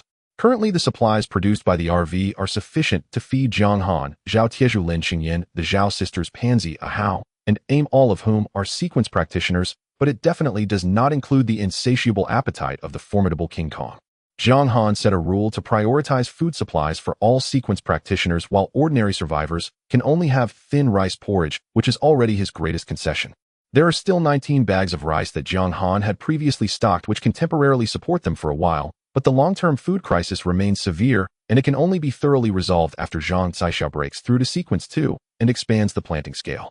At this stage, the best he can do is ensure the food supply for all sequence practitioners. The millet porridge for the convoy has always been cooked by Shaoli. With over 80 survivors, half a bag of rice is consumed each time, but there are scant grains in the porridge, mostly just broth. In their spare time, ordinary survivors can only forage for wild vegetables and identify wild fruits and mushrooms to stave off hunger. If they are unlucky and consume poisonous mushrooms, they can only leave their fate to chance. Yet even so, everyone still harbors hope. Compared to waiting to die in the hellish environment of Jiang City, their ongoing migration has improved their situation greatly. Having witnessed the brutal reality of cannibalism in Jiang City and experienced the ups and downs of life and death, the survivors truly understand the sanctity of life. Now everyone is doing their utmost to survive, actively venturing into the nearby woods in search of food. Yang Wei and his girlfriend Monica teamed up to pick mushrooms and wild fruits. After a simple blanching, they ate them with great relish, their sense of happiness comparable to eating meat. Everyone unexpectedly discovered 2 jujube trees. Luyan, along with her 10 backup boys, quickly filled a large bag with red dates to serve as long-term food. The mechanic Jiang Li brought along 2 nephews and dug up a full bag of bitter lettuce. This wild vegetable, once sought after by city dwellers in peacetime, has now become a coveted delicacy among survivors, drawing envy from others. At that moment, a 7 or 80-year-old child pointed at Wang Ergu, who was climbing a tree, and exclaimed, "Look at Ergu, he climbs like a monkey." Everyone looked up and saw a tall elm tree. "We are saved," someone shouted excitedly. In times of famine, the bark, elm seeds, and leaves of the elm tree are all life-saving foods. Over 80 survivors immediately gathered around the elm tree. Some were stripping bark, some were picking elm seeds, and some were gathering leaves. In just 2 hours, the entire elm tree was stripped bare, leaving only a bare trunk. Finding so many natural foods at the campsite is thanks to Zhao Taiyi's choice of location, which is close to the woods and relatively well-stocked. However, these wild vegetables and fruits are coarse and taste like chewing wax, but as long as they can fill their stomachs, everyone is satisfied. After all, in Jiang City, they have witnessed the horrific spectacle of cannibalism. In comparison, their current days are exceptionally precious. During a break, several sequence practitioners gathered in Zhao Taiyi's tent, the atmosphere heavy. Zhao Taiju sighed with a troubled face. "Alas, this damned apocalypse. In the past, we could scour resources in various supermarkets, but now that route has been completely cut off. I really don't know when it will end." Zhao Yali and Zhao Yakin had just picked a bag of red dates from the jujube tree to stave off hunger, their faces filled with exhaustion. Pansy also sighed in agreement. "Yes, even we sequence practitioners are running out of food. How can ordinary survivors survive? The 3 of us who were once youthful and spirited have long shed our innocence and become mature and weathered in the grind of the apocalypse. Ahao, Aim, and I have relied on foraging for wild vegetables to get by these past few days." Pansy continued, and the atmosphere in the tent grew increasingly heavy. Jiang Han paused for a moment before breaking the silence, saying, "I still have 18 bags of rice left. Lin Qingyan will take 1 bag, Pansy will take 1 bag, and since there are fewer people with Captain Zhao, he will take half a bag." As for the ordinary survivors, I truly cannot help them. We can only wait for the situation to improve. The ordinary survivors of the Pioneers' convoy have barely seen any reduction in numbers lately, remaining the same group. Even during the last attack by the Bride of Evil Spirits, only 2 unfortunate souls perished. This is thanks to Jiang Han's quick response in leading the convoy to evacuate in time. Those 2 were also trampled to death in the chaos. The death toll in Jiang City is incalculable, and the number of human survivors is dwindling. Jiang Han knows in his heart that once he has sufficient strength, he will surely reach out to protect more people. But right now his rice reserves are nearing depletion, and with Zhang Kexia's limitation on land producing only 10 pounds of rice every 14 days, he can only prioritize taking care of those around him. Now the entire Pioneer convoy is caught in a severe famine with dwindling food reserves. Ordinary survivors can barely fill their stomachs each day with wild vegetables and a small amount of thin porridge. Jiang Han secretly speculated that in this apocalyptic world the situation of other survivor convoys couldn't be much better. This meant that the entire world was experiencing a widespread famine, and food shortages had become a common challenge for all survivors. The convoy does not abandon ordinary survivors to their fate. If all the common people were allowed to starve and perish, Zhao Tieju, the captain, would never agree to that. In the rules of this apocalypse, the number of surviving ordinary survivors in each convoy directly relates to the captain's rank advancement. Because the Pioneer convoy has recently suffered very few casualties and has a stable number of survivors, Zhao Taiyi's rank is now perilously close to breaking into rank 4. Under days of famine with a lack of supplies and prolonged meat shortages, the typically robust and gluttonous King Kong visibly lost weight, remaining silent and dejected, making him appear especially pitiable. One day, as the convoy took a moment to rest, Jiang Han suddenly spoke, breaking the prolonged oppressive atmosphere. I have good news for everyone. Today a few of us rankers will enjoy a lavish feast of lamb, treating ourselves well. Upon hearing that fresh lamb would be served, Zhao Tieju, Lin Qingyan, and the others instantly brightened, grinning from ear to ear. The usually sullen King Kong finally revealed a childlike hearty smile, his eyes sparkling again, and he appeared significantly more spirited. Jiang Han invited several rankers into his spacious new titanium alloy RV. He had preemptively slaughtered 2 robust rams, and due to the rapid reproduction and simplicity of raising rabbits, he also slaughtered 5 plump rabbits at once. Zhang Caiwei, Zhang Caixia, and Zhao Yakin were carefully processing the lamb and rabbit meat nearby, cleaning the entrails, removing blood, and washing everything thoroughly, busy but organized. Subsequently, Zhao Taiju asked driver Xiao Li to invite Chef Zhang, the best cook in the convoy, along with his 5 apprentices, into the RV to take charge of the cooking. As Chef Zhang entered Jiang Han's RV, he looked around with envy at the exquisite interior decoration. The spacious living room, independent bedroom, and fully equipped bathroom were decorated warmly and comfortably, resembling a stable home from before the apocalypse, contrasting sharply with the outside world. Once the 3 girls finished processing all the ingredients, Chef Zhang officially began cooking, showcasing his culinary skills. Fresh lamb was cut into large chunks and blanched in cold water. Once boiling, the foam was carefully skimmed off, and it was simmered slowly until the meat was tender. Potatoes were cut into pieces and added to absorb the rich meat flavor.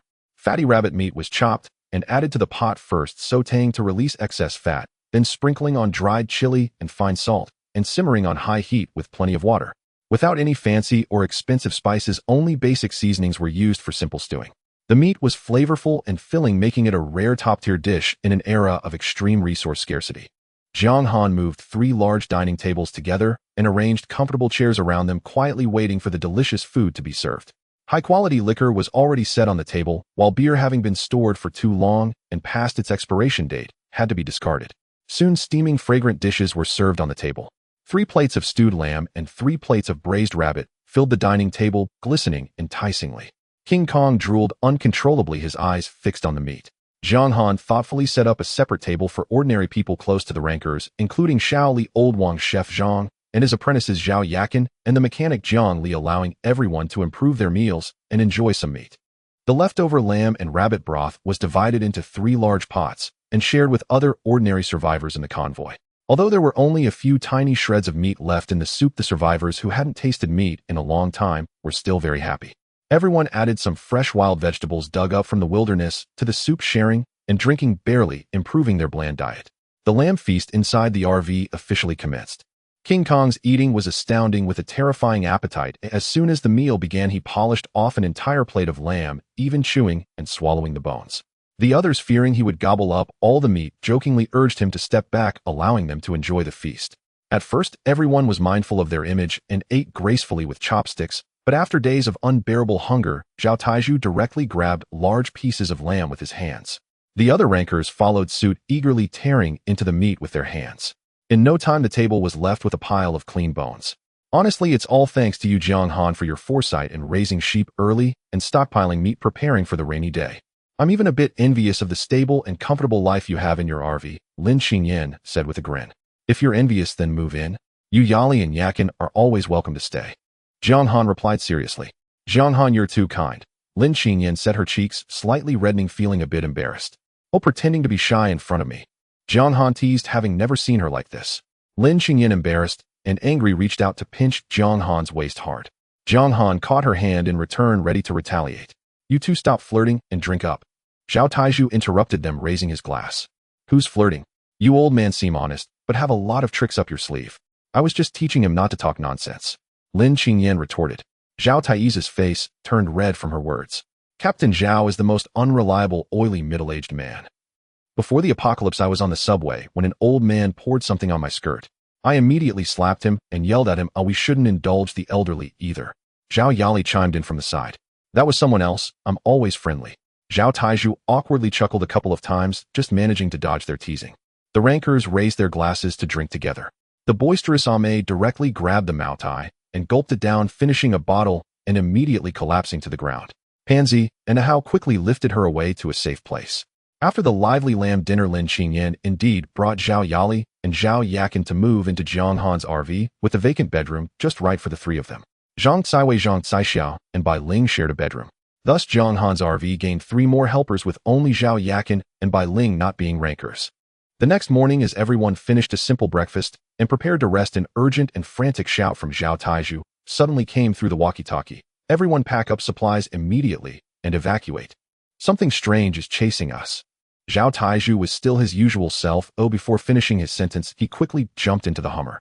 Driver Xiao Li stepped on the gas, and the Hummer rushed out first. The survivors of the pioneer convoy had long been accustomed to such emergencies, skillfully putting down what they were doing and boarding the buses in an orderly manner.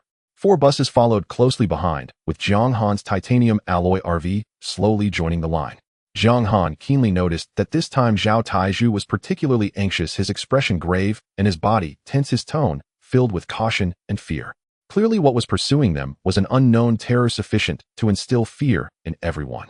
Inside Jiang Han's RV, Zhao Yakin was currently driving, speeding along the desolate sequence highway. Jiang Han focused his mental energy, probing the movements behind him, sensing a chilling aura rapidly closing in. A group of fierce and terrifying entities was already in pursuit. These entities were of a high rank, the lowest being at the level of malevolent spirits. Jiang Han's mental energy carefully swept over the group of entities, and he suddenly caught a more piercing chill. It was a malevolent spirit-level entity.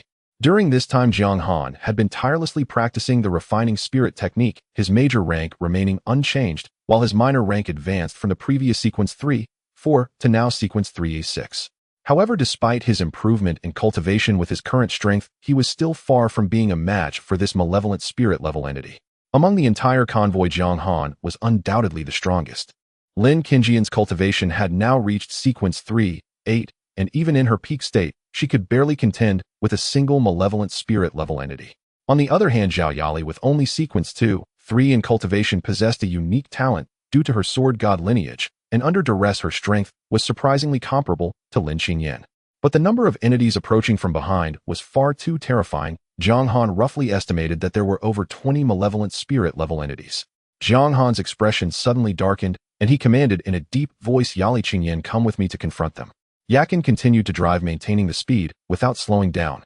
As soon as the words left his mouth, a harsh scratching sound came from the top of the RV, as a malevolent spirit-level entity had already clung to the roof. Jiang Han's expression grew extremely serious. Without hesitation, he moved with Lin Xingyan and Zhao Yali, and the 3 leapt out of the window, landing steadily on the roof of the RV. Jiang Han drew his watermelon knife with a flick of his wrist, the cold gleam flashing as he chopped directly at the malevolent spirit-level entity that had just climbed onto the roof. It was a corrosion-type entity, entirely green, with a corrosive ability far stronger than any ordinary corrosive entity Jiang Han had encountered before. Its surface continuously dripped thick black liquid, which upon hitting the titanium alloy roof instantly corroded large patches, emitting a nauseating rancid odor. This green entity looked hideous and terrifying with bulging eyes, a nose as large as a bowl, and a massive mouth that dripped black liquid down its chin.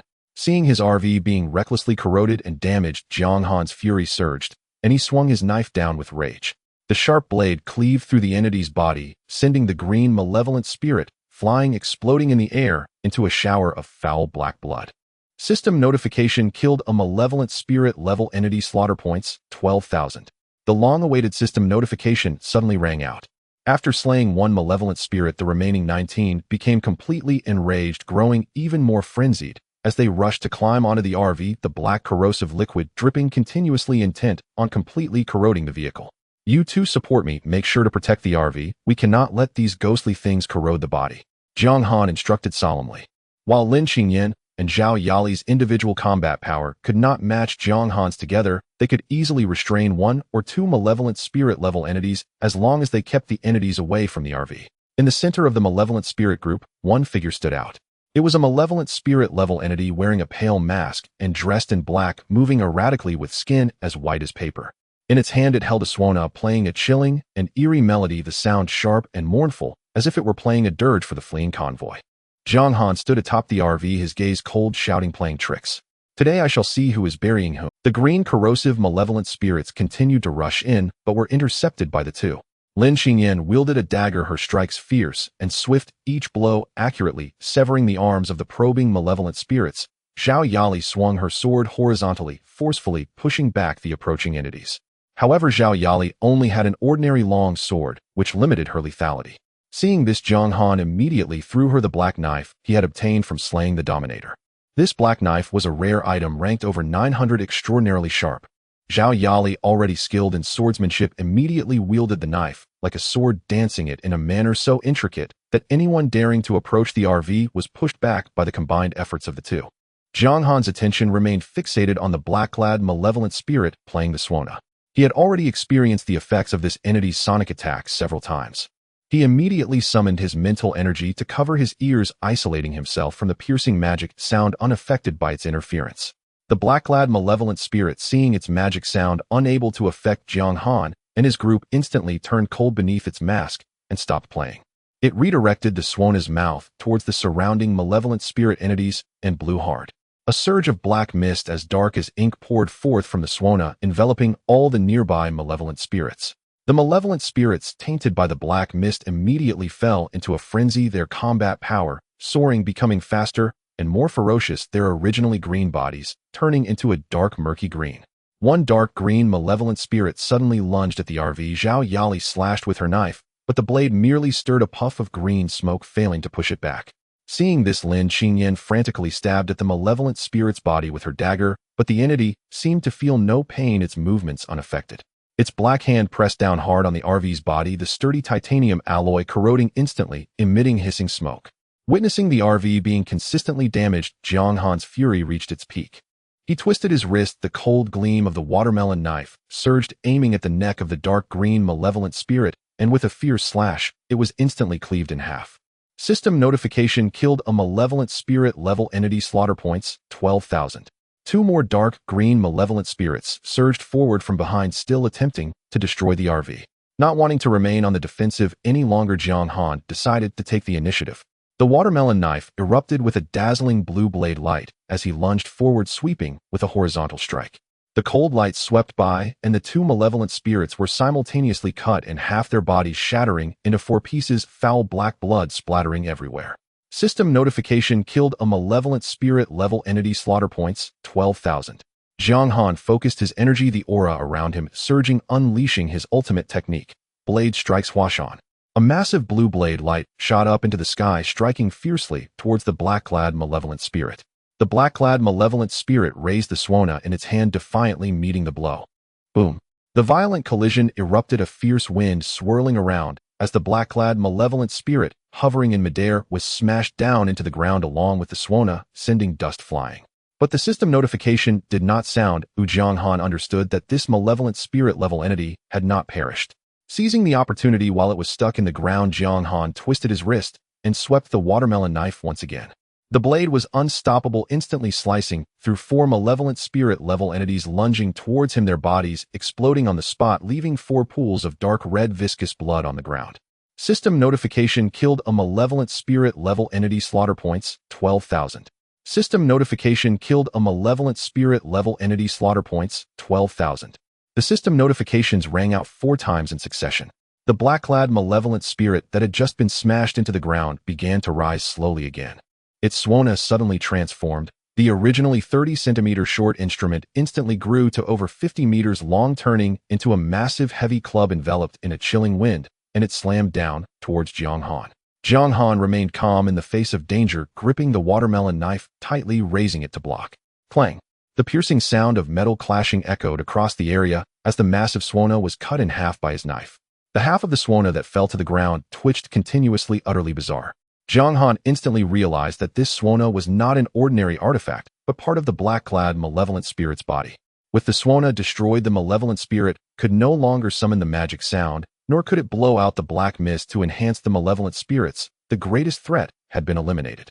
A cold light flickered in Jiang Han's eyes as he unleashed another dazzling blue blade light, with the watermelon knife fiercely striking at the remaining malevolent spirit-level entities.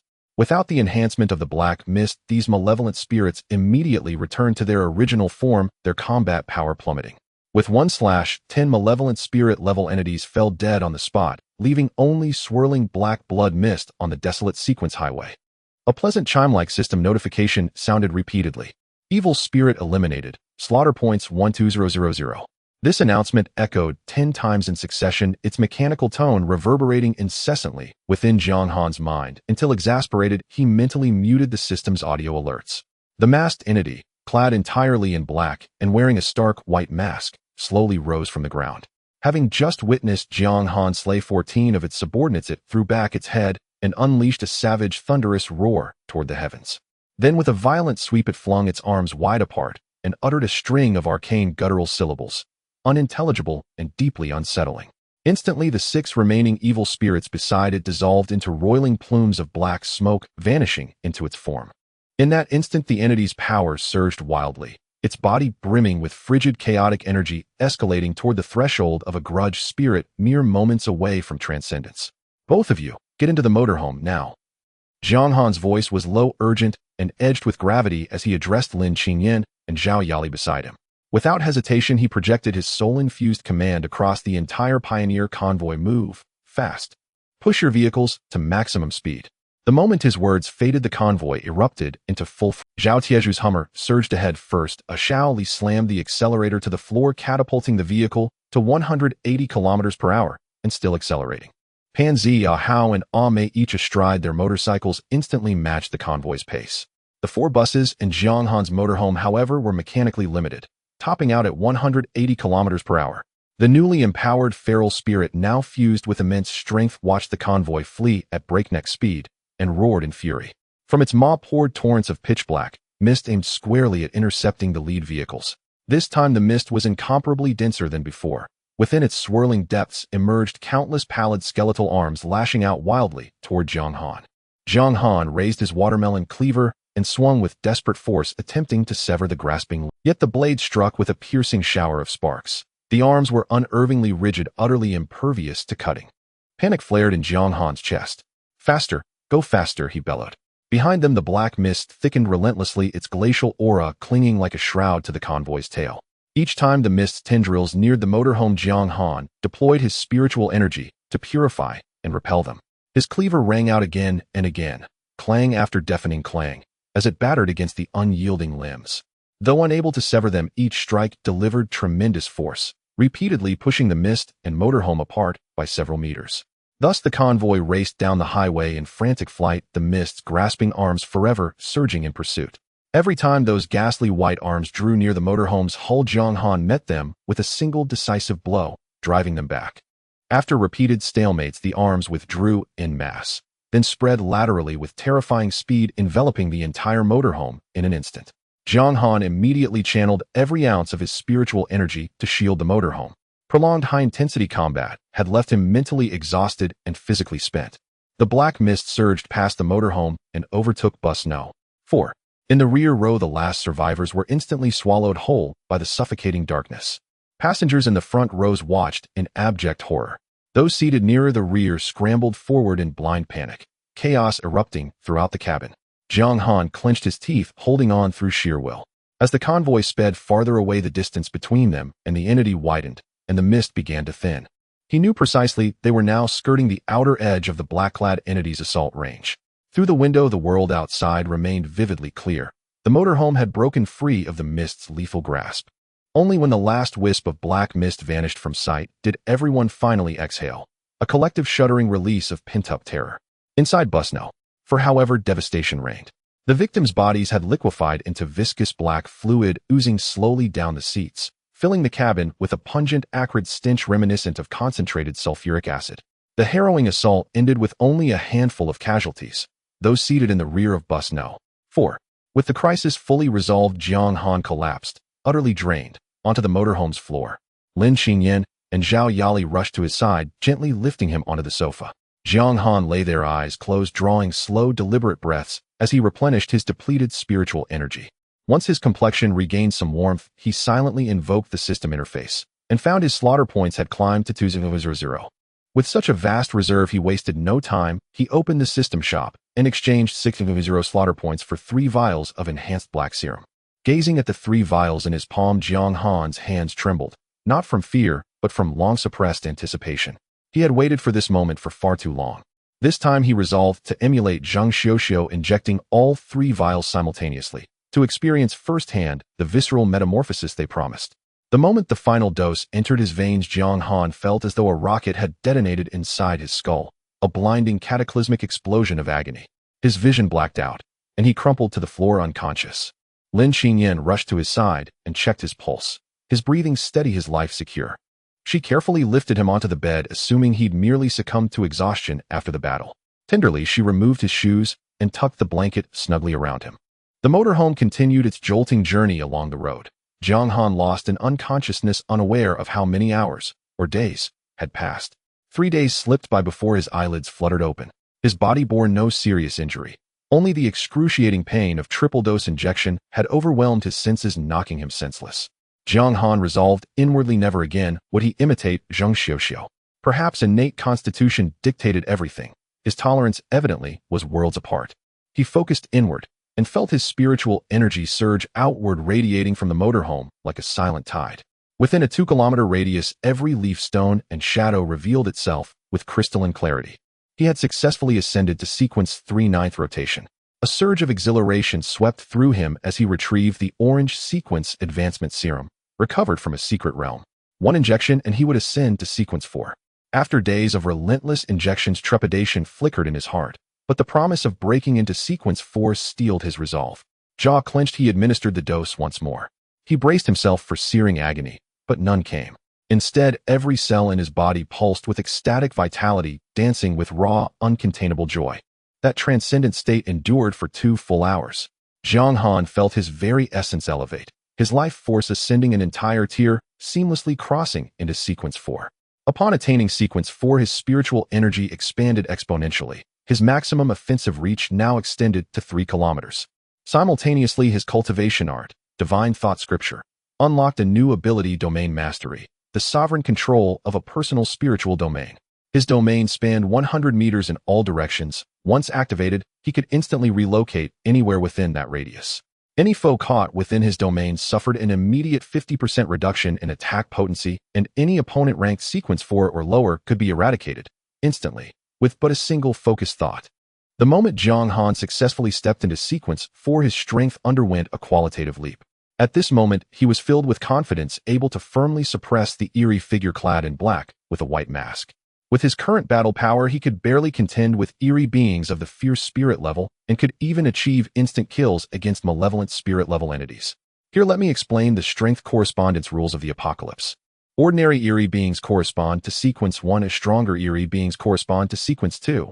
Exceptionally strong eerie beings correspond to sequence 3, malevolent spirit level eerie beings correspond to sequence 4, fierce spirit level eerie beings correspond to sequence 5, vengeful spirit level eerie beings correspond to sequence 6. Awakeners of the sequences are divided into combat sequences and support sequences. All extraordinary beings possess extraordinary power, and the distinction lies in the quantity of that power. Generally speaking, support sequences have a lower quantity of extraordinary power, while combat sequences have a higher amount. An extraordinary power quantity below 70 belongs to the support sequence. Above 70, it is mostly the combat sequence. The disparity in extraordinary power among the top sequences is immense. The Sword God sequence boasts an extraordinary power quantity of 99, the Sword Immortal sequence reaches 98, and the Sword King sequence stands at 80. Jiang Han's extraordinary power quantity is at 85, placing him in the top combat sequence. Even more terrifying is that his mental power quantity directly reaches 99. Even the object control sequence, which excels in mental attacks, only has a mental power of 90 and extraordinary power of 80. However, the object control sequence, relying on both mental and extraordinary powers, can perform in battle nearly on par with the Sword Immortal sequence. This also explains why Zhao Taizhu previously mentioned that Jiang Han's Mind Master sequence is quite rare. After all, those who can awaken a mental power sequence are exceedingly few. Precisely because of this, even the most ordinary support sequences are not something ordinary people can easily touch. Even with only 10 extraordinary power, one can easily kill 10 ordinary people. When the members of the convoy learned of Jiang Han's breakthrough to sequence 4, they all displayed looks of shock. Jiang Han, well done. I didn't expect you to be the first in our convoy to reach sequence 4, Zhao Taizhu exclaimed sincerely. I originally planned to break through to sequence 4 and have a good fight with you. I didn't expect you to reach sequence 4 so quickly, I'm quite disappointed. Lin Qingyan pouted, her tone tinged with a hint of reluctance. Jin Gang Panxiame, Ahao Zhao Yali along with Jiang Han's 3 employees all stepped forward to congratulate him. Jiang Han offered a few simple words of encouragement to the sequence awakeners, and one by one they began to disperse. Alone, Jiang Han lay on the bed in the RV's bedroom, immersing his mind into the system interface to check his kill value, an astounding 14,000. He faced 2 choices. Spend 100,000 kill points to upgrade his portable watermelon knife, or spend 100,000 kill points to upgrade this Apocalypse RV. Just as Jiang Han was indecisively contemplating, there was a gentle knock on the door. He got up to open it, and standing outside was Zhao Yali. Teacher Zhao, what do you need from me? Jiang Han asked, puzzled. I came to return your black knife, Zhao Yali said as she handed over the black knife, softly adding, from now on don't call me Teacher Zhao, just call me Yali. Jiang Han nodded, smiling as he teased. Alright, if I keep calling you teacher, it'll make you feel old. He reached out to take the black knife. This black knife is a high-level extraordinary item, ranked over 900, making it extremely valuable, and Jiang Han naturally couldn't part with it. If it were an ordinary extraordinary item ranked in the thousands, he might generously give it to Zhao Yali. Jiang Han looked up and examined Zhao Yali closely, and he could not help but be shocked. Unbeknownst to him, Zhao Yali had already advanced to sequence 3. I didn't expect Yali you to advance to sequence 3 so quickly, Jiang Han said, astonished. It's nothing. Ever since awakening my sequence, I've been practicing whenever I have free time. Zhao Yali replied calmly. Jiang Han nodded inwardly. Indeed, hard work is rewarded. After chatting casually for a while, Zhao Yali turned to leave. Once Zhao Yali left, Jiang Han finally made up his mind. He would use 100,000 kill points to upgrade the RV. Do you wish to spend 100 kill points to upgrade the Apocalypse RV? A system prompt rang in his mind.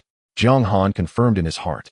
As 100,000 kill points were deducted, the entire RV suddenly trembled violently. The several women resting inside the RV assumed an earthquake had occurred and quickly rushed out. Before their eyes, the RV kept transforming. The entire vehicle's exterior shell was crafted from star-fallen condensed steel, several times harder than titanium alloy, completely impervious to blades and axes, and resistant to corrosion and impact.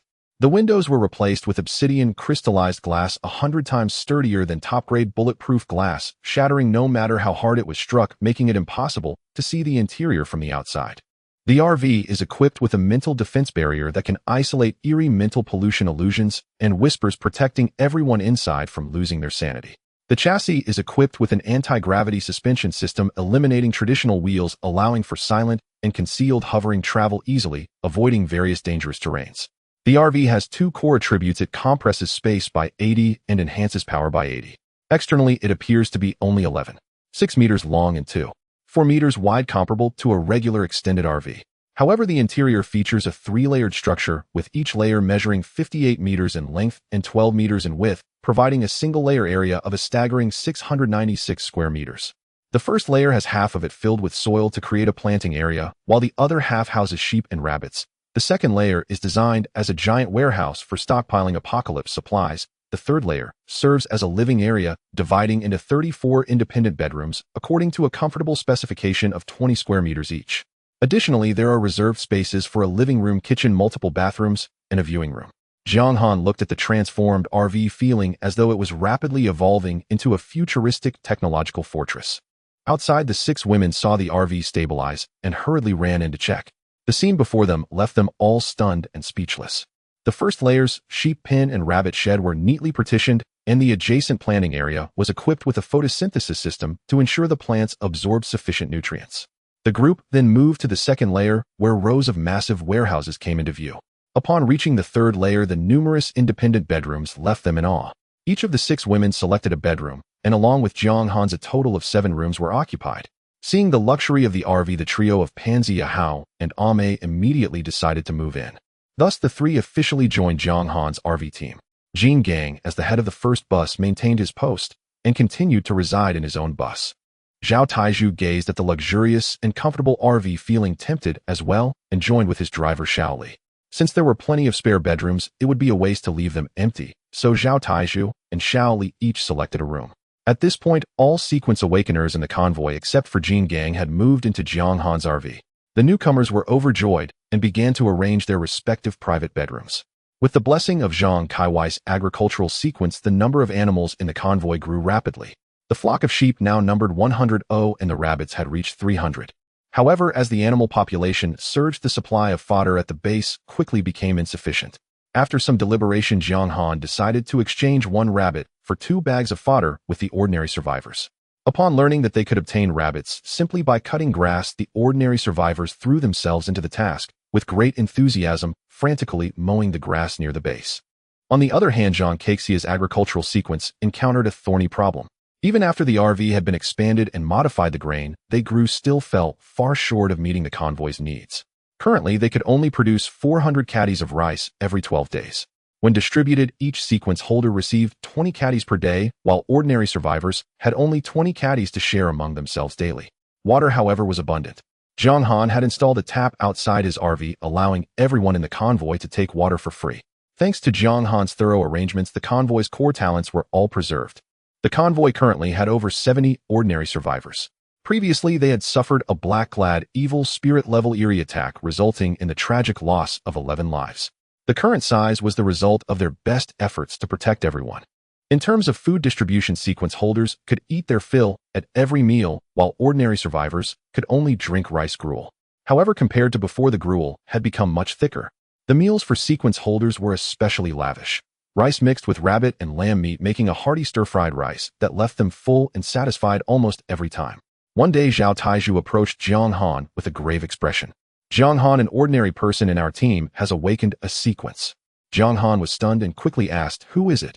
"It's Lu Yan," Zhao Taizhu replied in a deep voice. This was the first ordinary person in the convoy to awaken naturally, and Jiang Han felt a surge of joy. With 1 more sequence holder, the overall strength of the convoy had increased. "What sequence did she awaken?" Zhao Taizhu's voice turned hesitant as he spoke. "I came to see you today because of this. The sequence she awakened is somewhat sinister. I'm considering whether to expel her from the convoy." "What sequence could make you, Captain Zhao, want to drive someone away?" Jiang Han grew even more puzzled. "She awakened the Union sequence, which specifically drains men's yang energy to enhance her own power. If this continues, all the male members of our convoy will be in danger." Jiang Han was stunned into silence. He never imagined such a bizarre sequence existed. After all, the probability of an ordinary person naturally awakening a sequence was only 1 in 1,000. Only 1 person in 1,000 might become a sequence holder. Zhao Taizhu's Pathfinder sequence was inherently geared toward enhancing sequence holders. Its rule dictated that introducing 1 sequence holder was equivalent to absorbing 1,000 ordinary people. Under the harsh rules of the apocalypse, ordinary people could mostly only serve as tools for the convoy. This was an undeniable truth. "Captain Zhao, what are your thoughts?" Jiang Han asked.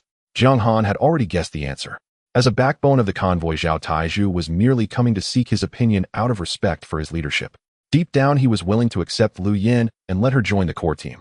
Jiang Han stared at Zhao Taizhu for a moment, and Zhao Taizhu immediately understood his intent. From now on, keep her in check and forbid her from targeting any sequence holders in the convoy. A sequence holder is hard to come by. It's settled. Keep her. The news soon reached everyone inside Jiang Han's RV. Lin Qingjian's cheeks flushed crimson as she hurried to Jiang Han. Jiang Han, you must keep your distance from Lu Yan from now on. Jiang Han sighed helplessly. What's gotten into you, girl? Are you meddling in my personal affairs now? I don't care. Just stay away from Lu Yan. With that, Lin Qingjian's cheeks grew even hotter, and she turned and fled in a fluster, vanishing in an instant. Jiang Hai merely smiled faintly and said nothing. Jiang Han guessed that Lin Qingyan was probably on her period. He had heard that women's moods often became erratic and strange during that time. Ever since Lu Yan awakened the Union sequence, the group of backup admirers around her had come in handy. One of her closest admirers, whom she had been draining of yang energy for a long time, now walked around with heavy dark circles under his eyes, his spirit utterly broken. He looked as wretched as if a vengeful ghost had sucked the life out of him. The Union sequence was a genuine combat sequence. Jiang Han judged that its power was likely on par with a Mei's flying kick sequence. However, this sequence was extremely rare, and no one had ever heard of anyone awakening it before. Everyone could only speculate about its true abilities based on the current situation. The convoy originally had 6 bratty kids, but Zhao Taizhu had dealt with one earlier, leaving 5. One day, Huzi, a bratty kid from the pioneer convoy, was playing and fooling around with his best friend Yuan Bao on the road near the base. Suddenly, Huzi spotted a toy lying in the weeds. For a 12-year-old boy trapped in the base day after day, enduring endless boredom, the toy instantly sparked his interest.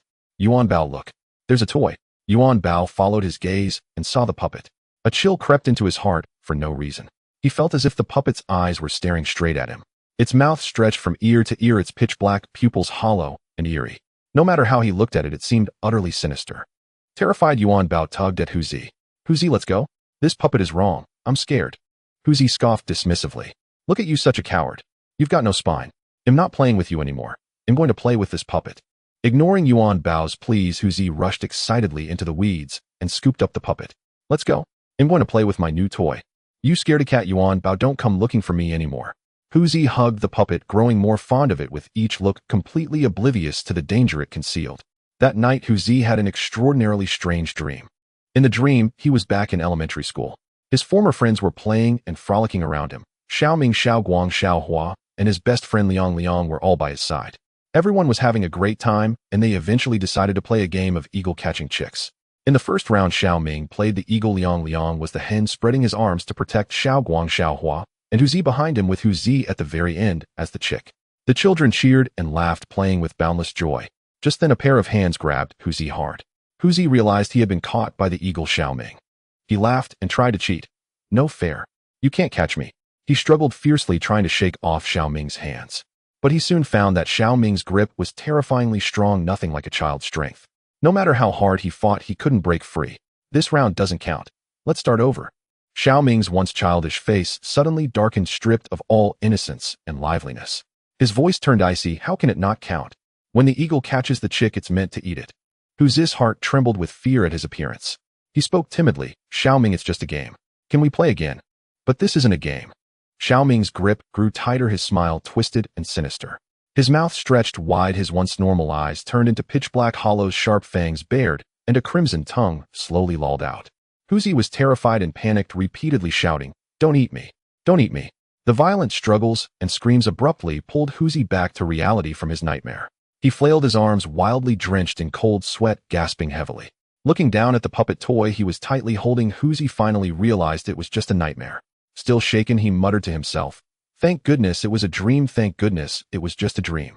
The next morning, Hughes's mother brought over a bowl of thin porridge. In recent days, Hughes's father had been missing without a trace, and no one knew where he had gone. Watching her son seriously drink his porridge, Hughes's mother displayed a gentle smile. With food scarce, Huzi and his mother could only share a bowl of thin porridge each day. She couldn't bear to eat, saving all the porridge for her child, while she secretly hid under a tree, gnawing on elm bark she had scavenged. In her heart, as long as her child could eat well, enduring a bit of hardship was nothing at all. After dinner, as night fell, Huzi once again fell into a deep sleep. That night, he had another nightmare. In the dream, there were still Xiaoming, Xiaoguang, Liang Liang, Xiaohua, and himself. The scene was almost identical to the previous night. Upon seeing Xiaoming, a deep fear surged within Huzi, and his face lost the smile it usually bore during playtime. He remained tense and filled with dread throughout. Fortunately, tonight the eagle was not Xiaoming, but instead his best friend Liang Liang. Huzi dared not stand at the back, as a little chick deliberately moving to the middle of the group, where Xiaoming acted as the hen guarding the front, and Xiaohua positioned herself behind Huzi. Huzi secretly thought that the first to be caught would definitely be Xiaohua. Sure enough, it wasn't long before Liang caught Xiaohua. However, unlike last night, nothing terrifying happened to Xiaohua after she was caught. They merely continued to play the game as usual. Hughes's heart, once suspended, completely relaxed as he believed last night was merely an accident. His tense expression gradually eased, and he began to join in the game with everyone. But the next second, Huzi was caught by the eagle. "Huzi, I caught you," came Liang's voice. Huzi forced a calm facade and managed to smile, saying, "Haha, Liang, you're really amazing. Let's start over again. Huzi, do you not know? When the eagle catches a chick, it is meant to eat it." As those words fell, Liang's eyes suddenly turned pitch black. Blood gushed from his eye sockets, and his mouth twisted open to the roots of his ears, revealing a long crimson tongue. Even more terrifying was that Liang's form began to change rapidly, the childlike figure gradually fading away, and in its place was the puppet Huzi had picked up a few days ago. Huzi was completely stunned with fear. Overwhelming terror caused him to lose control and wet his pants. But the puppet, like Liang, was indifferent, his blood-soaked hands reaching out to gnaw at Hughes's neck. The puppet greedily pressed against him, crazily sucking the blood from within him. The next morning, piercing cries and screams shattered the tranquility of the campsite. Jiang Han heard the commotion and immediately brought Zhao Taizhu and other sequencers to check the situation. The incident occurred on bus No. 2. In the back seat of the bus sat that eerie puppet toy. Beneath it lay a complete human skin. A woman sat on the ground, weeping heart-wrenchingly, her voice hoarse and desperate. "Child, how could you turn into this? My son, my Huzi." This woman was none other than Hughes's mother.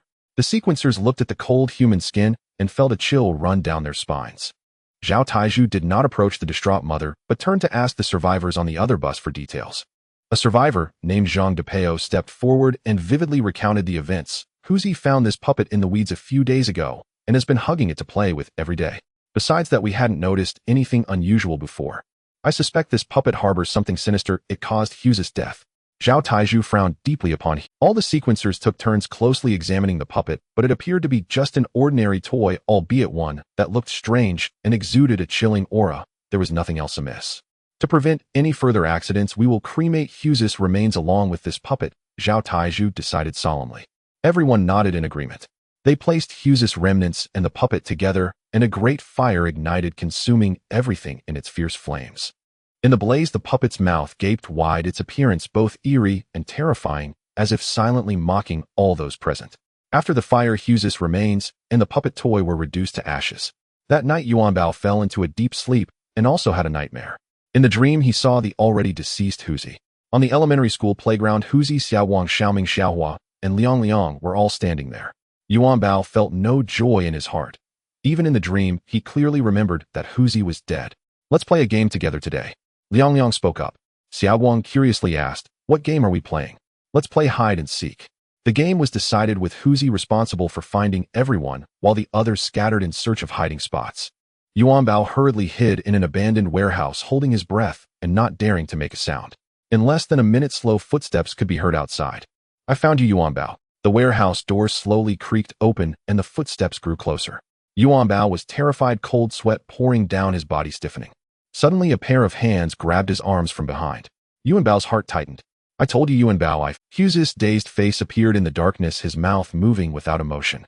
Yuanbao forced himself to remain calm, beads of sweat rolling down. "Huzi, since you found me, let's restart the game. Yuanbao, come down and keep me company. It's too lonely walking the road to the underworld alone." At that moment, Hughes's eyes were hollow and lifeless, his body beginning to gradually turn wooden, and soon he completely transformed into the puppet that had already been burned. Yuanbao was instantly awakened, soaked in cold sweat and gasping for breath. Thank goodness it was a dream, thank goodness it was just a dream. But just then he suddenly felt something in his arms. Yuanbao screamed in fear and violently threw away what he was holding. It was unmistakably the puppet toy that had been burned. Yuanbao, terrified, shouted frantically, "Daddy! Daddy! The puppet that was burned yesterday has come back." Yuanbao's father, Duanbao, rushed into the room upon hearing him, looking in the direction pointed by Yuanbao, but only Yuanbao could clearly see the puppet standing there, eerily staring at him. The whole situation was steeped in an indescribable eeriness. Duanbao saw his son was greatly frightened and quickly comforted him softly. "It's okay, don't be afraid. Your mother and I have prepared delicious rabbit meat for you today. I'll come eat some meat quickly." It turned out that Yuanbao's parents had exchanged a wild rabbit from Jiang Han that day. The tender rabbit meat exuded a fragrant aroma, and Yuanbao devoured it eagerly, his mouth greasy. The brief deliciousness quickly washed away the fear from his dream, temporarily pushing the terrifying puppet out of his mind. After finishing the meal, Yuan Bao didn't stir for long before sleepiness surged over him, and he fell into a deep slumber in the corner, soon plunging back into a strange dream. The scene in the dream was identical to the previous night. "Shall we play a game?" Liang was the first to speak. Xiaoming hurriedly asked, "What game?" "Hide and seek." Yuan Bao's body was covered in goosebumps, a chilling dread running up his spine as he stared at the scene before him. The dream scene remained the same, but the order of who spoke had changed. After deciding on the game, the children scattered, each finding a place to hide, with Liang taking the turn to be the seeker. Yuan Bao's heart raced, vowing never to enter the warehouse, where Huzi had met his demise. He quickly scanned his surroundings and noticed a large pile of thick hay. Stealthily, he crawled into it, curling up tightly, holding his breath, and not daring to make a sound. Just a minute passed, and the sound of light footsteps grew closer, each step precise as they approached the hay. Yuan Bao peeked through the gaps in the hay, the surroundings empty, not a single shadow could be seen, easing his tense heart as he silently celebrated having evaded detection. Suddenly, a cold, icy hand gripped his ankle. "Found you, Yuan Bao," Liang's voice whispered close to his ear. Yuan Bao still held a glimmer of hope. Only Huzi had turned into the eerie puppet. Liang and the other children were still alive. He struggled to lift his head, urgently persuading. Liang, stop playing. We need to run. Huzi has already turned into something strange. Last time he caught me, his mouth was split wide open, turning into a puppet right before my eyes. Strange. What does it look like? Is it like me yet? As the words fell, Liang's eyes suddenly turned pitch black, and hollow dark red blood flowing from the corners of his eyes, his mouth grotesquely tearing back to the roots of his ears, transforming into a wide, toothy maw. His flesh and limbs visibly hardened into a wooden texture, and moments later, he completely transformed into the sinister puppet. The puppet's tone was filled with mockery as it lunged forward, its sharp teeth sinking deep into Yuan Bao's neck, thirstily sucking his warm blood. Before long, the living Yuan Bao was drained of blood and flesh, reduced to a thin layer of human skin lying on the ground. The next dawn, heart-wrenching cries shattered the morning tranquility at the encampment, waking all the sequence members sleeping in the bus. Jiang Han and Zhao Taiju quickly rushed to the scene, finding the second bus, where the puppet was neatly placed on the seat, and beneath it lay a fresh layer of human skin. Yuan Bao's parents knelt on the ground, crying inconsolably on the brink of collapse. Previously, Jiang Han had dismissed Hughes's tragic death as a mere coincidence. With 2 lives lost in succession, he finally recognized the severity of the situation, his expression darkening instantly. Jiang Han's gaze was fixed on the puppet, staring at it for a whole hour without finding a single flaw.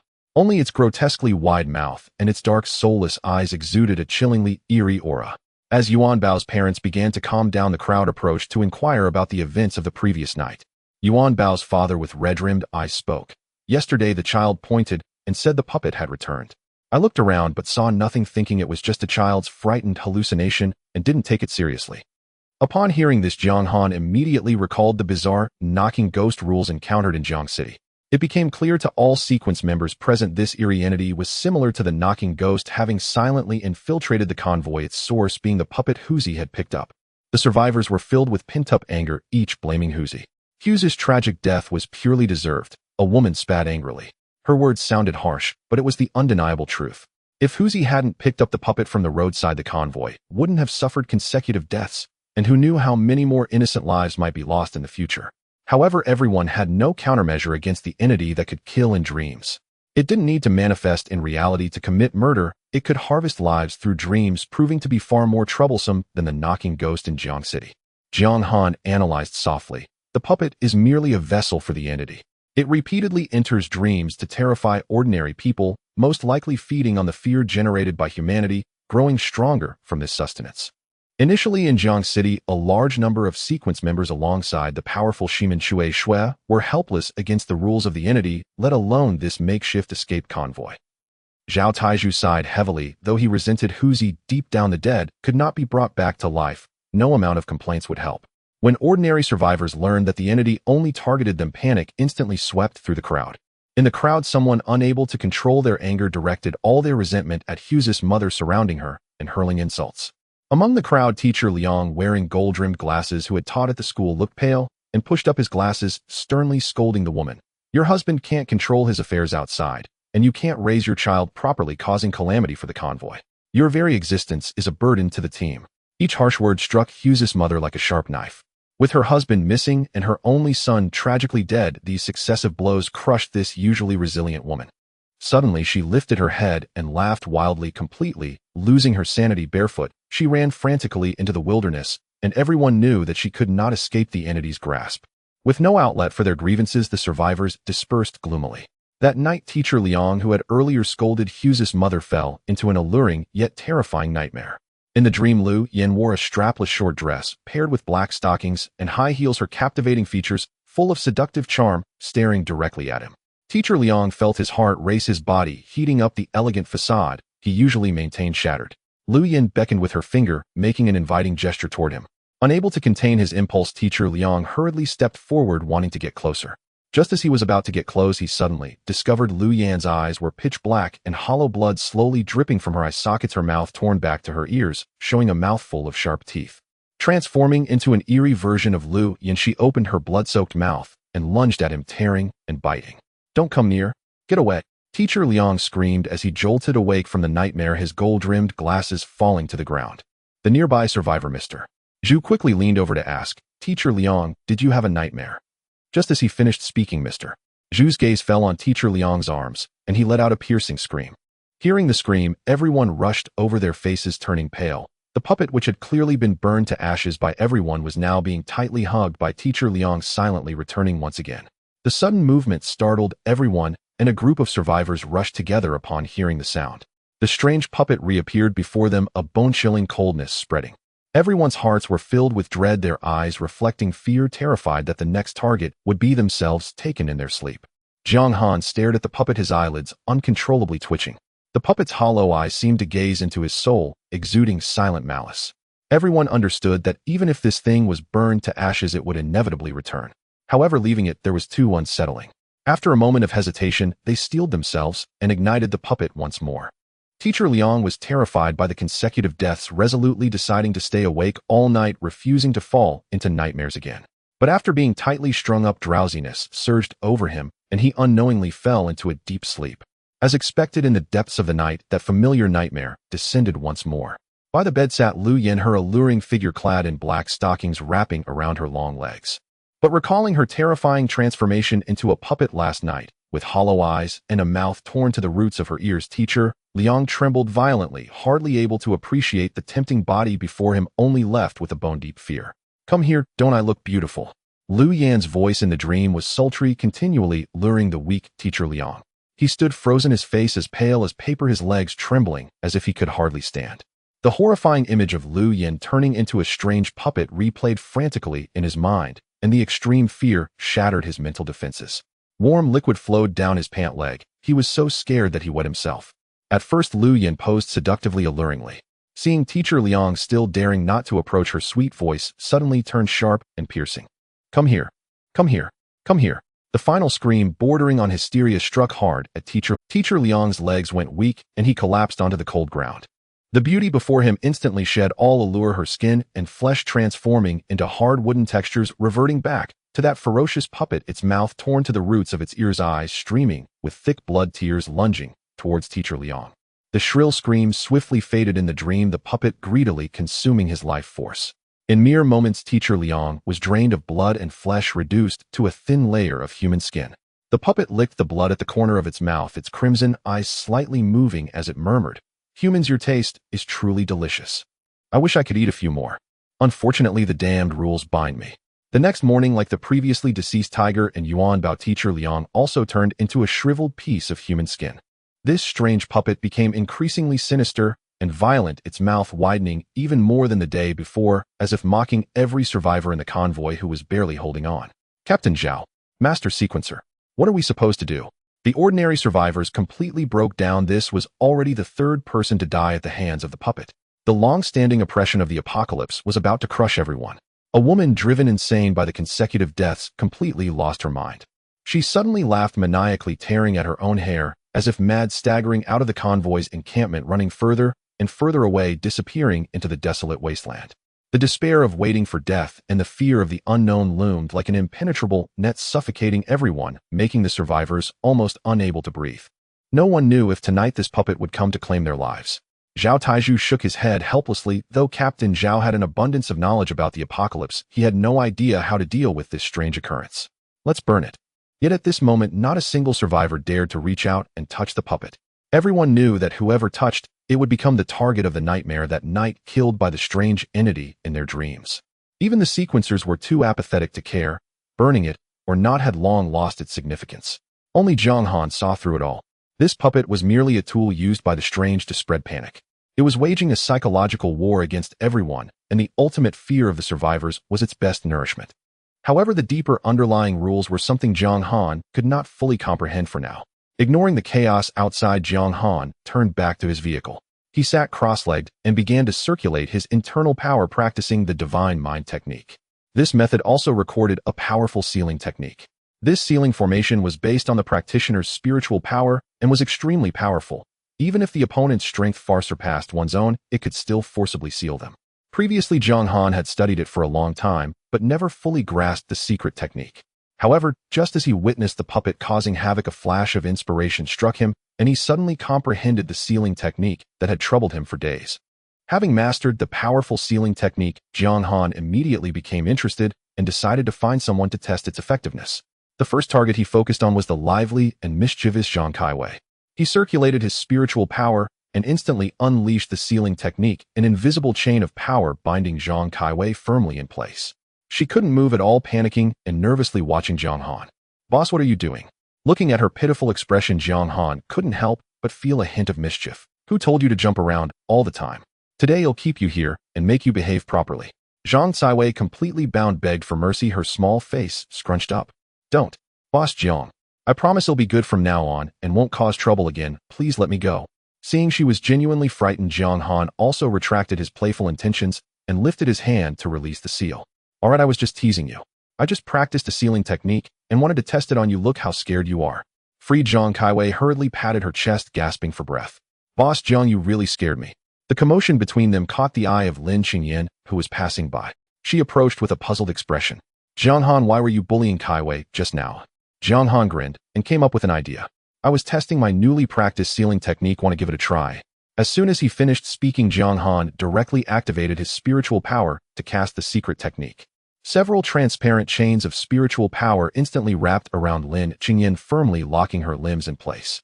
She instinctively struggled, but no matter how hard she tried, her body remained completely still, pinned in place. "I can't move at all. This technique is amazing. Hurry up and release me." Seeing her unable to move, Jiang Han's mischievous side re-emerged as he lightly slapped her on the butt. "Now you can't move, huh? Let's see if you still dare to randomly pinch me in the future." Lin Qingyan's face instantly turned bright red, resembling a ripe red apple filled with shyness. "You're so bad. I swear I won't talk to you all day. Hurry and unlock me." Seeing her like that, Jiang Han laughed and withdrew his spiritual power, releasing the binding. "This is just a small punishment to see if you dare to act up again." After being teased, Lin Qingyan's cheeks were still flushed, pouting silently while gazing at Jiang Han with her watery eyes. Feeling her intense gaze, Jiang Han felt a bit uncomfortable and quickly apologized. "I'm sorry, I didn't mean it just now." Lin Qingyan softly spoke, her tone carrying a hint of playful reproach. "You can be so dense sometimes." After saying this, she blushed and quickly walked back to her room. And Jiang Han stood there secretly delighted. Now that he had successfully mastered a powerful sealing technique, he gained another layer of self-defense. Jiang Han was a top-tier mentalist, his spiritual sea vast like a rushing river. Since awakening as a sequence user, his mental strength far exceeded that of ordinary people, and he had long since given up on dreaming. But tonight a strange scene unfolded. He unexpectedly plunged into a dream without any warning. In the dream, he returned to the carefree days of university, where a graceful figure caught his eye. The girl had smooth shoulder-length hair and a slender figure. She was none other than his first love, Gu Xiaoro, who had occupied his thoughts during his youth. With her delicate and attractive features, her bright and radiant smile warmed the heart, making her beauty irresistible. "Xiaoro." Jiang Han subconsciously whispered, his footsteps moving forward, uncontrollably longing to embrace the person he had missed day and night. But just as his fingertips were about to touch her, he suddenly felt a tightness in his heart and instantly woke up. As a sequence user, he rarely dreamed, and coupled with his immense mental strength, everything about this scene felt wrong. Jiang Han immediately used his mental strength to scan his surroundings, and the next moment a chill ran down his spine. This pure and sweet first love was not real. It was the very puppet that had murdered several people. Danger alarms blared frantically in his mind, the hair on Jiang Han's body standing on end, filled with utmost vigilance. "Warning! Warning! A forbidden entity has released a deadly intent towards you. Please exit the dream immediately." The cold mechanical system prompt echoed violently in his mind. Cold sweat poured down Jiang Han's forehead, and within moments his back was soaked. A forbidden entity. Jiang Han understood clearly that such a terrifying existence, if fully restored, could crush him with a mere gesture without needing such tricks to invade his dreams. It was evident that this monster was tightly restrained by invisible rules, its true strength severely diminished, and it could not unleash its full power. Life and death hung by a thread, and without a moment's hesitation Jiang Han decided to take a gamble. He unleashed his mental domain with all his might, actively pulling the entire dream into his spiritual. This was his home ground. His mental strength was his strongest weapon. Even if the opponent was a forbidden entity limited in power, he still had a fighting chance. The vast mental domain instantly spread out, firmly enveloping the puppet. You are actually a mentalist. The puppet's eerie wooden face showed a clear sign of shock for the first time. In the next moment, its wooden body twisted violently, shedding its disguise and transforming into a grotesque creature with a green face and sharp teeth. Its skin exuded an eerie indigo hue. Disheveled hair obscured half its face, revealing only a pale, murky eyeball from which blood tears continually flowed. Its massive jaws gaped wide, revealing several sharp, elongated fangs looking ferociously menacing. The flesh and soul of a sequence user must taste incredibly delicious. The forbidden entity growled low, its withered hand suddenly swiping out, easily tearing apart the outer layer of Jiang Han's mental domain with a single claw. With terrifying might capable of destroying heaven and earth, its claws lunged for Jiang Han's neck, determined to take his life in one blow. Jiang Han's soul nearly fled in fright, and at the critical moment, he decisively unleashed the killing move of his divine refinement technique, Spirit Needle. Invisible and formless blades of mental energy erupted suddenly like unsheathed swords, fiercely stabbing towards the forbidden entity's consciousness source. The spirit needle carrying Jiang Han's perception directly penetrated deep into the opponent's spiritual sea. Through the spirit needles probing, Jiang Han saw clearly the forbidden entity's spiritual sea was also a surging river comparable in size to his own. But this mental river was mostly sealed and bound by the power left behind by a top-tier powerhouse, and it could currently only exert about 10% of its strength. An opportunity. Jiang Han's eyes sparkled with determination. A perfect breakthrough lay right before him. He controlled the spirit needle, plunging it fully into the forbidden entity's sealed mental river. An intense mental shock erupted, like detonating a powerful bomb in the center of the river. The forbidden entity's body froze, its internal consciousness plunged into severe turmoil, causing its movements to suddenly slow. Seizing the fleeting opportunity, Jiang Han mobilized the vast amount of mental energy within him, transforming it into countless chains. The chains intertwined and tightened from all directions, firmly trapping this powerful forbidden entity within his spiritual sea. This was the high-level secret technique recorded in the spirit control technique, mental sealing art. The news quickly spread throughout the entire convoy. When all the survivors learned that the terrifying puppet had been completely sealed by Jiang Han, expressions of joy and gratitude appeared on everyone's faces. Lord Jiang is truly amazing. He managed to subdue such a fearsome entity. He is simply invincible. A young survivor exclaimed sincerely. That goes without saying. Boss Jiang is the best among us. With him we finally have a chance to survive. Just think about other convoys. Once they encounter a strange attack, they might suffer half casualties at best, or be completely annihilated at worst. Compared to them, we are truly fortunate. I have seen many unscrupulous convoys in Jiang City.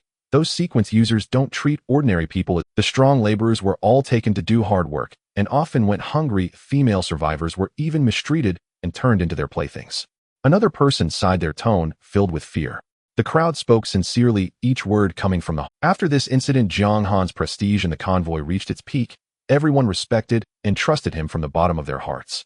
Listening to the praises, Jiang Han felt a bitter smile, within secretly shaking his head. Outsiders only saw the result. They had no idea of the dangers involved. That was a real forbidden entity.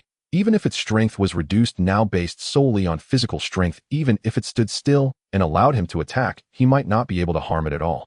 Ultimately, the entity's downfall was its own arrogance. Relying on its impressive mental strength, it rashly invaded his dream, attempting to launch a sneak attack on the consciousness level. However, in terms of mental strength, Jiang Han had always maintained a steady superiority over his peers. The opponent was limited in power and had come to provoke him in his own domain. Being sealed in the end was only a matter of course. Setting aside his thoughts, Jiang Han turned to Zhang Caixia, smiling. Just moments ago, Zhang Caixia had successfully broken through and advanced to sequence level 2.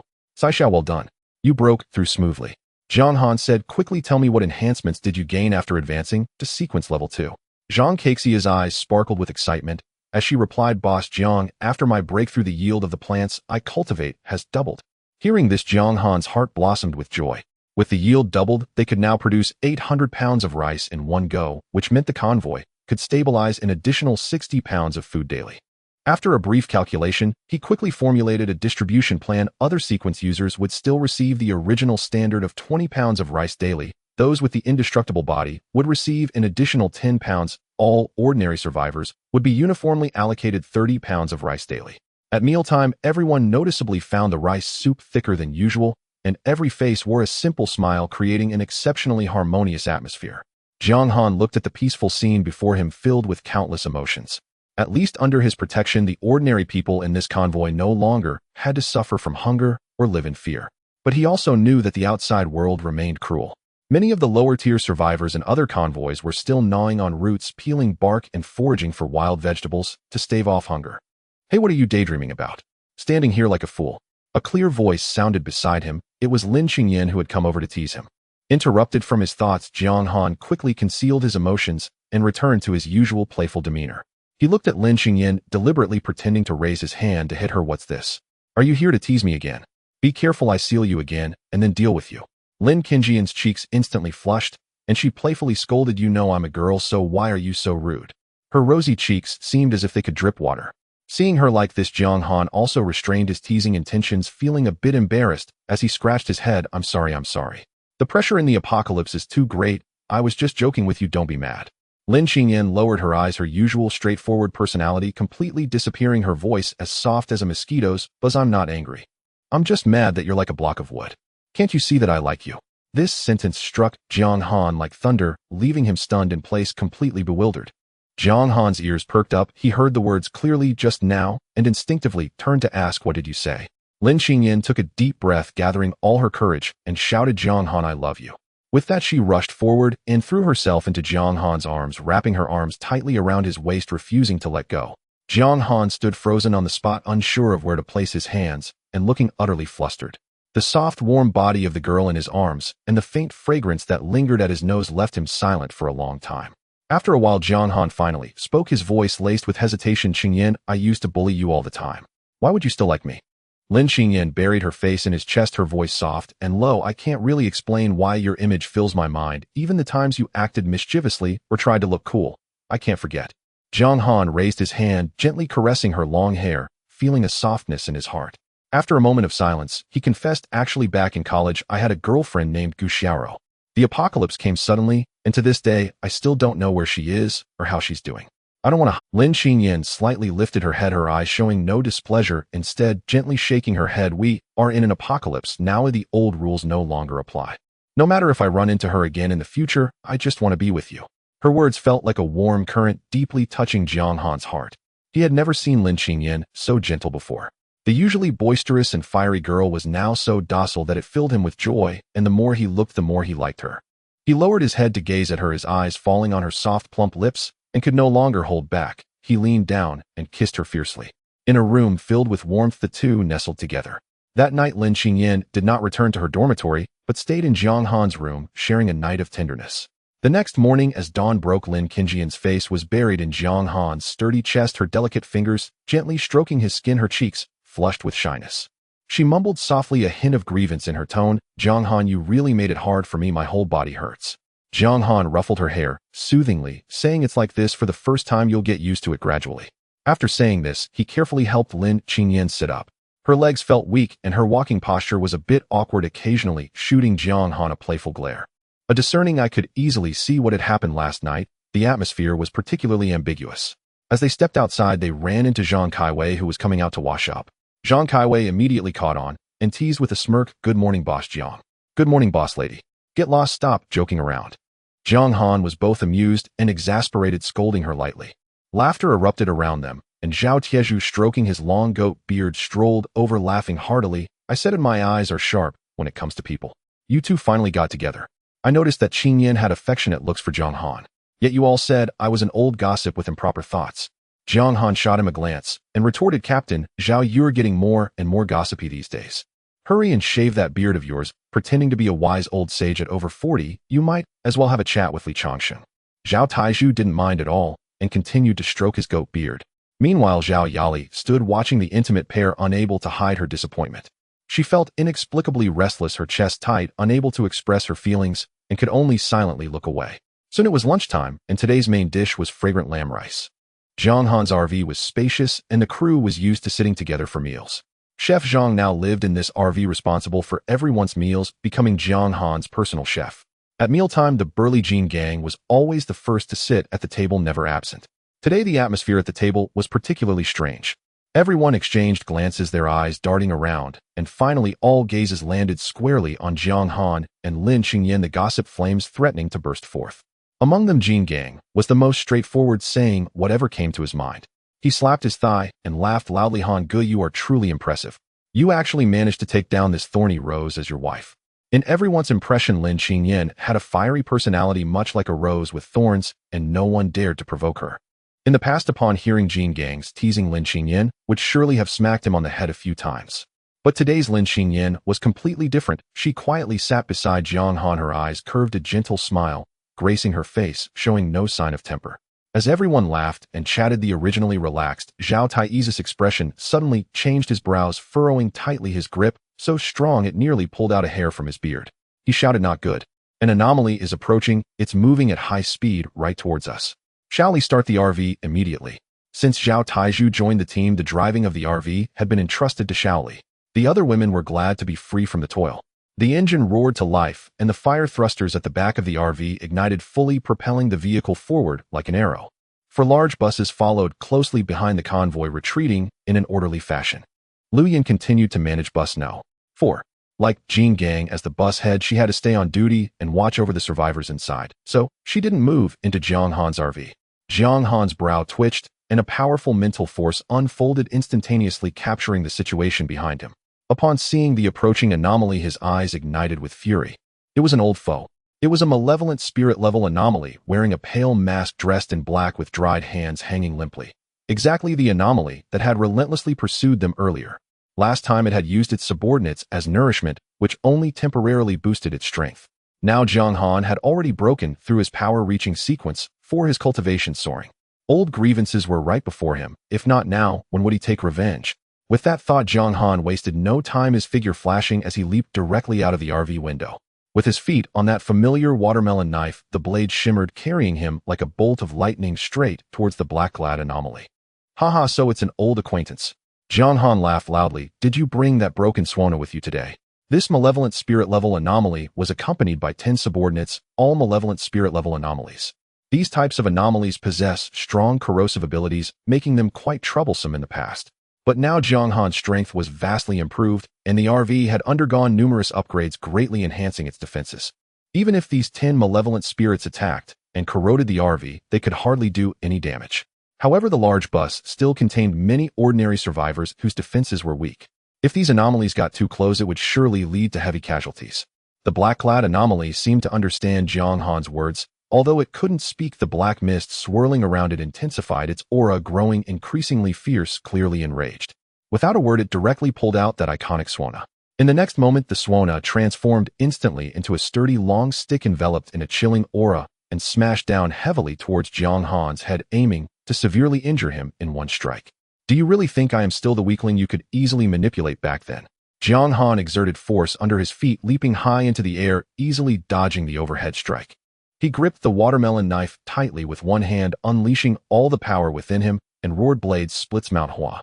The dazzling blue blade light erupted from the blade, extending wildly to a length of 150 meters. A massive knife shadow hovered in midair, its might overwhelming as if it could sever mountains and rivers. The giant knife shadow descended from the sky, first crashing with its blue edge against the ground, followed closely by an almost invisible sharp blade aura, the dual forces combining to create a devastating impact.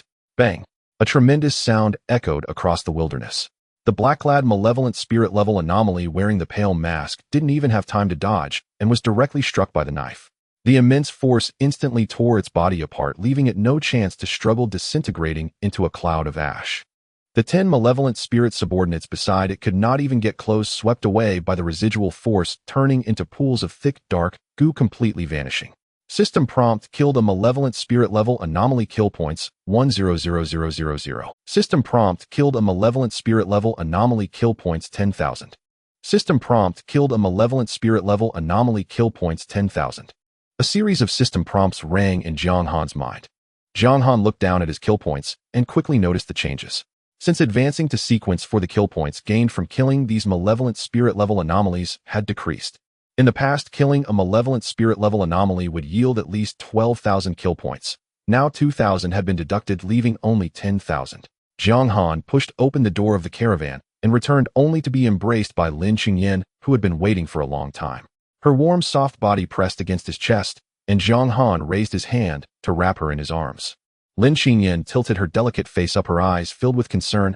Han Gu, are you okay? Jiang Han gently ruffled her hair, smiling calmly. Silly girl, you know my strength. What could possibly happen? The short statement made Lin Qingyan's cheeks flush crimson, her shyness causing her to bury her head in his chest, unable to lift it again. Just as the two were indulging in their warmth, a faint, resentful complaint suddenly came from nearby. Zhang Kaiwei stood not far away, arms crossed with a helpless expression. Can you two tone it down a bit? Publicly hugging and showing off affection, have you considered the feelings of single people? Jiang Han casually retorted, go away, just seeing you annoys me. After saying this, he wrapped his arms around Lin Qingyan's waist and walked straight into the bedroom, ignoring the gazes around them. The remaining seekers saw Jiang Han return safely and dispersed to their rooms for intensive training. In this perilous apocalypse, strength was the only reliance for survival, and nobody wanted to waste time observing romantic displays. In the bedroom, Jiang Han sat on the edge of the bed, pulling Lin Qingyan onto his lap. The girl who had been anxious for days leaned against her beloved, feeling secure. Before long, drowsiness overcame her, and she gradually fell asleep, breathing softly in his embrace. Looking at the peaceful sleeping face in his arms, Jiang Han summoned the system panel in his heart. System notification, host's current kill value is 24000 points. Accumulating kill value to enhance his cultivation was Jiang Han's consistent principle. The dangers he faced earlier, encountering bizarre brides and various taboo beings, were vivid in his mind. Now with Lin Qingyan as his concern, his desire to grow stronger was even more urgent. He carefully laid the sleeping girl flat on the bed, covered her with the blanket, and spent 200 kill points to exchange for 2 progression syringes. Having experienced the excruciating pain brought on by the one-time multiple injections before, Jiang Han planned to use the medicine gradually in batches. At this moment, he realized that after days of diligent practice with the spiritual sense technique, his cultivation had reached the peak of sequence 4, just a step away from breaking through to the second turn.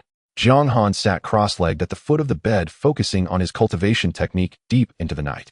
A night of arduous training passed in the blink of an eye.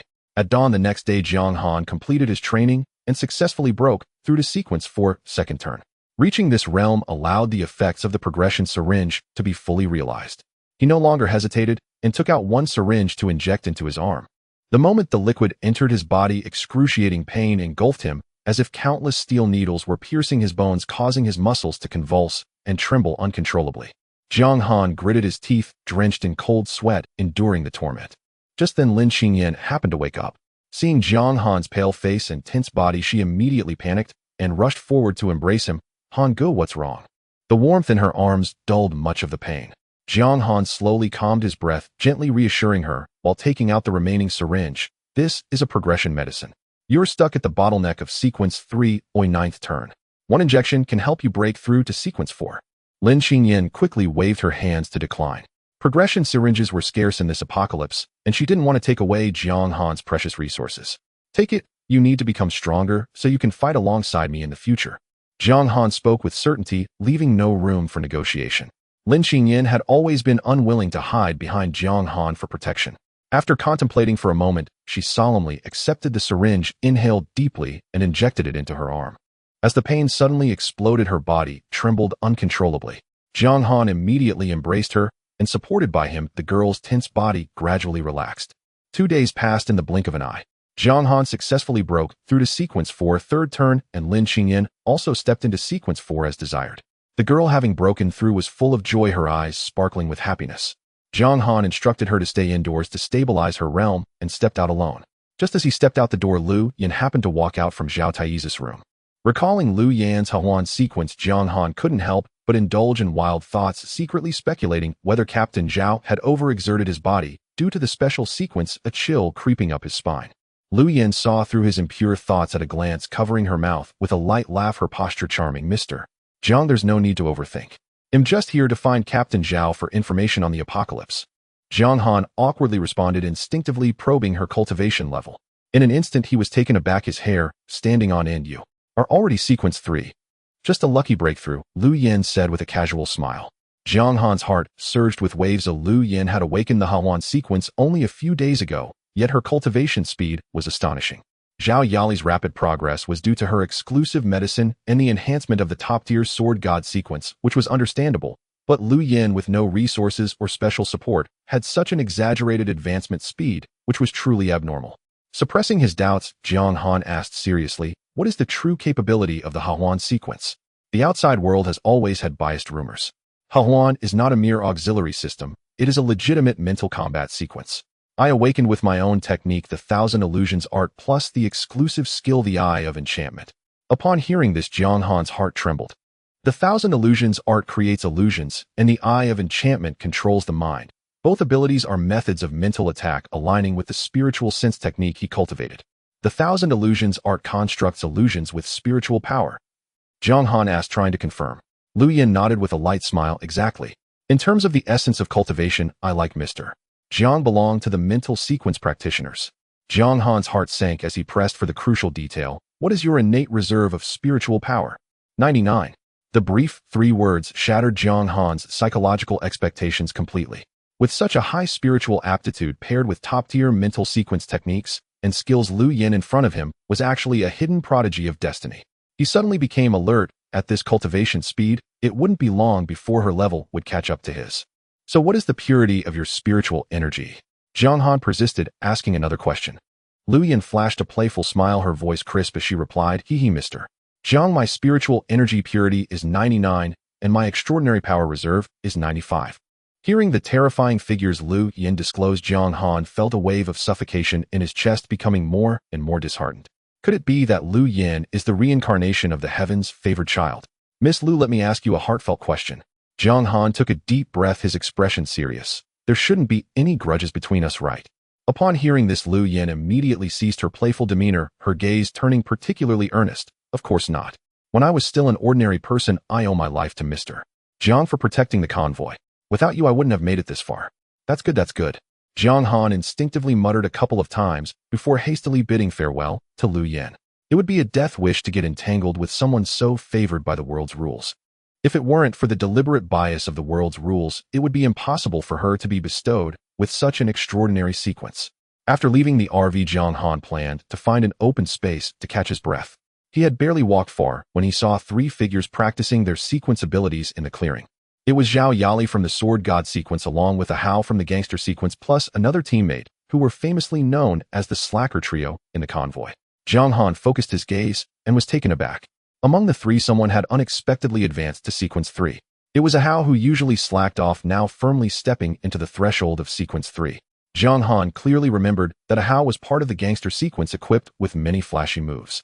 As the 2 assumed their stances to practice, Zhao Yali wasted no time and delivered a punch directly to a Hao's face. Bang! With that punch, a Hao instantly gushed blood from his nose, clutching it in pain and grimacing nearly on the verge of tears. Sister Yali, could you please follow some rules? My sequence skill has a wind-up. Can't you wait until I activate my ability before making a move? Zhao Yali waved her hands apologetically. Sorry, I forgot for a moment. Let's do it again. This time you must remember to wait until I activate my sequence ability. A Hao rubbed his nose, still shaken, and took a deep breath while shouting, I am the left Azure Dragon, the right White Tiger with a fire stick in the middle, stepping into the Brotherhood. Gangster sequence activate. With a booming shout, the exclusive and captivating BGM suddenly played, its rhythm sending shivers down people's spines. At the moment the sequence activated, a Hao's demeanor transformed drastically. His previously lazy appearance vanished, replaced by an air of bravado. In the next second, he automatically donned a floral shirt paired with baggy shorts, flip-flops on his feet, and a gleaming machete materialized in his hand. The magic of the sequence ability lies in such instantaneous transformations. If you're a brother, chop him down. Charge. A Hao swung the machete, fully immersing himself in the role, shouting as he charged towards Zhao Yali, yet behind him was nothing but empty space, not even a single ally. Just as the blade was about to strike Zhao Yali, another dull thud echoed. A Hao was once again hit squarely in the face, collapsing straight to the ground, unable to rise for a long time. Jiang Han couldn't help but roll his eyes from the side, thinking he might have been hiding some big move, but in the end it was just this. Purely a big joke. Jiang Han, come over here. Zhao Yali turned to see him, her eyes lighting up as she hurried over to grab his arm, pulling him towards the clearing. Come train with me. Fighting a Hao is too boring. As sparring with you is much more thrilling. In her eyes, a Hao's fighting ability was no different from that of a waste. Only by battling Jiang Han could she truly hone her skills. Jiang Han reluctantly agreed, deliberately restraining 50% of his strength and not using his spiritual energy, relying solely on his extraordinary power to engage. He was now at sequence 4 third transition, while Zhao Yali was only at sequence 3 third transition, a significant level difference between them. Zhao Yali, fully aware of Jiang Han's power, dared not hold back at all and immediately unleashed her ultimate move. Drawing her long sword, its blade suddenly shone with blinding silver light, transforming into a massive silver greatsword wrapped in a fierce gust of wind, slashing down towards Jiang Han. Just as the giant sword was a foot away from Jiang Han, he slowly raised his right hand, gently pinching with 2 fingers. Clang! The sharp silver greatsword was firmly pinched between his fingers. Jiang Han applied slight pressure with his fingers, and boundless extraordinary power erupted, instantly dispersing all the sword energy from the blade. Before Zhao Yali could recover from her shock, Jiang Han's fingers were already poised right before her heart.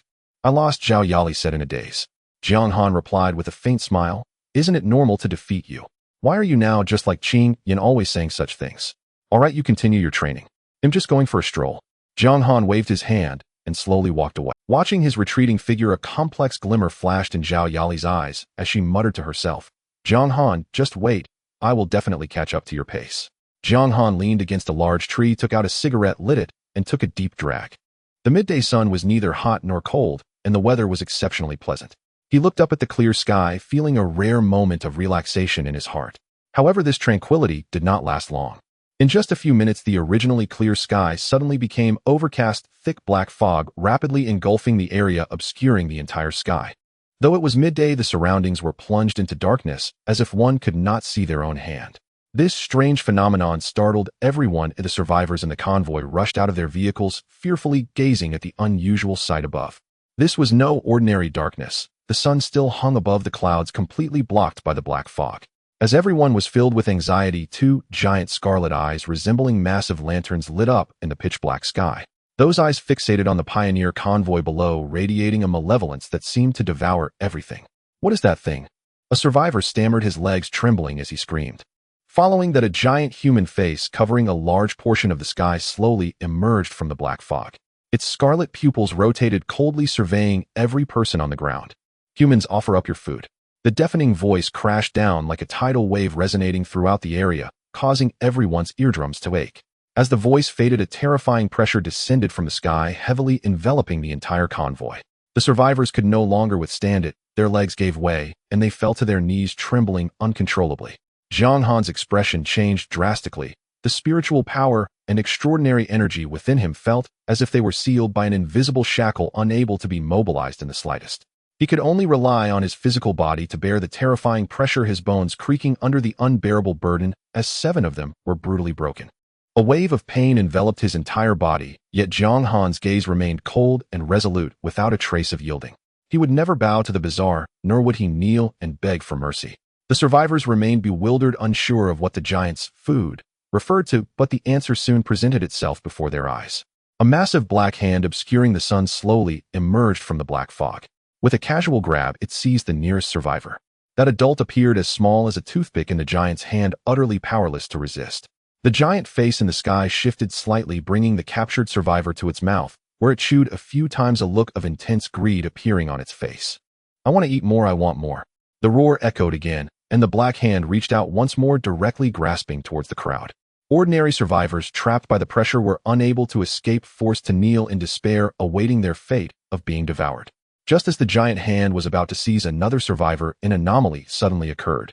Just as the dark giant hand was about to crush all the surviving souls below, a sudden thunderclap resonated through the heavens, piercing the sky and earth. Boom!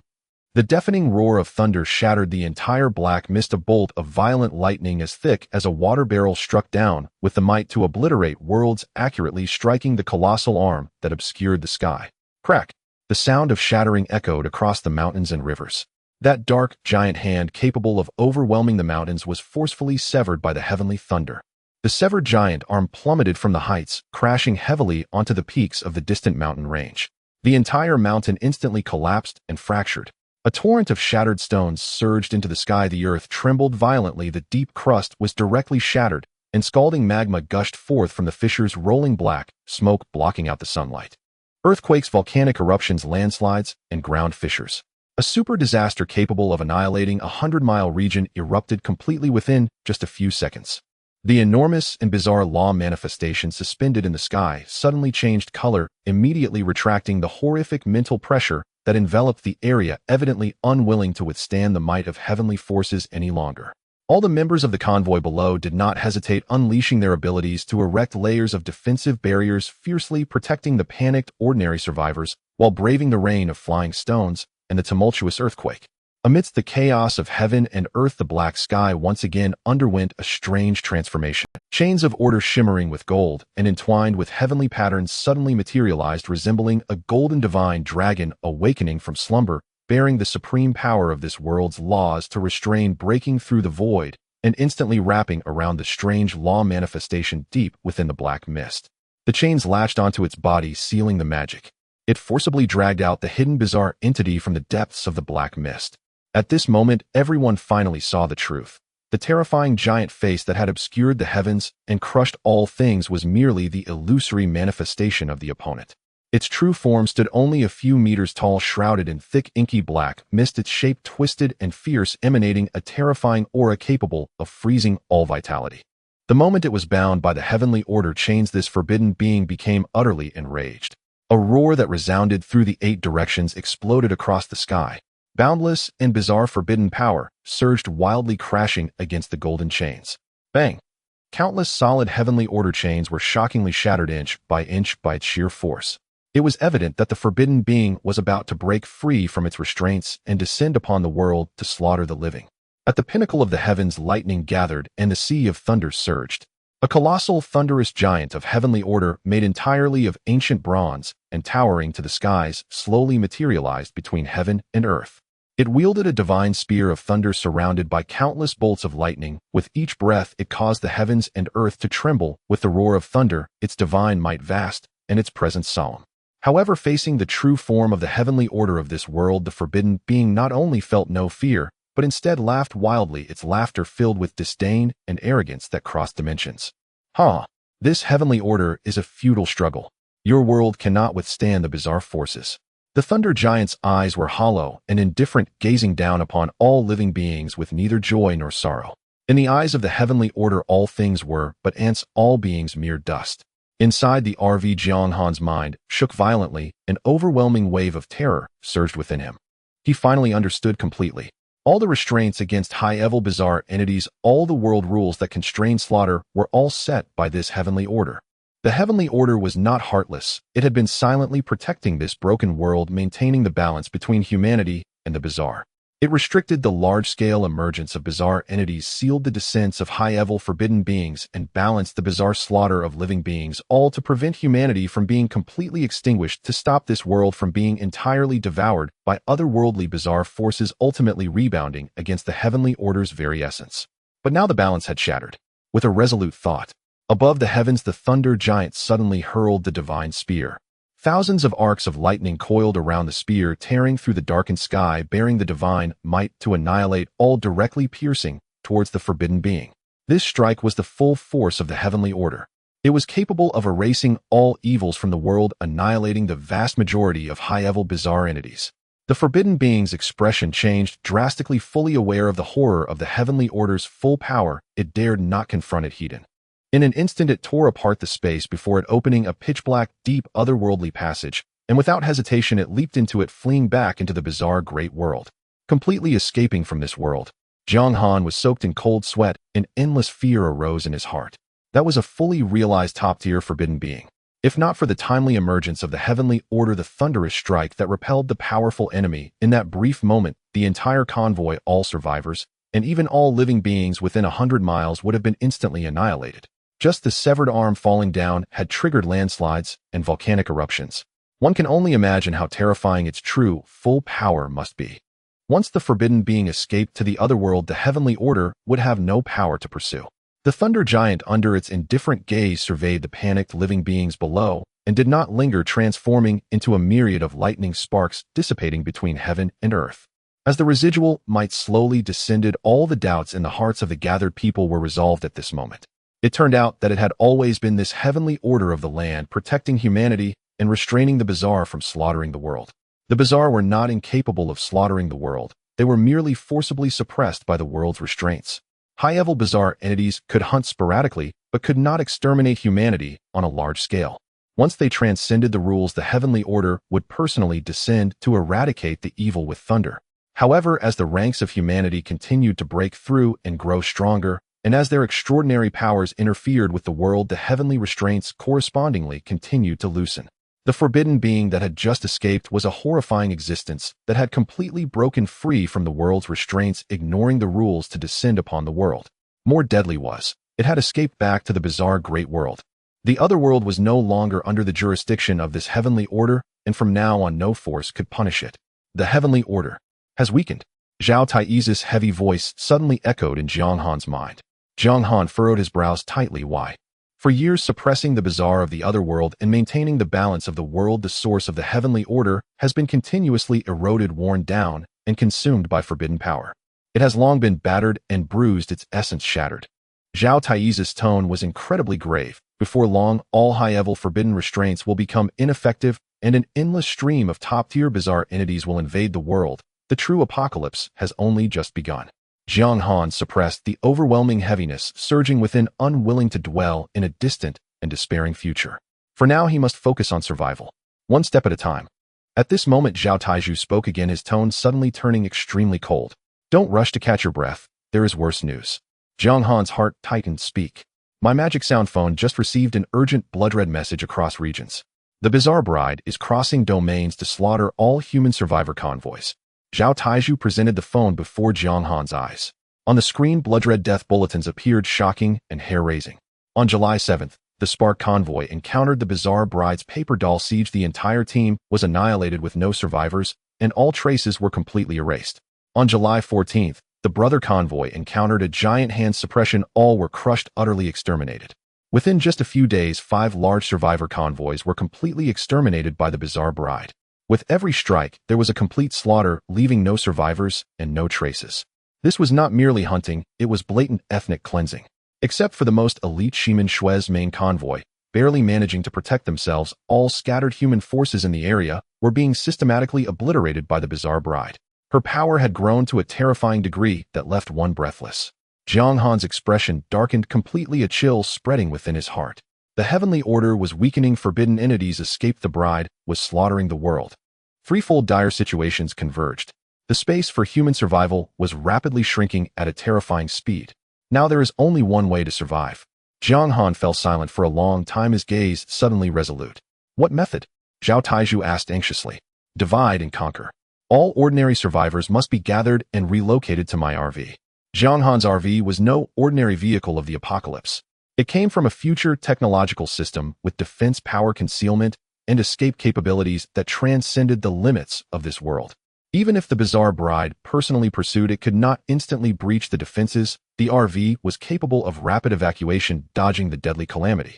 This was the only card for survival at present. Zhao Taiju instantly understood, immediately rushing out of the RV, holding a loudspeaker, his voice echoing throughout the area. Everyone listen. Those who wish to survive, immediately abandon the bus. All who volunteer must transfer to Jiang Han's RV for refuge. Stay or go is voluntary. Time waits for no one. As his words fell, all the surviving souls erupted into a frenzy. Everyone understood the dire situation at hand. No one wanted to remain in an ordinary convoy that could be erased by the Bizarre at any moment. Overjoyed, they quickly streamlined their supplies and rushed towards the luxurious and safe future RV. The second floor of the RV had a spacious storage area capable of accommodating over 70 people for temporary shelter.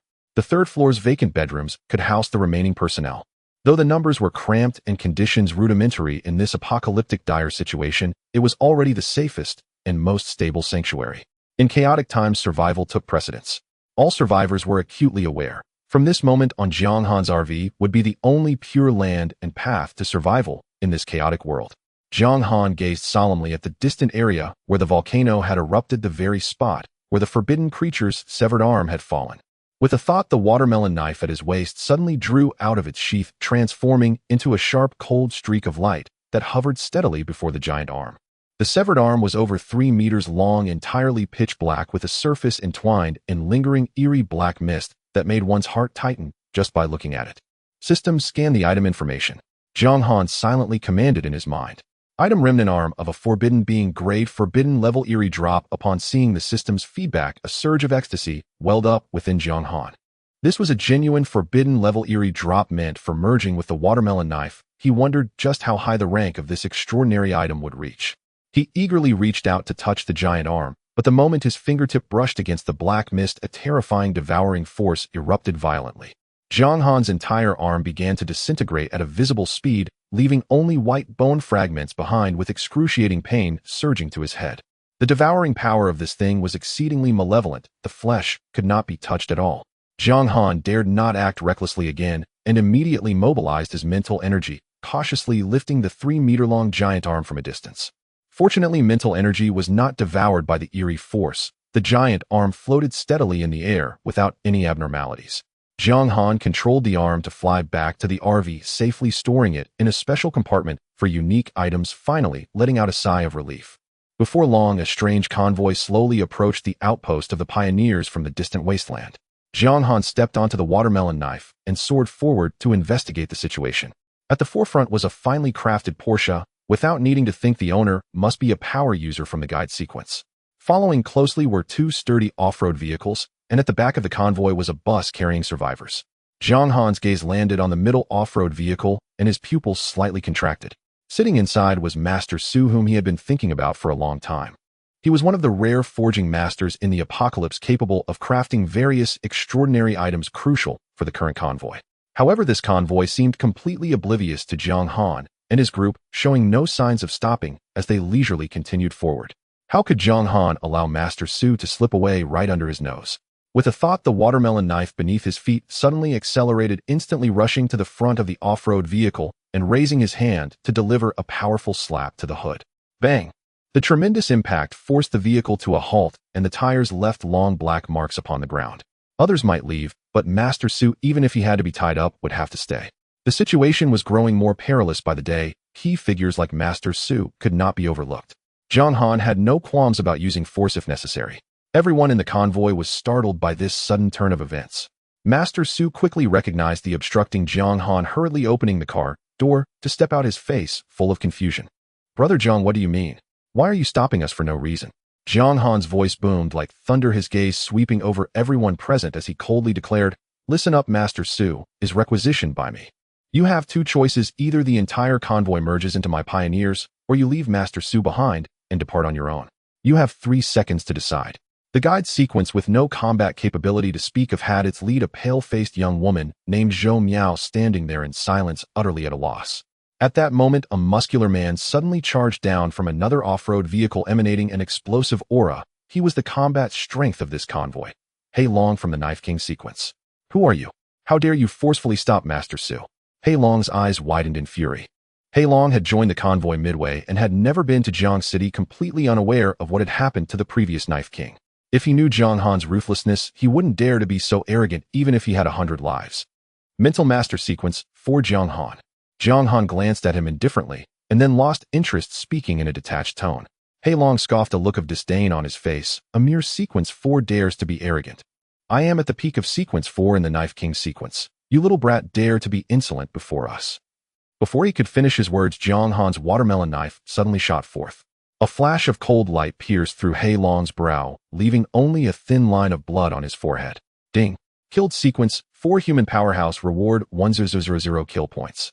Jiang Han was most annoyed by such verbose villains. Rather than listening to their nonsense, it was better to end it with a single strike.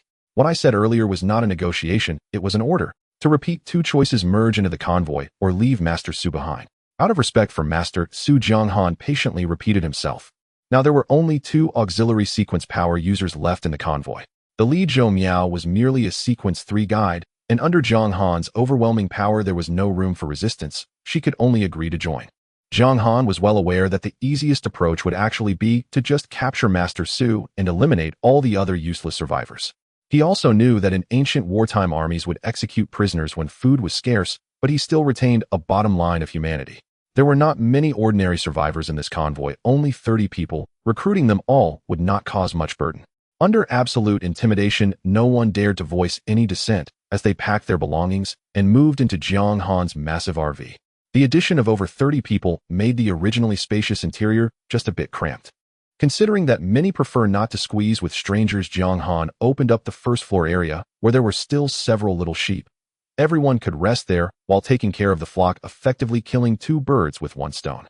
After opening the first floor, the survivors had more options, and many simply chose to sleep directly on the haystack beside the sheepfold. The RV's interior space was already enormous, so-called crowding was only relative. Compared to the previously leaky and rainy bus, the conditions had improved significantly, with each person having about 10 square meters of space, enough for daily living.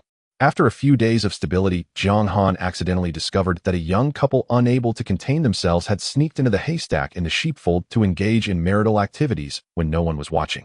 With the first couple leading the way, it quickly spiraled out of control as many survivors followed suit, dragging their partners to secretly slip into the haystack, resolving the concerns Zhao Taiju had previously. Zhao Taiju had previously collected 2 large boxes of condoms piled up in the office, worrying daily about the female survivors accidentally getting pregnant. Now, he could finally stop fretting. The RV continued to traverse the wasteland, but the calm did not last long. On this day, while driving, Jiang Han keenly sensed a large number of eerie auras emerging from behind. They were the advanced troops sent out by the Eerie bride, specifically searching for traces of human convoys. Jiang Han glanced at the rearview mirror and roughly counted. There were as many as 21 Eerie beings, among them a fearsome spirit-level Eerie. These creatures had to be annihilated if they managed to relay the coordinates back to the Eerie bride. It would spell that fearsome spirit-level Eerie was merely at a basic level on par with the white-cloaked masked Eerie encountered previously. Jiang Han did not regard this level as significant anymore. Since they had come knocking on his door, they were simply offering themselves up for kill points. Jiang Han was even too lazy to exit the vehicle as his thoughts moved. The watermelon knife transformed into a streak of light and flew out the window. Cold light flickered continuously, and the 21 Eerie beings were strung together like candied hawthorns, all instantly killed without a single one escaping. The sound of the system echoed continuously in his mind. Killing a fierce spirit-level anomaly, 1/0 kill points. Killing a malevolent spirit-level anomaly, 1/0 kill points. Jiang Han swiftly exited the RV. Bending down to pick something up, he found a fallen item from a fierce spirit-level anomaly and 12 fallen items from malevolent spirit-level anomalies. It was indeed a bountiful harvest. After collecting the anomaly drops, Jiang Han returned to his RV. Now his collection of anomaly drops filled an entire warehouse. Looking at the warehouse full of anomaly drops, a faint smile appeared on Jiang Han's lips. Subsequently, he sought out Master Su. He was a forger capable of crafting extraordinary items ranked at Sequence 4. Master Su, as the saying goes, those who know the times are the true talents. You must have heard the news. The anomalous bride is hunting humans everywhere. Jiang Han replied indifferently. Master Su understood that Jiang Han was interested in his forging abilities and asked, "What do you want me to do?" "Very well." Jiang Han boldly declared, "Help all the sequence holders in our team forge 1 extraordinary item each." Master Su thought for a moment and nodded in agreement. "All right, help me forge." This was the moment Jiang Han had been waiting for. The first items Jiang Han presented were his watermelon knife and the black knife obtained from slaying a tyrant. Let's fuse these 2 knives together first. After that, Jiang Han took out his Doomsday Mecha.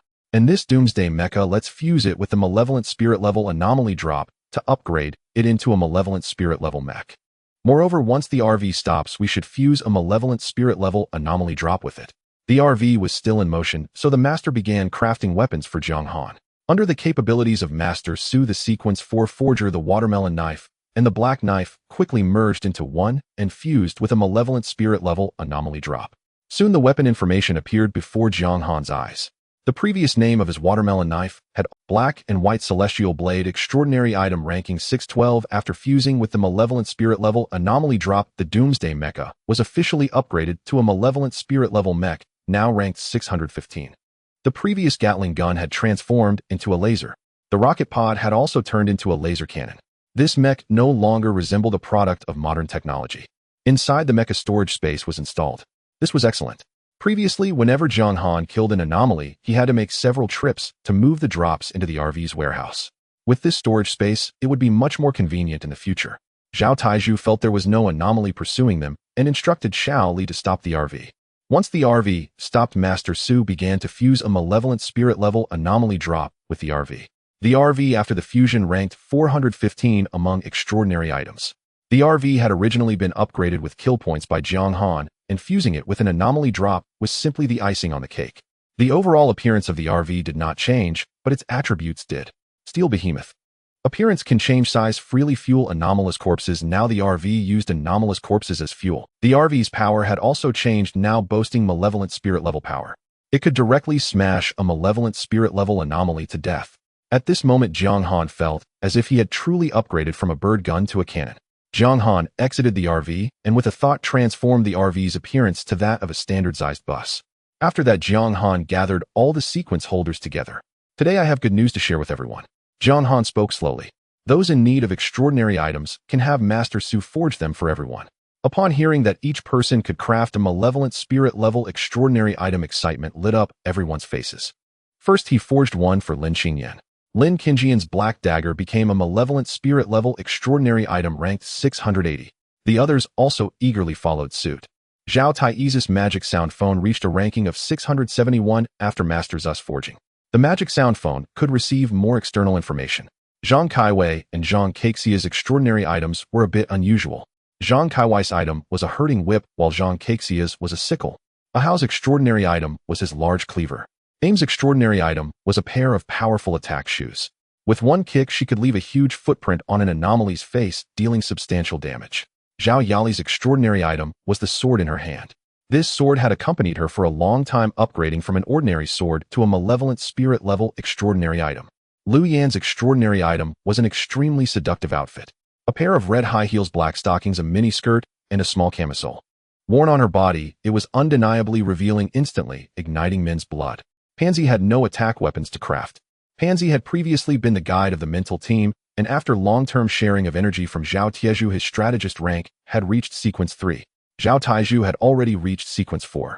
Every guide who joined Jiang Han's team shared in Zhao Tai's guiding energy, so Pansy directly crafted himself a comfortable lazy chair. Pansy laid back completely. Once everyone's extraordinary items were forged, Jiang Han returned to his bedroom. The previously carefree Lin Qingyan was now primping in front of the mirror. Qingyan, you're already beautiful. Without any makeup or a little touch-up will make you even prettier, Jiang Han said sincerely. Hanga, you just like to tease them, not that pretty. Seeing Jiang Han return, Lin Qingyan put down her lipstick and affectionately threw herself into Jiang Han's embrace. In this apocalypse, it's truly wonderful to have Han go by my side. Lin Qingyan spoke softly. After indulging in sweet moments with Lin Qingyan for a while, Jiang Han began to check his kill points. The total was 350000. Jiang Han directly exchanged for 3 advanced syringes. He handed one of the advanced syringes to Lin Qingyan. Upon seeing the advanced syringe, Lin Qingyan's face lit up with a smile. Darling, you're so wonderful. She gently kissed Jiang Han's face and then went to use the advanced syringe. Jiang Han exchanged another 1200 kill points for 2 perfect level sequence syringes. He walked into Bai Ling and the others' dormitory and knocked on the door. Zhang Caixia opened the door. The 3 of them were watching a TV drama. Since obtaining the extraordinary item television, it had become their sole hobby. Jiang Han handed the azure sequence syringe to Bai Ling. Boss Jiang, you're too kinda, thank you so much. Bai Ling looked at her 2 sisters who had awakened their sequences, and she yearned to become a sequence powerhouse, a wish that was finally realized today. Bai Ling was beaming with joy, holding the perfect grade sequence injection, looking for a place to prepare for the injection breakthrough. Jiang Han did not disturb her and turned to walk towards Zhao Yali's residence. He knocked on the door, which was opened by Zhao Yaqin. Previously, this house was occupied by Lin Qingyan, Zhao Yali, and Zhao Yaqin. After Lin Qingyan became Jiang Han's girlfriend, she moved out of the dormitory and lived with Jiang Han. Now the house was left with just the Zhao sisters. So it's Mr. Jiang. Zhao Yali heard the noise and hurried over to warmly welcome Jiang Han into the house. I came today looking for Yaqin. Jiang Han stated straightforwardly. Upon hearing that Jiang Han was here for her sister and not for herself, Zhao Yali inexplicably felt a wave of disappointment. Jiang Han took out the Azure Perfect Grade sequence injection from his body and directly handed it to Zhao Yaqin. Yaqin, this is for you. Zhao Yaqin looked at the injection in her hand momentarily at a loss, glancing nervously between her sister and Jiang Han, unsure of what to do. Mr. Jiang, this is too precious, I cannot accept it. You silly girl, Mr. Jiang specially gave this to you, just accept it with peace of mind. Zhao Yali affectionately patted her sister's head, softly speaking, and then urged, hurry up and use the sequence injection. Don't let Mr. Jiang's goodwill go to waste. Okay, sister. Zhao Yaqin carefully held the azure injection, found a quiet room, and immediately began the injection. Only Jiang Han and Zhao Yali remained in the room. Zhao Yili pulled Jiang Han to sit on the sofa and poured him a glass of water. She secretly gazed at Jiang Han's handsome face, her heart racing uncontrollably. She did not know when it started, but she had quietly fallen for Jiang Han. At this moment her cheeks were flushed, her heart was filled with 1,000 words, yet she could not utter a single complete sentence. Jiang Han noticed something was off with her and gently touched her cheek. Yili, what's wrong? Your face is so red, are you sick? I. Zhao Yili stammered, unable to say a complete sentence for a long time. Jiang Han genuinely thought she was unwell and said, if you're sick then rest well. He'll come back to chat another. After saying that, Jiang Han stood up and left the Zhao sisters' dormitory. With everything handled, Jiang Han planned to inject himself and break through to a higher realm. Back at his place, Jiang Han did not hesitate and immediately injected a sequence advancement injection, having already injected several times before. His body had long since adapted to the medication. This time he felt almost no pain at all. Jiang Han sat quietly in the room, waiting for the breakthrough to the next realm, aiming for sequence 4 transformation. Soon 2 waves of breakthrough energy came in succession.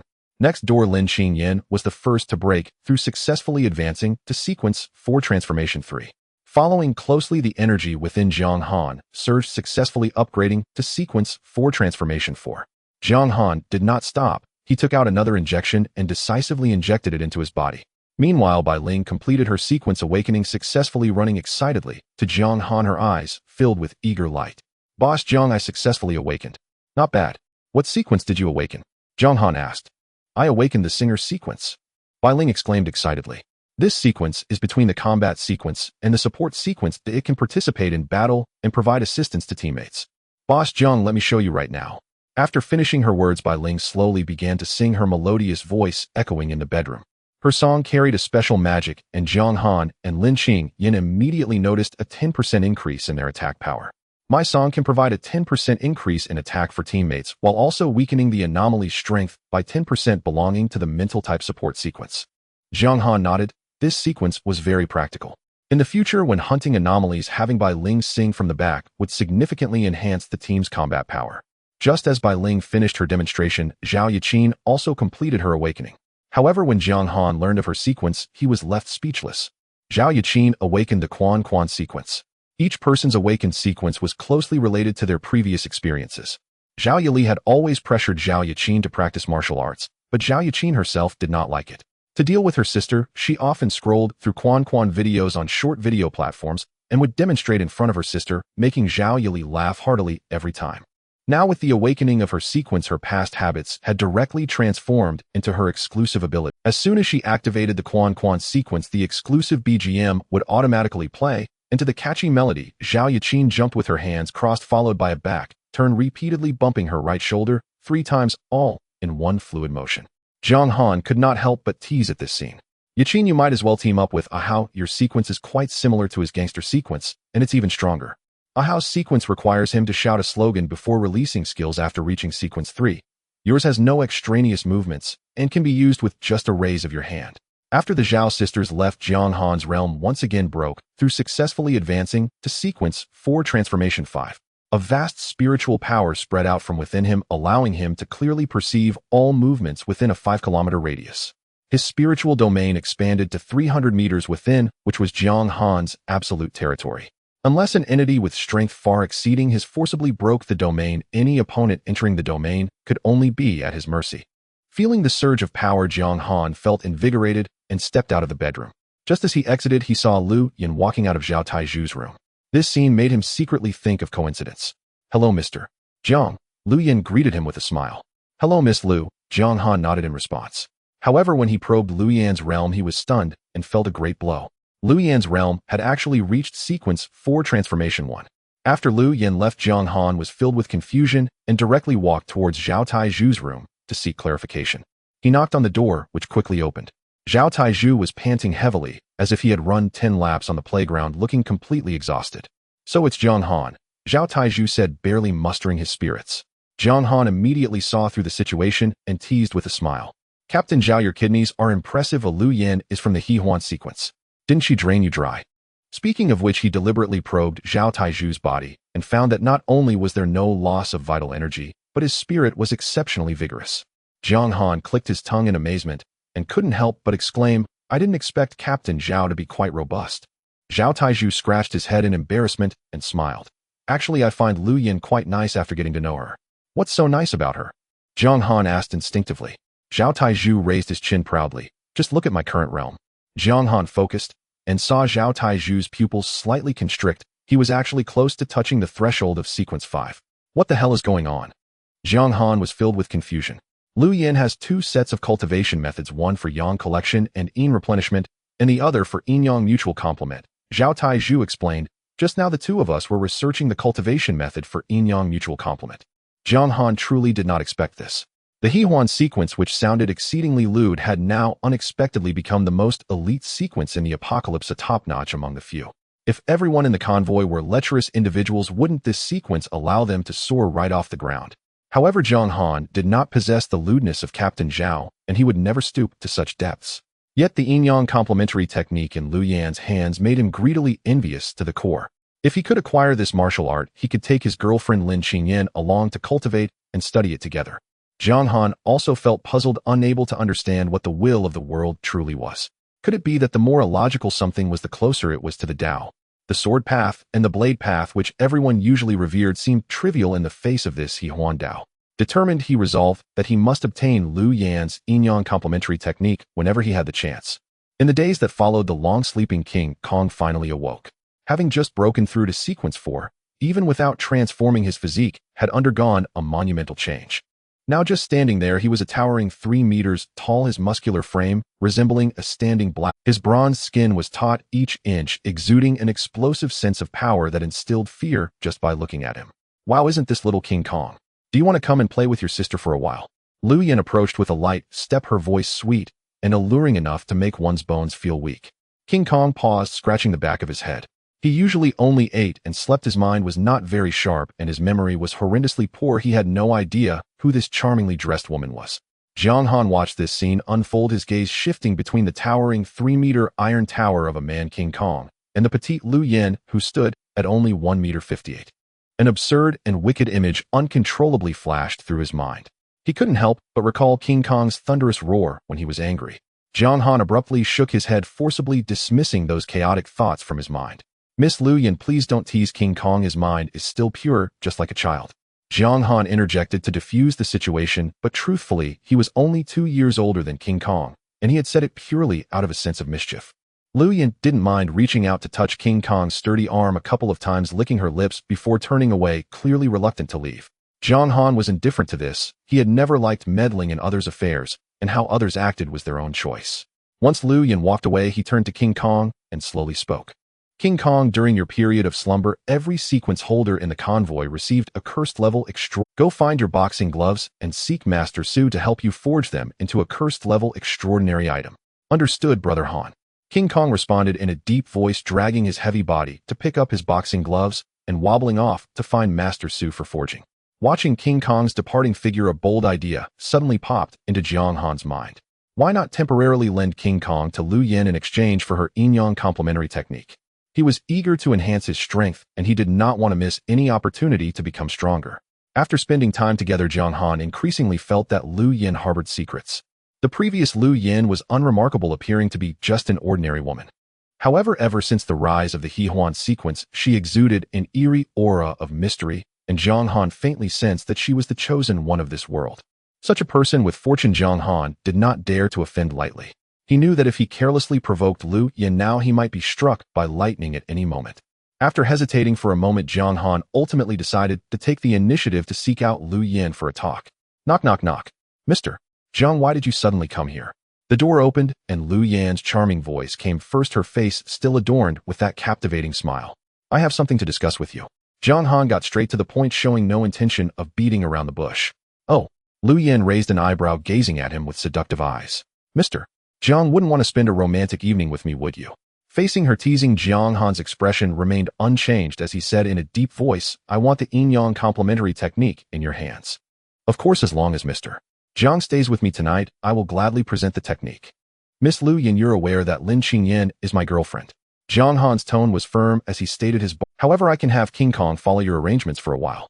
Upon hearing King Kong's name, Lu Yan's smile instantly brightened, and she nodded in agreement. It's a deal. Soon Lu Yin fetched paper and pen, swiftly scribbling down a simplified version of the technique and handing it to Jiang Han. This is the simplified version of the yin-yang complementary technique. She reminded him with a light laugh. I know. Jiang Han accepted it calmly. The sequence martial arts in the apocalypse have rule restrictions. No one can write the complete version, and at most only a simplified version can be left. He had already tried this and was well aware. His goal was originally this simplified version of the technique. At the moment he obtained the technique, Jiang Han felt immensely pleased, wishing he could return immediately and cultivate together with Lin Qingyan. As for King Kong, he merely gave a simple instruction. King Kong during this time studied the technique with Miss Lu Yen. She has top-notch martial arts, so make sure to learn well. Understood, Brother Han, I will follow your lead. King Kong replied honestly. Jiang Han did not feel that what he was doing was inappropriate. The yin-yang complementary technique was inherently powerful, and Captain Zhao had reached the pinnacle of sequence for relying on this technique.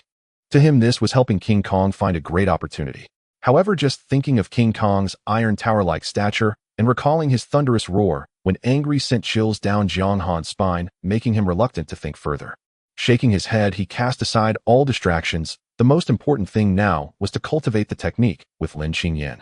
Jiang Han quickly walked into the bedroom and immediately saw Lin Qingyan resting. He stepped forward and pulled her into his embrace. Lin Qingyan, caught off guard, blushed instantly. Qingyan, take a look at what I brought back for you. Jiang Han handed over the technique in his arms, his tone serious. I specially requested this so we can cultivate together. As Lin Qingyan received the technique, she was certain that what Jiang Han had brought back was extraordinary, but as she flipped open the pages, her face grew increasingly red and her ears burned. Brother Han, you're so naughty. She glared at Jiang Han with a playful pout, unable to resist, asking honestly, where did you get this technique? Lu Yan gave it to me. Jiang Han answered truthfully. Upon hearing Lu Yan's name, the smile on Lin Qingyan's face instantly vanished, her expression falling as her eyes widened in displeasure. Did I not tell you not to interact with Lu Yan? Jiang Han hurriedly explained the details of the transaction, and after listening, Lin Qingyan's tense little face relaxed, bursting into laughter. Brother Han, I knew you were the worst. I can't believe you thought of such a method. As night deepened, the two stopped saying much and began to cultivate according to the simplified version of the yin-yang complementary technique. A quiet night passed. As the first rays of morning light streamed through the window into the room, Jiang Han suddenly opened his eyes, his face filled with disbelief. He looked inward and his realm had surprisingly broken through to sequence 4-6. In shock, he quickly glanced at Lin Qingyan beside him, who had just woken up, her aura also stabilizing at sequence 4-6. Jiang Han instantly understood the extraordinary nature of this technique. The yin-yang complementary technique not only accelerated cultivation, but also forcibly equalized the realms between partners, synchronizing both their strengths. Frustration surged within him, and he couldn't help but slap his thigh.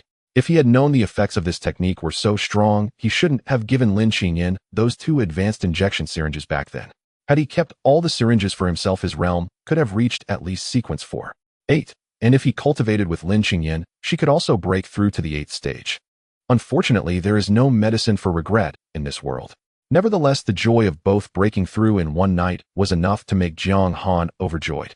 After breakfast, Lin Qingyan expressed her intention to visit Zhao Yali and the others. She hadn't seen her close friend for days and missed her dearly. Jiang Han stepped out of the RV alone, seeking some fresh air. He settled on a large rock, drawing the black and white blade from his waist, his fingers caressing the blade with tender affection. Recalling the past, this blade was once nothing more than an ordinary watermelon knife.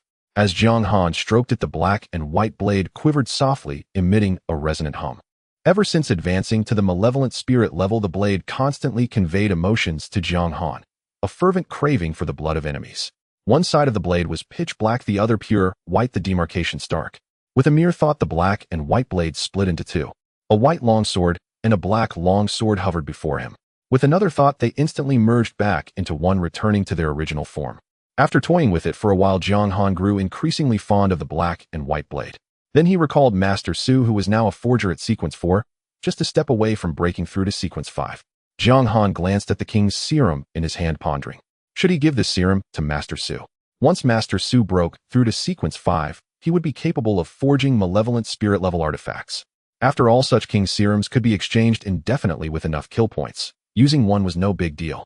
This particular serum was looted from the body of the slain Overlord Blade.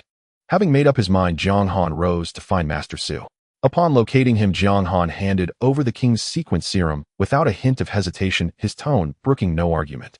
Master Su used this serum first and break through to sequence 5 as soon as possible.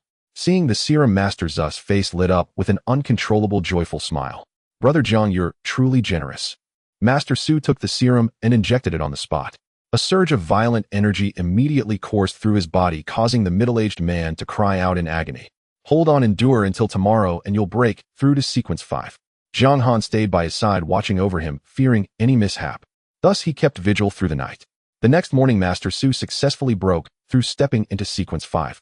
He clenched his fists and waved them excitedly, his voice brimming with emotion. Finally, sequence 5. Alright, don't get too carried away. Help me continue forging this black and white blade. Jiang Han casually tossed a malevolent spirit-level artifact to Master Su. A Swana horn confiscated from the black-clad anomaly earlier. Sure thing. Master Su caught it promptly and immediately began forging the black and white blade for Jiang Han. After a session of enhancement, Jiang Han's black and white blade successfully advanced to a malevolent spirit-level artifact. The artifact ranking settled at 456th place, with armor penetration at 100 and corrosion attribute also at 100. Beyond that, the black and white blade inherited the Swana's unique ability. With a thought, the black and white blade instantly expanded to over 100 meters. Previously, the 100-meter blade was merely a phantom formed by spiritual power lacking substance. But now this 100-meter blade was a solid, tangible entity. The black and white blade had gained the ability to freely expand and contract. In the future, when executing the blade splits the mountain technique, Jiang Han could instantly switch from the watermelon knife to this solid longsword. Then he would overlay a phantom slash formed from spiritual power and finally infuse it with his own transcendent force to create a blade aura. This triple-layered attack would surely give any anomaly a tough time. With a thought, Jiang Han reduced the black and white blade to its normal size. With a sharp clang, the blade sheathed itself precisely. Some sequence holders possessed dimensional spaces to store weapons, but most preferred to carry their arms on their person. This was the heartfelt devotion every sequence holder had for their weapon. With matters settled, Jiang Han bid farewell to Master Su and left the forging chamber. Upon stepping out, he encountered Liu Yin and Jin Gang. The three-maternal Jin Gang held the 1.50 m Liu Yin in his arms, his face beaming with simple, honest joy. Liu Yin leaned against him, her cheeks flushed. Despite Jin Gang's usual simple-minded appearance, he was surprisingly astute in matters of the heart. He cradled Liu Yin with utmost care, gently stroking her, as if handling his most cherished treasure. Spotting Jiang Han approaching, Jin Gang spoke with genuine sincerity. Brother Han, you're truly wonderful, always looking out for me. I love Yin Yin so much. I thought you were too naive to understand anything. I'm glad you're happy. Jiang Han responded instinctively. Liu Yin, nestled in Jin Gang's arms, spoke in a coquettish tone. Mr. Jiang, little Jin Gang is really wonderful. He gives me a feeling no other man can. From now on, I'll be with little Jin Gang and ignore those other lousy men. Congratulations to both of you. I have things to attend to, you two carry on. With that, Jiang Han turned and walked away. Jin Gang hoisted Liu Yin onto his shoulder and strode into her bedroom. Previously, Jin Gang had moved into Jiang Han's RV and shared a room with Old Wang. It seemed Old Wang would now have to live alone. Jiang Han didn't dwell on it. He returned to the RV to find Lin Qingyan and continue studying the yin-yang complementary art. After practicing, they discovered that the second use of the art was far less effective than the first.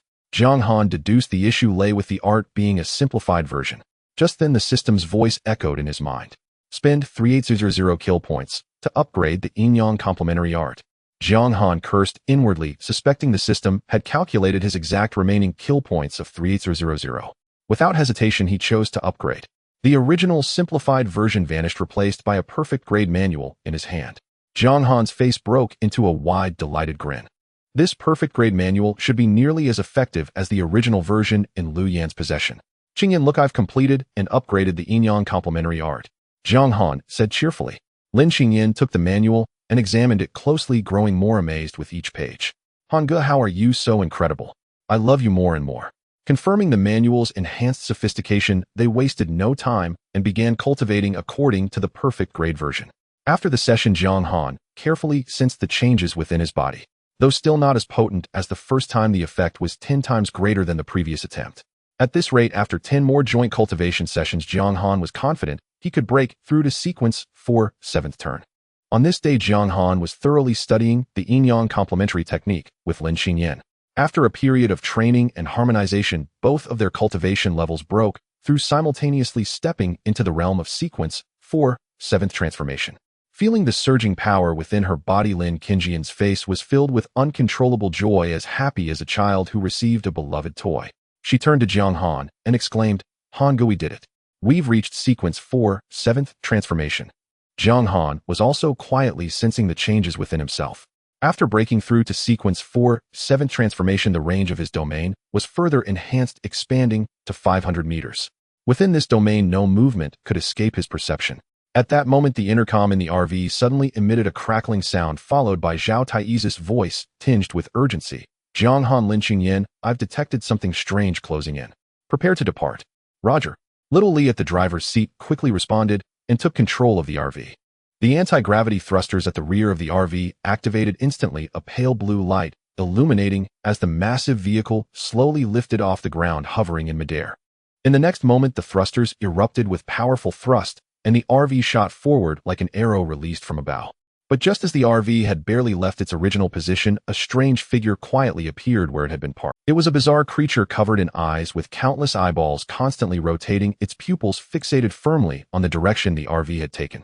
Once it locked onto its target, the multi-eyed creature moved swiftly, followed closely by 20 others clad in black robes and wearing pale masks, creating an ominous sight.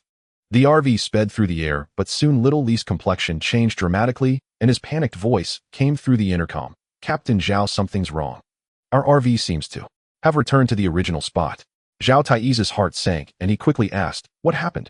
We clearly rushed out far, but the scenery outside is all places we've passed before. We're stuck in a loop. Little Li looked at the repeating images outside, cold sweat beading on his forehead. Zhao Taiju furrowed his brow, tightly filled with confusion, and said solemnly, could it be that we have stumbled into a strange illusion, or has the enemy unleashed a ghost domain? For a moment, he couldn't think of a solution, so he immediately reported the situation to Jiang Han. Upon hearing the news, Jiang Han's eyes narrowed, preparing to break this strange confinement himself. But just as he was about to move, a blinding red light suddenly shot up from inside the RV, floating into the air. Jiang Han's gaze shifted slightly as he recognized this aura. It was Lu Yan.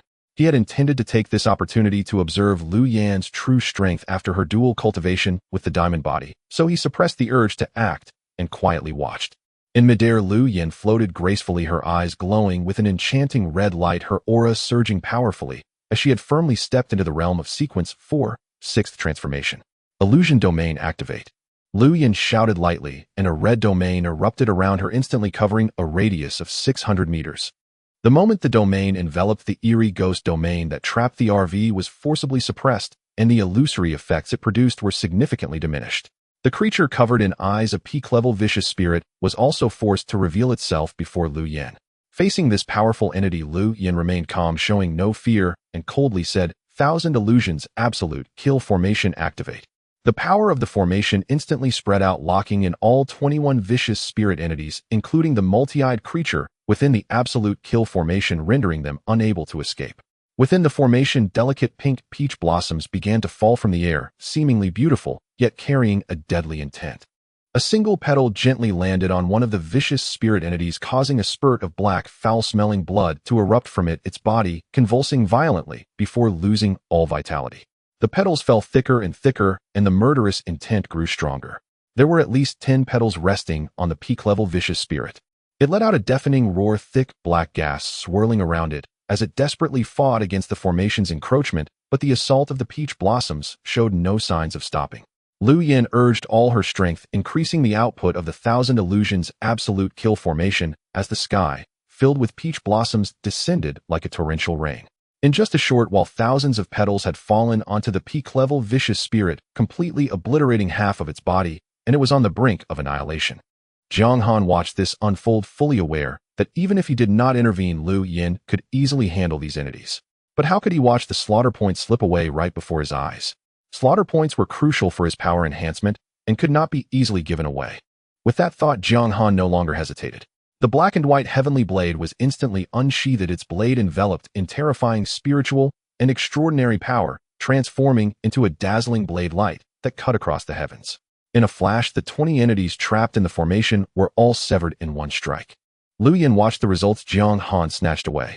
However, she did not mind these at all, only a faint smile appearing at the corner of her mouth as she transformed into a red light and turned to find her little diamond body. The drops from the 21 vicious spirit entities were picked up by Jiang Han and placed in the RV's storage. Ding! Successfully killed 20 vicious spirit entities. Slaughter points credited. The system's prompt echoed in Jiang Han's mind, bringing him instant joy as he quickly murmured to open the system panel. Upon seeing the number of slaughter points on the panel, Jiang Han was momentarily stunned, then his face broke into an ecstatic smile. A full 2 million slaughter points. Jiang Han was grinning like a child, his heart racing with excitement as he yelled internally, "Exchange, immediately exchange." Without any hesitation, he directly used the slaughter points to exchange for the advancement syringes. For the king's syringe worth 200,000 slaughter points, he exchanged for 9 at once. After doing all this, Jiang Han turned to Lin Qingyan beside him and said, "Qingyan, I have gained some insights in my cultivation recently and need to go into seclusion for a week. During this time, you don't need to worry about me. Just arrange your time freely." "Okay, Han, go." Lin Qingyan obediently nodded like a well-behaved child. Upon hearing that Jiang Han would be in seclusion, she did not disturb him and smiled, saying, "I'll go find Yali and the others to play. You focus on your cultivation." After saying that, she turned to find Zhao Yali and the others. Inside the RV, Jiang Han remained alone, wasting no time as he took out the king's syringes he had exchanged for and began to inject them into himself. With 2 syringes of the advancement serum, Jiang Han successfully reached sequence 4, 9th trance. The moment the king's potion entered his body, excruciating pain swept over him, as if his meridians were being burned by raging fire. Yet Jiang Han had long been accustomed to such pain, gritting his teeth and enduring it. Days passed, and 1 week flew by. After completing all 9 syringes of the king's potion, the intense pain faded, replaced by an unprecedented surge of power. As Jiang Han felt the rising levels of his cultivation, the sequence level soared, ultimately stabilizing at sequence 5, 8th transformation. Jiang Han's right arm had also regrown. An uncontrollable joy surged within him, and he nearly laughed out loud. What so-called favored child of heaven in the face of his system's advantage was utterly insignificant. At this moment, Jiang Han's confidence peaked. With a thought, he flickered and instantly used teleportation, appearing on the roof of the RV. He spread out his spiritual sense with all his might, and the range of his perception instantly extended to 10 kilometers. All movements within this radius were clearly reflected in his mind. In the next moment, Jiang Han activated his domain and centered on himself. The domain rapidly expanded outward, encompassing a full 3,000 meters, all under his control. In this domain, he was the sole master. Jiang Han raised his hand and gently tore at the void in front of him. With a crisp sound, the solid void was easily ripped open, revealing a pitch-black rift. Through the rift, Jiang Han clearly saw a survivor convoy frantically fleeing on the other side, suffering heavy casualties, with half of the people already dead at the hands of the Eerie. With a step forward, Jiang Han directly entered the void rift, instantly appearing above this convoy. His intention was not to save anyone, but rather, after his dramatic power increase, he felt a need to find some opponents to test his current true strength. But upon seeing the situation below, Jiang Han immediately lost interest. The strength of this convoy was pitifully weak. The only man in the convoy who had reached a combat sequence had a cultivation level of only sequence 4 and had already been slaughtered by the Eerie. Only 5 vicious spirit entities were pursuing them. Such opponents were no longer suitable for testing his sequence 5 strength. Jiang Han shook his head and casually struck downwards with his palm. A tremendous force coalesced into a gigantic golden palm print, crashing down. With a thunderous boom, the 5 vicious spirit entities were killed before they could even let out a scream. After dealing with the Eerie's, Jiang Han didn't even glance at the terrified survivors below, as such opponents were simply too dull. Ding. Killed 5 vicious spirit entities. Slaughter points 400,000. The cold system prompt rang out as expected. The young man leading the convoy, recovering from his shock, rushed out, knelt on both knees in front of Jiang Han, and shouted excitedly, "Thank you, sir, for saving us. Such great kindness is beyond words." Jiang Han's expression was indifferent, not even sparing a glance at the other as he stepped forward and once again entered the void rift, disappearing in the blink of an eye. Moments later, Jiang Han returned to the resting point of the RV. At this time, the convoy had just stopped to rest, and many surviving team members had come out of their RVs to get some fresh air, gathering in small groups to chat. Jiang Han casually scanned the crowd, and his gaze unintentionally landed on a young man. Upon seeing him, his pupils suddenly constricted and his eyes widened in shock. Behind the young man floated a semi-transparent shadow. The shadow's outline was hazy, but it was vaguely recognizable as a monster with a long tongue hanging down, licking the young man's neck repeatedly. The Eerie face bore a hint of unusual pleasure, as if savoring some exquisite delicacy. Jiang Han rubbed his eyes vigorously and looked again. The Eerie shadow was still clearly visible, not an illusion. He instantly recalled what Qian San had told him before. After breaking through to sequence 5, cultivators gained the ability to perceive higher-dimensional beings. However, if such beings deliberately concealed themselves, ordinary low-dimensional people would not be able to see them. This scene instantly made Jiang Han's mood grow heavy. Without a doubt, this was a terrifying and forbidden existence. It had silently blended in with the group of survivors accompanying them day and night, yet not a single person noticed anything unusual. It wasn't that the people were not vigilant enough, rather they were all still trapped in a lower dimensional realm, unable to perceive the lurking strangeness with their mortal eyes. Only when Jiang Han broke through to Sequence 5 did his vision transcend its shackles, allowing him to catch a glimpse of a corner of the higher dimensional world. The image was hazy and indistinct, yet he could clearly see the forbidden existence hidden within the group. The thought of this terrifying entity hovering near him daily sent chills down Jiang Han's spine, leaving him restless. He pondered for a long time, his brow furrowed tightly. With the current strength of the group, they were utterly powerless against the forbidden existence. The level and power of the entity surpassed anything they could contend with. Jiang Han decided to suppress this anxiety for the time being and not dwell on it further. Fortunately, this forbidden existence was firmly restrained by the rules of the universe and could not act against the survivors for now, though everyone was still safe. Calming his mind, Jiang Han quickly found Master Su. He took out the evil spirit-level mech he possessed and got straight to the point, asking Master Su to upgrade it to the fierce spirit level. In addition, Jiang Han also entrusted his RV to Master Su for modification and upgrade. After the modifications, the fierce spirit-level mech's ranking skyrocketed to 418, and its overall defense experienced a qualitative leap. The weapon was changed to an energy pulse cannon and a rapid-fire pulse gun, relying on compressed light beams to unleash attacks that carried a violent electromagnetic shock upon impact. However, the mech's exterior no longer retained its former cold metallic texture.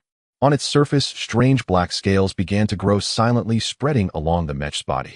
Each scale twitched slightly, as if the mech had acquired a semblance of life. Jiang Han drew the black and white celestial blade and struck down fiercely against the mech's shell.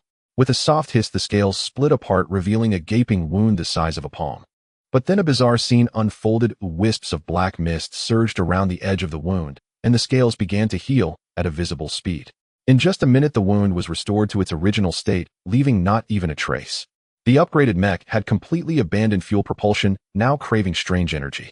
A sense of hunger emanating from the depths of the soul coursed through Jiang Han's nerves and into his mind. The mech yearned for strange blood and sought to consume bizarre bodies to nourish itself. In terms of single-target explosive lethality, this strange mech was far inferior to the black and white celestial blade in Jiang Han's hand. However, if used as a defensive type of equipment, its self-healing ability and resistance to strangeness were exceptional, making it adept at large-scale extermination of lower-level anomalies. Meanwhile, the modification of the RV was also completed successfully. Master Su integrated the head of a fierce spirit-level anomaly into the core of the RV. Once the modifications were finished, the RV's ranking soared to 313, and an independent consciousness formed within its interior. The RV's speed surged, becoming 10 times faster than before. With this consciousness, the driver Xiao Li could finally lighten his burden. He only needed to give commands, and the RV would drive itself automatically. Jiang Han looked at this soft consciousness and casually named it Dumpling. After the modifications, there were still 20 fierce spirit-level anomaly drops remaining. All the sequencers in the RV rushed to Master Su, eager to upgrade their own strange items. Bai Ling crafted a fierce spirit-level item in the shape of a guitar, allowing her to sing while activating her sequence abilities. With this item, her singing could enhance her side's combat power by 20 while weakening the strangeness by 20. The only drawback was its ineffectiveness against anomalies 2 levels higher than herself. Zhao Yakin, on the other hand, created a fierce spirit-level item resembling a basketball. Looking at the brand new equipment, everyone wore smiles of joy, unable to contain their excitement. After a simple lunch, some stayed in the RV to rest, while others went outside for a leisurely drive. At that moment, Zhao Tai's face suddenly turned pale as he shouted sharply, "Dumpling, leave this place immediately. Evacuate at full speed." The people wandering outside hadn't reacted yet, but the sequencers' faces changed drastically as they rushed towards the RV like madmen. A few ordinary people were a step too slow and couldn't board in time. Zhao Taiju was already in a state of panic. At the critical moment of life and death, he had no choice but to abandon them. The RV's engine roared and instantly erupted with terrifying speed, breaking through the air and creating a deafening sonic boom. However, ahead, a scarlet light curtain appeared out of nowhere, and the RV crashed into the red light. Boom. The violent impact jolted the vehicle, which was then forcefully pushed back 5 meters by a tremendous force. The strange bride had arrived. She descended like a phantom, hovering in midair. Her scarlet wedding gown fluttered in the wind, red embroidered shoes hung midair, and a heavy red veil obscured her face. A pair of thin blackened hands were exposed with nails sharp as blades, surrounded by billowing black mist exuding a suffocating chill. Inside the RV, everyone's faces were grave and serious. The 5 survivors who failed to board couldn't even scream before being swallowed whole by the strange bride vanishing without a trace. The appearance of the strange bride was completely unexpected, so quick that no one had time to react. Lu Yin immediately activated her ability, unfolding a 600-meter domain. Under the protection of the domain, the suffocating sensation from the strange bride eased somewhat for her, however, the strange bride's domain encompassed over 30,000 meters, pressing down like a towering mountain. The edges of Lu Yan's domain continually cracked on the verge of complete collapse. Gritting her teeth, Lu Yan activated her trump card, and the 1,000 illusion kill formation erupted. Countless peach blossom petals imbued with sharp, killing intent swept toward the strange bride. The strange bride merely waved her hand casually. The moment the petals touched the black mist, they melted away like ice and snow, all vanishing. In the next instant, she struck down with a palm. The terrifying force crashed down, shattering Lu Yan's domain.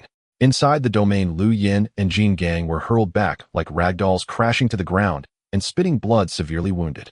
From the moment the strange bride appeared, Jiang Han chose not to activate his domain. He understood that in the face of such a high-dimensional anomaly, activating a domain would be tantamount to self-humiliation, simply wasting mental energy. Jiang Han's expression turned as cold as ice. Now he was at the late stage of Sequence 5, yet before the strange bride, he still felt a profound sense of helplessness. The life levels of both sides were simply not in the same dimension.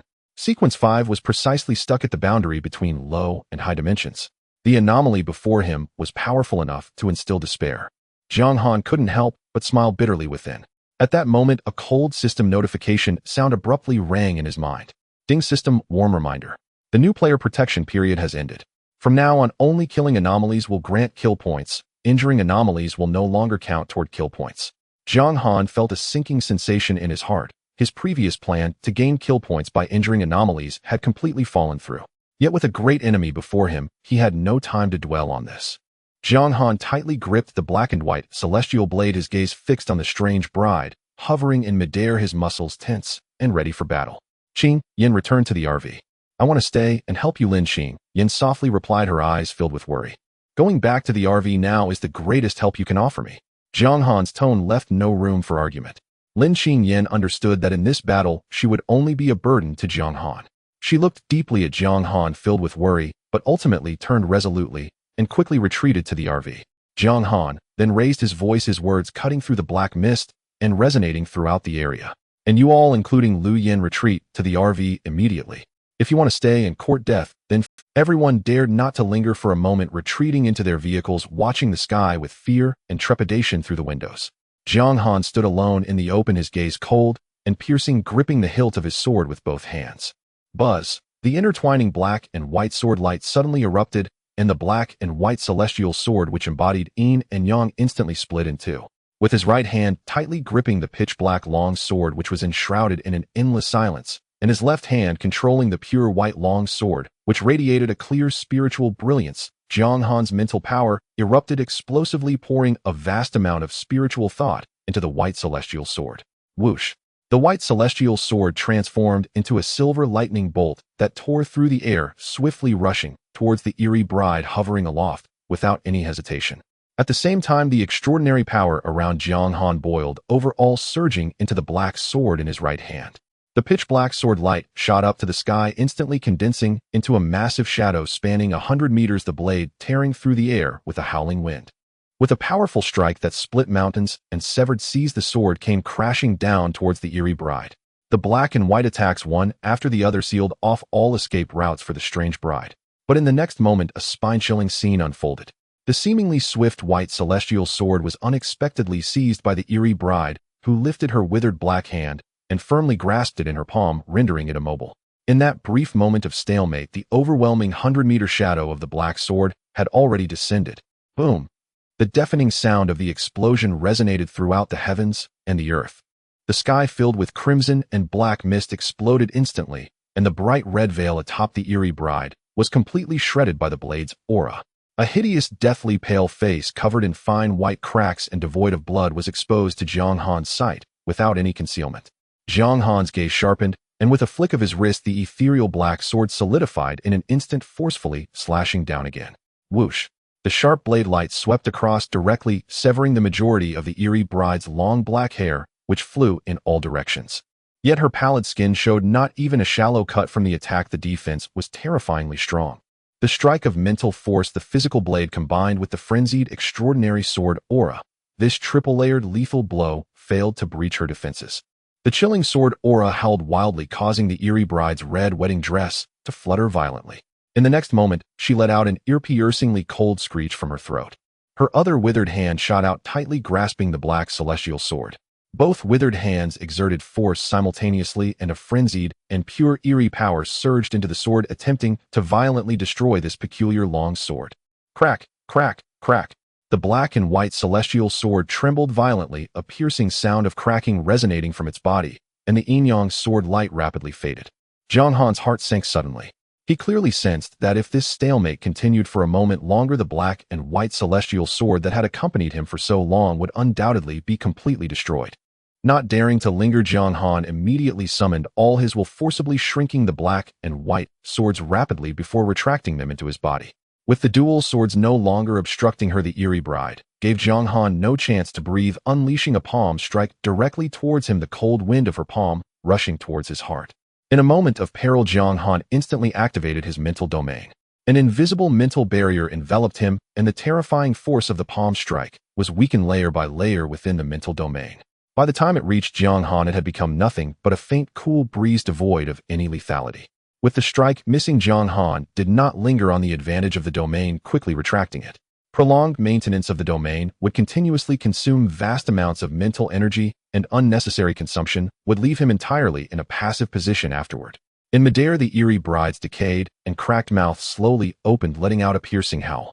Obscure and incomprehensible ancient incantations from an eerie source began to spill from her lip. The earth began to tremble violently, and countless pale, withered hands burst forth from the ground, densely covering the entire area, frantically reaching for Jiang Han, aiming to drag him down into the abyss. Jiang Han's expression grew serious. With a thought, the black and white swords were drawn again, hovering before him. The two divine swords transformed into two extreme beams of light, continuously slashing at the ghostly hands that reached up from the ground. Clang! The harsh sound of metal clashing echoed, endlessly, sparks flying. These ghostly hands from the ground had far greater defense than ordinary Eerie bodies, and the dual swords could only leave shallow white marks, failing to cut through quickly. Jiang Han was completely ensnared by the myriad of ghostly hands, unable to spare any attention to the surrounding commotion. Just at that moment, the Eerie bride seized the opportunity, transforming into a red mist, instantly appearing behind Jiang Han, her sharp, ghostly claws carrying deadly intent, striking fiercely towards his back. A profound sense of impending death enveloped him. Jiang Han's back bristled with fear. In a moment of crisis, he concentrated his thoughts, and the upgraded and completed Eerie mech immediately enveloped him. Bang! A dull thud erupted. The hard and self-healing Eerie mech was instantly ravaged by a single claw, its outer layer of Eerie scales shattering extensively. Jiang Han did not dare to linger. He quickly overextended a bit of mental energy, using the power of the domain to teleport and retreat several dozen meters away. Steadying himself, he felt a wave of fear in his heart. That was dangerous. Had it not been for the mech's close defense, that claw would have seriously injured him just now. After the brief encounter, Jiang Han was already clear in his mind. The Eerie bride's attributes completely overwhelmed him. If he continued to fight Hedon, he would only exhaust both his physical and mental energy, ultimately leading to his demise. Jiang Han's eyes darted, quickly formulating a plan in an instant.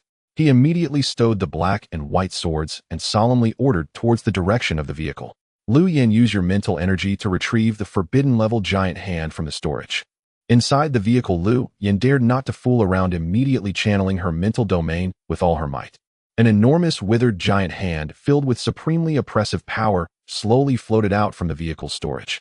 Jiang Han summoned his mental energy, securely receiving this forbidden-level fallen giant hand. The massive giant hand hovered before Jiang Han, and in an instant the eerie atmosphere in the entire area came to a standstill. The overly arrogant Eerie bride in midair trembled violently, and the swirling black mist around her became chaotic. She was afraid, an ultimate fear emanating from the depths of her soul. She greatly feared the being behind this giant hand, that forbidden-level primordial entity. In just a brief 2 seconds, the Eerie bride forcibly suppressed her inner fear, regaining her cold indifference. Jiang Han paid no mind. He had not expected that a mere severed limb could intimidate her. In the next second, Jiang Han poured the majority of his mental energy into the forbidden giant hand. The lifeless giant hand instantly revived, erupting with an imposing pressure shooting straight towards the Eerie bride like a released arrow. The Eerie bride's expression changed drastically, her soul trembling instinctively, wanting to evade. The awakened forbidden giant hand struck her chest with a powerful punch. Boom! The sky filled with black mist was instantly dispersed by a single punch. The Eerie bride flew backward, a large amount of eerie black blood spilling from the corners of her deathly pale mouth, her body suffering heavy damage. Watching the terrifying power unleashed by the forbidden giant hand, Jiang Han couldn't help but throw back his head and laugh aloud, his eyes filled with mockery. How's that? Can you withstand this level of attack, Eerie bride? As a high-tier Eerie life form, the Eerie bride could fully understand human language. But she could not speak. Instead, her body surged with frantic black mist, and she let out a piercing howl akin to a howling wolf, as if calling for reinforcements from afar.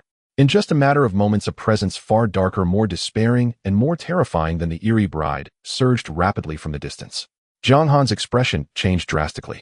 After breaking through to Sequence 5, he could barely sense high-tier Eerie levels, but the approaching presence made his very soul tremble.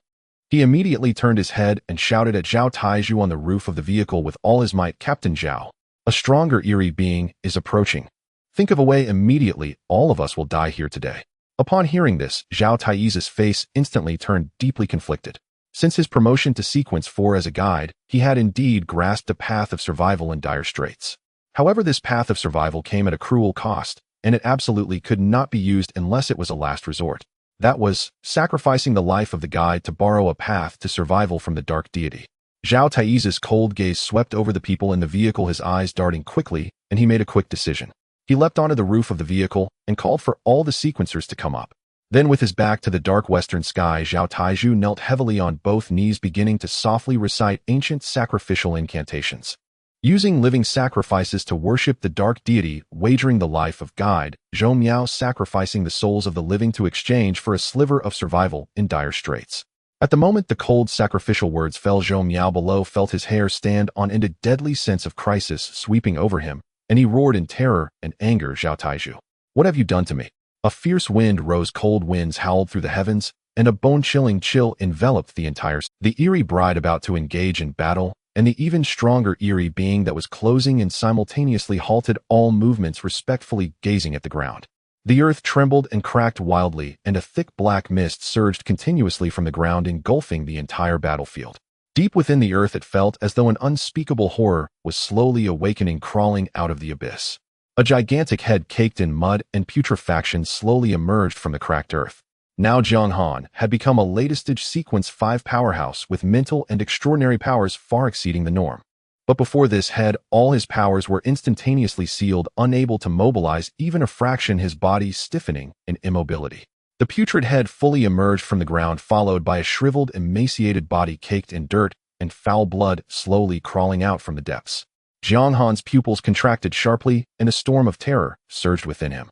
Zhao Taizhu had truly summoned such a terrifying being. The moment this mysterious entity appeared, all the Eerie beings and all survivors trembled to their very souls, unable to move a muscle. Jiang Han clearly sensed that this being did not belong to the category of Eerie. Yet the sense of oppression and despair it brought was far more terrifying than any Eerie being in existence. A grotesque spectral entity stood motionless, a decaying cracked skull crowned by a grimy mud-splattered robe reeking of putrid earth. Slowly it raised its emaciated fleshless arm, its desiccated palm unfurled.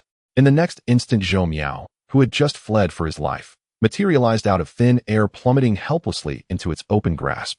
Zhou Miao writhed violently, thrashing with desperate fury, spewing venomous curses, each word aimed squarely at Zhao Taizhu. Yet every struggle was utterly futile. "Zhao Taizhu, even as a ghost, I will never forgive you." A shrill, harrowing shriek tore through the air, but the terrifying specter remained utterly indifferent, expressionless, and with chilling calm lifted Zhou Miao, still screaming in despair, straight into its maw, swallowing him whole in an instant. Having completed this act, the specter raised one rotting finger, pointing unerringly northward. A vast obsidian black road manifested before them, endlessly wide, flawlessly smooth, its surface as dark and dense as ink stretching beyond the horizon into infinite void. The path of life. A low, gravelly voice, devoid of human warmth or inflection, rasped from the specter's ruined throat. Zhao Taizhu immediately dropped to both knees, bowing his head deeply before the specter in profound reverence. "Thank you, great spectral lord, for bestowing this path. The moment the words left his lips, the monstrous entity sank silently into the earth, vanishing without a trace, and the suffocating bone-deep chill of Eerie energy dissolved completely. Elsewhere, Jiang Han's motorhome sat steadily upon the inky black road. A familiar, uncanny figure appeared beside it, clad in tattered blood-red wedding robes, the very specter dispatched to aid the phantom bride. A system interface flashed instantly, peak-level grudge spirit. Upon seeing the entity's visage, every survivor in the convoy gasped aloud, their faces frozen in stunned disbelief. It's Liu Gang. They recognized him at once, the former supervisor of Bus No. 3. He had been marked and seized by the phantom bride long ago, all assumed he had perished. Yet here he stood, transformed into a peerless peak-level grudge spirit.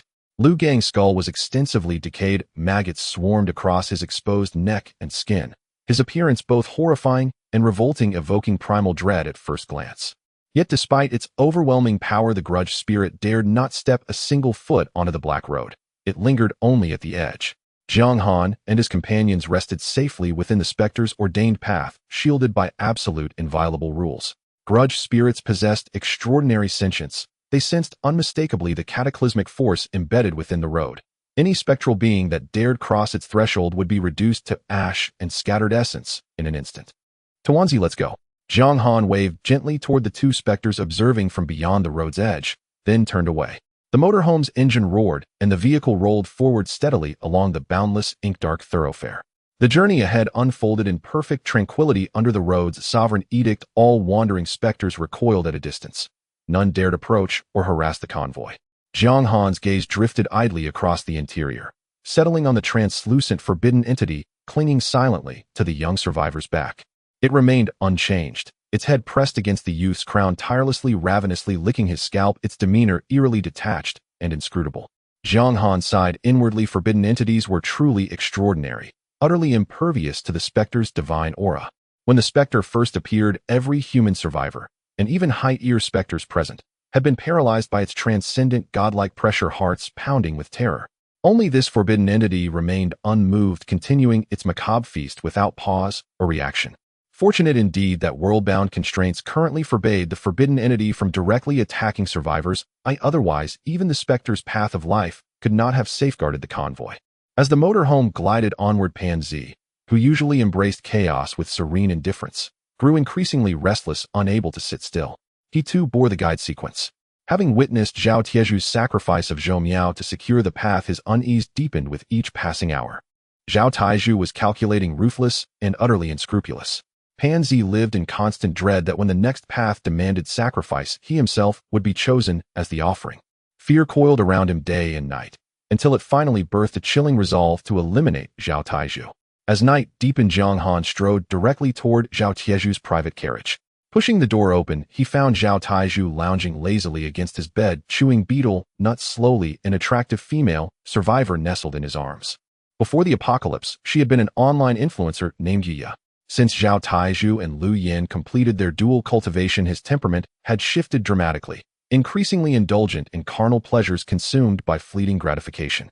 Commander Zhao certainly has fine taste, finding leisure even in such times, Jiang Han remarked, his tone laced with undisguised irony. Zhao Taiju glanced up, utterly unperturbed, spat out a wad of betel residue, and chuckled softly. In this chaotic age, no one knows whether tomorrow or disaster will arrive first. Why not seize joy while it lasts? Even the young understand hedonism. Surely I too may savor a moment's ease. I always believed the guide sequence demanded self-sacrifice in extremis to shield one's comrades. Jiang Han scoffed. Never imagined someone so stern-faced and upright would prove behind closed doors a cold-blooded schemer, willing to sacrifice a comrade without hesitation to save himself. Zhou Miao's brutal death had plunged Master Su, her closest friend, into days of profound grief. Were it not for Jiang Han's presence, Master Su would long since have struck Zhao Taiju down in vengeance. Now Master Su had sworn publicly never again would he forge a single wondrous artifact for Zhao Taiju. This grudge, he vowed, would never fade. Jiang Han observed all this with detached silence, offering no mediation. He held firm to the belief that human nature is inherently self-interested, only outcomes mattered. This sacrifice had secured survival for the entire convoy, and he and Lin Qingyan remained unharmed. That alone was sufficient. Zhou Miao's fate, the tangled web of grievances among survivors, none of it stirred his concern. Zhao Taiju assumed a solemn, righteous expression and countered gravely, "This is not selfishness. It is stewardship of the entire convoy's survival. Sacrificing one to preserve all, that is the only rational choice. I'm not here to accuse you. Jiang Han dismissed the debate with a wave, speaking coolly. I merely noticed you've secluded yourself for days. Thought I'd check whether comfort has dulled your vigilance, lest you die unnoticed one day. With that, he turned and left the carriage. Returning to his own quarters, he found Lin Qingyan absent, so after brief reflection, he made his way to the sisters Zhao Yali and Zhao Yakin's room and knocked. Zhao Yakin opened the door, and there indeed was Lin Qingyan whispering intimately with the two girls. At Jiang Han's arrival, their hushed conversation ceased. Zhao Yali stepped forward, lightly grasping his wrist with a radiant smile. Mr. Jiang, you're here for Qingyan, aren't you? Yes, and also to visit you both. Jiang Han seated himself, and the four settled into easy, unhurried conversation, lingering until lunchtime, after which he escorted Lin Qingyan back to his own quarters. Once within the privacy of their space, they surrendered fully to dual cultivation, practicing without restraint until dawn broke the following morning. After a night of arduous cultivation, Jiang Han's own advancement was marginal, but Lin Qingyan achieved a tremendous breakthrough, ascending decisively to sequence 5/8 rotation. Lin Qingyan reclined languidly against Jiang Han's chest, eyes crinkled with delight, her voice soft with exhilaration. Brother Han, I never imagined I'd advance so swiftly, straight to sequence 5. What do you suppose Shimin Shueishue and his group have achieved by now? Jiang Han asked, suddenly gazing down at, likely close to our level, Lin Qingyan mused. Jiang Han nodded in quiet agreement. He surmised Shimin Shueishue was probably in late sequence 5, certainly not yet touching sequence 6. Though Jiang Han possessed a system-based advantage, making him the fastest cultivator in the entire realm, even the system's marketplace had never listed any elixir or artifact capable of enabling a sequence 6 breakthrough. Whenever he queried the system about bottlenecks or sequence 6, it either fell silent or responded cryptically, urging him to explore independently, offering no answers whatsoever. Sequence 6 remained an impenetrable, enigmatic barrier, unbroken, uncharted, and seeming. The RV traveled smoothly along the pitch-black highway, the surface dull and undisturbed, extending forward endlessly. During this time, Jiang Han and Lin Qingyan had been cultivating the dual cultivation technique together, and Jiang Han's rank steadily rose, now reaching rank 5/9 turns. Now he only needed a rank 6 breakthrough injection to successfully advance to rank 6. The dual cultivation technique no longer provided any enhancement to Jiang Han, and his cultivation was stuck at a bottleneck, making further training futile. Thus, the two stopped practicing the dual cultivation technique and returned to a stable daily life as an ordinary couple. At this moment, Jiang Han's gaze subtly shifted, looking ahead. The straight, pitch-black road ahead branched into countless paths, millions of dark roads intersecting and converging, eventually merging into a main thoroughfare. Jiang Han understood well that this was the desperate escape route forced open by various survivor convoys after encountering bizarre pursuers. All convoys passing through this area faced the same eerie crisis, compelled to break open a path for survival, ultimately converging on this main thoroughfare. Along the way, he could see many familiar convoys, including the well-known civilization convoy, as well as numerous unfamiliar convoys, a variety of vehicles filling the entire dark highway. Under the cruel baptism of the apocalypse, any convoy without a mechanic-level transcendent had long been completely annihilated. Now all surviving teams had vehicles modified by mechanics. Ordinary vehicles from before the apocalypse, whether in speed or protection, could not escape the pursuit of high-tier anomalies. Only a few extremely lucky survivors still drove old, ordinary vehicles. Across the entire highway, the vast majority were future-tech vehicles forged by mechanics, almost all equipped with flame-throwing devices. Here the streets were filled with cutting-edge tech vehicles, no longer a novelty. Driving an ordinary old car would instead draw curious glances from others. Jiang Han's RV blended into the flow of traffic, moving forward slowly with the convoy. Suddenly, Jiang Han's eyes narrowed slightly, his expression calm and undisturbed. A rocket shell came hurtling through the air, aimed directly at his RV. An overwhelming mental force instantly spread out, allowing Jiang Han to perceive everything ahead. The attack was initiated by a main assault RV 4 meters wide and 20 meters long, equipped with 5 rocket launchers, and a specially made missile, all ammunition reinforced by mechanic-level enhancements 10 times more powerful than pre-apocalypse weapons. The opponent first tested with an RPG, hiding their true intentions. At the same time, all conversations and thoughts of the people inside the enemy RV were fully comprehended by Jiang Han's mental domain. Inside the vehicle were 3 transcendent individuals, a rank 3 pathfinder, a rank 4 mechanic, and a peak rank 4 brawny man. The 3 looked at the launched rocket shell, their faces twisted with wicked grins. The brawny man, full of muscles, laughed maniacally. Our convoy plows through all, annihilating one convoy after another, never missing a shot. The mechanic with gold-rimmed glasses stared greedily at Jiang Han's RV. This RV possesses spatial folding capabilities highly valuable. If we kill them, the RV will be ours for research. Beside him, a voluptuous woman, the Pathfinder, showed a hint of interest, her thoughts stirring her body, trembling slightly, her tone laced with desire. After taking down this convoy, I want to select 10 strong male pets. All the malice and schemes of the three were completely sensed by Jiang Han. At this moment, the rocket shell had already flown halfway, getting closer to the RV. With a thought, Jiang Han directly activated his mental domain. The invisible mental force instantly restrained the rocket shell in midair, rendering the impact detonation device at the tip completely ineffective, the entire rocket shell frozen in place, unable to advance an inch. Without any extraneous actions, Jiang Han summoned his mental power, directly wrapping around the rocket shell and forcing it to reverse its path. The speed of the return was more than 10 times faster than its initial flight, and with Jiang Han's pure mental power enhancement, the rocket shell's power surged 100-fold. In an instant, the rocket shell slammed back at the enemy RV with a thunderous explosion. The hard body of the RV was blasted open, creating a massive hole with all the instruments inside destroyed. The faces of the three transcendent individuals inside the RV changed dramatically, their scalps tingling. Their convoy had always been invincible, but today they unexpectedly encountered an insurmountable powerhouse. Immediately afterward, over 100 ordinary survivors inside the RV, armed with mechanics-enhanced AK rifles, panically emerged from the breach. These ordinary people were filled with dread, fully aware they had provoked a formidable enemy, wishing to submit and plead for mercy. Yet the rank 4 mechanic in their group still held on to a glimmer of hope, unwilling to back down. He was extremely confident in the weapon and mecha he had modified, already donned in combat armor, and without hesitation pressed the launch button. A more powerful missile, trailing flames, shot straight toward Jiang Han. The mechanic piloted the mecha into the air, flames bursting from the foot thrusters, hovering above, quietly awaiting the destruction of Jiang Han by the missile.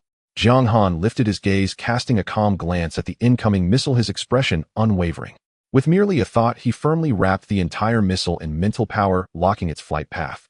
In the next moment, the missile abruptly turned around, hurtling back at extreme speed.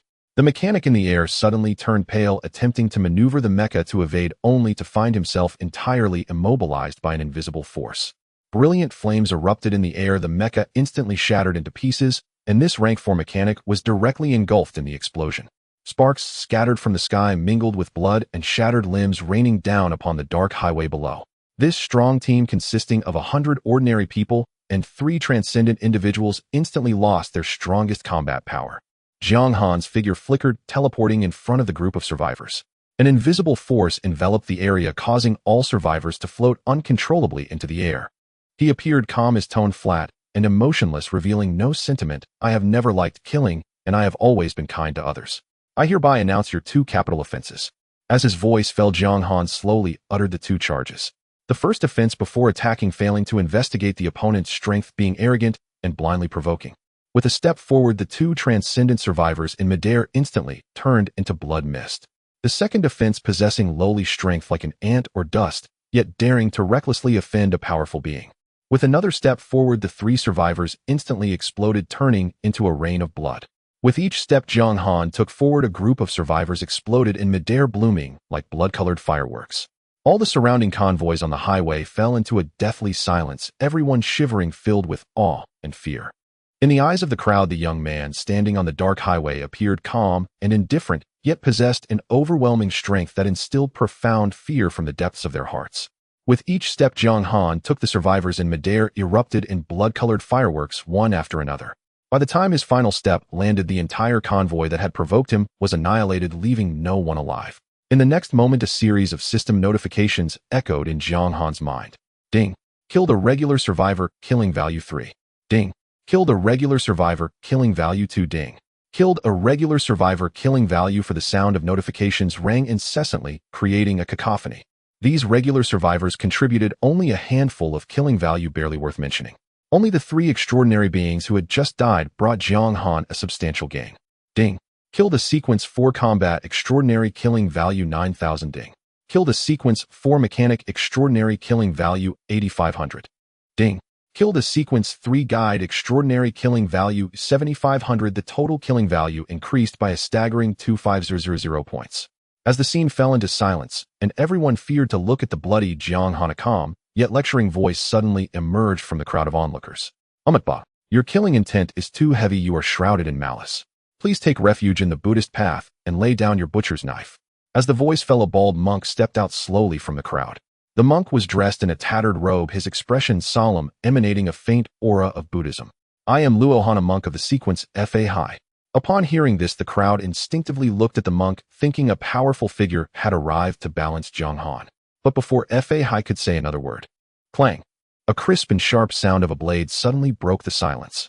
The black and white celestial blade behind Jiang Han was drawn in an instant, its light flashing like lightning, leaving no one able to see the trajectory of the strike. The cold light flashed past, swift and decisive. Fa High didn't even have time to make any defensive moves as his neck was directly severed by a single strike. A round, bald head flew straight into the air. Killed a sequence 5 powerhouse, killing value 1000. Jiang Han's figure flickered as he instantly teleported into the air, raising his hand to firmly catch the falling head. At that moment, Jiang Han was splattered with blood, his clothes soaked, holding the monk's head in his right hand, his appearance fierce and oppressive, exuding an extreme aura of intimidation. The group of novices and nuns following Fa High witnessed their master being slain in an instant, and they were so frightened that their legs turned to jelly and they trembled, unable to stand. The venue was deathly silent, and everyone was completely shocked by the scene of a single strike killing. Jiang Han looked down at the head in his hand, his face showing a hint of appropriate confusion as he turned to look at the terrified crowd around him. I'm sorry, did I kill the wrong person? His tone was flat, revealing no remorse. But in the next moment, a cold smile crept onto Jiang Han's lips, the confusion in his eyes completely dissipating, leaving only an icy chill. However, if you lack strength, do not recklessly stand out. His cold gaze slowly swept over the trembling novices and nuns below, an overwhelming pressure bearing down. Jiang Han's tone was indifferent as he continued, since I've already killed one by mistake, why not go one step further? You people should go down and accompany your master. With that, Jiang Han's killing intent surged once more, preparing to eliminate everyone.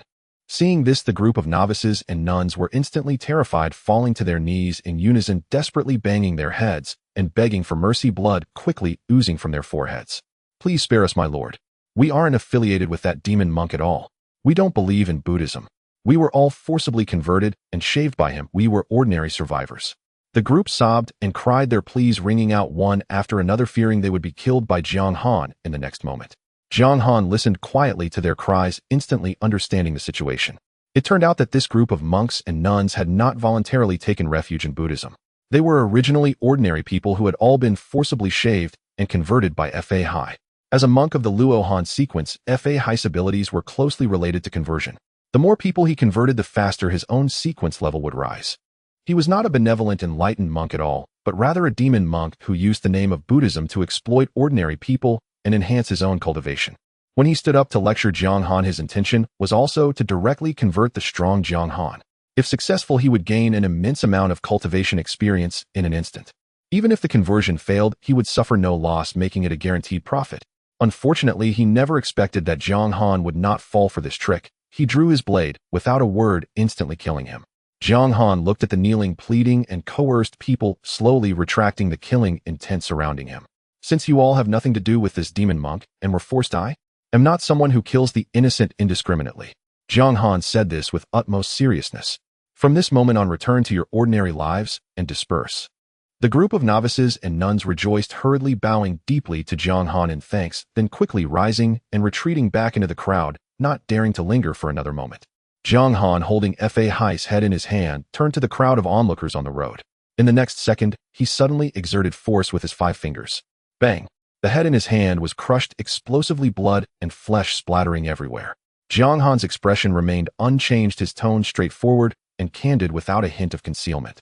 Actually, just now I killed someone to give everyone present a warning. Everyone present felt a jolt in their heart. No one expected Jiang Han to be so blunt. Typically, when a strong person establishes their authority, they would feign profundity and not openly state their intentions, but Jiang Han was unreserved in his candor.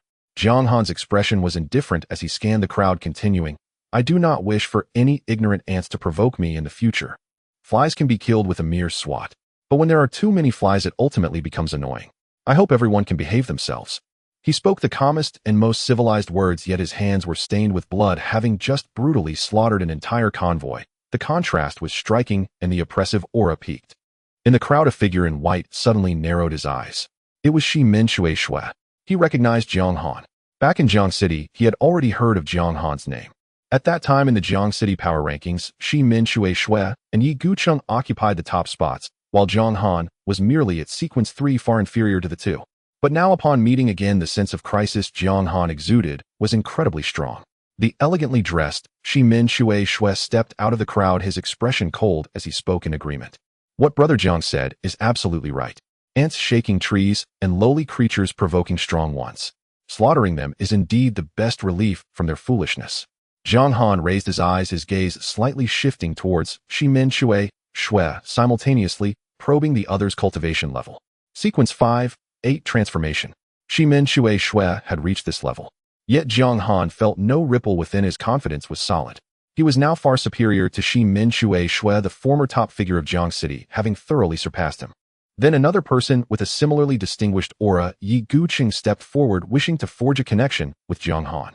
Yi Gucheng looked at Zhang Han with admiration, sincerely exclaiming, "Brother Jiang's speed of cultivation is truly unprecedented, astonishing beyond belief."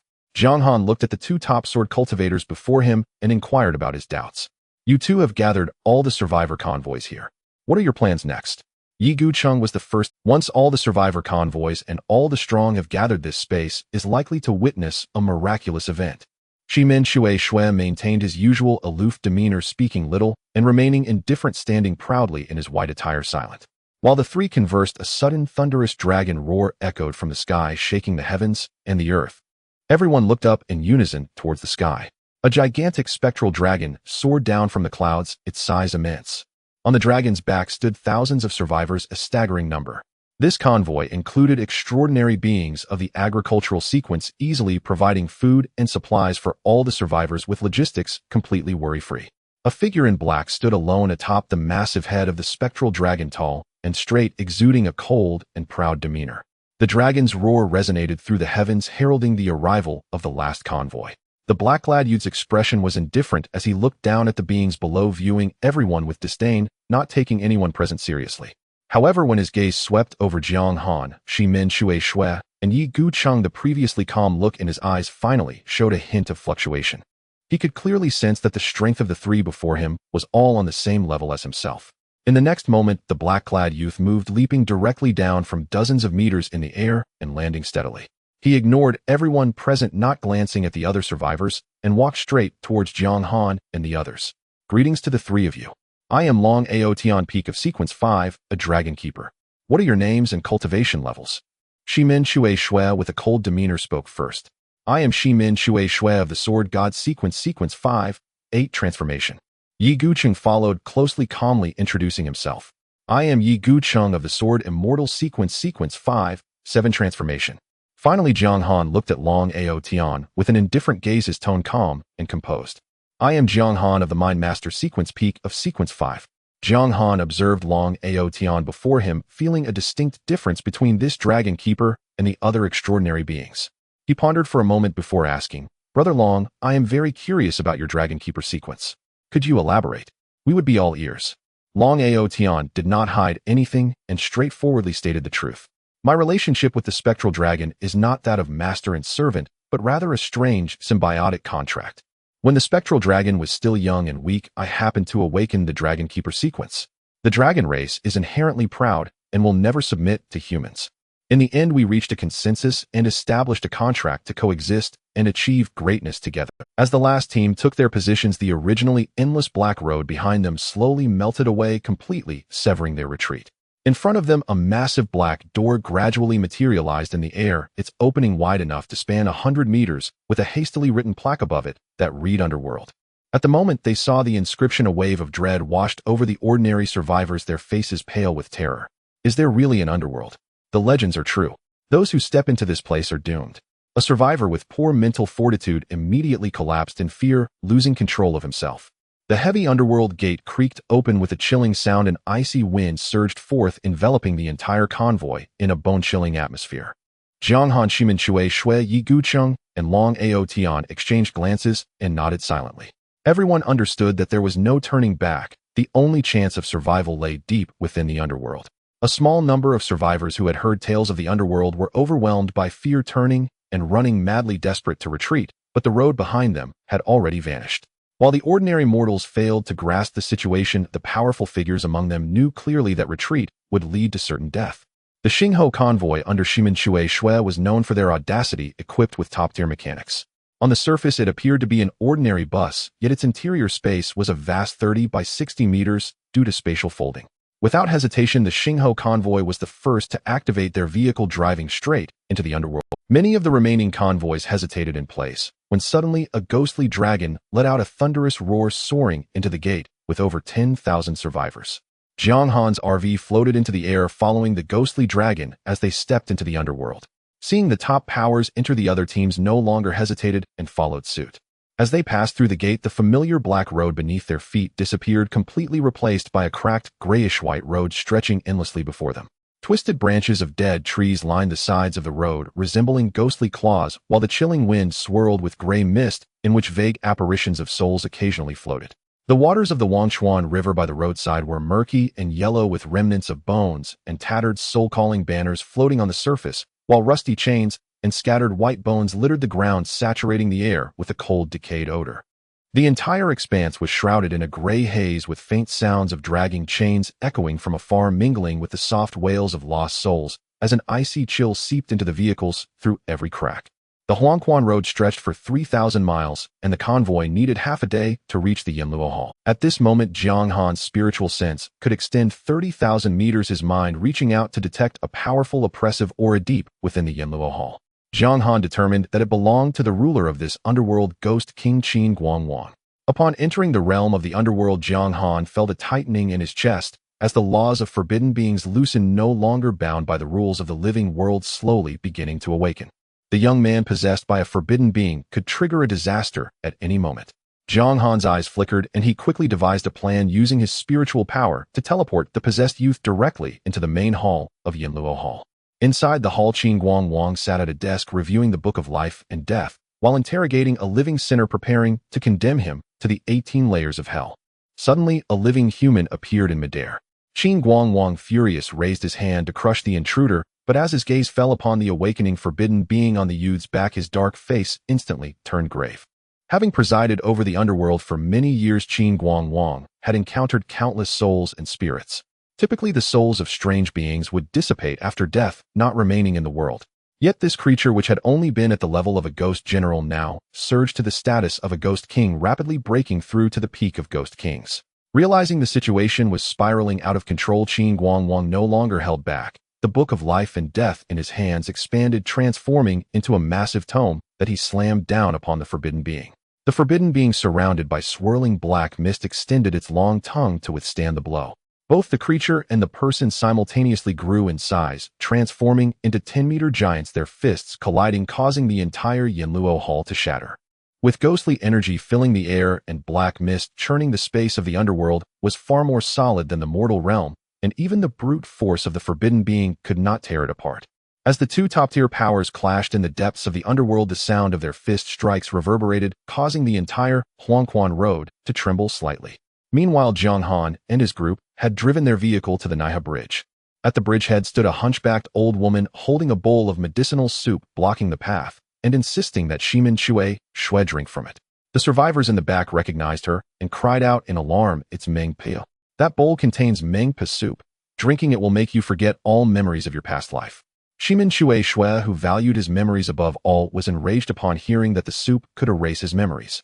He drew his ruthless sword, and with a flash of light, he fiercely slashed at Meng Pa, bowl and all. However, Meng Pa landed unharmed, cackling eerily, "It's been a while since I've encountered such a presumptuous young one." This Meng Pa was a genuine ghost general, comparable to the resentful spirits of the mortal realm. As her voice fell, the soup bowl in her hand expanded into a giant porcelain bowl, with billowing ghostly energy swirling within a dense aura of negativity surging towards the convoy. Seeing Meng Pa about to strike, Jiang Han, Shimin Shui, Yi Gucheng, and Long Ao Tian exchanged glances and moved together to face the threat. Jiang Han was the first to expand his spiritual domain, instantly sealing Meng Pa's space with a binding technique, rendering her immobile. Shimin Shui merged with his sword, transforming into a colossal sword that struck down. Long Ao Tian transformed into a dragon, his massive wings flapping fiercely, unleashing a torrent of scorching dragon flames. Yi Gucheng wielded his abyssal sword, gathering thousands of sword energies into a vast sword river that surged forward.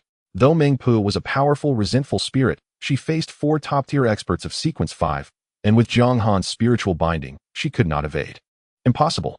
Meng Pu screamed in despair as 4 devastating attacks struck her, causing her soul to scatter, not even leaving behind her original essence.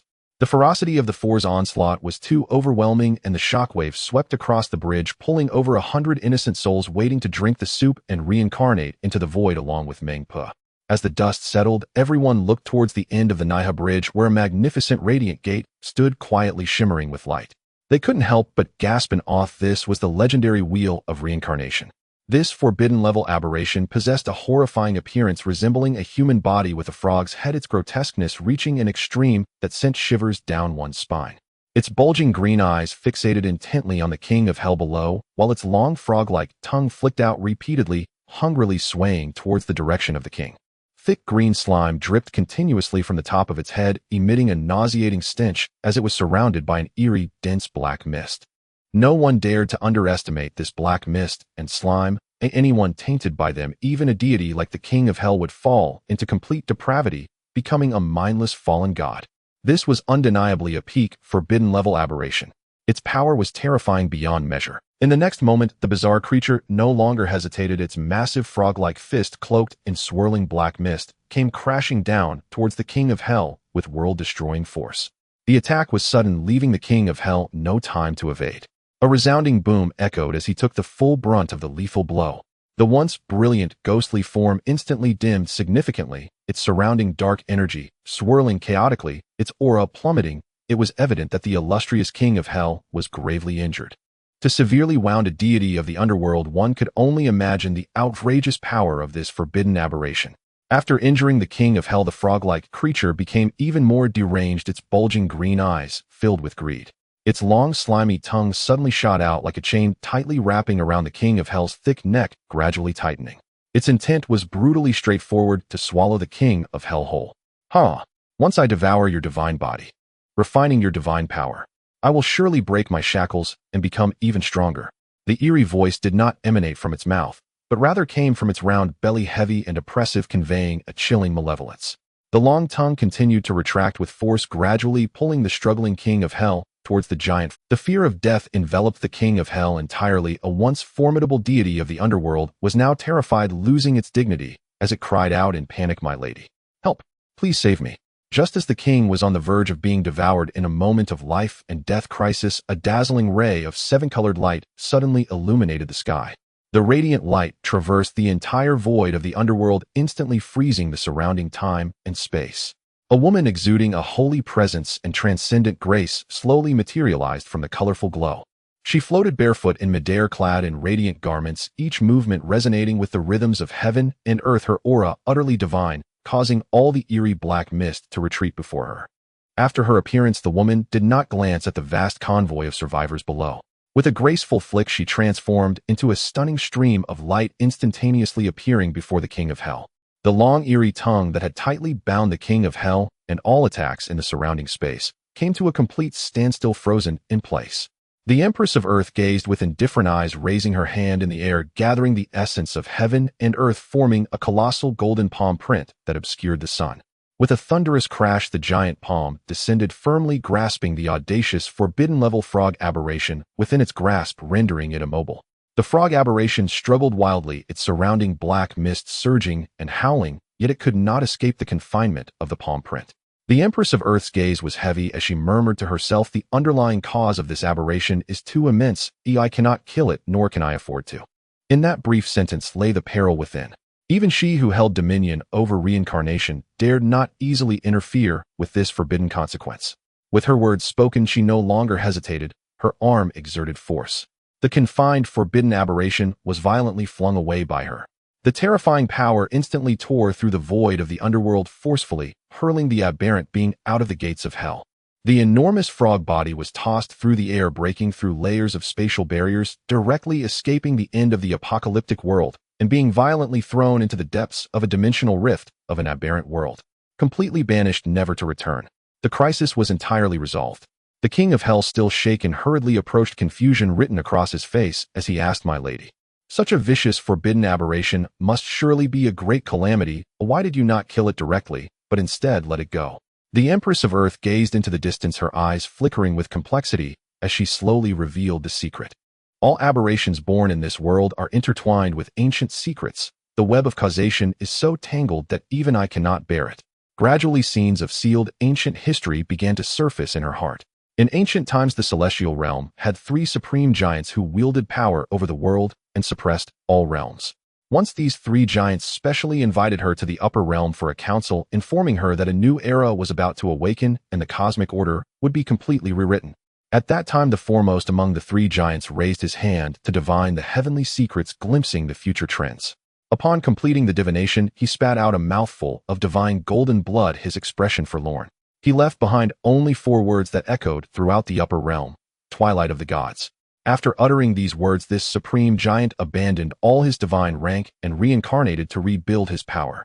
Immediately after, the second and third giants followed suit, reincarnating into the mortal realm to avoid the impending calamity of heaven and earth. It was far from a simple reincarnation, it was clearly an attempt to evade a coming cataclysm. Since then, the spiritual energy of the mortal realm surged suddenly, with countless aberrant beings invading from other realms.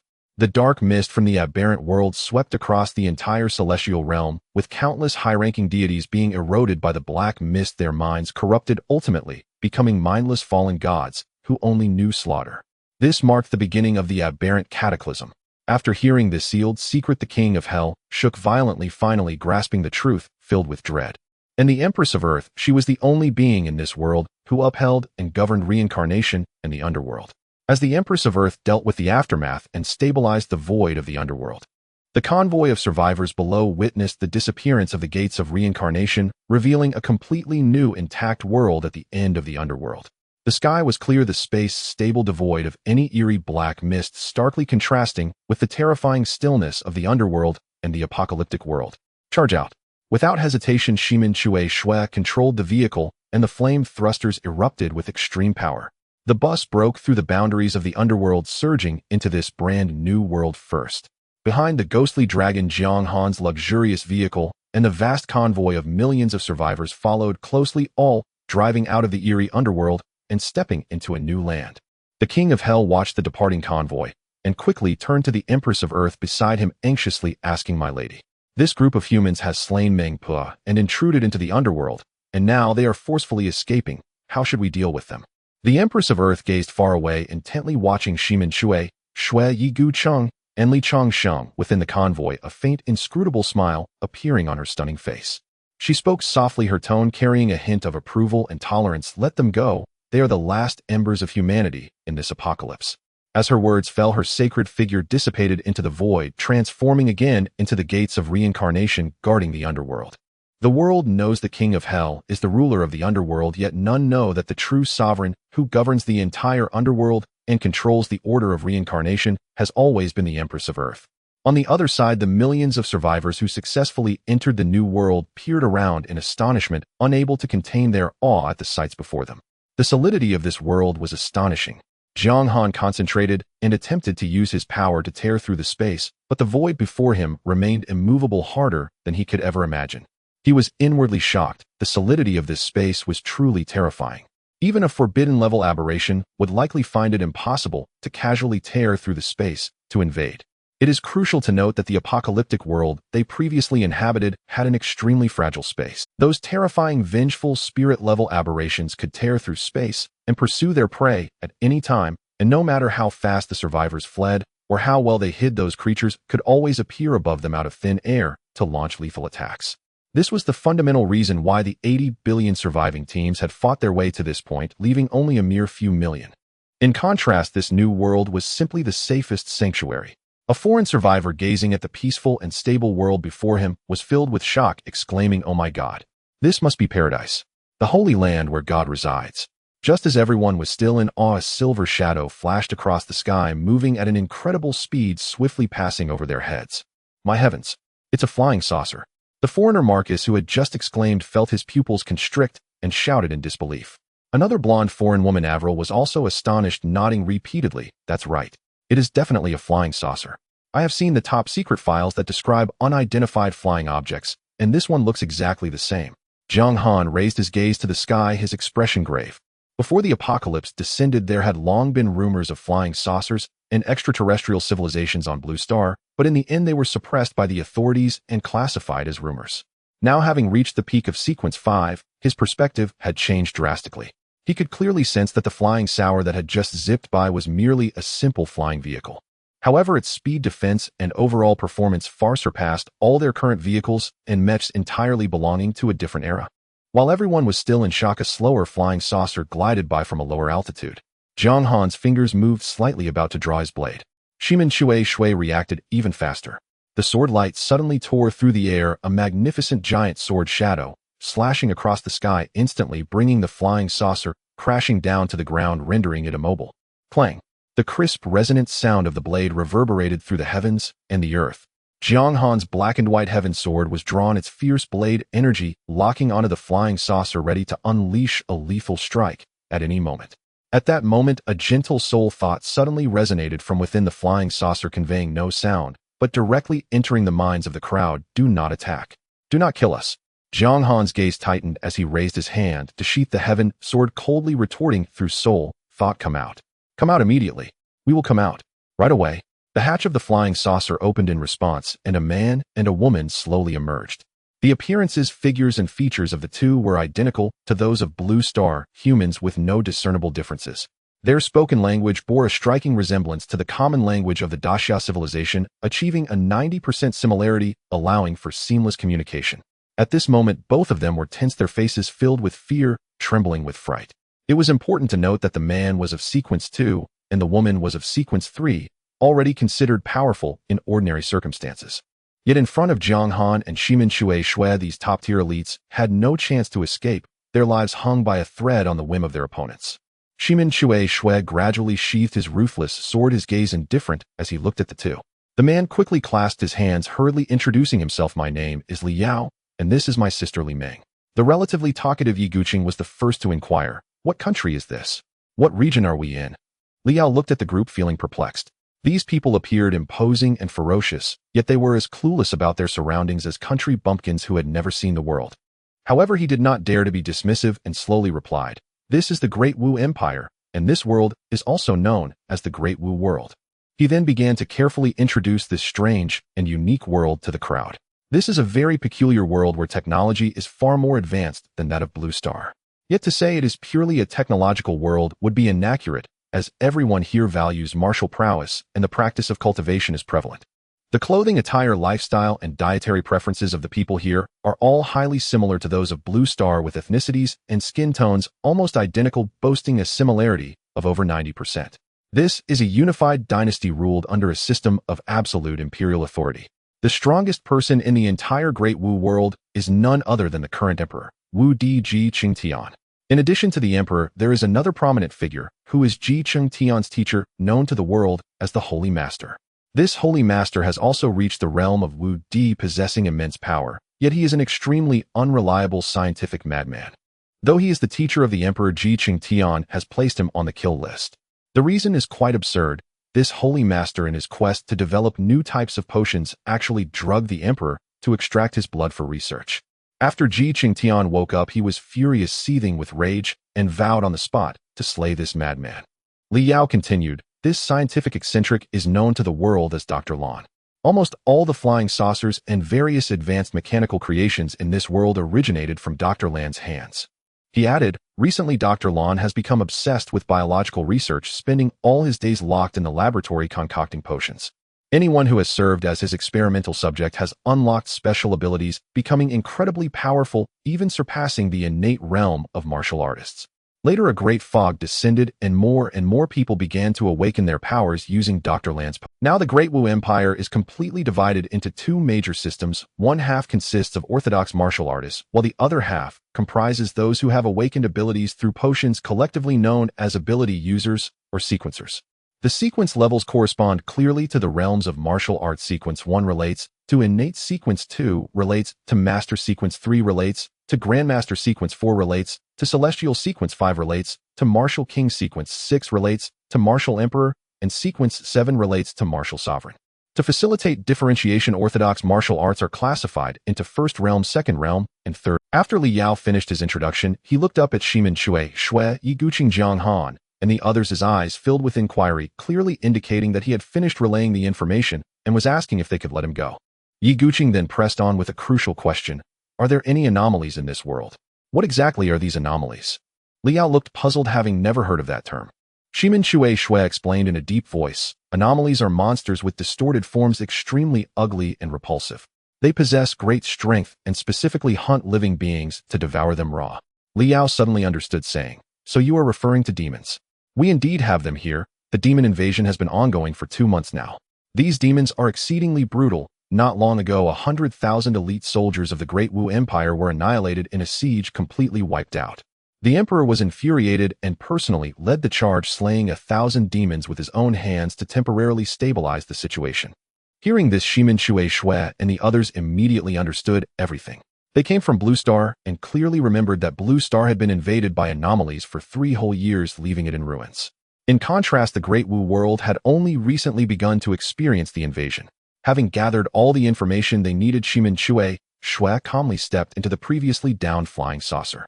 Inside the flying saucer was a hidden wonder, an independent circular space with a diameter of a full 100 meters. The cabin was furnished with a kitchen, dining room, and bathroom, all decorated in an exquisitely luxurious manner. As soon as they entered, a clear mechanical voice suddenly sounded. Hello, everyone. I am the spaceship assistant Meng Meng, happy to serve you. The sudden voice startled everyone except for Jiang Han, whose expression remained unchanged. Seeing this, Li Yao immediately explained, there is no need to be surprised. This is the intelligent assistant Meng Meng of this Type 1 spaceship. As long as you convey your intentions to it, it can automatically execute all commands. After he finished speaking, Shimin Chui Shui spoke forcefully, stating, I am requisitioning this spaceship. You can either leave on your own, or I will kill you. Li Yao on the opposite side did not dare to resist, and hurriedly replied with respect, since the Lord has taken a liking to it, this spaceship is yours. I am from the Li family of Shihuang, and we have many such spaceships at home. Oh, feel free to take it for your use.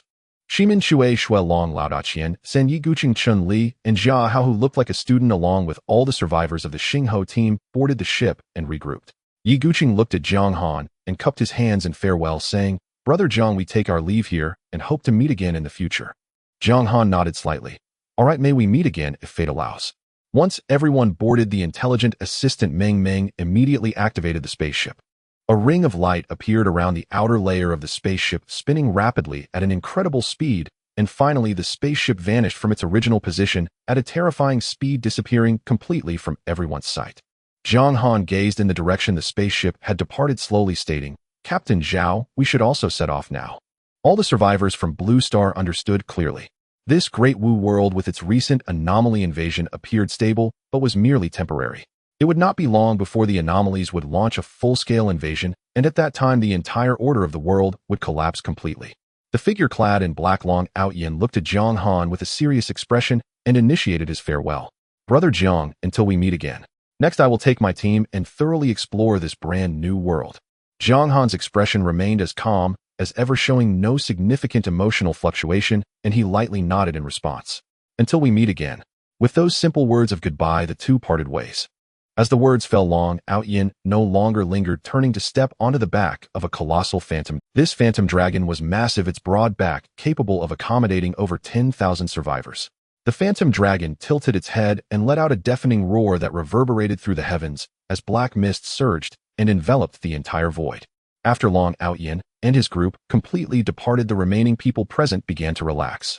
Not far away, the newly rested members of the civilization convoy swiftly gathered, initiating conversation with the pioneers team. Li Chongxing and Zhao Tieju, with their compatible personalities, chatted lively together, sharing laughter and creating a very harmonious atmosphere.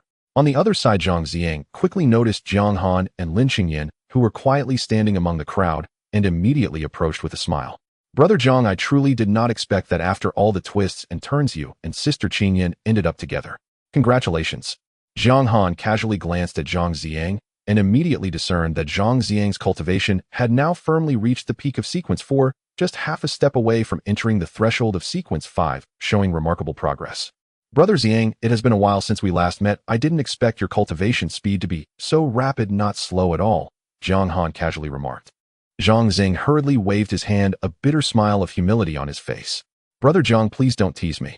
My meager strength is nothing compared to yours, and is completely insignificant. Jiang Han's gaze shifted slightly to Lin Yu beside him, discovering that Lin Yu's aura was now robust and solid, having successfully broken through to the realm of Sequence 5. It seems, Lin Yu, you have also broken through and reached Sequence 5. Upon hearing this, Lin Yu's eyes filled with sincere gratitude as he earnestly thanked Jiang Han. Yes, all of this is thanks to Brother Jiang's life-saving grace back then. Without you both, Xiang and I would have perished long ago. We will always remember this kindness in our hearts. Jiang Han maintained a calm expression and gently shook his head. It was merely a trivial matter, all of that is in the past, no need to keep mentioning it.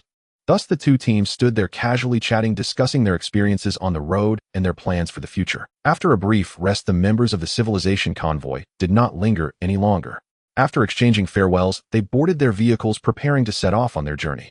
The civilization convoy utilized old vehicles left behind before the apocalypse, which appeared worn and had average performance. Previously, the convoy faced a massive ambush and nearly suffered total loss, only surviving thanks to Lin Yu's overwhelming strength that carved out a path for them, saving the lives of the entire group. As the sounds of old engines roared to life, the civilization convoy slowly began to move, a large group departing from the area and heading into the distance. Once the civilization convoy had completely departed, over 10 million remaining survivors at the scene also began to leave one after another. The vast majority headed in the same direction, all towards the Baihei Martial Academy. This was because everyone had just learned a significant piece of news from Liao. The Baihei Martial Academy was the most elite martial arts institution in the entire Great Martial Empire, with profound heritage and abundant resources dedicated to cultivating martial powerhouses. Furthermore, the Baihei Martial Academy would commence a comprehensive enrollment for the entire territory in 1 month. This was undoubtedly a tremendous hope for everyone struggling in the apocalypse. In this collapsing world where strange beings ran rampant and ordinary people lacking strength could only be slaughtered while losing their lives at any moment, the probability of awakening to a sequence was extremely low. It was better to try martial arts. As long as one could enter the Baihei Martial Academy and hope to awaken martial arts talent, they could cultivate to become stronger, gaining the ability to protect themselves in this cruel apocalypse, no longer at the mercy of strange beings. After a simple discussion among all the members of the Pioneers convoy, they unified their next destination, Baihei Martial Academy. Now the convoy's RVs no longer required Xiao Li to drive hard. He had completely relaxed, with nothing to do every day, becoming quite leisurely. Jiang Han returned alone to the RV's bedroom, sitting cross-legged, to diligently practice the Divine Sense technique, steadily enhancing his Divine Sense power. Just as he was focused on his cultivation, a cold system prompt suddenly echoed in his mind. Ding! Detected that the host is in an alternate dimension. System upgrade initiated. Jiang Han immediately halted his cultivation and with a thought summoned the system panel. On the transparent screen floating before him, 5 large characters clearly displayed, system upgrading. Meanwhile, in the faraway great martial capital, a catastrophic event suddenly erupted. An endless army of strange beings like a black tide densely encircled the entire imperial city. A large number of the imperial guards stationed in the city urgently engaged in battle, confronting the ferocious strange beings in a brutal melee. In just a short while, countless casualties occurred within the city, with wails of despair echoing everywhere, the stench of blood pervading the imperial city. The guards were of varying cultivation levels, most of them only at the 1st, 2nd, or 3rd realms. Soldiers wielded long spears, desperately fighting against the enemy, their spears piercing the skulls of strange beings as they fought valiantly to defend the city's perimeter. However, the strange beings were fearless and extremely ferocious, often grabbing the heads of the guards and feasting upon their flesh, creating a scene of gruesome horror. At the height of the battle, the leader of the strange beings that besieged the imperial city suddenly emerged from a mountain of corpses and a sea of blood. It was a terrifying tableau-level strange being, entirely blue, with 6 arms, exuding a chilling and violent aura.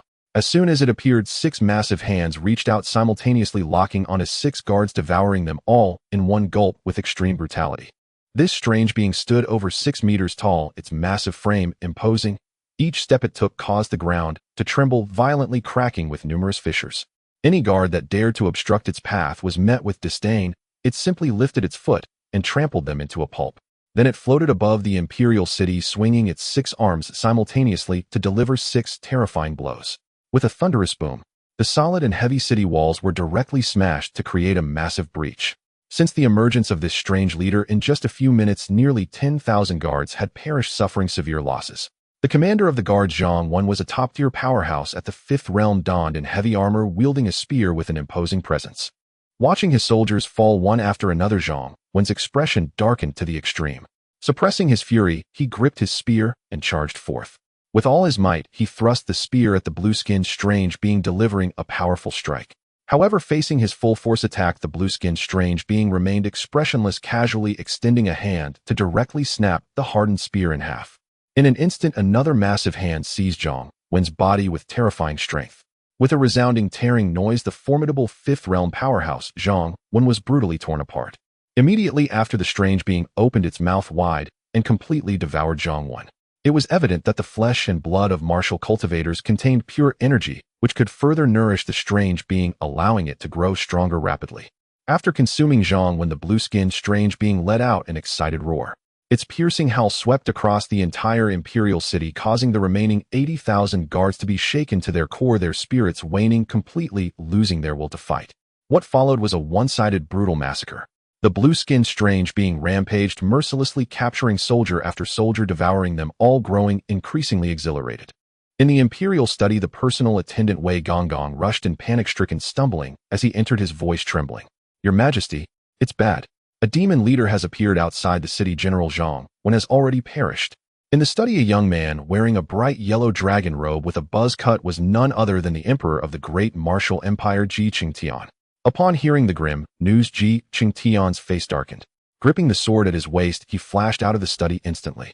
Looking at the scene outside the city where corpses lay scattered and blood flowed like rivers, even Ji Qingtian, who had already reached the seventh realm, had an extremely grave expression.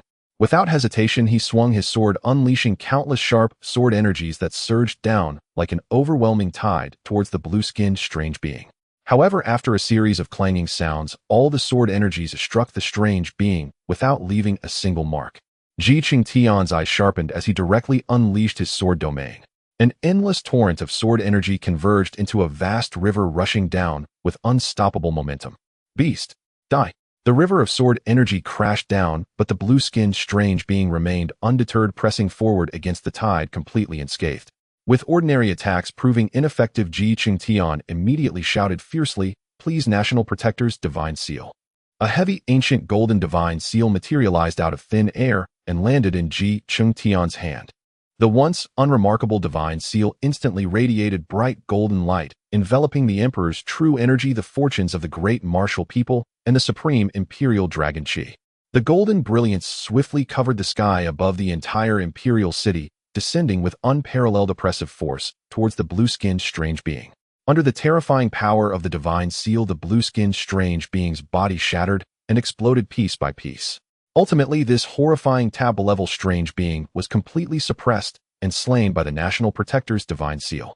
After Ji Qingtian slew the forbidden creature, a thunderous roar erupted from below. Countless voices cried out in unison, their clamor surging wave after wave, echoing across the entire imperial city.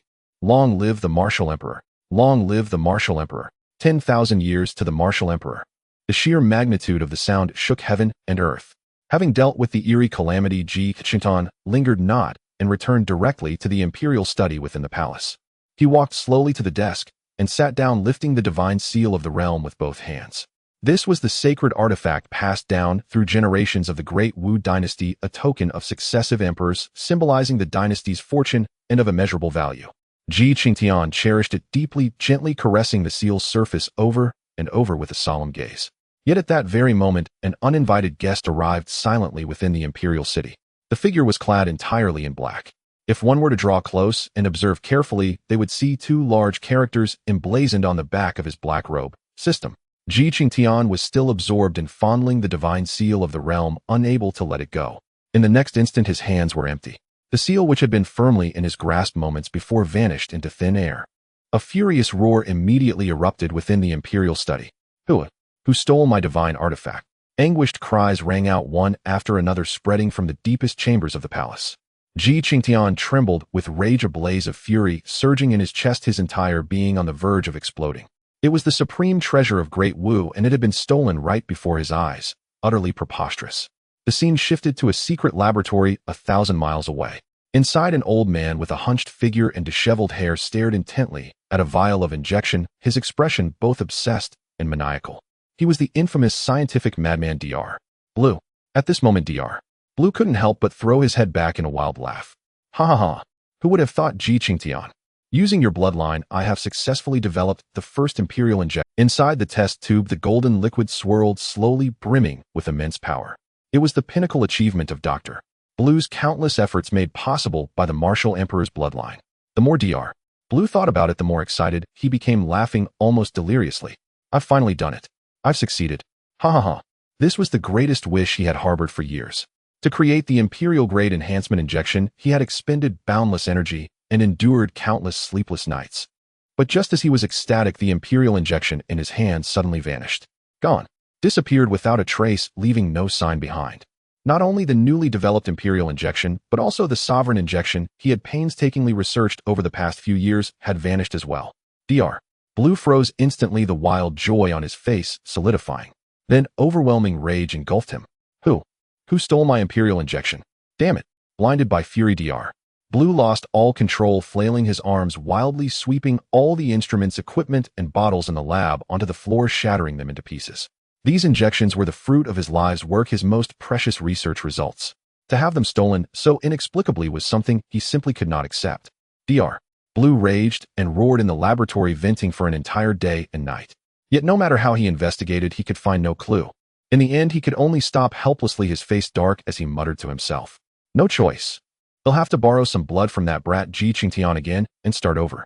Zhang Han had just finished lunch with Lin Qingyan Zhang, Caiwei Zhang Caixia, and Bai Ling. After they parted ways, the familiar system notification suddenly chimed in his mind. System upgrade complete. Hearing the sound, Zhang Han's heart leaped with joy, and he immediately opened the system shop. But upon opening it, the shop interface looked exactly the same as before, with no new items added. Zhang Han was speechless, silently cursing in his mind. After all that updating, nothing new came out. So what exactly was updated? He couldn't help but grumble inwardly. Just then the system's gentle reminder sounded again. Friendly reminder, system upgrade complete. Unlocked new feature, lottery function. As the prompt faded, a massive lottery wheel materialized before Zhang Han's eyes. On the wheel were displayed 10 items, a dazzling array of various types. Zhang Han's gaze swept quickly, soon landing on what he cared about most, the Sovereign injection. Beside it was clearly marked the probability 0.1%.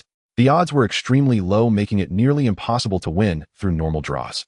But having played various system games, Zhang Han knew well that such lotteries usually had a pity mechanism. Sure enough, looking below, he saw the pity rules. For the Sovereign injection, guaranteed after 200 draws. Then he saw an even higher tier item than the Sovereign injection, the Imperial injection. Its probability was a mere 0.09%, terrifyingly low, with a guarantee after a full 1,000 draws. At the very top of the wheel sat the most precious and ultimate treasure. Zhang Han stared intently, and his scalp tingled. It was the Divine Seal of the Realm. Beside it was a detailed description: Divine Seal of the Realm, the imperial heirloom of successive emperors of Great Wu, bearing the dynasty's fortune. Seeing this, all of Zhang Han's doubts were instantly resolved. He finally understood completely. This system wasn't just upgrading honestly. It was using the upgrade as a pretext to steal things everywhere. It had stolen Ji Qingtian's Divine Seal of the Realm, and also Dr. Blue's Imperial injection and Sovereign injection. At that moment, Zhang Han saw his system's true nature. This system had no other skills. It was nothing but a thieving system. Moreover, he discovered the system's hidden perverse ability: infinite replication. Once the system stole an item, it could replicate it, endlessly producing an infinite supply. Zhang Han was both shocked and exasperated, finally grasping his system's modus operandi. At the same time, he knew clearly that he could never casually reveal something like the Divine Seal of the Realm. If it ever surfaced, it would undoubtedly stir up a hornet's nest in Great Wu, inviting the relentless pursuit of the martial emperor Ji Qingtian, bringing endless trouble. Moreover, the conditions to draw the Divine Seal were extremely harsh, requiring a full 10,000 draws for a pity guarantee, far beyond his reach.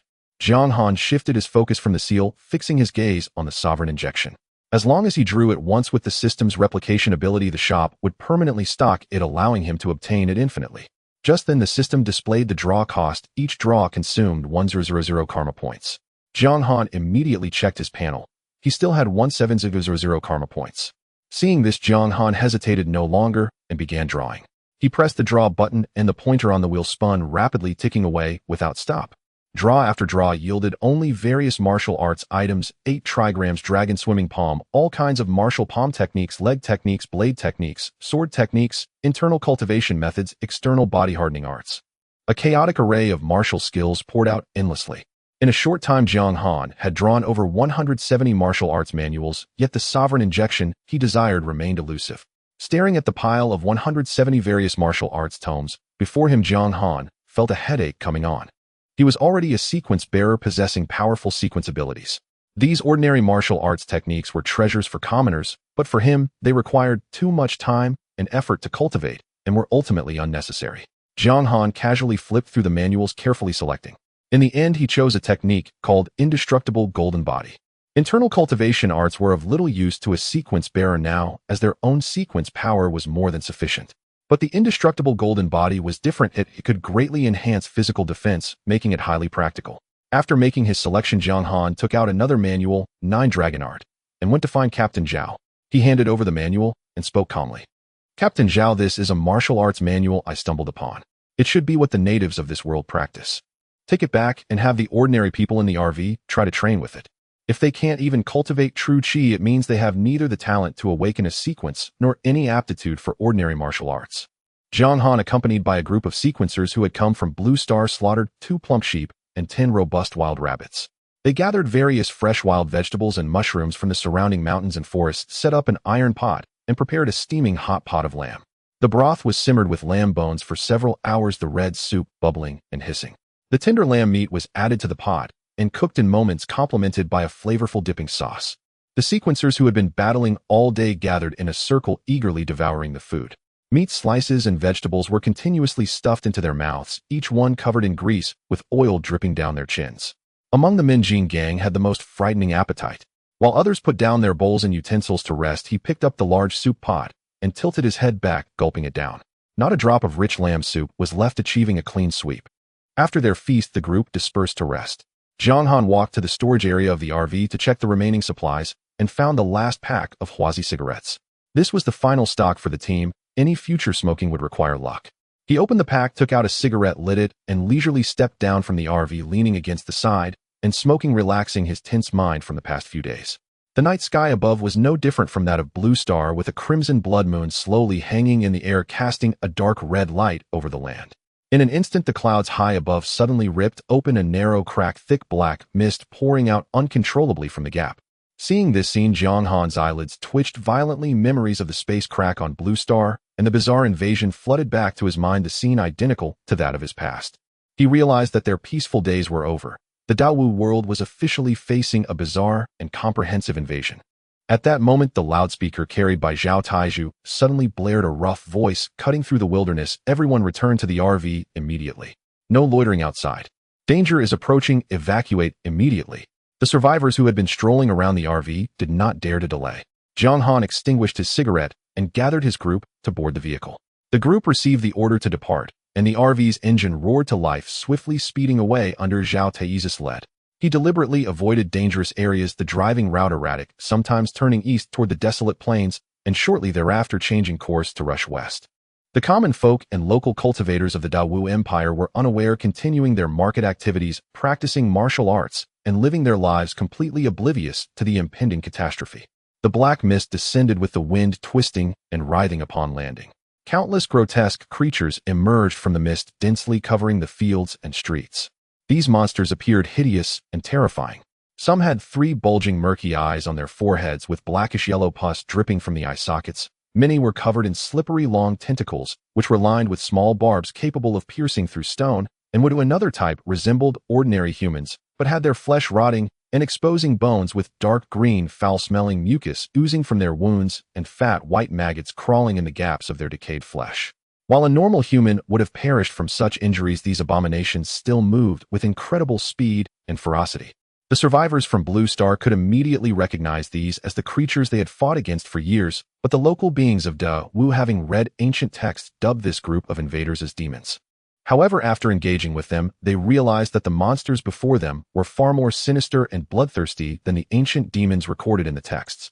They were brutally violent, devoid of any rationality, with only the desire to devour living beings in their eyes. The Daowu territory was vast, 1,000 times larger than Blue Star, with a population of over 100 million. Martial arts cultivation was prevalent, yet the threshold for cultivation was harsh, with only 2 out of 10 people in the world possessing the qualifications to become martial cultivators, leaving the remaining 80% as ordinary people without any cultivation. In this moment of crisis, the various martial sects set aside their past grievances and united to form the Righteous Alliance, pledging to exterminate demons and fight against the invasion. However, the monsters were frighteningly powerful, their combat abilities far exceeding the expectations of all martial artists.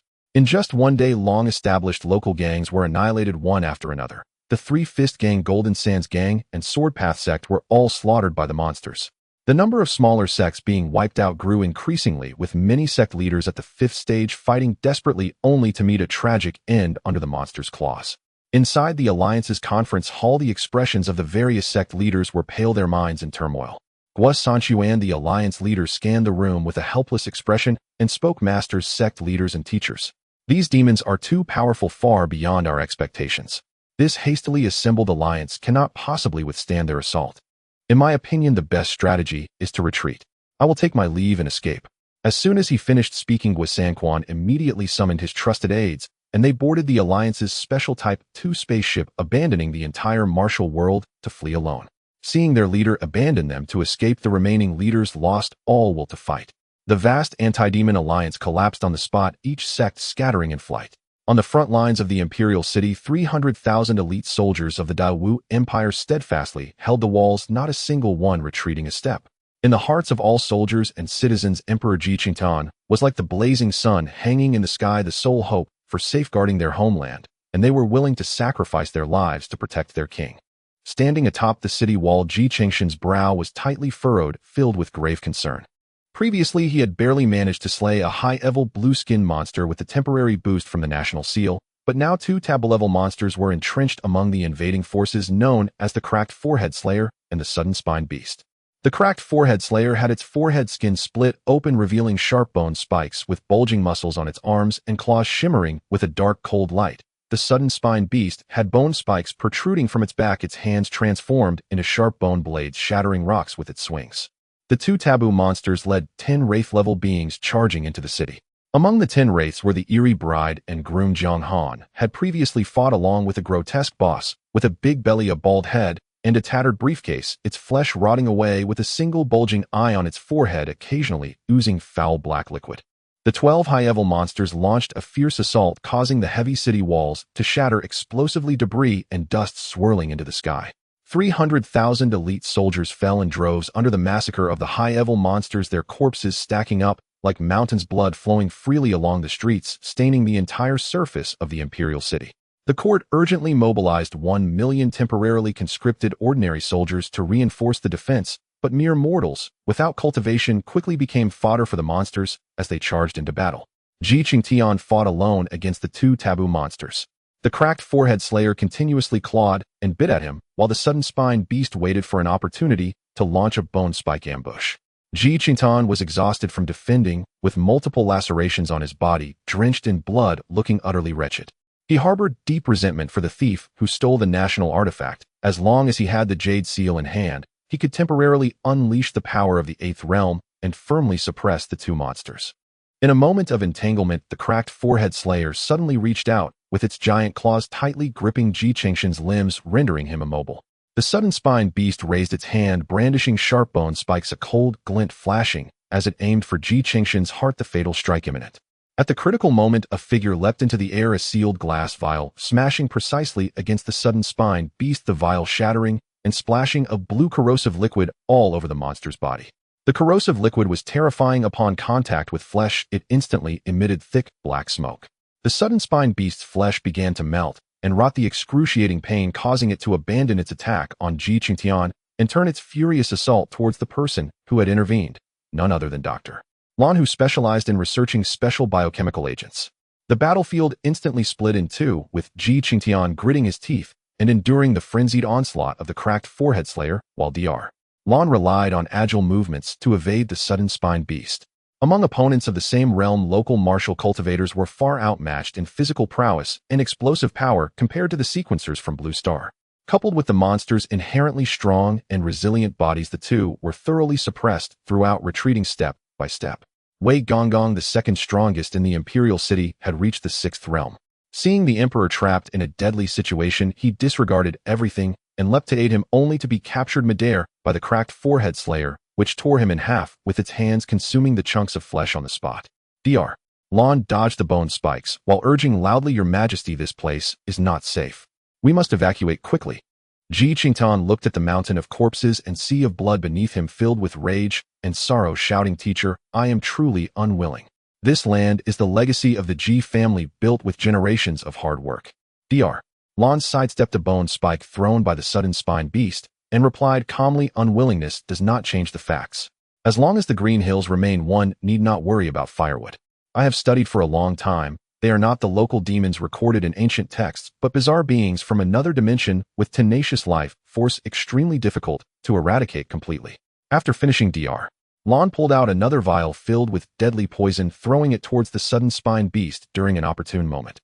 As the monster became momentarily stiff from its injury, he summoned a special Type 3 high-speed spaceship. Seeing that the situation was irretrievable, Ji Qingtian ceased his stubbornness and leapt onto the spaceship. The engine roared to life, transforming into a streak of light that broke through the air and fled. Even tab-level monsters could not catch up to the speed of the spaceship. Behind the spaceship, the sudden spine beast's furious roar echoed through heaven and earth. "Humans, even if you flee to the ends of the earth, I will definitely hunt you down and devour you."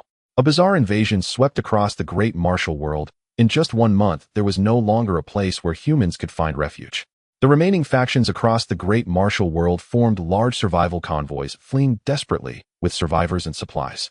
However, the path of escape was fraught with danger, and many convoys accidentally stumbled into the bizarre lair, effectively walking into a trap, and ultimately everyone on board became food for the strange creatures. Over time, the survivors of the great martial world gradually discovered a crucial secret. Among the sequence holders, there existed a special class of profession, Pathfinder. As long as there was a powerful Pathfinder in the team, the convoy and the flying ships could perfectly avoid danger and would never invade the bizarre nests. After enduring a month of bloody combat, all surviving convoys in the great martial world had absorbed Pathfinders into their ranks. Those scattered convoys without Pathfinders had long since been completely annihilated, becoming food for the bizarre. In just 2 months, the catastrophic disaster had caused the population of the great martial dynasty to plummet by half, from hundreds of billions down to 50 billion. The remaining ordinary people had only 2 paths to survive: either join the convoys established by martial practitioners or seek refuge with the Pathfinders.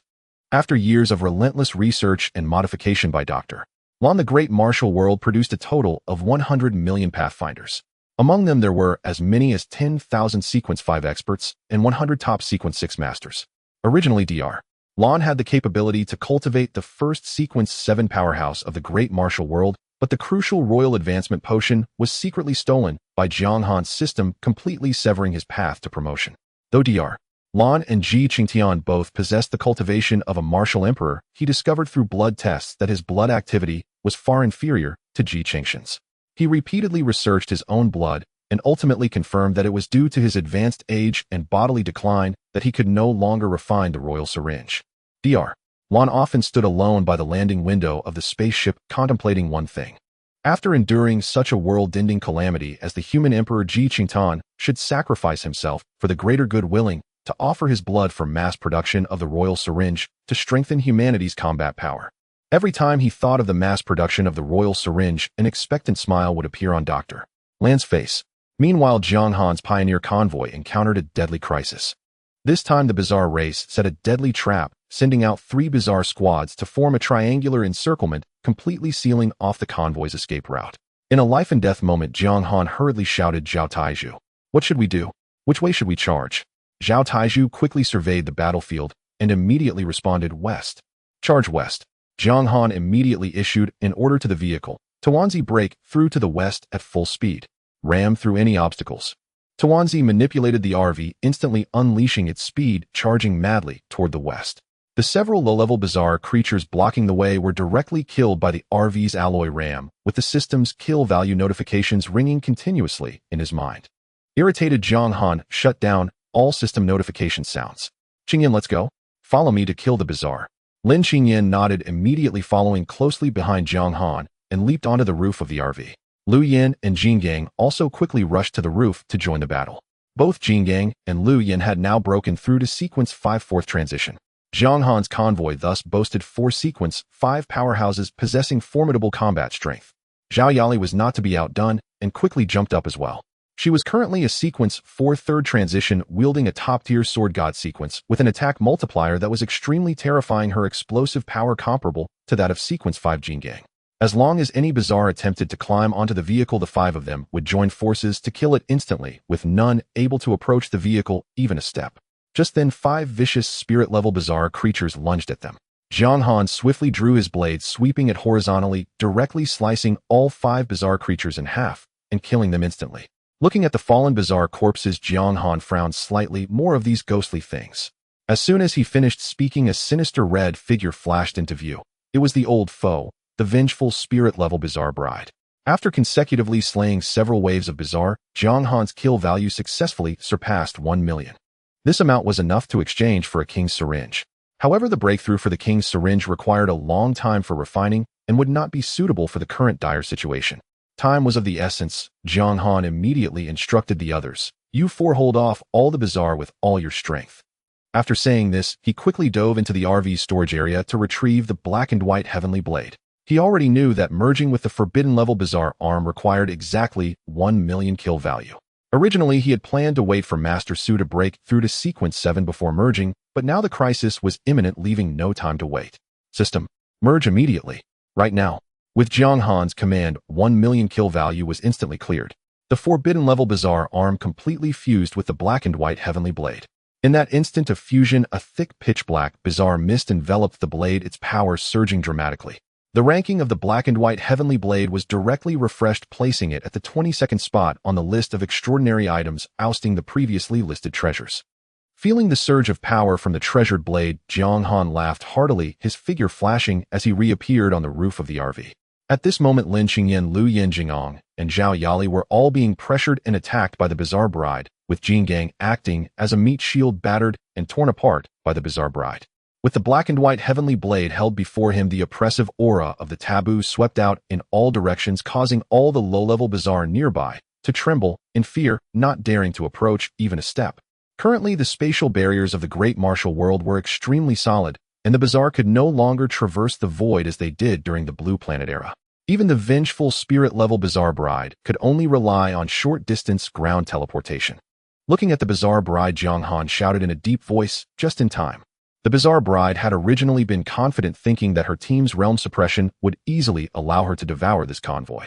However, when she sensed the terrifying aura emanating from the black and white heavenly blade, the Bazaar black mist surrounding her began to become disordered and dissipate. This Bazaar bride was only of early vengeful spirit level, significantly weaker than the one Jiang Han had encountered before. Jiang Han no longer held back any strength. The black and white heavenly blade transformed into a streak of dark light, directly slashing towards her head. The Bazaar bride's black hands, covered in green fur, desperately resisted the blade, trying to block it. Jiang Han once again infused his spiritual power, and the blade's might surged. Boom! A muffled sound erupted, and the black and white heavenly blade pierced directly through the Bazaar bride's head. The immense impact sent her flying backward, pinning her against the rock wall of the mountain behind. The suspended embroidered shoes swayed gently. This malicious Bazaar bride, responsible for countless evils, was forcibly nailed to the mountain peak by the black and white heavenly blade, completely falling. In the moment when the Eerie bride was killed, a deafening roar suddenly erupted from a distance. A figure darted through the night like lightning, and the Eerie groom abruptly appeared before the crowd. Dressed in a dark and filthy red wedding robe, his face was as pale as a corpse, with eyes devoid of black pupils, lips purple and black, and his body stiff and rigid, emanating a heavy aura of decay and coldness. He tilted his neck, producing strange chuckling sounds as an ominous and eerie energy enveloped him, revealing him to be a mid-level vengeful spirit. The Eerie groom's claws tensed as he lunged directly at Jiang Han. In an instant, Jiang Han activated his mental domain. The Eerie groom grasped at nothing but a flickering afterimage left by Jiang Han. Seizing the moment while the opponent was dazed, Jiang Han wielded the forbidden black and white heavenly knife and swiftly struck. The blade, enveloped in thick black energy, flashed coldly and directly severed the Eerie groom's entire right arm. With only his left arm remaining, the Eerie groom remained relentless, his left arm suddenly stretched infinitely, fingers sharp and clawing, attempting to capture Jiang Han.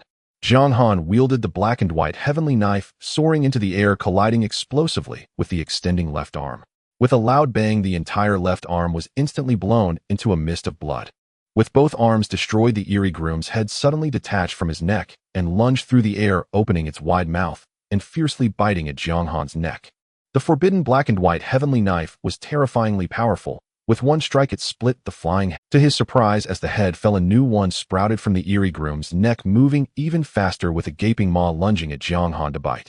Jiang Han raised his hand and swung the black and white heavenly knife again, and the second head was once more cleaved in two. The headless body was still gathering strength, preparing to sprout another head. Jiang Han had long understood its ability to regenerate infinitely, and he would not grant it another chance. The long knife came crashing down from above, severing the unformed new head along with the entire body in one strike. The vengeful spirit of the Eerie groom was utterly dead and gone. Jiang Han bent down to collect two items dropped by the vengeful spirit: the Eerie bride's red veil and the Eerie groom's black jade ring, casually storing them in his spatial storage. He flipped back onto the roof of the RV. Below, swarms of Eerie beings were still surrounding and pursuing. The RV sped forward recklessly. Any ghost that managed to climb onto the roof was swiftly killed by the few people inside the RV wielding short knives, long swords, and daggers. Jiang Han activated the black and white heavenly knife, which circled around the RV, moving back and forth. Any Eerie being attempting to approach the RV would be suddenly pierced and killed by the knife's light. In a short time, a large area around the RV was cleared, creating a safe zone. Looking at the dense mass of ghosts in the distance, the RV continued to accelerate, racing away, finally shaking off the pursuers. The vehicle stopped in front of a dilapidated abandoned factory. Zhao Taizhu used his sequence ability to sense the surroundings. No Eerie beings followed us. The RV came to a steady stop. After days of fleeing, the survivors were physically and mentally exhausted and could finally rest here for 2 days. The livestock feed stored in the RV was running low. Zhang Kaiwei immediately arranged for ordinary survivors to go out and cut grass. Among this group of ordinary survivors, there were surprisingly several individuals with martial arts training potential. Yang Wei and Wang Ergu were among them. Yang Wei's girlfriend Monica learned that her boyfriend could cultivate martial arts and stuck to him all day, making them increasingly close. With martial arts skills for protection, she could rely on Yang Wei for close protection in the future. Others clearly understood that the physical strength of martial artists was formidable and the benefits were self-evident. Jiang Han distributed internal cultivation methods, and several people sat cross-legged on the spot, focusing on their training.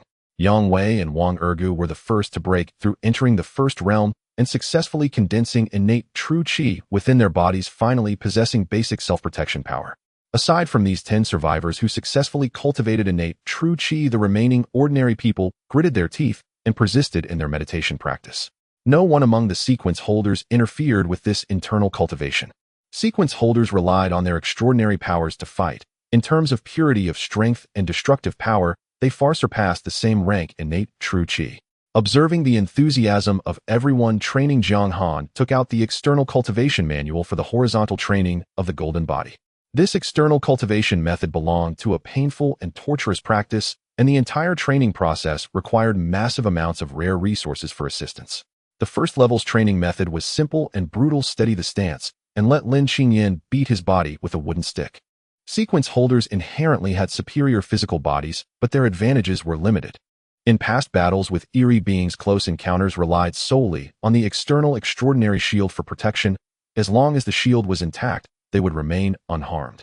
However, once the shield was shattered by overwhelming force, the physical body faced the attack, sustaining injuries at best or dying on the spot at worst.